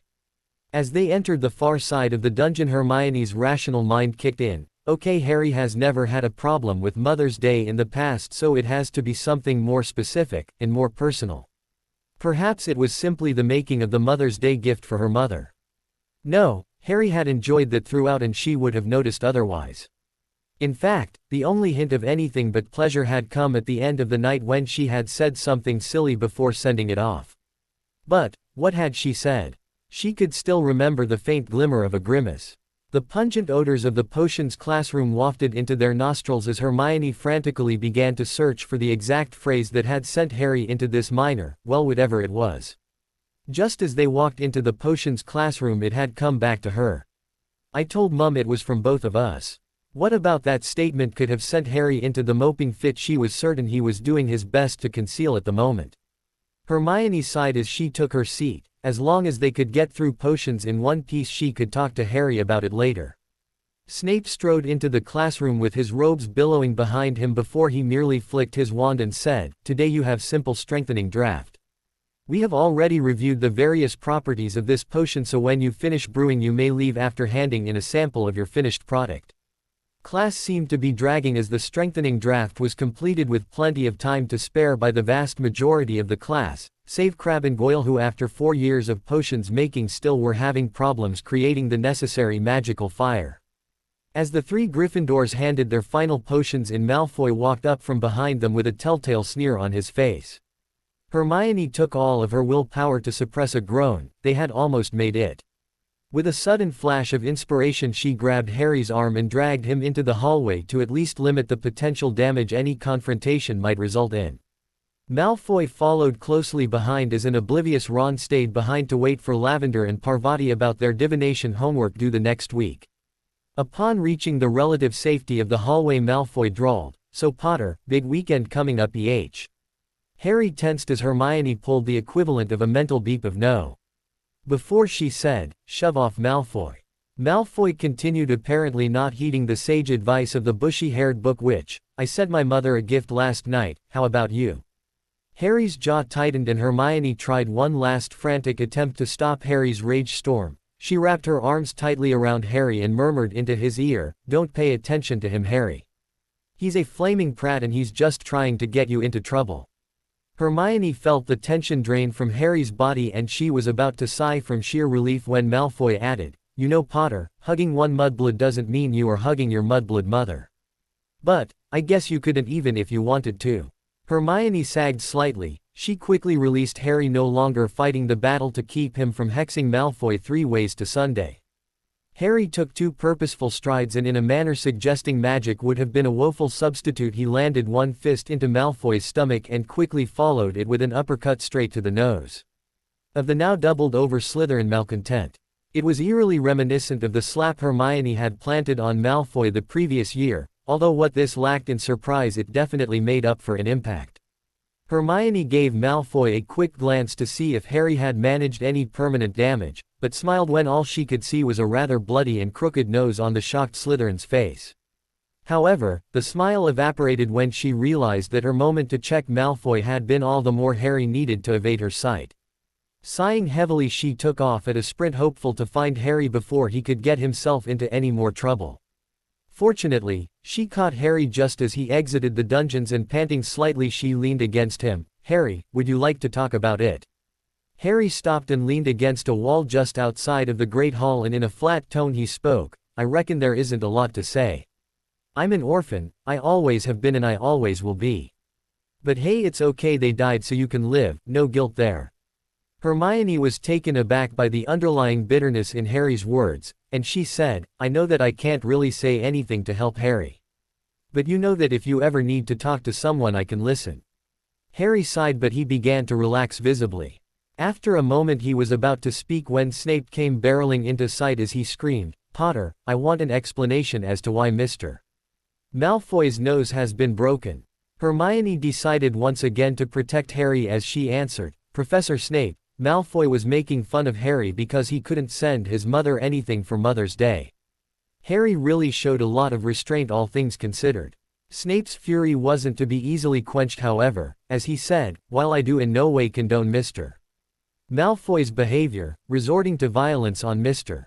Potter's part is no less acceptable, regardless of the fact that he was provoked. However, I will leave the final punishments up to the headmaster in this case." Even Hermione had to admit that Snape's solution was an equitable one, as a moment later Malfoy, holding a bloody rag on his face, walked into the room. Snape shook his head and said, "Mr. Potter, I suggest you go to the headmaster's office right now. I will escort Mr. Malfoy to the headmaster's office after we make a short visit to the hospital wing." Harry nodded before he turned to Hermione, "I'll be back in a bit, save my spot in the common room for me, okay?" Hermione frowned but nodded. As much as she wanted to forever protect Harry from such things, it was inevitable that Harry would have to confront his own problems alone from time to time. In fact, their friendship had always had a certain dichotomy when it came to risking lives. In the end it always seemed to be Harry, and his friend's role had been to help him reach it. Harry walked up the stairs to Dumbledore's office, prepared to face any punishment he would be given. It was rather simple really. One simply doesn't stand and listen as someone else makes snide comments about your dead mother and not get a face full of fist in return. The door to Dumbledore's office was opened and the headmaster was sitting in his office with Professor McGonagall off to his side with a very stern look decorating her face. Harry sighed as he entered the room and he managed to mutter, "Hello." If he had planned to say more, no one would ever know as McGonagall Bird, of all of the stupid and bone-headed stunts to pull Potter. Dumbledore merely arched an eyebrow at his deputy headmistress, who purpled but remained silent as he said in a much calmer tone, "We have received word from Professor Snape that you were involved in an altercation with Mr. Malfoy outside of the potions classroom a few moments ago. Would you care to give us your explanation of the events?" Harry frowned, and after quickly recounting the comments of Malfoy that had driven him over the edge, both Dumbledore and McGonagall were only looking mildly disappointed in him and more than a touch angry about something else. McGonagall simply said, "1 week of detention that will be served with me, Mr. Potter. Please do try to ignore Mr. Malfoy's ramblings in the future."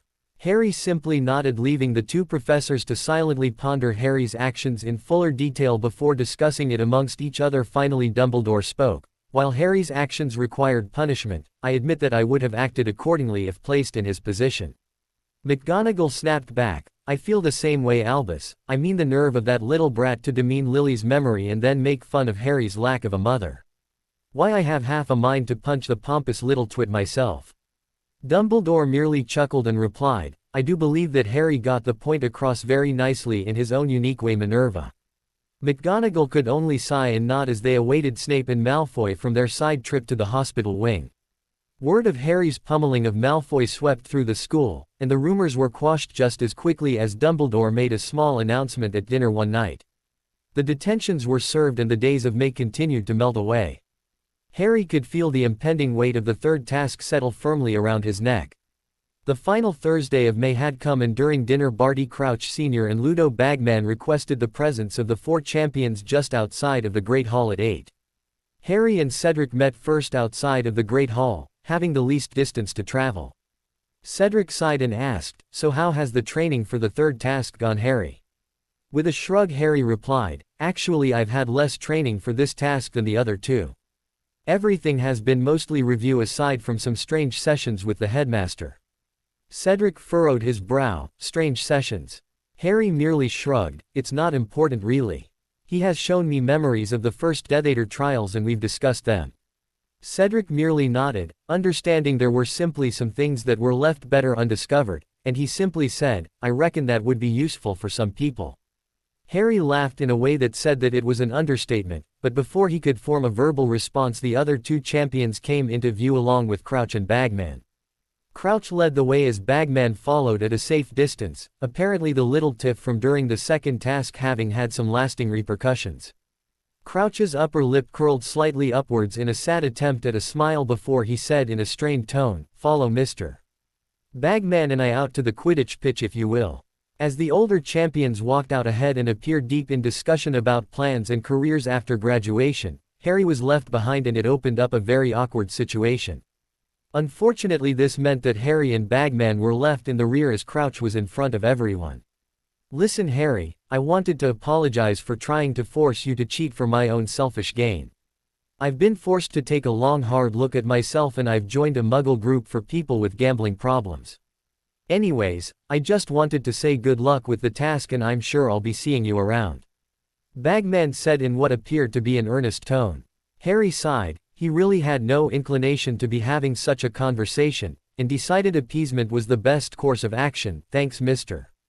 Bagman." Bagman appeared in fact appeased as he took off at a jog to catch up to Crouch and complete his ministry duties. Harry absently played with his wand as he began to think about a rough game plan for how he would approach the task. It had come as a very welcome surprise when Harry had been informed by Ron nearly a week after the second task that every point he was in the lead meant a 5-second edge to begin, with over a minute head start. As Harry neared the pitch he sped up his pace slightly to catch the others, and as he approached he heard a shout from Crouch. "I'm on to you Bagman, I know you're up to some kind of a scheme and when I find it out you'll be out of the ministry faster than you can say." The other champions looked very uncomfortable and looked relieved to see Harry and the distraction he would provide. Crouch noticed this as well and leveled one last glare at Bagman that clearly indicated that it wasn't the last of their conversation. Crouch motioned over to the hedges covering the Quidditch pitch and the grounds in the surrounding area before he spoke. "What you see before you is some idea of the scale of the third task. We have had ministry employees working on the various challenges of the maze you see before you for over a year. Yes, you've all heard me correctly, beyond the hedges in front of you lie a maze, which only ends when one of you finds the Tri-Wizard Cup in its core. Now Mr. Potter has I believe just over a 90-second advantage to begin the maze. Mr. Diggory and Mr. Crumb and finally Ms. Delacour will follow him. We will be holding the third task at dusk on June the 24th, good luck with your preparations and may Merlin be with you." As Harry walked back to the castle in the failing light he sighed and muttered to himself, "Well, this causes some problems." It was the usual setting of the Gryffindor common room, but following Harry's conversation with Hermione about the maze the bushy-haired witch had begun to disappear into the library for every spare moment. While Harry's schoolwork had improved markedly over the course of the year, he still lacked the drive to spend so much time in the library as the previously mentioned Muggleborn book witch. Instead Harry found himself comfortably seated in one of the plush armchairs in the common room as he sat directly across from a very shocked-looking Ron Weasley. Ron had apparently recovered from his shock enough to say, "Bloody hell Harry, you mean to say that Ginny and Neville have snogged?"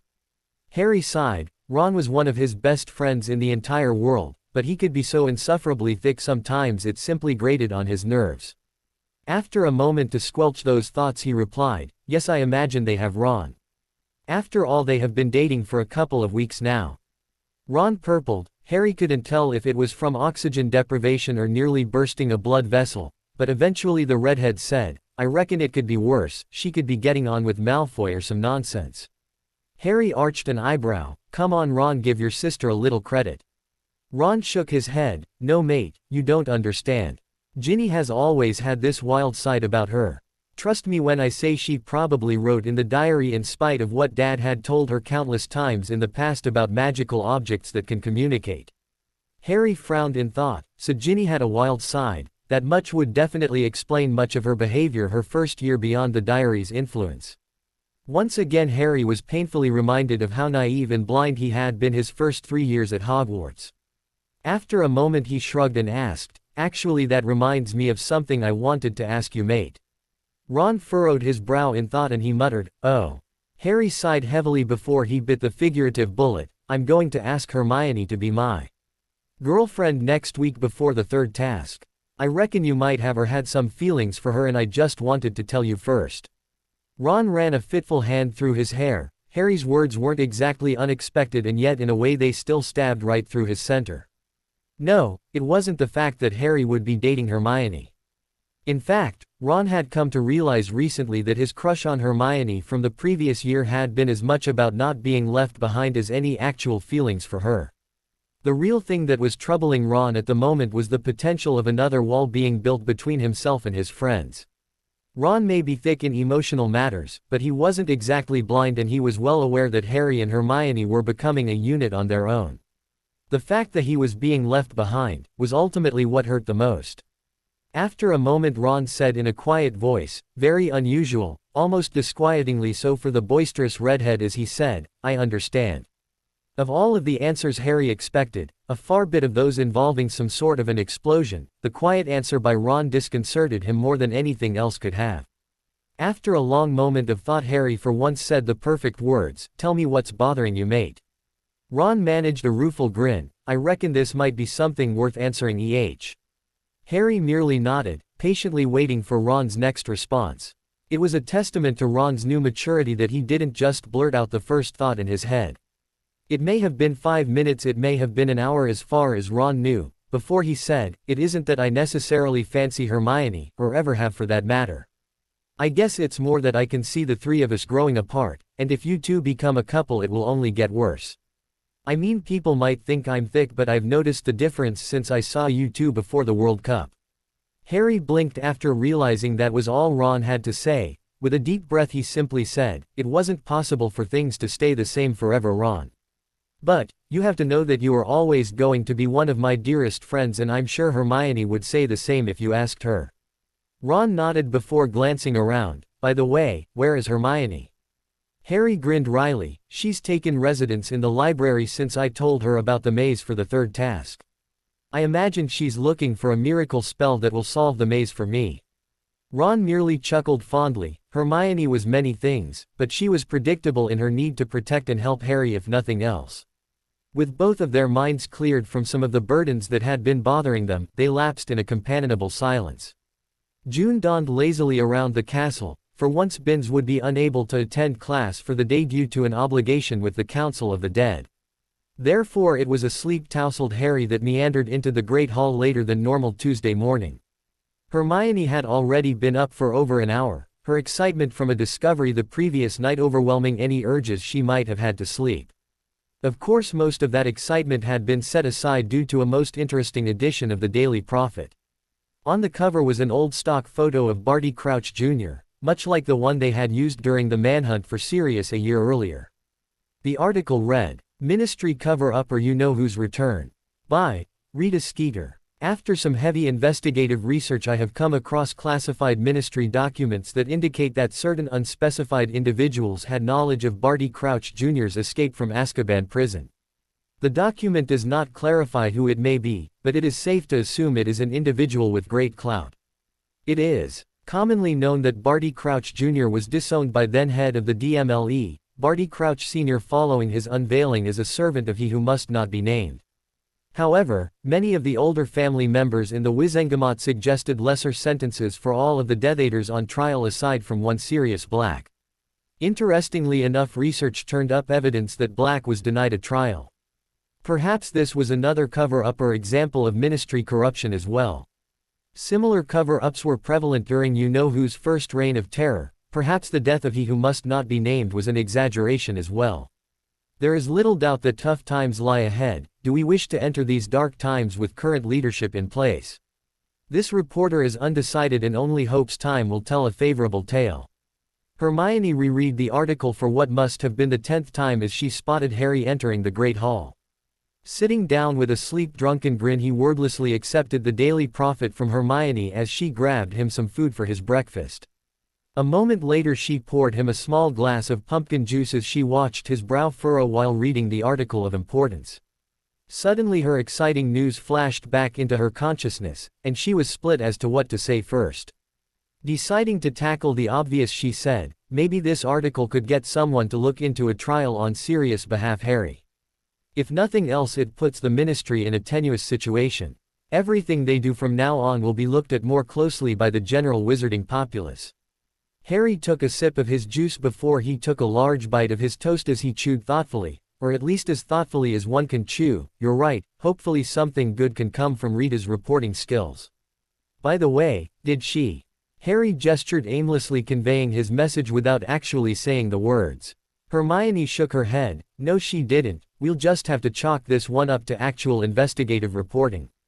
Harry nodded, and with a smile Hermione continued, I found a spell that should work perfectly for the maze, and I even adjusted it to make it work better.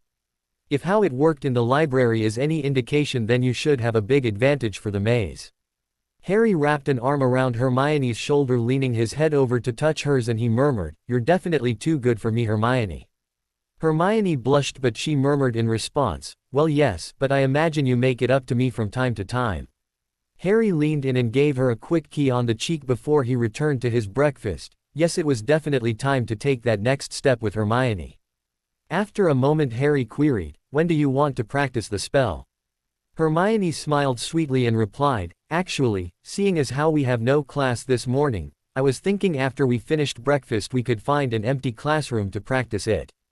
True to form, Harry and Hermione found themselves in one of the many abandoned classrooms in the school. Hermione had sealed the door as Harry put up a variety of privacy and muffling charms. The extra training for the year shining through, as hints of Moody's paranoia shone clearly in Harry's subconscious and liberal use of the spells for a seemingly mundane matter. Hermione merely rolled her eyes as she asked with a grin, Are you quite done then? Harry nodded with a grin as Hermione explained, The biggest problem in any maze is getting turned around and losing your sense of direction. So I've been looking absolutely everywhere for a compass spell of some sort. Finally I found the spell in a book of wilderness survival magic by a crazy wizard by the name of Bartleby the Grizzled. It's called the 4-point spell, or rather the compass spell. Harry nodded and then asked, So what's the wand movement and incantation? Hermione grinned as she raised her hand. Relax, Harry, remember I said that I had managed to adjust the spell. Harry nodded and she continued, Well, the new spell does a little bit more than merely work as a compass. Harry frowned, and Hermione put her hands on her hips. Let me have my moment here, Harry. Harry grinned sheepishly as her expression softened. Tell me, Harry, have you ever heard of a divining rod? Harry shook his head confusedly and she explained, It's more of a muggle thing, but basically in times of great drought stick-steamed diving rods were used to find underground water reserves. Harry's face donned a flick of recognition as she continued, apparently satisfied with his response. What I designed the enhanced version of the spell do is seek out the signature of a magical object you say and treat it as due north on the compass. Harry's mask of confusion quickly shifted as he grinned, So I can use it to direct me to the Tri-Wizard's Cup. Hermione smiled, Exactly, Harry. Now, would you like to learn the spell? Harry nodded eagerly and she lectured, The enhanced spell involves making a 5-pointed star motion with your wand as you intone, Point me. Now, if you want to find something specific you simply add the name of that object into the spell name. Go ahead and try it, Harry. Harry glanced around the room until his eyes settled upon a dictation quill sitting on the teacher's desk near the far wall of the room. With a deep breath he made the proper wand movement and said, Point me, quill. Harry's wand jerked in his hand as it tracked across the room until it was directly pointing at the quill on the desk. With a whistle Harry spoke with more than a touch of admiration in his voice, Just when I think you can't get any more brilliant you break this out on me. Hermione blushed as she playfully said, Oh come off it, Harry, I didn't even go back in time or anything to figure this one out. Harry grinned as he pompously said, Details, mere details, my dear. With a crooked grin he picked Hermione up by her waist and twirled her around a couple of times before sitting her down and swaying slightly from dizziness. After a moment to compose himself his expression turned from a grin to a nervous frown as he asked, Hermione, do you think we're ready? The smile on Hermione's face left no doubt in Harry's mind as to her answer, but he wordlessly asked for it anyways. Hermione captured Harry's hands as she softly replied, Yeah, I think we are.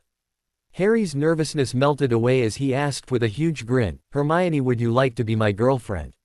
Hermione grinned, Yeah, I think I can manage that. Looping her hands around Harry's neck she pulled him into their first key as a couple. For at least one wonderful moment in time, the worries of the future ceased to exist. Hogwarts had certainly served as a place of great change for the school year, and despite the fact that it pained Severus Snape to admit it, Harry Potter was the catalyst for most of the change. Severus was sitting in his personal quarters as he graded a set of first-year essays and he sipped on a glass of brandy. As the dark mark on his left forearm continued to come back darker and darker, he knew it was time to throw in his final lot. Would he stick with Albus and Potter, who by all intents and purposes had more strength than the Dark Lord? But, ultimately the two still lacked the win-at-all-contest attitude that made the Dark Lord the terrible enemy that he was. On the other hand, the Dark Lord would be fighting a war with considerably less resources if Potter and Albus could stay united. The Ministry might have its pure-blood supremacy champions, but they would be weeded out in time, meaning the Ministry would be against the Dark Lord as well.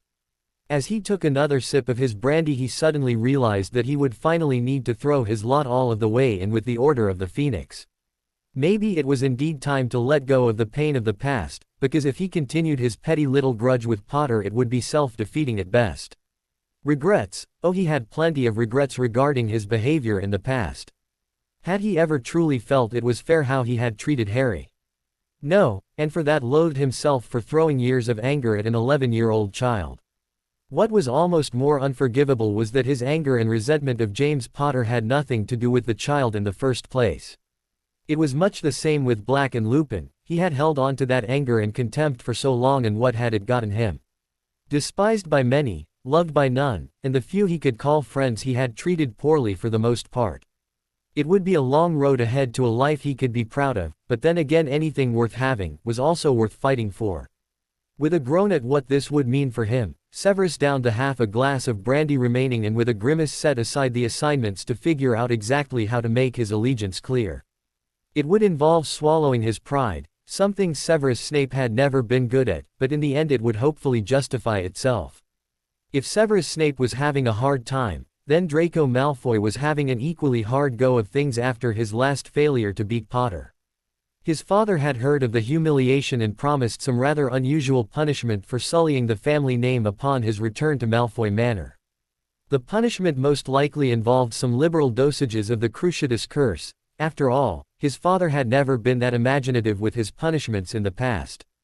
That wasn't hurt the most in the letter from his father, however. It was the simple statement that Draco lacked the patience and talent to truly belong in Slytherin. For any Slytherin, that was perhaps the gravest and most insulting statement that could be made. Those words alone had Draco completely reanalyzing who he was as a wizard and as a Malfoy.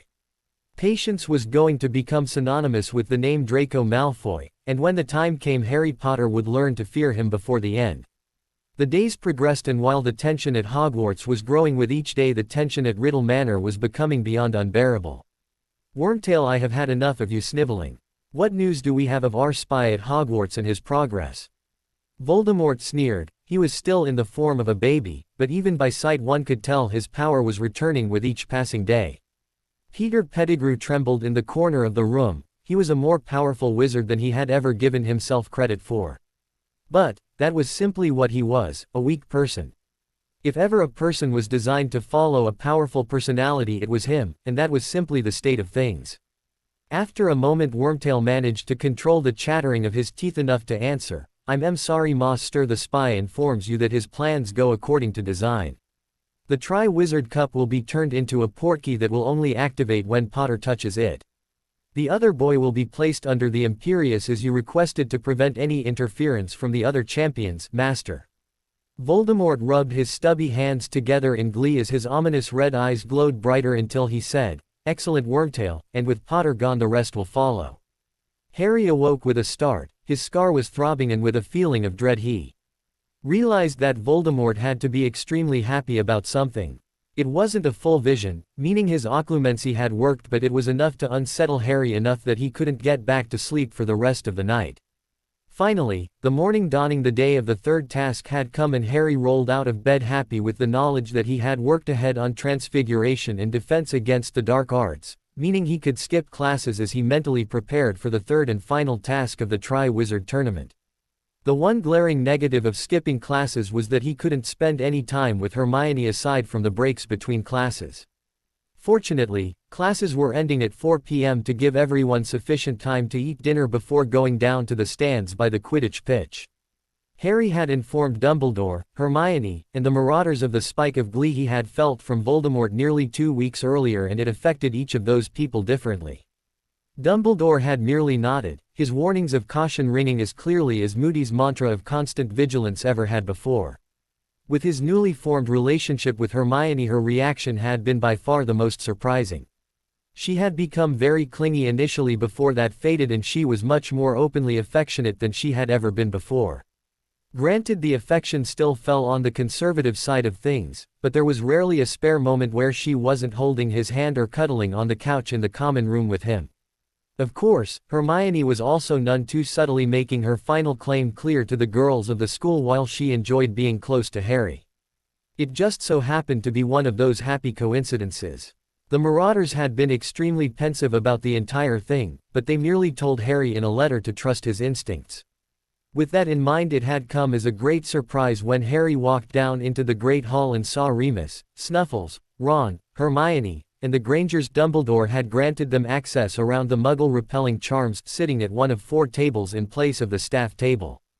Walking up to the table, Harry sat between Hermione and Remus. "So, this is a pleasant surprise." Hermione gave him a quick key on the cheek as he sat before she said, "Professor Dumbledore and the other headmasters wanted to give each of the champions a surprise. So the headmaster invited some people that you were close to." Harry grinned before he turned to the Grangers and said, "Hello Mr. and Mrs. Granger. How is the year going for you?" Bianca smiled as she leaned across the table and grasped Harry's hand. "We're doing fine, Harry dear. We heard the wonderful news, and I just wanted to say that you are very good for each other." Harry smiled and nodded as Mrs. Granger settled back into her chair before Harry turned to Remus and said, "How about you, Remus? Padfoot tells me you have a new girlfriend." Remus blushed lightly, but he strongly replied, "Yes I am. In fact, I'm sure you probably saw her at the second task. She's an Auror." Hermione bit her lip before she asked, "Was she the Auror with the pink spiky hair?" Remus grinned, "Yeah, that was her, but don't let the hair fool you, she's a metamorphagus." Hermione looked quite excited and launched into a series of questions about metamorphagus as Harry looked over at Ron and asked, "I figured your mum and maybe dad might be here too." Ron shook his head. "My mum is still wound up how horrid she was earlier this year. She didn't think it would be proper to come until she could talk to you and Hermione somewhere in private. Dad will be at the task tonight, and I think he said Bill might be coming too. Supposedly they are going to broadcast it on the WWN tonight, so don't do anything stupid." Harry chuckled, "I'll certainly try my hardest." After Harry spent a fair amount of time giving Snuffles' head a good rubbing behind the ears before he glanced around at the other champions' tables. Fleur's table was filled with silver-haired people that it was plain to see were her family. The little girl Harry had rescued during the second task waved at Harry excitedly and blushed as Harry waved back. He never noticed the younger girl's frown when Harry leaned over and gave Hermione a quick key on the cheek. Victor's table was filled with severe-looking people with dark hair and more than their fair share of frowns and grimaces. Harry absently wondered if they taught frowns at Durmstrang as he waved and nodded to Victor, who returned the gesture in kind. Cedric's table had the fewest people seated as Cedric, Cho, Amos Diggory, and Mrs. Diggory and kind-looking woman rounded out those seated. Harry made eye contact with Cedric and they shared a jaunty wave and grin before both returned to what was going on at their own respective tables. After a few moments, Hermione sighed and said, "I have to go to class, but I'll turn in your assignment to Professor McGonagall. Make sure you relax today, okay sweets?" Giving him one last quick peck on the lips, she grabbed Ron by the arm and they joined the bulk of the other students in the hall as they went to their first class for the day. Glancing around at the others remaining at the table, Harry grinned, "Who's up for a tour of the castle this morning?" Bianca and Michael looked thrilled and Remus had a peculiar grin on his face as he said, "Let's start on the 7th floor, Harry. There is actually something I'd like to show you." If anyone had been fortunate enough to witness the ragtag group as they walked the halls of the school, they would have had the pleasure of seeing a werewolf, the boy who lived, a grim animagus, and a pair of muggles walking the halls of Hogwarts for the first time ever in its 1,000-year existence.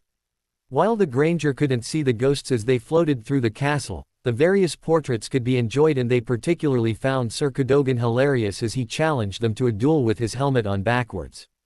Finally reaching the 7th floor, Remus led the group away from the Gryffindor Tower and towards the tapestry of Barnabas the Barmy. Remus smiled and said, "You all stay here, and trust me, it will be well worth it." Remus paced in front of the door 3 times before a door appeared, to Harry and the Granger's amazement.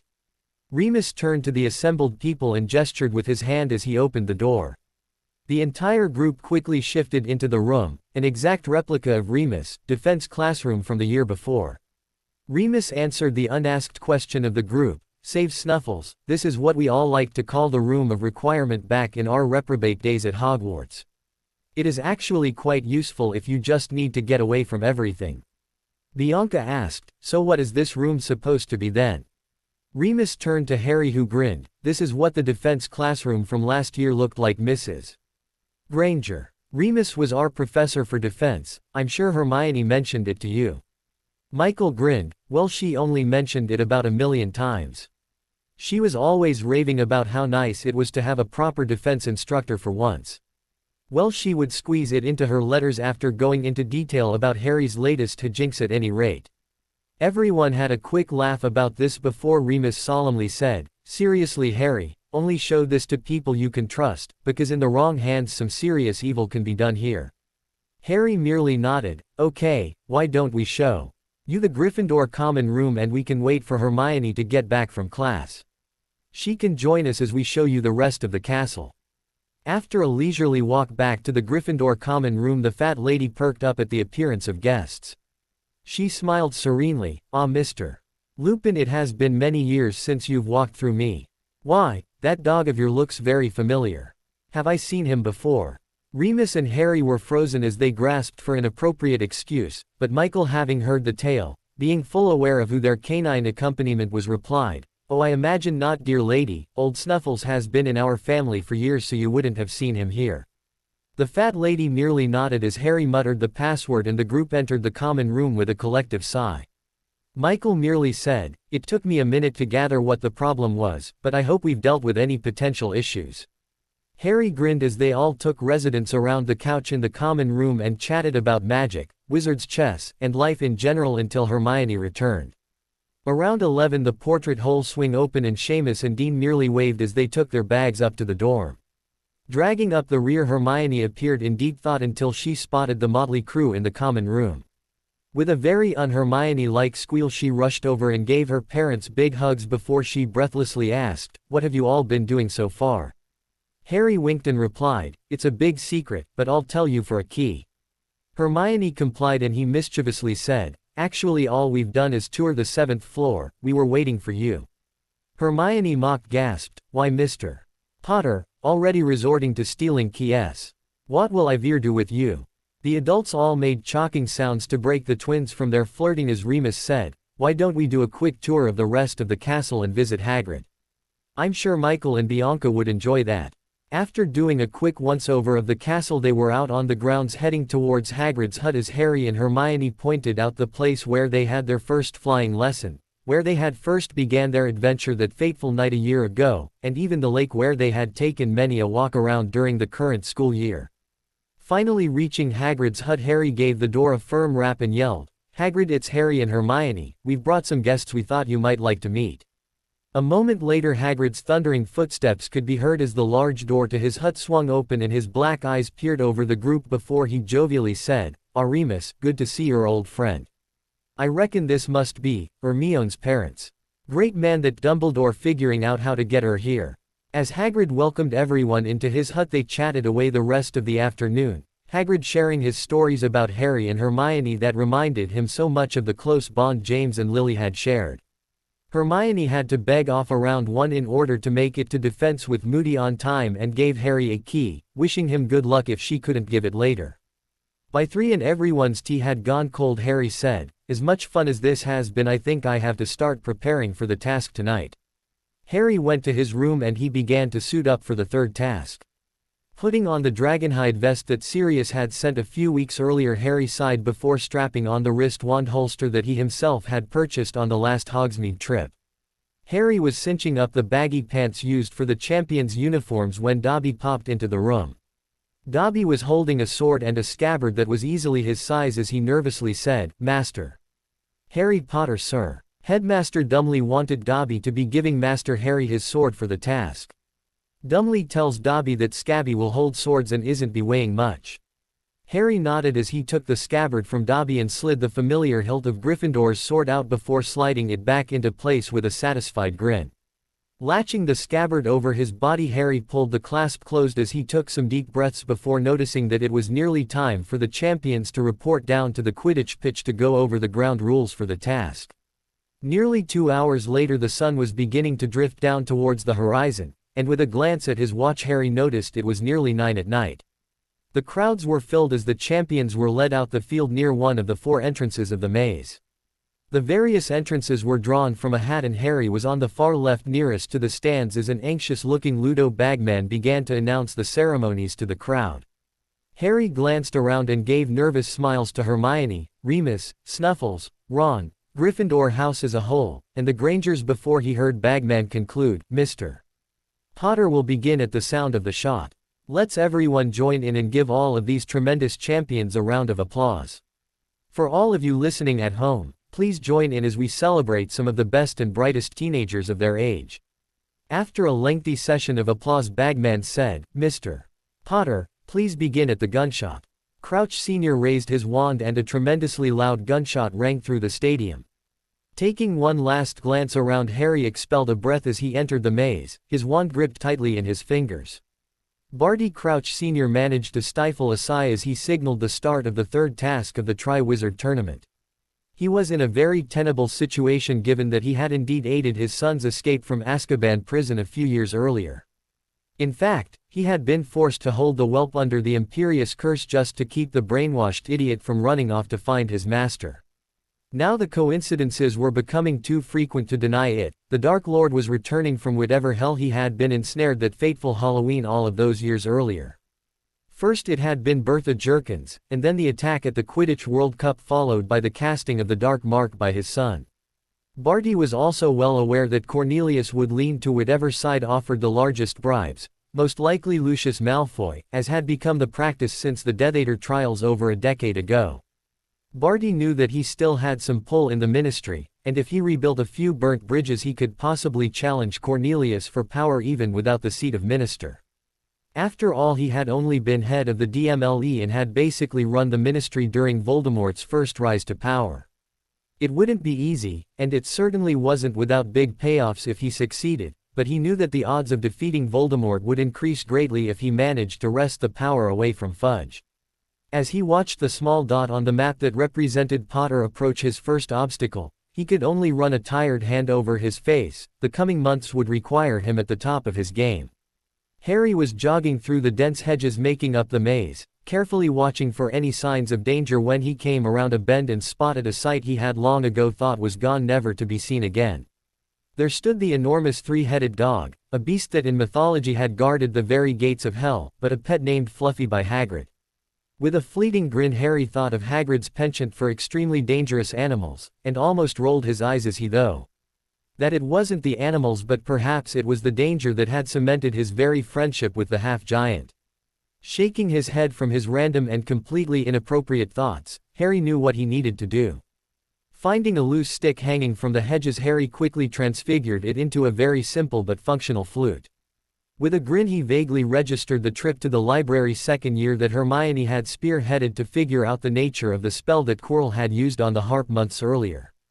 With a simple flick of his wand the flute was levitating as he quickly slashed his wand at the flute and uttered, "Pax Lullaby." Immediately the flute began to play the smooth harmonies of a child's lullaby and Fluffy's eyes began to droop. Harry vaguely heard a shot in the distance indicating that Cedric and then Crumb would be off now as well. With a quick disillusioning charm, Harry snuck around Fluffy and reached the first fork in the maze. While Hermione's charm had been brilliant, it in no way guaranteed that Harry would find the cup first. Mazes had numerous dead ends, and despite knowing the general direction of the Tri-Wizard Cup he had no guarantee that one way would ultimately be better than the other. Throwing caution to the wind, Harry made the 5-pointed star motion of the spell and incanted, "Point me Tri-Wizard Cup." His wand immediately pointed to the right, so Harry shrugged before he began to jog once again towards the next challenge the maze would provide. Out in the stands, Hermione and Ron were sharing worried looks every time Bagman announced Harry's progress. If it was possible, Hermione was actually greatly relieved when the Cerberus was announced as Harry's first obstacle. After a quick explanation to her parents about how they had learned the proper spell to subdue such a beast, she watched as Fleur finally entered the maze to begin her own pursuit of the cup. It had been 15 minutes of anxious jogging since his conquest over Fluffy, and Harry was beginning to wonder if magic had been used to enlarge the maze to even greater size. As the final flickers of sunlight were disappearing through the hedges, Harry finally encountered his second challenge of the maze. There in the middle of the path hovered a Dementor even worse than the ones that had resided outside of Hogwarts a year prior. The largest difference between this variety of Dementor and the others was the presence of two visible crimson-red eyes sunken back into the hood of the Wraith. Harry felt the telltale cold of a nearby Dementor and was prepared to cast his Patronus when suddenly the red eyes of the Dementor became more familiar. The creature was a cross between the most frightening aspects of Voldemort and a Dementor. "Of course," Harry exclaimed in his thoughts before he verbalized, "I know what you are, you're a boggart." With a smile on his face, Harry waved his wand and said, "Ridiculous." The spell connected to the chest of the creature, and with a hiss the creature shifted into baboon. Harry chuckled as the boggart ran past him and began to climb the hedges in an attempt to get away from the scary wizard. Across the maze, Fleur Delacour was screaming and pleading for help. Her fellow champion Victor Crumb had attacked her once viciously, and by the dead look in his eyes she had no desire what the next attack might involve. Putting her hands up in an attempt to placate the burly Bulgarian, she said, "Victor, please, this is a mistake. They are enemies, do not do something you will regret." Victor merely listlessly continued his march until all Fleur felt were a pair of strong hands on her neck before something hard struck the back of her head, and then the darkness took hold. The champions all glanced up as the telltale red sparks were shot into the air, indicating that one of the champions was withdrawing from the competition. Little did the other two champions know that it had been facilitated by one of their own.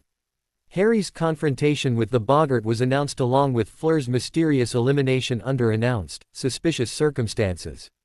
The sober expressions of the Beauxbatons faithful was drowned out as many people laughed riotously at the mental image of a baboon loose within the maze. Bagman suddenly began to cough and clutch at his sides in a good attempt at mimicking the gales of laughter others were having, before he passed the magical microphone to Crouch Sr. and quickly ran from the stadium. Hermione and Ron shared a quick and startled look as they watched Bagman begin to undergo the restorative transformation accustomed to those that had used Polyjuice Potion before. Almost in a frantic tone she leaned over to Remus and whispered, "Remus, Bagman has been polyjuiced. He must have done something in the maze." Remus frowned noticeably as he quickly replied, "I'll follow him, you, Ron and Snuffles keep an eye on things from here." The Grangers remained wisely silent even though they were a mess of emotions, for once observing the dangers of this world firsthand. Hermione's hands wrung nervously as she listened to Crouch continue the commentary of the task. Remus cursed as he had to move into a near sprint to stay within hearing and sight range of Bagman, as the man had garnered a large gap by the time the werewolf had worked his way through the crowd and stands. Remus watched as Bagman began to slow his pace and clutch at his sides even more convulsively. Remus glanced skyward as he muttered under his breath, "Why can't things just go right for once?" As the polyjuiced Bagman neared the edge of the wards for the castle, he took a quick glance around, never noticing Remus in the edge of the shadow and out of plain sight. The transformation was finally completed as the man nervously glanced around, his face suddenly illuminated by the moonlight. Remus cast a tracking charm on the man just before he disapparated. The only thing the Marauder knew without a doubt was that the man that had just vanished most definitely was not Ludo Bagman. In the maze, Harry had resumed his march towards the Tri-Wizard Cup, the modified compass spell showing the obvious signs that he was growing closer to the end prize as it took less time to align itself each time. He knew that one champion had already been eliminated, and with the way the other tasks had played out, well, he was fairly certain Fleur had been eliminated by one of her challenges in the maze.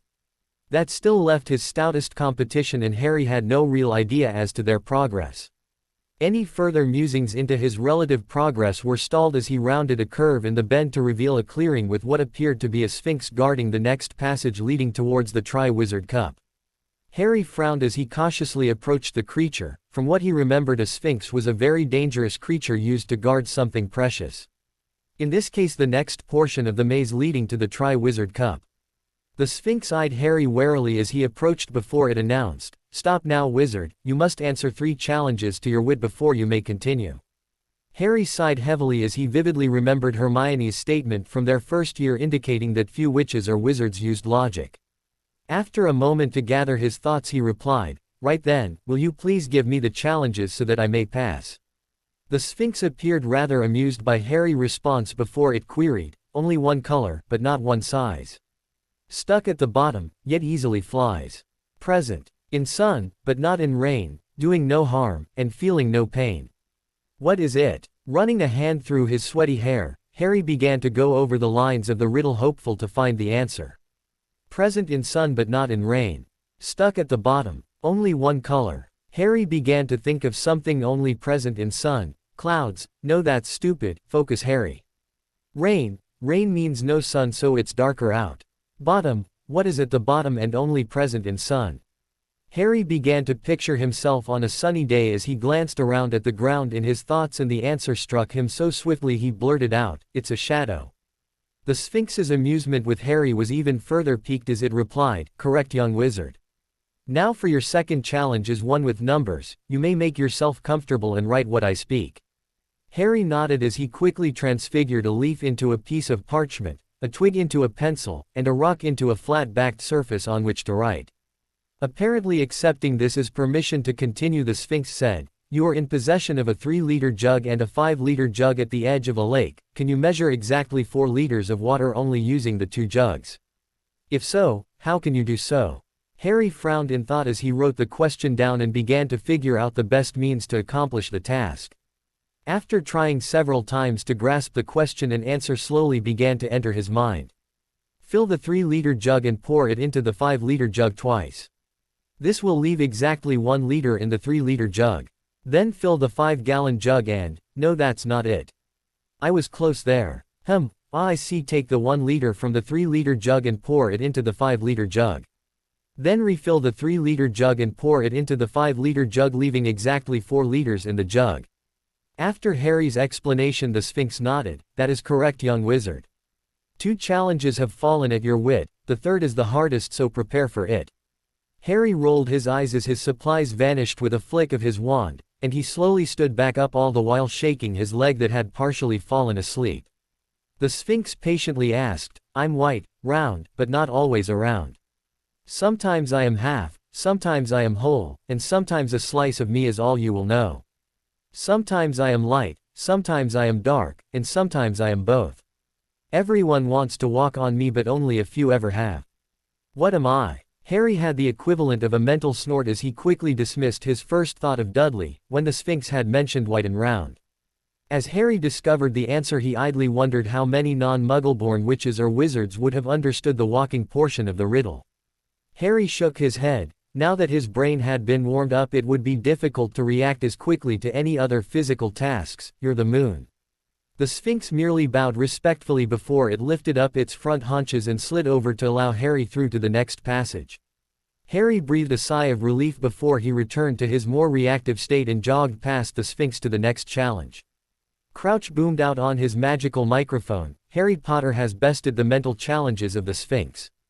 The majority of the crowd let out a cheer at the news as Remus was slowly picking his way towards Dumbledore to tell him of the Bagman Polyjuice treachery. He spotted Arthur Weasley, and interestingly enough, he was in deep discussion with his girlfriend about something important. Arthur nudged Tonks, and she glanced over to Remus and gave him a radiant smile before she turned back to Arthur to continue their discussion. Remus finally reached the staff portion of the stands and he caught Dumbledore's eye with some very frantic waving. The old wizard quickly reached the former professor and gravely asked, "What appears to be the issue, Remus?" Remus took a deep breath before he replied, "Bagman was polyjuiced Albus. I put a tracking charm on whoever it was before whoever it was apparated away. The face was familiar, but I couldn't give you a name." Dumbledore frowned. "May I take a look, Remus?" With a nod he felt Dumbledore ease into his mind, gently probing until Remus allowed him access to the memory. After a long moment of reliving it, he eased out and both men returned to their conscious minds. "That was Liam Avery in your memory, my friend. This is a very serious complication to the proceedings tonight. In fact, I carefully selected the individuals to do the necessary work on the maze. But, I admit that I am at a loss as to what Avery may have done. We must remain vigilant. I fear this night is far from over. Monitor your tracking charm until Avery ceases his movement. If nothing else, we might glean the area riddles lies in wait." With this Remus nodded and he slowly returned to Ron and Hermione, who appeared very engrossed as Crouch announced, "At the moment Harry Potter has made the most progress in the maze, he is followed closely by Cedric Diggory and Victor Crumb." Remus sighed heavily as he finally managed to get Hermione's attention. "What did I miss?" Hermione slowly relaxed her hands, her nails having drawn bits of blood as she replied, "He managed to figure out the boggart quickly and then he faced a sphinx." "Oh, from Crouch's description he was brilliant, Remus." Ron grinned, "I'm sure you've been rubbing off on him." Hermione huffed and swatted Ron's arm before she turned back to Remus, "He really was brilliant though." Remus grinned, "I'm sure he was, Hermione." His expression turned anxious. "I'm afraid I have no good news on my end to report. The man was a suspected Death Eater that got off like Lucius Malfoy with claims of the Imperious Curse. I told your headmaster and he suggested we remain vigilant." Hermione and Ron shared a concerned look as Snuffles whined his understanding. In Little Hangleton, Liam Avery arrived with a swirl of color and landed flawlessly in the midst of a large familial cemetery. He spotted Pettigrew and unlike most of his colleagues didn't even bother to waste the energy to taunt the cowardly wizard. In almost a tired tone he asked, "Wormtail, what of the preparations for the ritual?" Wormtail looked up from the cauldron. "It's fully prepared now, Liam. Once Harry arrives the real fun will begin." Avery sneered, "I only called the brat Harry because that is what that buffoon Bagman would have."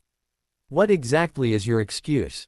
Wormtail retreated back into himself and replied, "I wasn't aware that I had called the brat by his first name.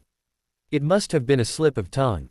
Avery decided to let the matter drop. After all, if the Dark Lord's plans went to form the Potter brat's first name would be the least of their concerns. Remus nodded absently as he sent the final stop of Avery in a messenger spell to Albus on the other side of the stadium.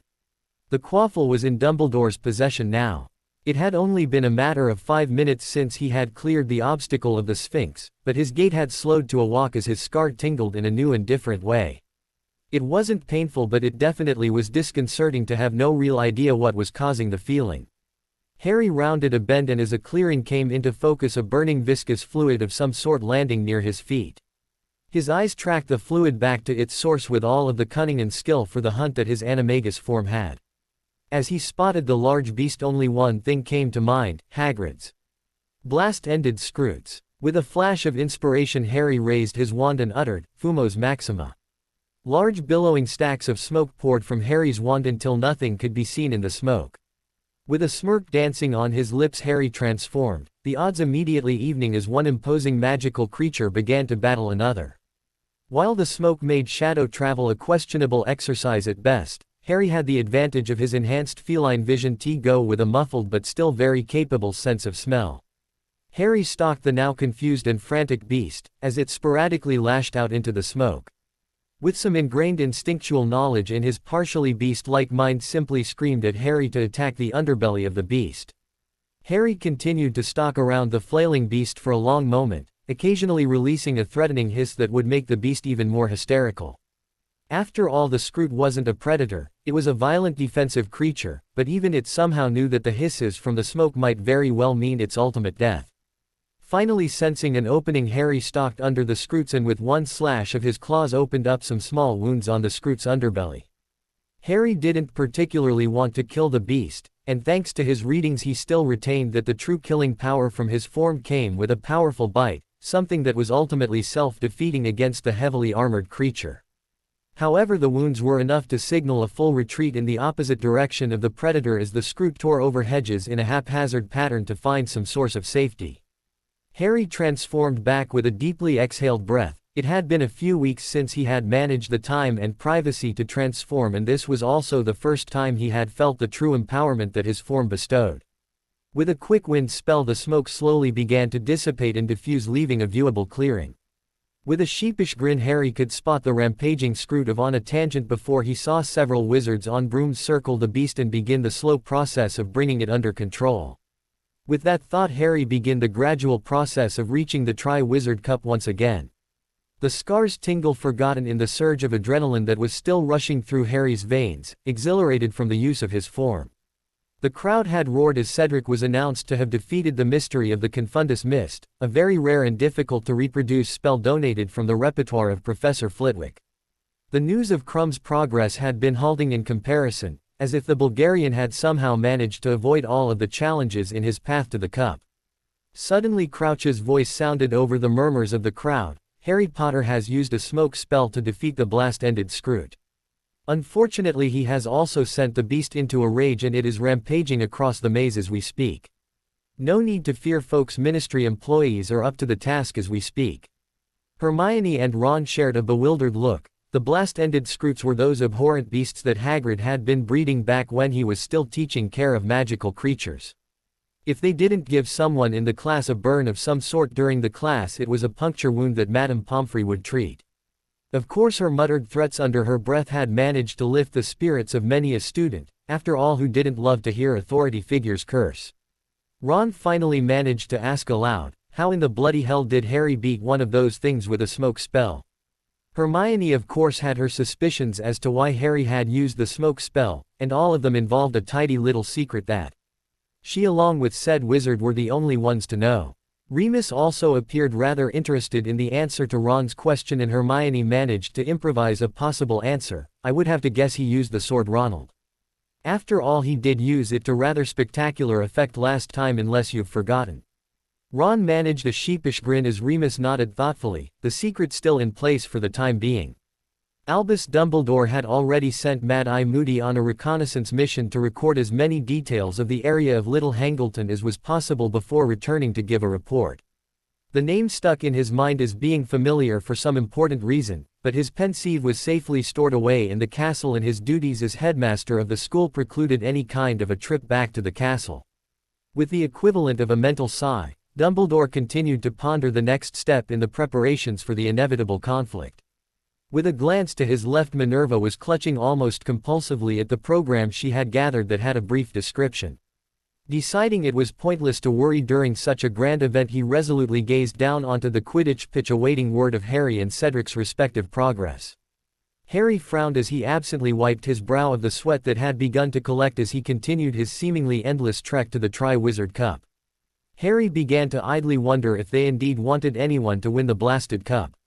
He had been going for over an hour and faced more challenges than he ever would have suspected. Unfortunately, it wasn't the challenges taking a toll, instead it was the endless jogging and running he had been doing between the challenges. Harry knew without a doubt he would be too exhausted following the task to do anything of worth. A nice snuggle on the common room couch was definitely in order. After reaching another fork in the path, Harry reproduced the Point Me spell and his wand immediately moved a fraction to the right, and with an audible sigh Harry saw the light at the end of the figurative tunnel. Slowing his pace back down to a jog, he entered into a clearing seemingly devoid of anything. A spat of movement off to the left caught Harry's attention, and with a full look Harry could see what appeared to be two wizards in the midst of a physical struggle of sorts. Suddenly they separated and a sickly yellow beam impacted one of the wizards. A moment later a scream broke Harry from his rare state in inactivity and he began to sprint. The wizard on the ground spotted Harry and yelled through his screams, "Harry, help!" Harry leveled his wand and an overcharged Expelliarmus flew the remaining distance, its aim true as the wizard Harry now recognized as Crumb went flying across into the hedge. Just as Harry was about to close the remaining distance and help Cedric, the hedge of the maze closed up in a startling flurry of activity. A moment later two separate showers of red sparks littered the skies above the maze. Cedric Diggory and Victor Crumb had been eliminated. As over half of the crowd groaned as Crouch announced, "Mr. Diggory and Mr. Crumb have sent up sparks indicating their inability to advance any further in the maze.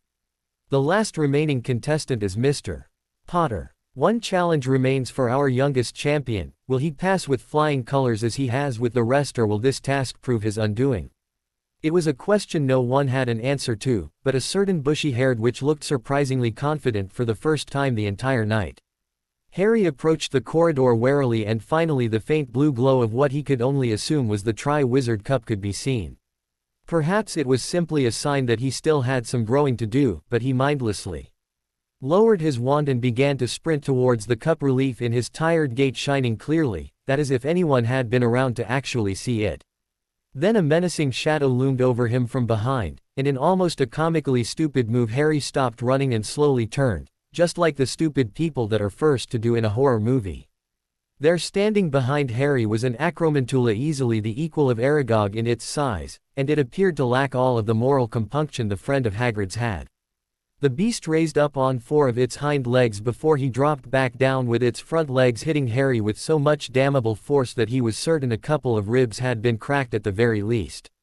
Climbing up slowly, the acromantula seemingly watched Harry in puzzlement and surprise that the young wizard had managed to even get up from its first attack, and it stood stock still as Harry raised his wand and weakly incanted, Perfringo. A blazing green-blue streak surged from Harry's wand and managed to hit the spider on its underbelly due to the massive size difference between the two. What happened next, however, was so obscenely ridiculous that Harry nearly fainted from surprise. Harry was well aware that the exploding hex was very powerful and potentially lethal when used against an average-sized witch or wizard. However, on a beast as large as this specific acromantula it probably wouldn't do more than aggravate the beast. Therefore, it came as a huge surprise when Harry's spell sent the 8-legged monster flying 20 feet in the air before it landed on its back over 200 meters away. The spider managed to retake its footing trembling with exertion before it wisely turned face and scampered away, much as the Scroot had earlier. Harry winced as he released a deep breath from relief before he gingerly turned and began to make his way towards the Tri-Wizard Cup. His wand trained on any potential obstacles before he finally cleared the corner and the cup sat on a pedestal begging to be taken and celebrated over. In the stands the crowd was building with a nervous excitement as Crouch announced, "Mr. Potter has encountered an acromantula and we are capturing footage due to recording charms placed near the Tri-Wizard Cup. Oh dear, that had to hurt. Harry Potter has just been staggered by a tremendous blow from the acromantula, a king acromantula by all appearances. Oh, in a show of great resolve Mr. Potter has regained his footing and unleashes a spell." Throughout Britain witches and wizards strained for Barty Crouch Sr.'s next words. "Sweet merciful Merlin," he blasted the acromantula out of our charm's viewing range. What a show of magic. Harry relaxed as he leaned against the pedestal. By the grace of God, Merlin, or whoever was watching out for him, he had survived and somehow won the Tri-Wizard tournament. As he touched the cup he felt a tugging sensation before he was whisked away. Crouch watched the events unfold as he sputtered, "Harry Potter has taken the cup and, oh my, the Tri-Wizard Cup was a portkey." Simultaneously 2 witches, one of brown bushy hair at Hogwarts and one of smooth red hair in Ottery Street. Catchpole fainted dead away. After a moment an eerie silence descended over anyone involved in observing the third task. What in the name of Merlin had just happened? As Harry released the Tri-Wizard Cup portkey, he knew that he was going into an unknown situation and needed any advantage he could get. With a flash of inspiration, Harry quickly disillusioned Gryffindor's sword and scabbard with a flick of his wand, and kicked his feet to slow his descent and prepare for his landing. As he touched down in the midst of a large graveyard he brandished his wand and immediately rolled out of the path of a red bolt meant for him. The movement quickly reminded Harry of his previous brush with the acromantula a few moments earlier as pain shot through his body. The pain quickly disappeared and was replaced by blinding rage as the blood in his veins boiled, when he recognized one of the men as Wormtail and he screamed, "I won't give you mercy this time, Peter." The answer was another red bolt as Harry dodged the spell again with ease. A moment later another wizard, this one with black hair, joined Wormtail as they traded spells with Harry. Harry waved his wand and sent out a wide-beamed stunner as both men managed to evade the spell and returned with spells of their own. The fighting slowly trailed away from the landing site and back towards some older graves based upon the decrepit marble of the headstones. Harry dove behind one particularly old tombstone before it crumbled from a spell blast and he rolled away unleashing a flurry of reducto on the 2 wizards. Harry managed to graze the black-haired wizard sending the man to the ground as a reducto from Pettigrew hit the ground directly in front of the teenage wizard sending him tumbling several feet backward as he landed with a painful thump. If his ribs and chest had ached before, the feeling now was several times worse as he fitfully tried to catch his breath. As Pettigrew approached him he tried to do a silent stunner, and was rather pleased as a red bolt snapped out from his unmoving wand and impacted the former marauder directly between the eyes. With a tiny smirk he climbed to his feet as he thought, "I am so glad I worked on some silent spell casting with Moody." Slowly and gingerly walking to his quarry, Harry breathed a sigh of relief as he gazed down at the prone form of Wormtail. With a flash of inspiration Harry thought, "Accio Tri-Wizard Cup. As he reached out to grab the cup and return to Hogwarts, a large serpentine tail lashed him in the back and the cup painfully gashed his forehead before it dropped onto the unconscious form of Wormtail and vanished. Harry mentally cursed whatever hit him as he rolled over, and then looked directly into the eyes of an enormous snake that he instantly knew was Nagini. As the beast lunged and sunk its fangs into his left leg, the pain Harry felt was enough to finally claim his consciousness as the darkness took hold. At Hogwarts the crowds had finally been settled enough for Ministry Aurors to begin escorting them to the edge of the wards. Hermione had been awakened and the Potter group had been led down to the field. Cedric had a blanket wrapped around his shoulders and he would tremble violently every few moments from the lingering effects of a briefly held Cruciatus curse. Spotting Hermione, he managed to stutter out, "Tell Harry thanks for saving me in there." Hermione managed a small reassuring smile. "I will, Cedric, but for now you need to take care of yourself." Cedric managed to nod slightly as another tremor shot a spasm through his body. Krum looked dazed, and Fleur had a bandage wrapped around her head as Madame Pomfrey was running diagnostic spells.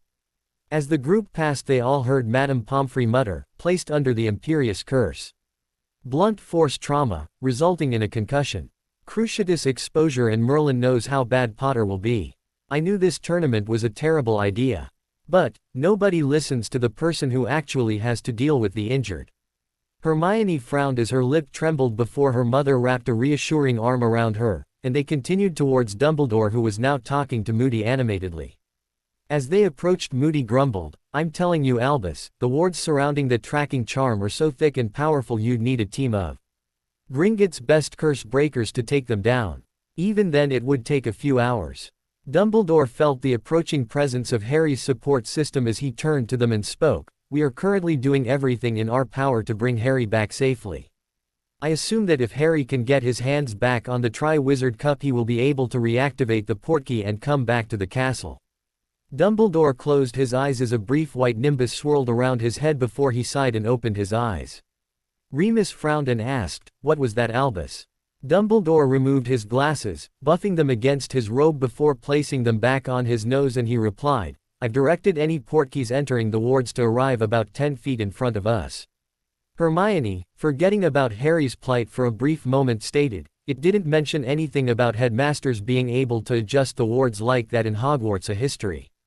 Dumbledore managed a quick grin. "While it is a very informative tone, I am afraid certain things must remain secret to ensure the security of the castle." Hermione nodded before her face became pensive again, waiting anxiously for Harry to return. It had been another 10 minutes of tense whispering when a flash in the sky alerted everyone to an incoming portkey. Every available wand was trained as a still form landed on the ground next to the cup, and it wasn't even Harry Potter. Remus growled, "It's Pettigrew, someone get him under wraps, and remember he's a rat animagus." Moody grinned as he turned to Dumbledore, "When you told me that Black was innocent, Albus, I admit I was skeptical, but now seeing this I'd be happy to set up a nice cozy spot in the Ministry and have Pettigrew questioned before Fudge can mess it up." Dumbledore nodded, "See that you get an official interview with Vericitium done, Alistair, and talk to Amelia Bones about drawing up the proper paperwork." Reaching into his robes he pulled a string from his pocket before he muttered, "Portus," and watched as the string let off a blue glow for a moment before returning to its normal state. In a measured tone Dumbledore said, "This will take you to the Ministry Atrium, Alistair. Work quickly, Cornelius is somewhere in the castle as we speak." Hermione asked in a strangled voice, "Headmaster, if the portkey has returned without Harry, how are we going to find him?" Dumbledore sighed heavily, "The Portus charm generally only works for a trip to a destination and back. I will task Fawkes to find Harry, and hopefully it will be in time." A moment later the Phoenix appeared and Dumbledore murmured, "Fawkes, you must find Harry, you should be able to locate him by the feather in his wand." Fawkes trilled his understanding and a moment later vanished in a flash of fire. Ron had been quiet up to this point, just trying to take everything in before he asked, "Harry's core is one of Fawkes' feathers?" Dumbledore merely nodded. He had been alive for around 150 years and the coming minutes were to be some of the most anxious of his life. In the graveyard connected to Riddle Manor things were starting to take a very sour turn. After Harry had finally succumbed from Nagini's bite, Avery had managed to stem the bleeding from his own wounds enough to get started on the task at hand, the ritual to completely restore the Dark Lord. He bound Harry to the tombstone of Tom Riddle Sr., and finished the preparations for the ritual potion before he finally entered the mausoleum his master had been resting in. Voldemort hissed at Avery, "What has happened to Wormtail?" Avery sighed. "Potter managed to best him in a duel and the idiot was portkeyed back to Hogwarts." Voldemort's face was contorted into a fierce scowl before he spoke. "Very well, his usefulness was coming to an end anyways. You will take his place in the ritual and then will take the position your father once held in my inner circle." Avery nodded as he gathered his master into the bundle he had been wrapped in before walking back out of the mausoleum and towards the cauldron about 15 feet away from Harry. Sitting his master gently into the cauldron, he took 2 long bones by the side and began the ritual. "Bone of the father unknowingly given, you will renew your son." Dropping the 2 bones into the cauldron, a flare of magic was released as the cauldron began to bubble more frequently. The next part was what Liam Avery had least looked forward to since being informed that he was taking Pettigrew's place. He grabbed the ritual dagger and slowly slid the magically sharpened dagger around his hand, cutting it off just above the wrist. The hand dropped into the cauldron and an even more powerful flare of magic dissipated in the surrounding area. With this flare, Harry's eyes slowly blinked open as he took a very brief inventory of his situation. He was bound to something large and elevated less than 10 feet above the ground. His ribs and chest still ached and his left leg was throbbing painfully, and now that black-haired wizard was walking at him with a very nasty-looking dagger in his one good hand. The man managed a pained smile. "Ah, welcome to our little party, Mr. Potter. Well, actually, you might not be enjoying your night as much as the rest of us. But, you can't please everyone now, can you?" Harry just looked into the man's eyes and with a start he realized that whoever this man was, he was completely mad. The man took Harry's left arm and the blade dug into his flesh as a jagged V was carved into his arm. Capturing a fair amount of the blood on the blood, the man walked back to the cauldron before he incanted, "Blood of the enemy forcibly taken, you will revive your foe." The blood dripped into the cauldron and a huge flare that knocked the unknown man off of his feet rippled around the surrounding areas before it faded and a figure began to rise from the cauldron. Based solely by the throbbing pain in his scar, Harry had a fair guess as to who it was. But, all of his suspicions were confirmed as the man stepped into a robe held by the black-haired man before he also took a wand from the ground by the cauldron. The man was pale, bald, tall, and his body was of the sort that appeared suited to powerful movement. Turning to look at Harry, the burning red eyes of Lord Voldemort greeted the teenage wizard as he hissed, "Ah, Potter, it appears you have been damaged some. Let me fix that so that you can die only from my malice." With a couple of almost careless flicks of his wand, Harry's breathing became almost normal again, his leg wound was sealed and healed without a noticeable scar, and he was dropped the 5 feet to the ground. After a moment, Harry's wand was tossed at his feet and he picked it up. Voldemort walked over to Avery and with a graceful wave of his wand, a silver hand replaces the flesh and bone of a few minutes earlier. With a glance over at Harry, Voldemort casually spoke, "From what I've been told, congratulations are in order, Harry. Tri-Wizard Champion at your age is quite the impressive feat of magic." Turning his full attention to Harry, he continued, "I see tonight ending one of 2 ways for you, Harry. 1. You accept my offer to join the ranks of my Death Eaters as my apprentice where your greatness can be cultivated. Or the other option is you refuse me and I kill you in front of an audience of my followers before I send your body back to Hogwarts in pieces. So what's your preference?" Harry looked straight into Voldemort's eyes and with a look of pure defiance he replied, "I would rather die fighting on my feet than live on my knees like the rest of your followers." With a wicked smirk he asked, "Tell me, Tom, are Pettigrew and Crouch really the best you have? Because if they are, I think you need to beef up the recruiting program." Instead of answering in anger, Voldemort merely smirked, "So be it, Potter, your death will mark the return of Lord Voldemort."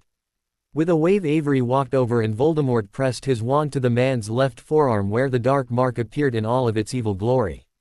With a nod he said, "Well, Potter, I believe the best way to spend our time together until my followers arrive is to test out my wand."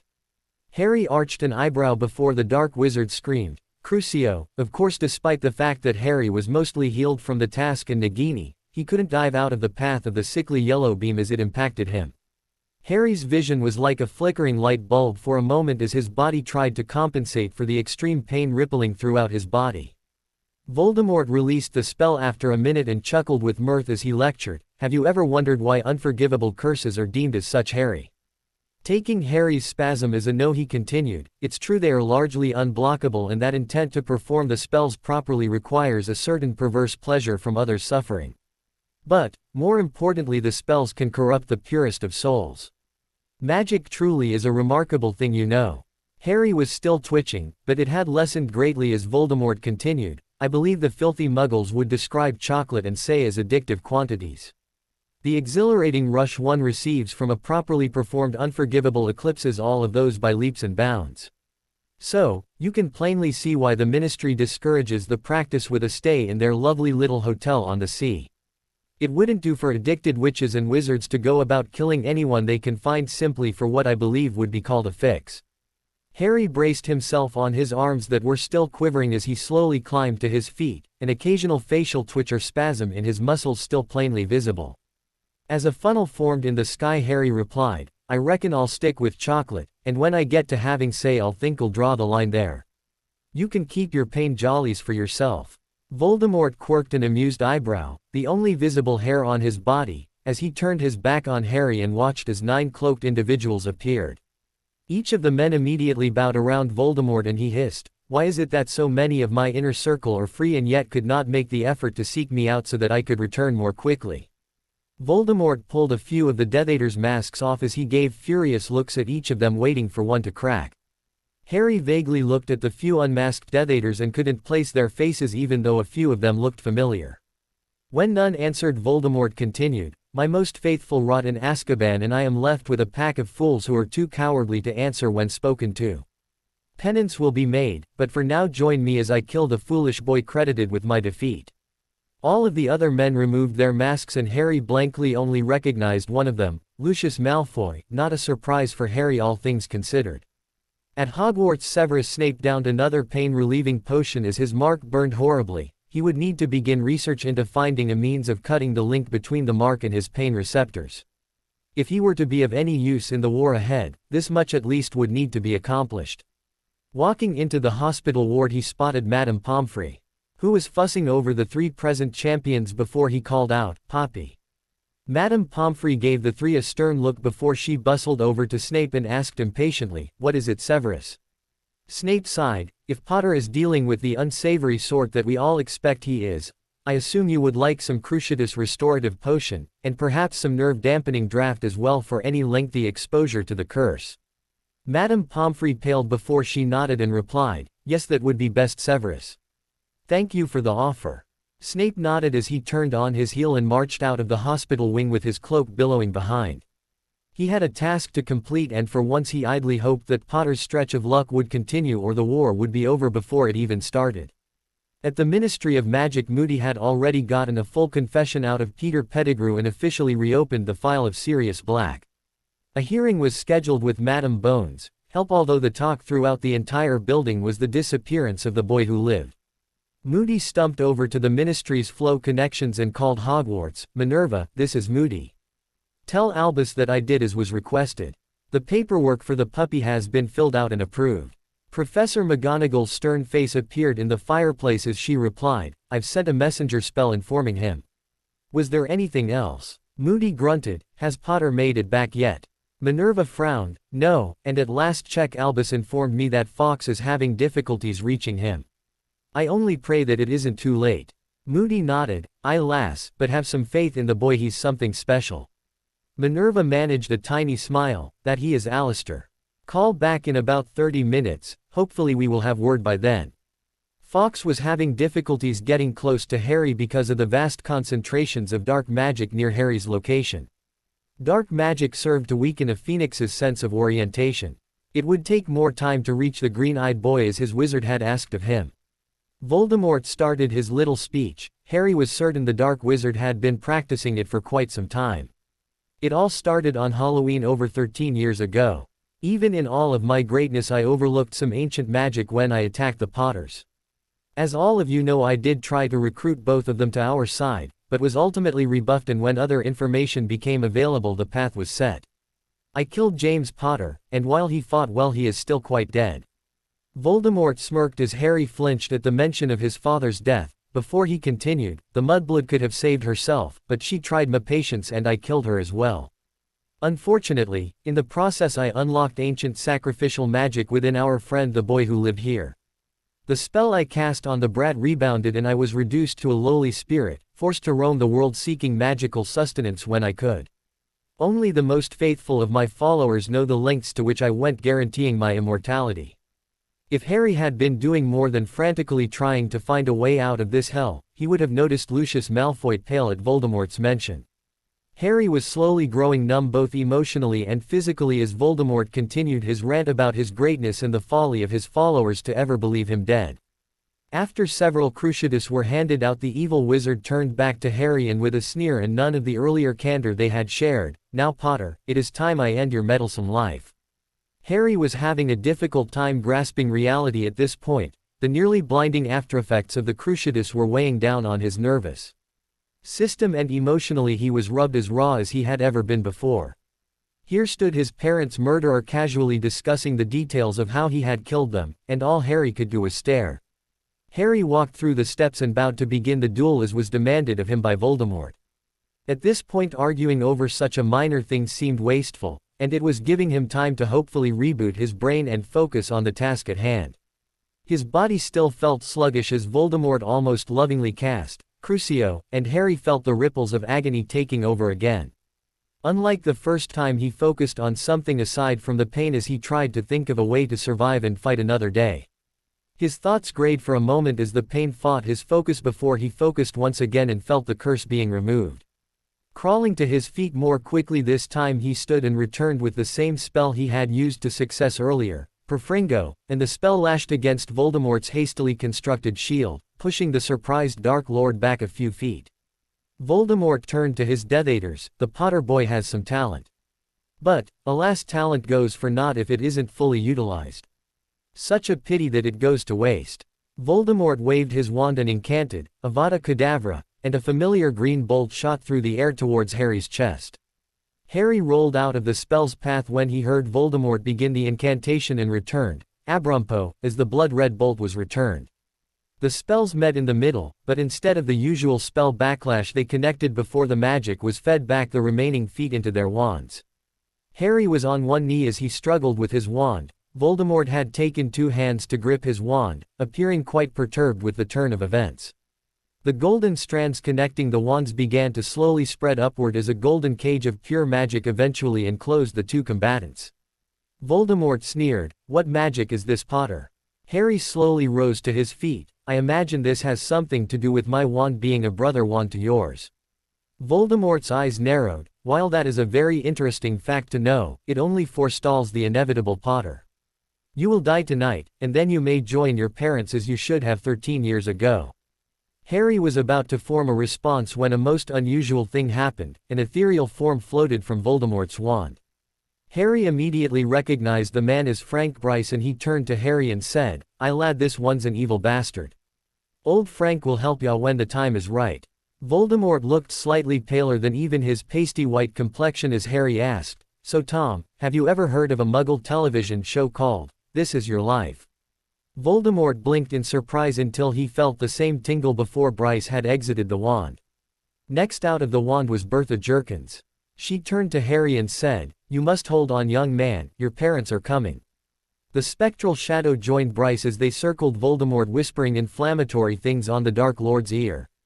The beads of magic were pooling as the Death Eaters would occasionally try to aid their master only to be repelled. Harry was slowly forcing the beads towards Voldemort, as the Dark Lord began to perspire as he tried to force the beads back at the teenager.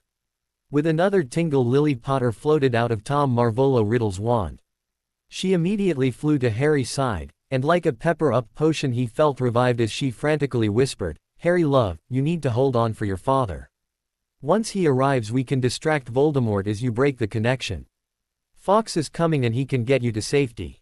Harry's concentration slipped as the beads began to move back towards Harry. Voldemort cackled, "You see, Potter, foolish emotions like love hold no sway in the face of power as great as mine." Harry gritted his teeth and the beads stopped near the center before his eyes flicked to his mother and he asked, "Mum?"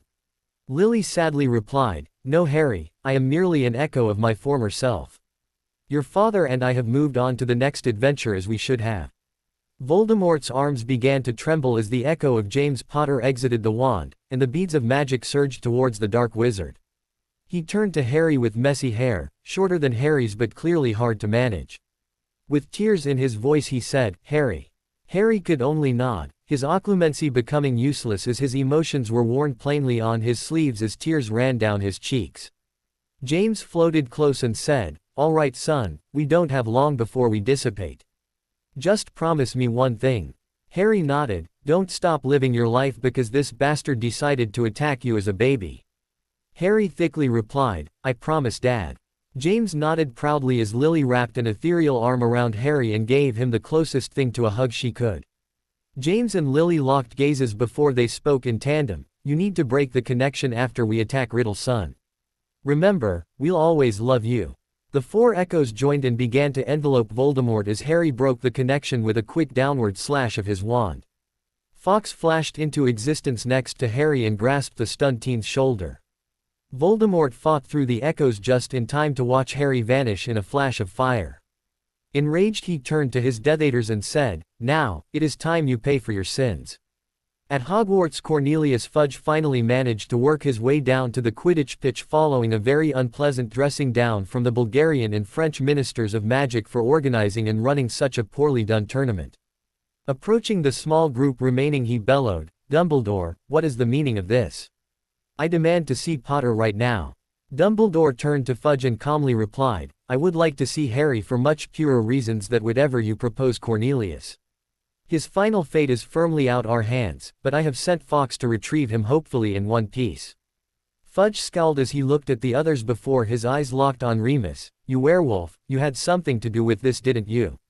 Michael Granger finally stepped into the conversation. "Now see here, Minister, you surely can't blame any of us when it is someone from your ministry who placed this Tri-Wizard Cup in its final place, can you?"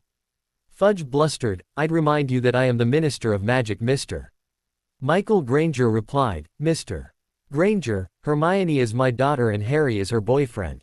Fudge furrowed his brow. "Ms. Granger is a Muggle-born, so that means you are a Muggle." Michael nodded, "Yes sir, that's correct." With a dismissive wave of his hand Fudge said, "Whatever tenuous grasp you have on the situation tonight, Mr. Granger, I assure you it is quite incorrect. There is no way that a Muggle could grasp such things." Bianca was about to step in and defend her husband before Hermione placed a calming hand on her mother's shoulder. It wouldn't benefit anyone for her parents to be obliterated by a ministry auror. Before another word could be spoken, Fawkes and Harry arrived in a flash of fire. Based upon the first look, Harry was still conscious, but had seen far better days.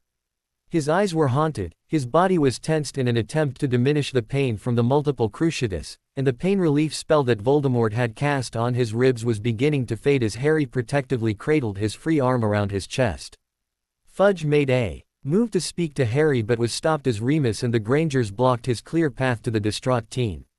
Dumbledore took one look at Harry before he asked, "Harry?" Harry blinked once before he vomited onto Dumbledore's robes. With a frown Dumbledore said, "Fawkes, please take Harry to Madame Pomfrey at once." Fawkes trilled as the pair vanished once more, en route to the hospital wing. Those remaining on the pitch took of it a near sprint, Fudge sending the aurors ahead in an attempt to block Dumbledore from Harry. Dumbledore was already quite confident that Madame Pomfrey could handle a pair of aurors. Hermione and her parents just wanted to know that Harry would be fine. Ron really only had one directive: get to Harry first. Remus and Snuffles led the way as they needed to comfort Harry, the Tri-Wizard champion, in any way they could. Little did any of them know that what awaited them in the hospital wing was nothing they ever would have expected. The sprint to the castle and ensuing sprint to the hospital wing was largely a tie between Ron, Snuffles, and Remus. The school was on complete lockdown as the various heads of house were soothing the frazzled nerves of the students. Therefore it came as quite the surprise when the first three entered the hospital wing to see Dumbledore conversing with Madame Pomfrey as she forced a potion down Harry's throat. Harry looked much better, as a bit of color was returning to his cheeks, and while he was trembling it wasn't as noticeable as before. Remus and Snuffles approached the bed with Ron and they were about to ask Harry how he was when Madame Pomfrey noticed their presence and shooed them away as she said, "Mr. Potter is not up for talking yet, gentlemen. He only looks fine because of some fortuitous potions made by Severus." I assure you for the next 30 minutes he will be in a state very close to catatonia as the potions go to work on his nerves. Remus frowned. What's wrong with his nerves? Madame Pomfrey frowned. He was placed under multiple cruciatus curses. The other damage isn't as serious, but Mr. Potter will have complications from the cruciatus for the next couple of weeks. Fortunately his exposure was not so great as to do permanent damage. Remus and Ron sighed in relief, and Snuffles managed to whine his relief before the two Aurors entered the wing looking winded. The first one to catch his breath said, "I'm Auror Dawlish and I am afraid that Minister Fudge requests Mr. Potter's audience." Madame Pomfrey bustled over and succinctly replied, "Mr. Potter is incapable of any kind of conversation for 30 minutes at the bare minimum. He should be completely cognizant of his surroundings in an hour, and I will allow your audience with Minister Fudge then, but not a moment earlier." The Aurors wanted to protest, but one last scathing look from Madame Pomfrey quelled their protests and turned them into whimpers. Hermione and her parents came running into the hospital wing a moment later, and she took up residence on the chair next to Harry's bed. The Grangers turned to Remus and he replied, "It appears that Harry was tortured for a time after he disappeared with the cup. We won't know exactly what happened for about an hour, so we simply have to wait." Bianca and Michael frowned but nodded as they glanced over at their daughter. Hermione was softly stroking Harry's hand. It appeared that things were finally going to settle as silence reigned for a few moments before a blustering and winded Cornelius Fudge shakily waddled into the hospital wing. After a moment to compose himself and lower the color of his flesh from purple to light red, he loudly proclaimed, "Albus, I demand to see Potter. This was a ministry-sanctioned event, and it is my right to question him." Dumbledore slowly walked over to the blustering politician and quietly replied, "Cornelius, calm yourself. Harry is currently indisposed as he undergoes some treatment for multiple exposures to the cruciatus curse." Fudge paled. But why would anyone torture the boy who lived?" Dumbledore frowned. "I cannot confirm anything without speaking to Harry, but I have reason to believe that Voldemort has returned. In fact, if you join me over at Harry's bedside here I will show you why." Fudge nodded dumbly as he followed Dumbledore over to the bed before he sat down heavily at the sight of the gruesomely carved V on Harry's left arm. After a moment to gather himself, a crazy, almost manic look crossed Fudge's face and he said, "This doesn't prove anything, Dumbledore. Without tangible proof I am afraid I cannot do anything in response." Dumbledore nodded and said, "Peter Pettigrew has already been taken into custody thanks to Harry's actions tonight. As I am aware he has already been questioned and his testimony indicates he was in the midst of a ritual to return Voldemort to a body. Without having the testimony in front of me I can only speculate that Harry's blood was needed in a ritual, hence the gash in Harry's forearm." Fudge's jaw snapped shut firmly and the room settled into a strange silence. The silence was only interrupted by the quiet conversation between Dumbledore, Remus, and the Grangers at the far end of the wing away from prying ears. Remus softly said, "I know that all of this may seem to be rather jarring, but if you have any questions Albus and I will gladly answer." Michael sighed. "Hermione has made vague mentions of this dark wizard, Voldemort, is it?" Remus and Dumbledore nodded as he continued, "This Voldemort is after Harry."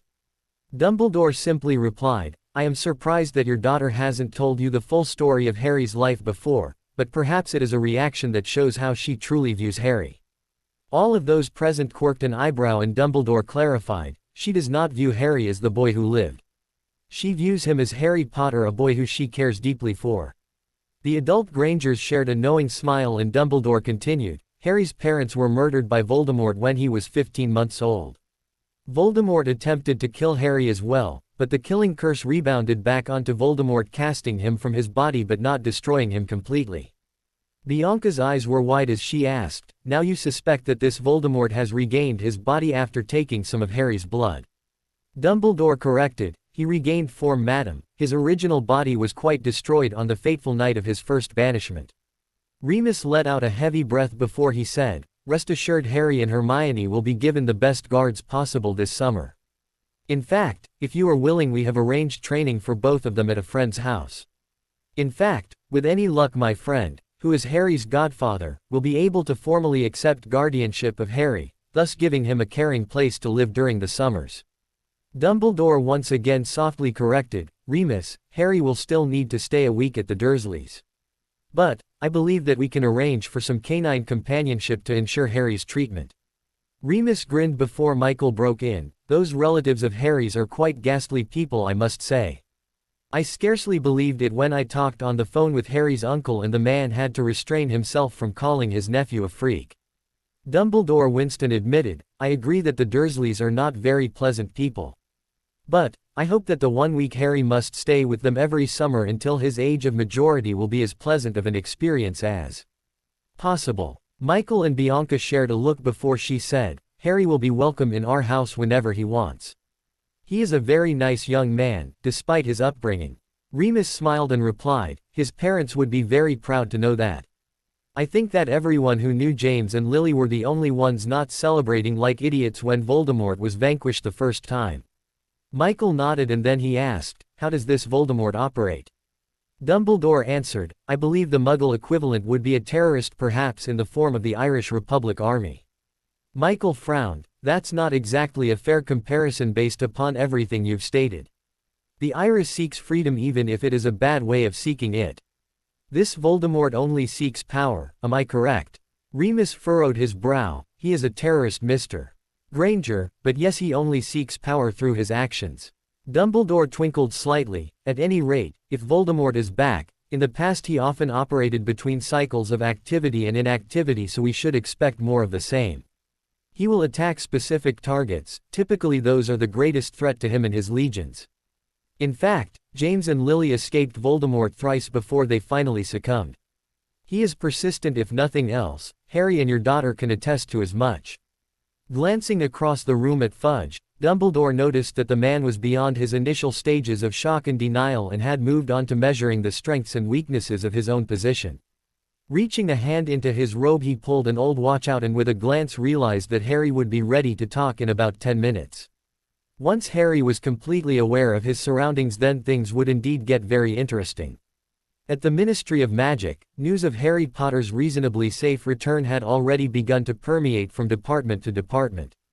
Due to the relative issues during the Tri-Wizard tournament, the various department heads were having a meeting to discuss the state of the ministry. Amelia Bones led the most influential department, and with Barty Crouch Sr. she had amongst the most seniority of anyone in the ministry.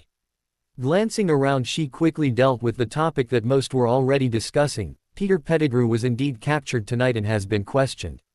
Revelations from the questioning include the exoneration of Sirius Black.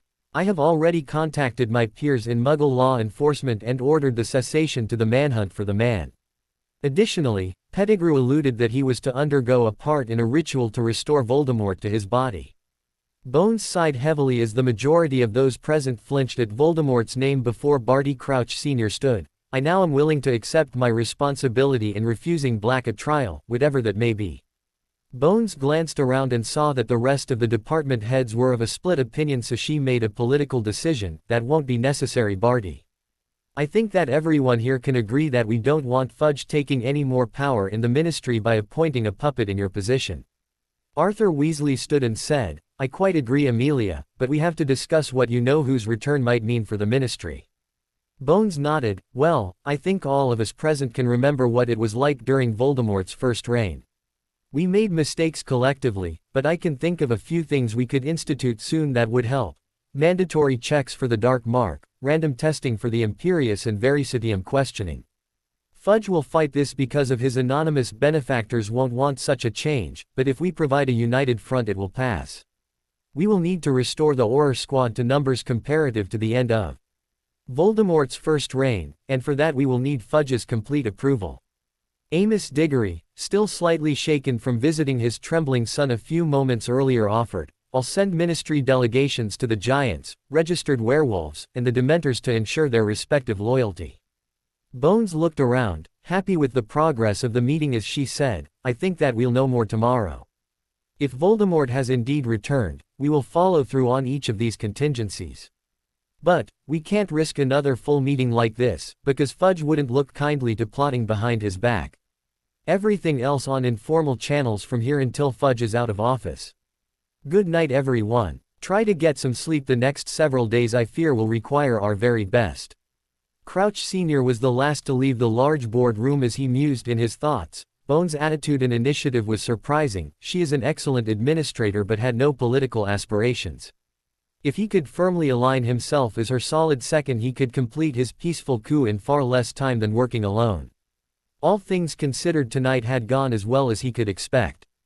Harry slowly felt the fog in his mind dissipate and he slowly began to take stock of his night. He had been helpless to stop Voldemort's return, and his parents, or an echo of his parents, had helped save him.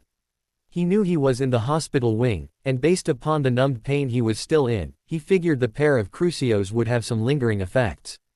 As he blinked his eyes open, he could only silently muse that considering he had faced Voldemort in the flesh for the first time, he was quite content to deal with a little pain in exchange for his own life. Hermione immediately noticed that Harry's eyes were opening and she slid his glasses onto his face before she quietly asked, "How do you feel?"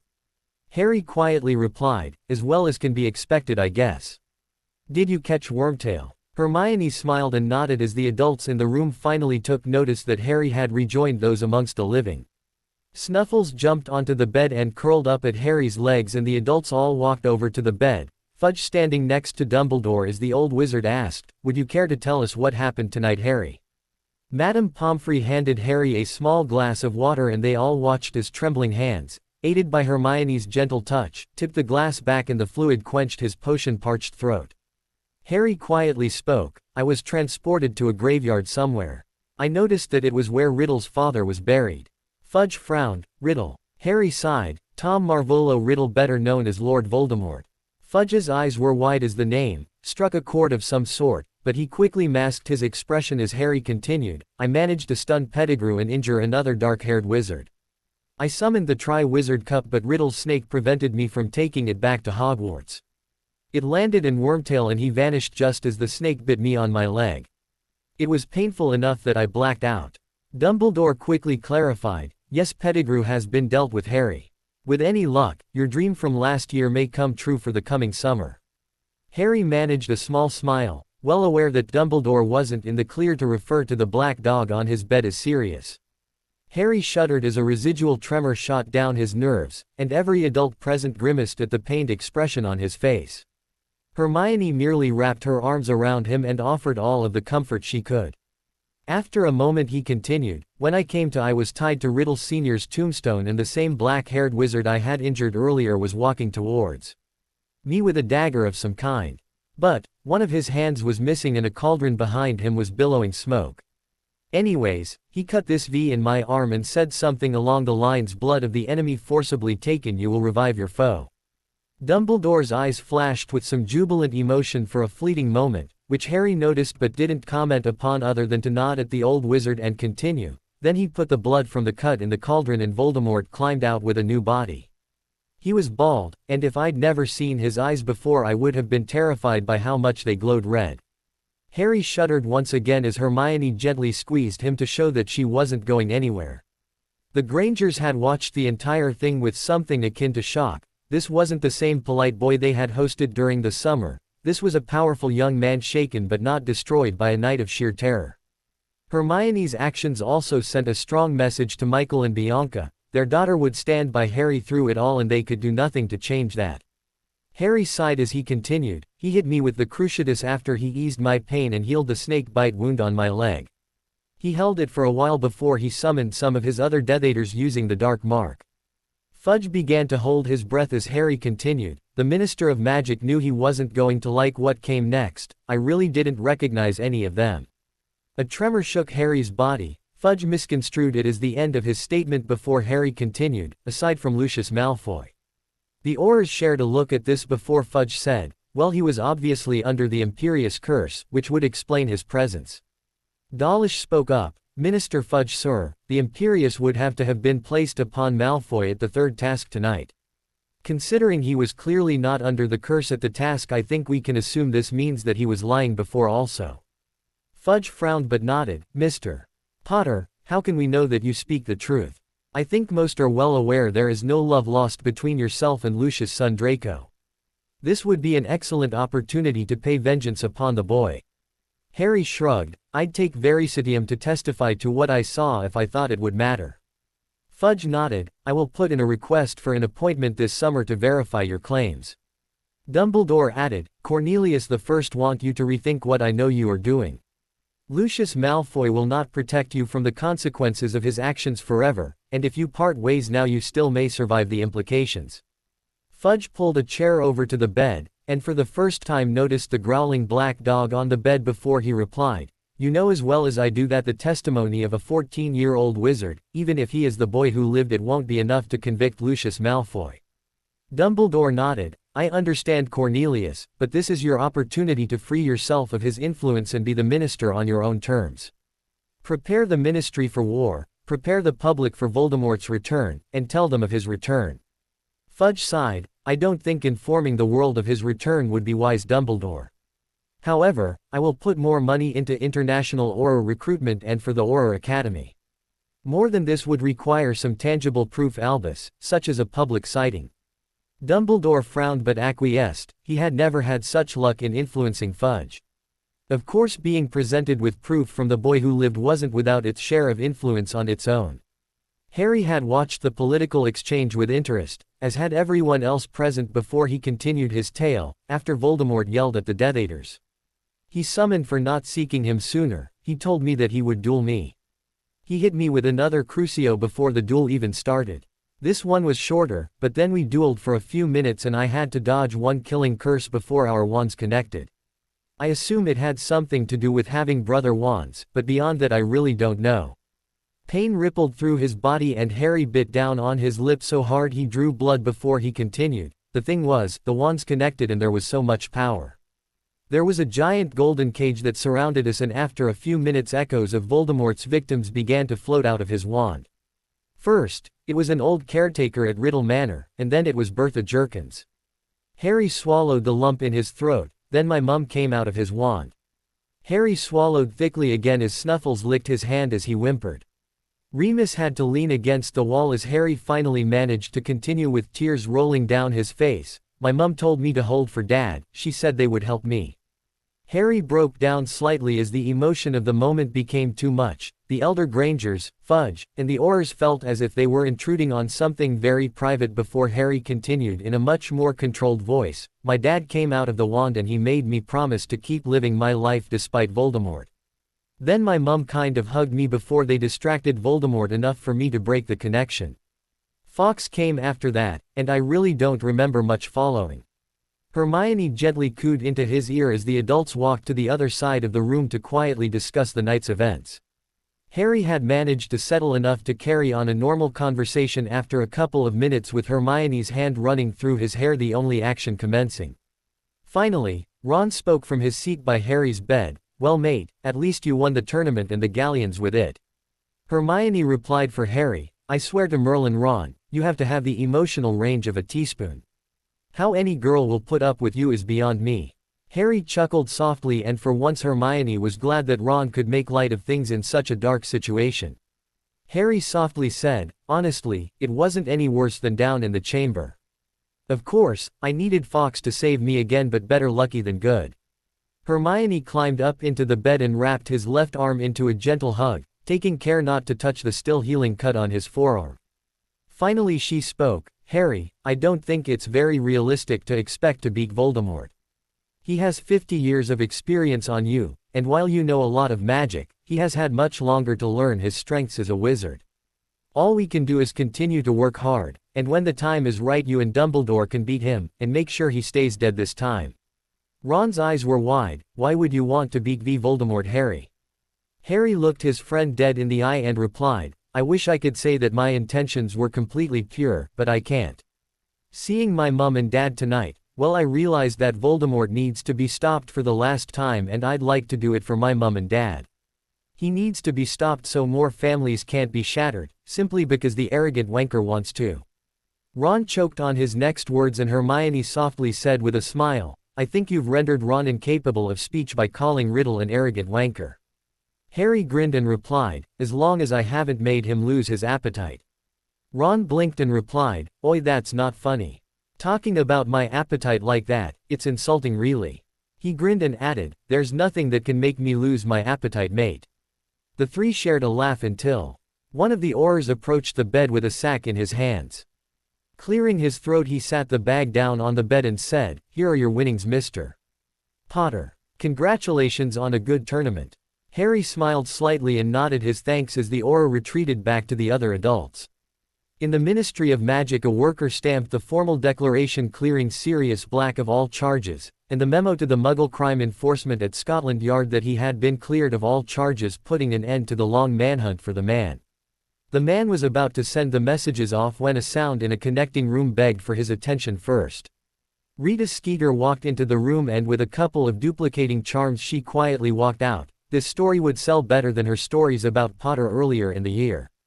At a small rickety-looking house in Ottery Street, Catchpole Molly Weasley continued to listen to the WWN for an update on Harry. She looked harrowed, scared, and more than a little guilty about the events of the year came weighing down on her conscience. Her ears perked when the song stopped mid-tune and a voice announced, "This just in, Harry Potter has returned safely from an unknown site." Word from sources indicates that Mr. Potter looked to be in a frightful state, but without any life-threatening injuries.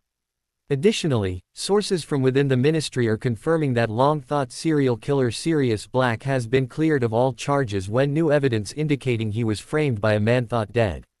Molly gasped as the news continued to roll in. Details are sketchy, but sources indicate that Peter Pettigrew was captured at some time tonight and when questioned found guilty of the crimes that Sirius Black had been thought guilty of. If you see Mr. Black, please inform him of his exoneration while maintaining a safe distance. Repeat, approach Mr. Black carefully, his mental state following years of unjust imprisonment is unknown. Thank you and we apologize for the interruption. Now back to your previously scheduled program. Molly turned the WWN connection off as she began to mull over the news as it had just come in. With a sigh, she knew what she needed to do. She needed to talk to Arthur and confirm the news before she could go any further. The joyous news was finally revealed as Remus and Snuffles sat in the headmaster's office late in the night, even early into the next day. Dumbledore received an emergency owl delivery due to difficulties in flow calls from the news of the night. Albus. The paperwork has been filed. You can inform Black that he has been completely cleared and there will be no further formal inquiries. Moody. A few moments later, Remus and Snuffles were safely ensconced in the office as Dumbledore greeted them and said, "I'd like for you to be with us here, Sirius." A moment later, Sirius was transformed into his human form with a quizzical look on his face. "Isn't this a risk, Albus? I know that Pettigrew has been captured, but I haven't been cleared yet." Dumbledore's eyes twinkled as he slid the piece of parchment across his desk and the pair of marauders read it quickly. Sirius' eyes belied his excitement and he said, "So, I can finally take guardianship of Harry just like James and Lily wanted me to." Dumbledore nodded. "You will need to obtain a signature from the Dursleys, renouncing their Muggle guardianship rights. But, technically you have been Harry's wizarding guardian even while in Azkaban. I merely took the position over as a steward in your stead." Dumbledore continued as he smiled at the excitement in the younger man's eyes. "Build. Your original wand will be retrieved from the ministry's stores and if you wish you can resume your position as an Auror." Sirius began pacing as he thought about all of the options for his life, almost as if he had been born again from the ashes of his former life just like a phoenix. Finally he settled on saying, "I don't think I want to work for the ministry ever again, and to be honest I never really needed to work in the first place. At the time I was just trying to make a difference. Now, I have the option of making a difference by giving Harry the kind of home he deserves and I'd like to start a family of my own before I get too old." Remus held a hand to his heart in mock surprise. "What's this? Sirius Black wants to start a family? I never thought the day would come." Sirius grinned. "Sod off, Moony, or I'll start telling my cousin about some of the embarrassing stuff you did here at Hogwarts." Remus grinned as he shook his head. "Touché, my friend, touché." Turning to Dumbledore he asked, "I assume you want to keep the place under Fidelis?" Dumbledore nodded. "With Tom back we must utilize every advantage at our disposal. I believe that there may be need for others to take up residence for this summer at the bare minimum. Sadly several Order members have allowed their own homes to become targets too great for Tom and his Death Eaters to pass up." Sirius sighed heavily and groaned. "You both had over a decade of peace before this all started again, and I go from one war to another." Remus reached over and squeezed Sirius' shoulder in sympathy before he said, "Well, we best get going." I hope the guest quarters are still available tonight. Dumbledore nodded. I will have a house elf wake you at dawn so that you may say your goodbyes to Harry. We will organize accommodations with the Dursleys in the next 2 days so that you can accompany Harry from King's Cross. Sirius yawned as he stood before he followed Remus from the headmaster's office. Neither noticed Dumbledore reach over to his pensieve and pull a specific vial of memory from a hidden compartment in the wall. Fawkes flashed into the room and took up residence on his roost before Dumbledore said, "Well, Fawkes, I'm telling Harry the prophecy tomorrow evening. I hope that he reacts to it as I expect he will. Without Harry, all of this will be for naught." Harry awoke the next morning and to his surprise Hermione was snuggled into his side with her arm draped across his chest. Reaching over he grabbed his glasses and slid them over his nose to reveal Remus, Sirius, and the Grangers watching the pair with an amused expressions. Harry smiled and then his brain froze. Sirius was walking around in broad daylight. Harry hissed, "Sirius, what are you doing? You haven't been cleared yet. They need to give you a trial." Sirius grinned, a smile the likes of which Harry had only seen once before, as they spoke in the courtyard the night of the Time Turner adventure. He softly said, "Don't worry kiddo, I've been cleared. Moony and I just wanted to say our goodbyes before we escorted Michael and Bianca here back to their house." Harry felt a much weaker tremor shoot down his nerve before he gently shook Hermione awake. She gave him a sleepy smile before she asked, "How are you feeling?" Harry grinned, all things considered pretty good. Looking down and giving her a conspiratorial wink he said, "I think your mum and dad might want to say goodbye." Hermione arched an eyebrow before she slowly raised her gaze to her parents who were grinning at her impishly. Mortified she buried her face in the pillow before she pulled away and said in an overly cheery voice, "Morning mum and dad." Michael laughed, "Morning to you sweets. We'll be seeing you in a few days and we'll try to arrange some vacation plans for August." Turning to Harry he added, "You are more than welcome to join us Harry. But, we'll worry about all of that later. Come here and give us a hug Hermione Jane." Sirius grinned and added, "You too Harry James, come here and give us a hug." Rolling out of bed the pajama-clad pair swiftly closed the distance and hugs were spread around.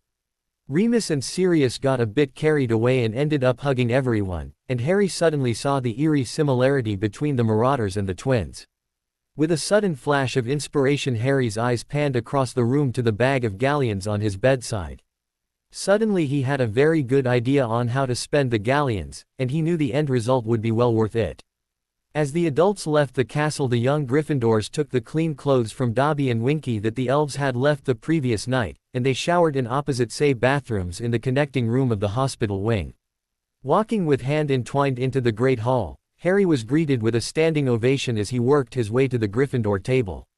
A few students tried to walk over to the table but were stopped as Dumbledore stood. "Congratulations to Mr. Potter on his victory in the tournament. You have made Hogwarts proud. As for the rest of you, please leave Mr. Potter be. He has no wish to be harassed by the same students who harassed him earlier in the year for his very entry into the tournament." Harry was pleased to see several students wince. While it wasn't a widely known fact, Harry had a very good memory against those that had wronged him for no apparent reason. The list was still quite long from the era of Slytherin nonsense a couple of years ago, and this year had only expanded that list. Dumbledore continued despite Harry's musings. "Additionally, as many of you have already surmised, our friends from Beauxbatons and Durmstrang are preparing to head back to their own respective homes today. If any students here are interested, we will be bidding our guests a fond farewell after lunch, on the grounds near the lake." Quote, Seamus was the first Gryffindor to ask Harry about the events of the previous night. "Oi Harry, where did that portkey take you?" A tremor passed through Harry's body and everyone looked at him strangely aside from Hermione and Ron who were looking in sympathy. Finally, he replied, "You know it's funny, I might as well have had the plague after my name came out of the goblet. I could count those people on two hands who didn't immediately think I had placed my name in the goblet. Of those that thought like that only Ron took the time to apologize for being wrong. Frankly, you all acted like a bunch of self-serving Slytherins. So why then do you possibly think I would tell you anything?" Seamus frowned and several faces at the Gryffindor table flushed with shame at being told off, and for Harry being exactly right about it. Hermione rolled her eyes at her housemates, the majority of whom were feeling sorry for themselves instead of actually feeling contrite. She darkly muttered, "Truth hurts, doesn't it, you bunch of bloody sheep?" Harry merely arched an eyebrow. His feelings had already been made quite apparent, but he wasn't aware that Hermione felt the same. Of course, considering their childhoods, which involved more than their share of being mistreated by peers, he supposed it made sense. And all flew into the Great Hall as they quietly ate breakfast. Minerva McGonagall could see that a divide had been formed in her house by the events of the year. Truth be told, she completely sided with Harry and his group of friends, but she refused to accept that her house would be divided. She would be talking to her house tonight before they all left. Some things couldn't be left to fester. Harry pulled the letter from the owl's leg and unfurled it to read. "Harry, please meet me in my office after dinner tonight. We must discuss something of importance. APWBD." Harry glanced up at Dumbledore and they shared a nod, before Hermione asked, "What did the letter say, Harry?" Harry merely replied, "Meeting with Dumbledore tonight." Hermione nodded, and as breakfast was finished the majority of the students went outside to enjoy the early summer weather. Harry watched as the twins walked towards Gryffindor Tower. Deciding to get the task out of the way, he followed them as he left Hermione with a promise to see her in the tower in a few minutes. Finally catching the twins as they slowly took their own circuitous route to Gryffindor Tower, he pulled them into an empty classroom despite their protests and said, "Hey, I have a proposition for you too." Fred and George shared a look. Both were immediately interested as Harry continued, "I know you two were talking about starting a joke shop after you graduate from Hogwarts. If I give you my winnings from the tournament to cover your losses on the bet with Bagman, and there should be another 500 galleons there to start building an inventory for your shop when you graduate. In exchange, I'd like to be a silent partner and have first dibs on some product development ideas of my own, and a 5% share of the profits. My ideas should offset any differences in the long-term well-being of the shop." Fred and George both shrugged and Fred spoke, "Sure mate, but we'll give you 15 of the profits. Any loans we would get would have us in debt before we even started. This way we can also make some money next year with the products we make." As it was, we're both only taking 3 classes next year. George nodded solemnly, "Yes, 25 and not a canute less." After all, endorsement from the boy who lived in Triwizard Champion should be worth some sales on its own. Harry arched his eyebrow, "There won't be any outright endorsements except on products I design." Fred smiled, "Understandable dear partner, but I agree with my less handsome twin, 25 is a fair split of the profits." Harry shrugged, "You do realize that if I'm a prefect I'll have to appear as though I don't approve." George grinned, "Oh don't worry Harrykins, we can be invisible when we want to be." Harry nodded as he pulled the sake of galleons from his pocket and tossed them to Fred. "It's a deal then. But, remember, don't bring this up in front of Hermione, I'll be the one to break the news to her." The twins saluted as Harry grinned and walked out of the room, heading towards the tower to begin packing for the trip tomorrow. Harry entered the common room and those present widely looked away, their ears still ringing from the dressing down they had received earlier. Ginny, Neville, and Ron were all in the far corner as Neville and Ron played some chess to pass the time. Harry approached them and asked, "Hey guys, where's Hermione?" Ron never glanced up from the board as he replied, "She's up packing already. Barking I tell you, what's she going to do this afternoon?" Harry shrugged and said, "I'm going to get packed too. Are you guys going down to give the other schools a send-off?" They all nodded and Harry went up to the 4th-year boys' dorm to finish the majority of his packing so that he could enjoy a quiet morning before he boarded the train. Opening his trunk, Harry was surprised to see Gryffindor's sword in scabbard sitting on the top of his clothing. A small note was stuck to it using a sticking charm. "Harry, the sword is now yours as it was your father's and his father before him. I couldn't have rightfully given you a sword first year, could I? Take the time to train at your swordplay. Sometimes problems require a more blunt solution than magic often provides." APWBD. Harry sighed as he used shrinking charms liberally in order to fit everything into his trunk, making sure to leave a set of pajamas and a change of clothes for tomorrow draped over the top of the trunk. Harry planned on getting a new trunk over the summer in order to carry more while he was at Hogwarts, but learning some very powerful locking charms would be in order. An hour and a half passed quickly as Harry finally walked back down to the common room, sighting Hermione in the corner with the others, although she was firmly entrenched in a book from the sight of things. As he approached, Ron said, "Oi Harry, we're trying to organize a pick-up Quidditch match this afternoon, are you in for Seeker?" Harry grinned, "That sounds great. Who all is playing?" Ron replied after a moment's thought, "Well, I guess anyone who has a broom can play actually. We'll probably try to get some Hufflepuffs to play, maybe a rematch of the Quidditch match from last year. This time though no Dementors and I'll take Wood's spot." Harry nodded as Hermione pulled the book down enough so that her eye roll could be clearly spotted. Scooping Hermione up into his arms, he plopped back down into the chair as she played at Indignance before settling into a position with her legs draped over the arm of the chair as she leaned into Harry's shoulder. Every few minutes Hermione would lean back and key the tip of Harry's nose or give him a peck on the lips. In her world, a boyfriend who didn't bother her when she read was better than his weight on gold. Harry, for his part, merely watched the chess match and would lean over and catch a few bits from the Transfiguration book Hermione was reading as they passed the time until lunch. Finally around noon, Ron's stomach let out a grumble as Ginny said, "Uh-oh, sounds like it's lunchtime." Ron gave his sister a mock scowl before he agreed, "Yeah, I reckon it wouldn't hurt to have some lunch." They all laughed at this and left the chessboard and Hermione's book in their little corner, which had become the unspoken roosting spot for the Golden Trio +2.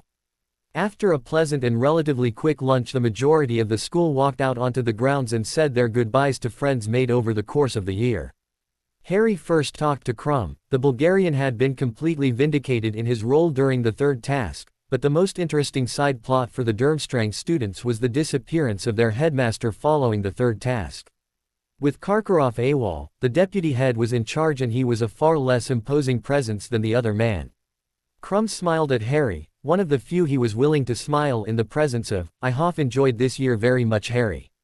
You should take care of Hermione, she is a very special girl." Harry nodded, "I appreciate that, Victor, and any time you need a friend just send me an owl and I'll have your back." Victor nodded and moved over to Hermione and they shared a brief conversation where they agreed to become pen pals. Victor knew that he had no chance to be with Hermione, so he would take what he could get in her friendship. Fleur was next for Harry, and surprisingly enough Bill Weasley was there also. Harry arched his eyebrow and asked, "Bill?" Bill nodded. He looked much like the pictures Harry had seen over the years, the epitome of cool. "Yeah, and you must be the famous Harry Potter. I saw Fred and George praising you earlier." Harry grinned and Bill raised his hands. "I don't want to know why. It might make me an unknowing accomplice." Harry chuckled as he turned to Fleur. "It was nice to meet you this year, Fleur." Fleur smiled beautifully and replied, "The pleasure has been mine, Ari. You are already a great wizard, I look forward to meeting you again." Harry smiled as Fleur gave him a proper French farewell, kiss on both cheeks, before he turned back to Bill, "So are you too." Bill merely grinned. "Actually, she is being recruited by Gringotts in Paris as a curse breaker." Glancing around in a conspiratorial whisper and added, "But, by the end of the orientation I have to take her through, we'll see." Harry laughed and Bill patted him on the back, just as if they had been friends their entire lives. Hermione walked up with a bemused expression on her face. "Was that Bill?" Harry nodded. "You two seemed rather chummy." Harry grinned. "What can I say, us cool blokes just gravitate together." Hermione snorted. "If you say so, Harry." She leaned up and gave him a quick key before she asked, "Anyone else you wanted to see?" Harry shook his head. "Nah, I guess I only made 2 friends this year, pretty sad really." Hermione grinned at him cheekily. This wasn't the demeanor of your typical person the day after confronting Lord Voldemort, but then again Harry wasn't a typical person. She consoled him, "Well, we have been rather busy this year, so I guess it's understandable.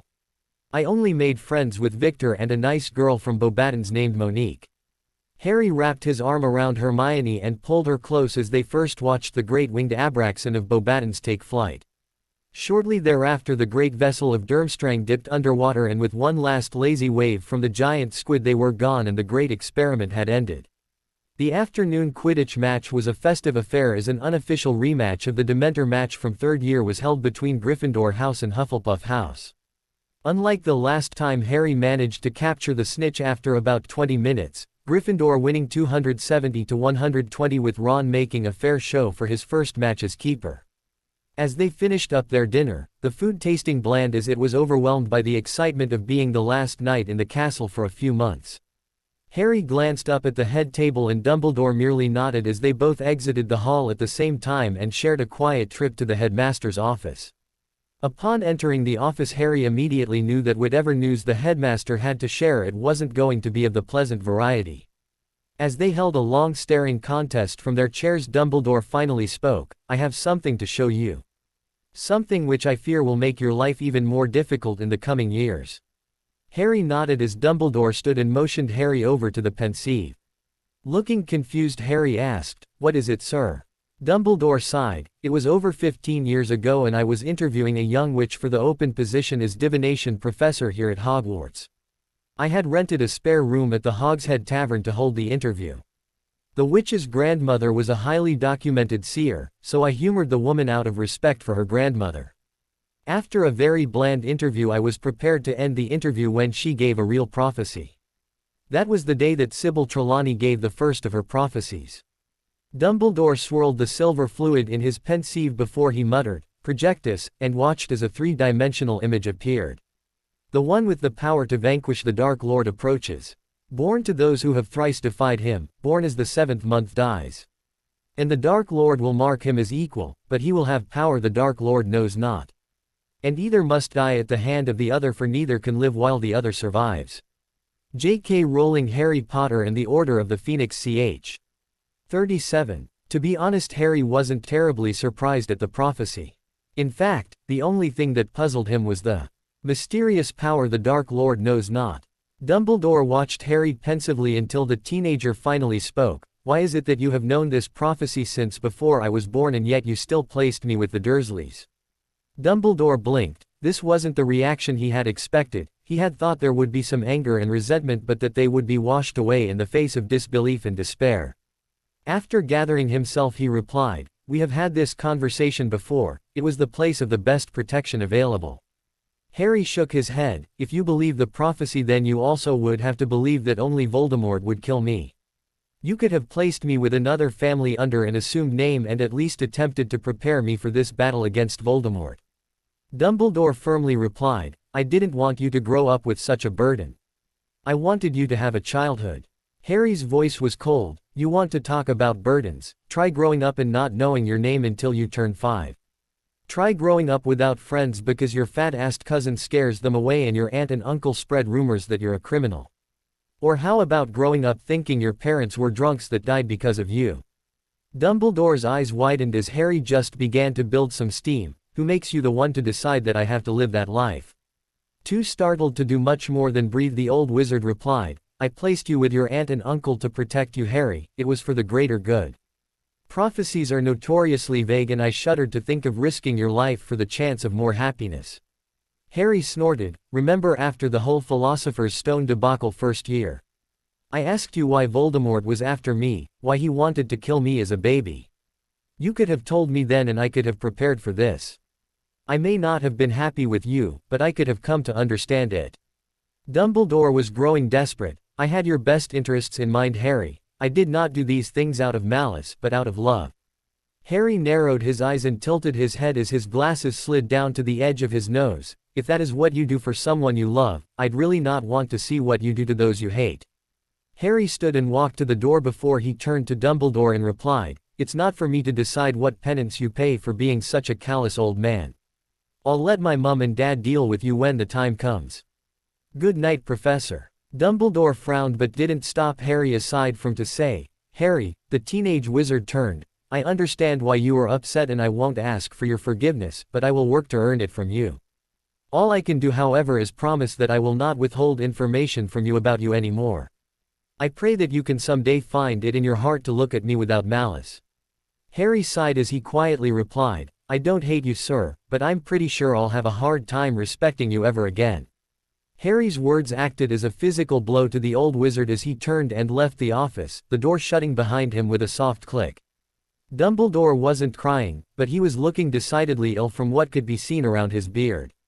The war against Voldemort just took a rather unexpected turn. Harry returned to the castle and with a soft key for Hermione he simply said, "I'm not feeling too well. I think I am going to turn in for the night."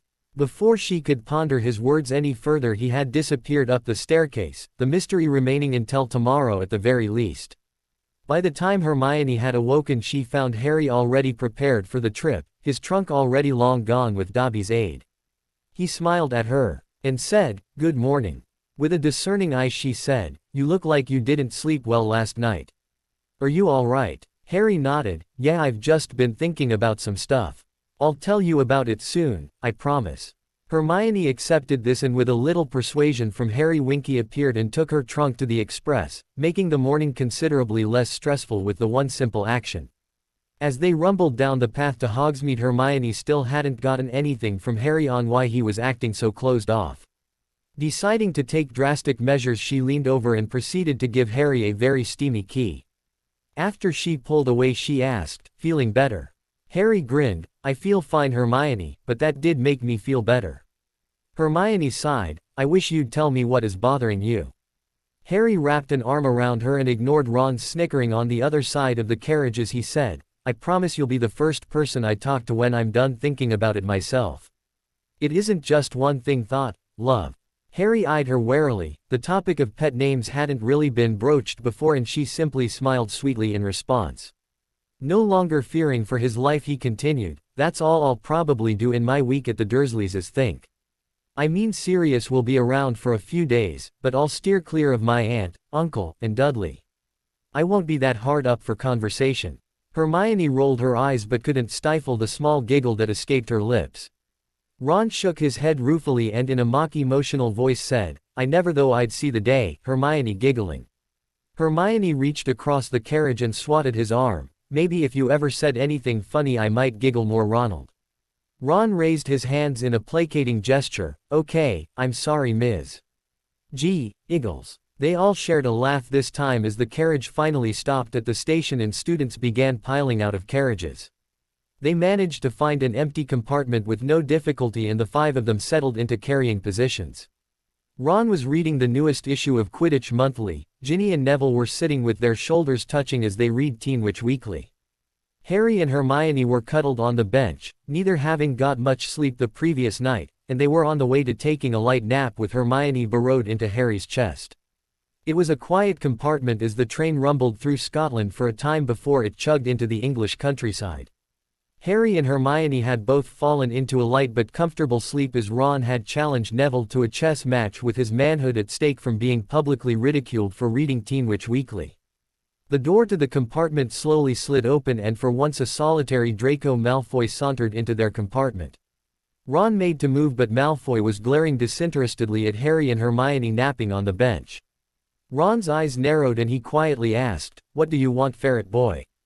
Draco smirked, "Just a quick word with Potter if you don't mind." Ron frowned but didn't move as Draco simply said, "Potter, I need a word." Harry's light sleep was disrupted by Draco Malfoy's regular speaking voice and he blinked his eyes open. Looking at the Slytherin with something akin to distaste, he replied, "Give me a second." Hermione could use the sleep. Malfoy rolled his eyes but complied as Harry carefully peeled himself away before flicking his wand to conjure a pillow that mostly replaced his own body. Walking out into the aisle of the train, he asked in an irritable tone, "What is it, Malfoy?" Malfoy didn't have any of his normal bravado as he simply said, "I know he's back, Potter. I received word from my father late last night. But, I want you to know something. I'll never be my father, because I won't serve the Dark Lord." Harry blinked before he asked, "I'm supposed to believe this because?" Draco shrugged, "Call it pride on my part and maybe just a tinge of respect for you. We're enemies, Potter, and I think a certain amount of respect is shared between enemies even if there is no love lost." Harry sighed and shrugged, "So what do you want me to do about it?" Malfoy merely shrugged, "You don't have to do anything about it. I was just clearing the air before it got muddled up by what someone else told you to believe." Harry nodded and asked, "So we're enemies but you don't want me dead?" Malfoy nodded, "I have too much fun tormenting you, Scarhead, why would I want you dead?" Harry managed a small smile, "I'm touched, I guess." With a marauder-esque grin, Harry said, "If it is a war you want, then it is a war you shall get."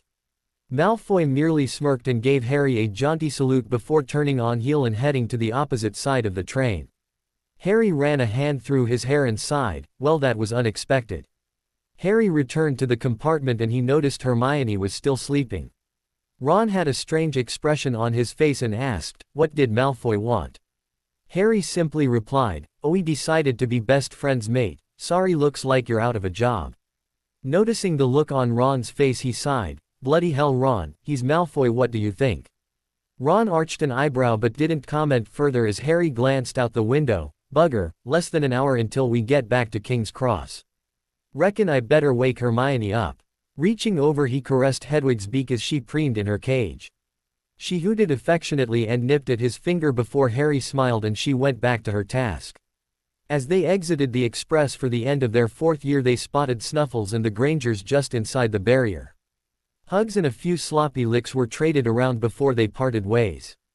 As Harry walked towards the Dursleys, he murmured to Sirius, "How many veins do you think Uncle Vernon can manage to pop out of his neck this time?"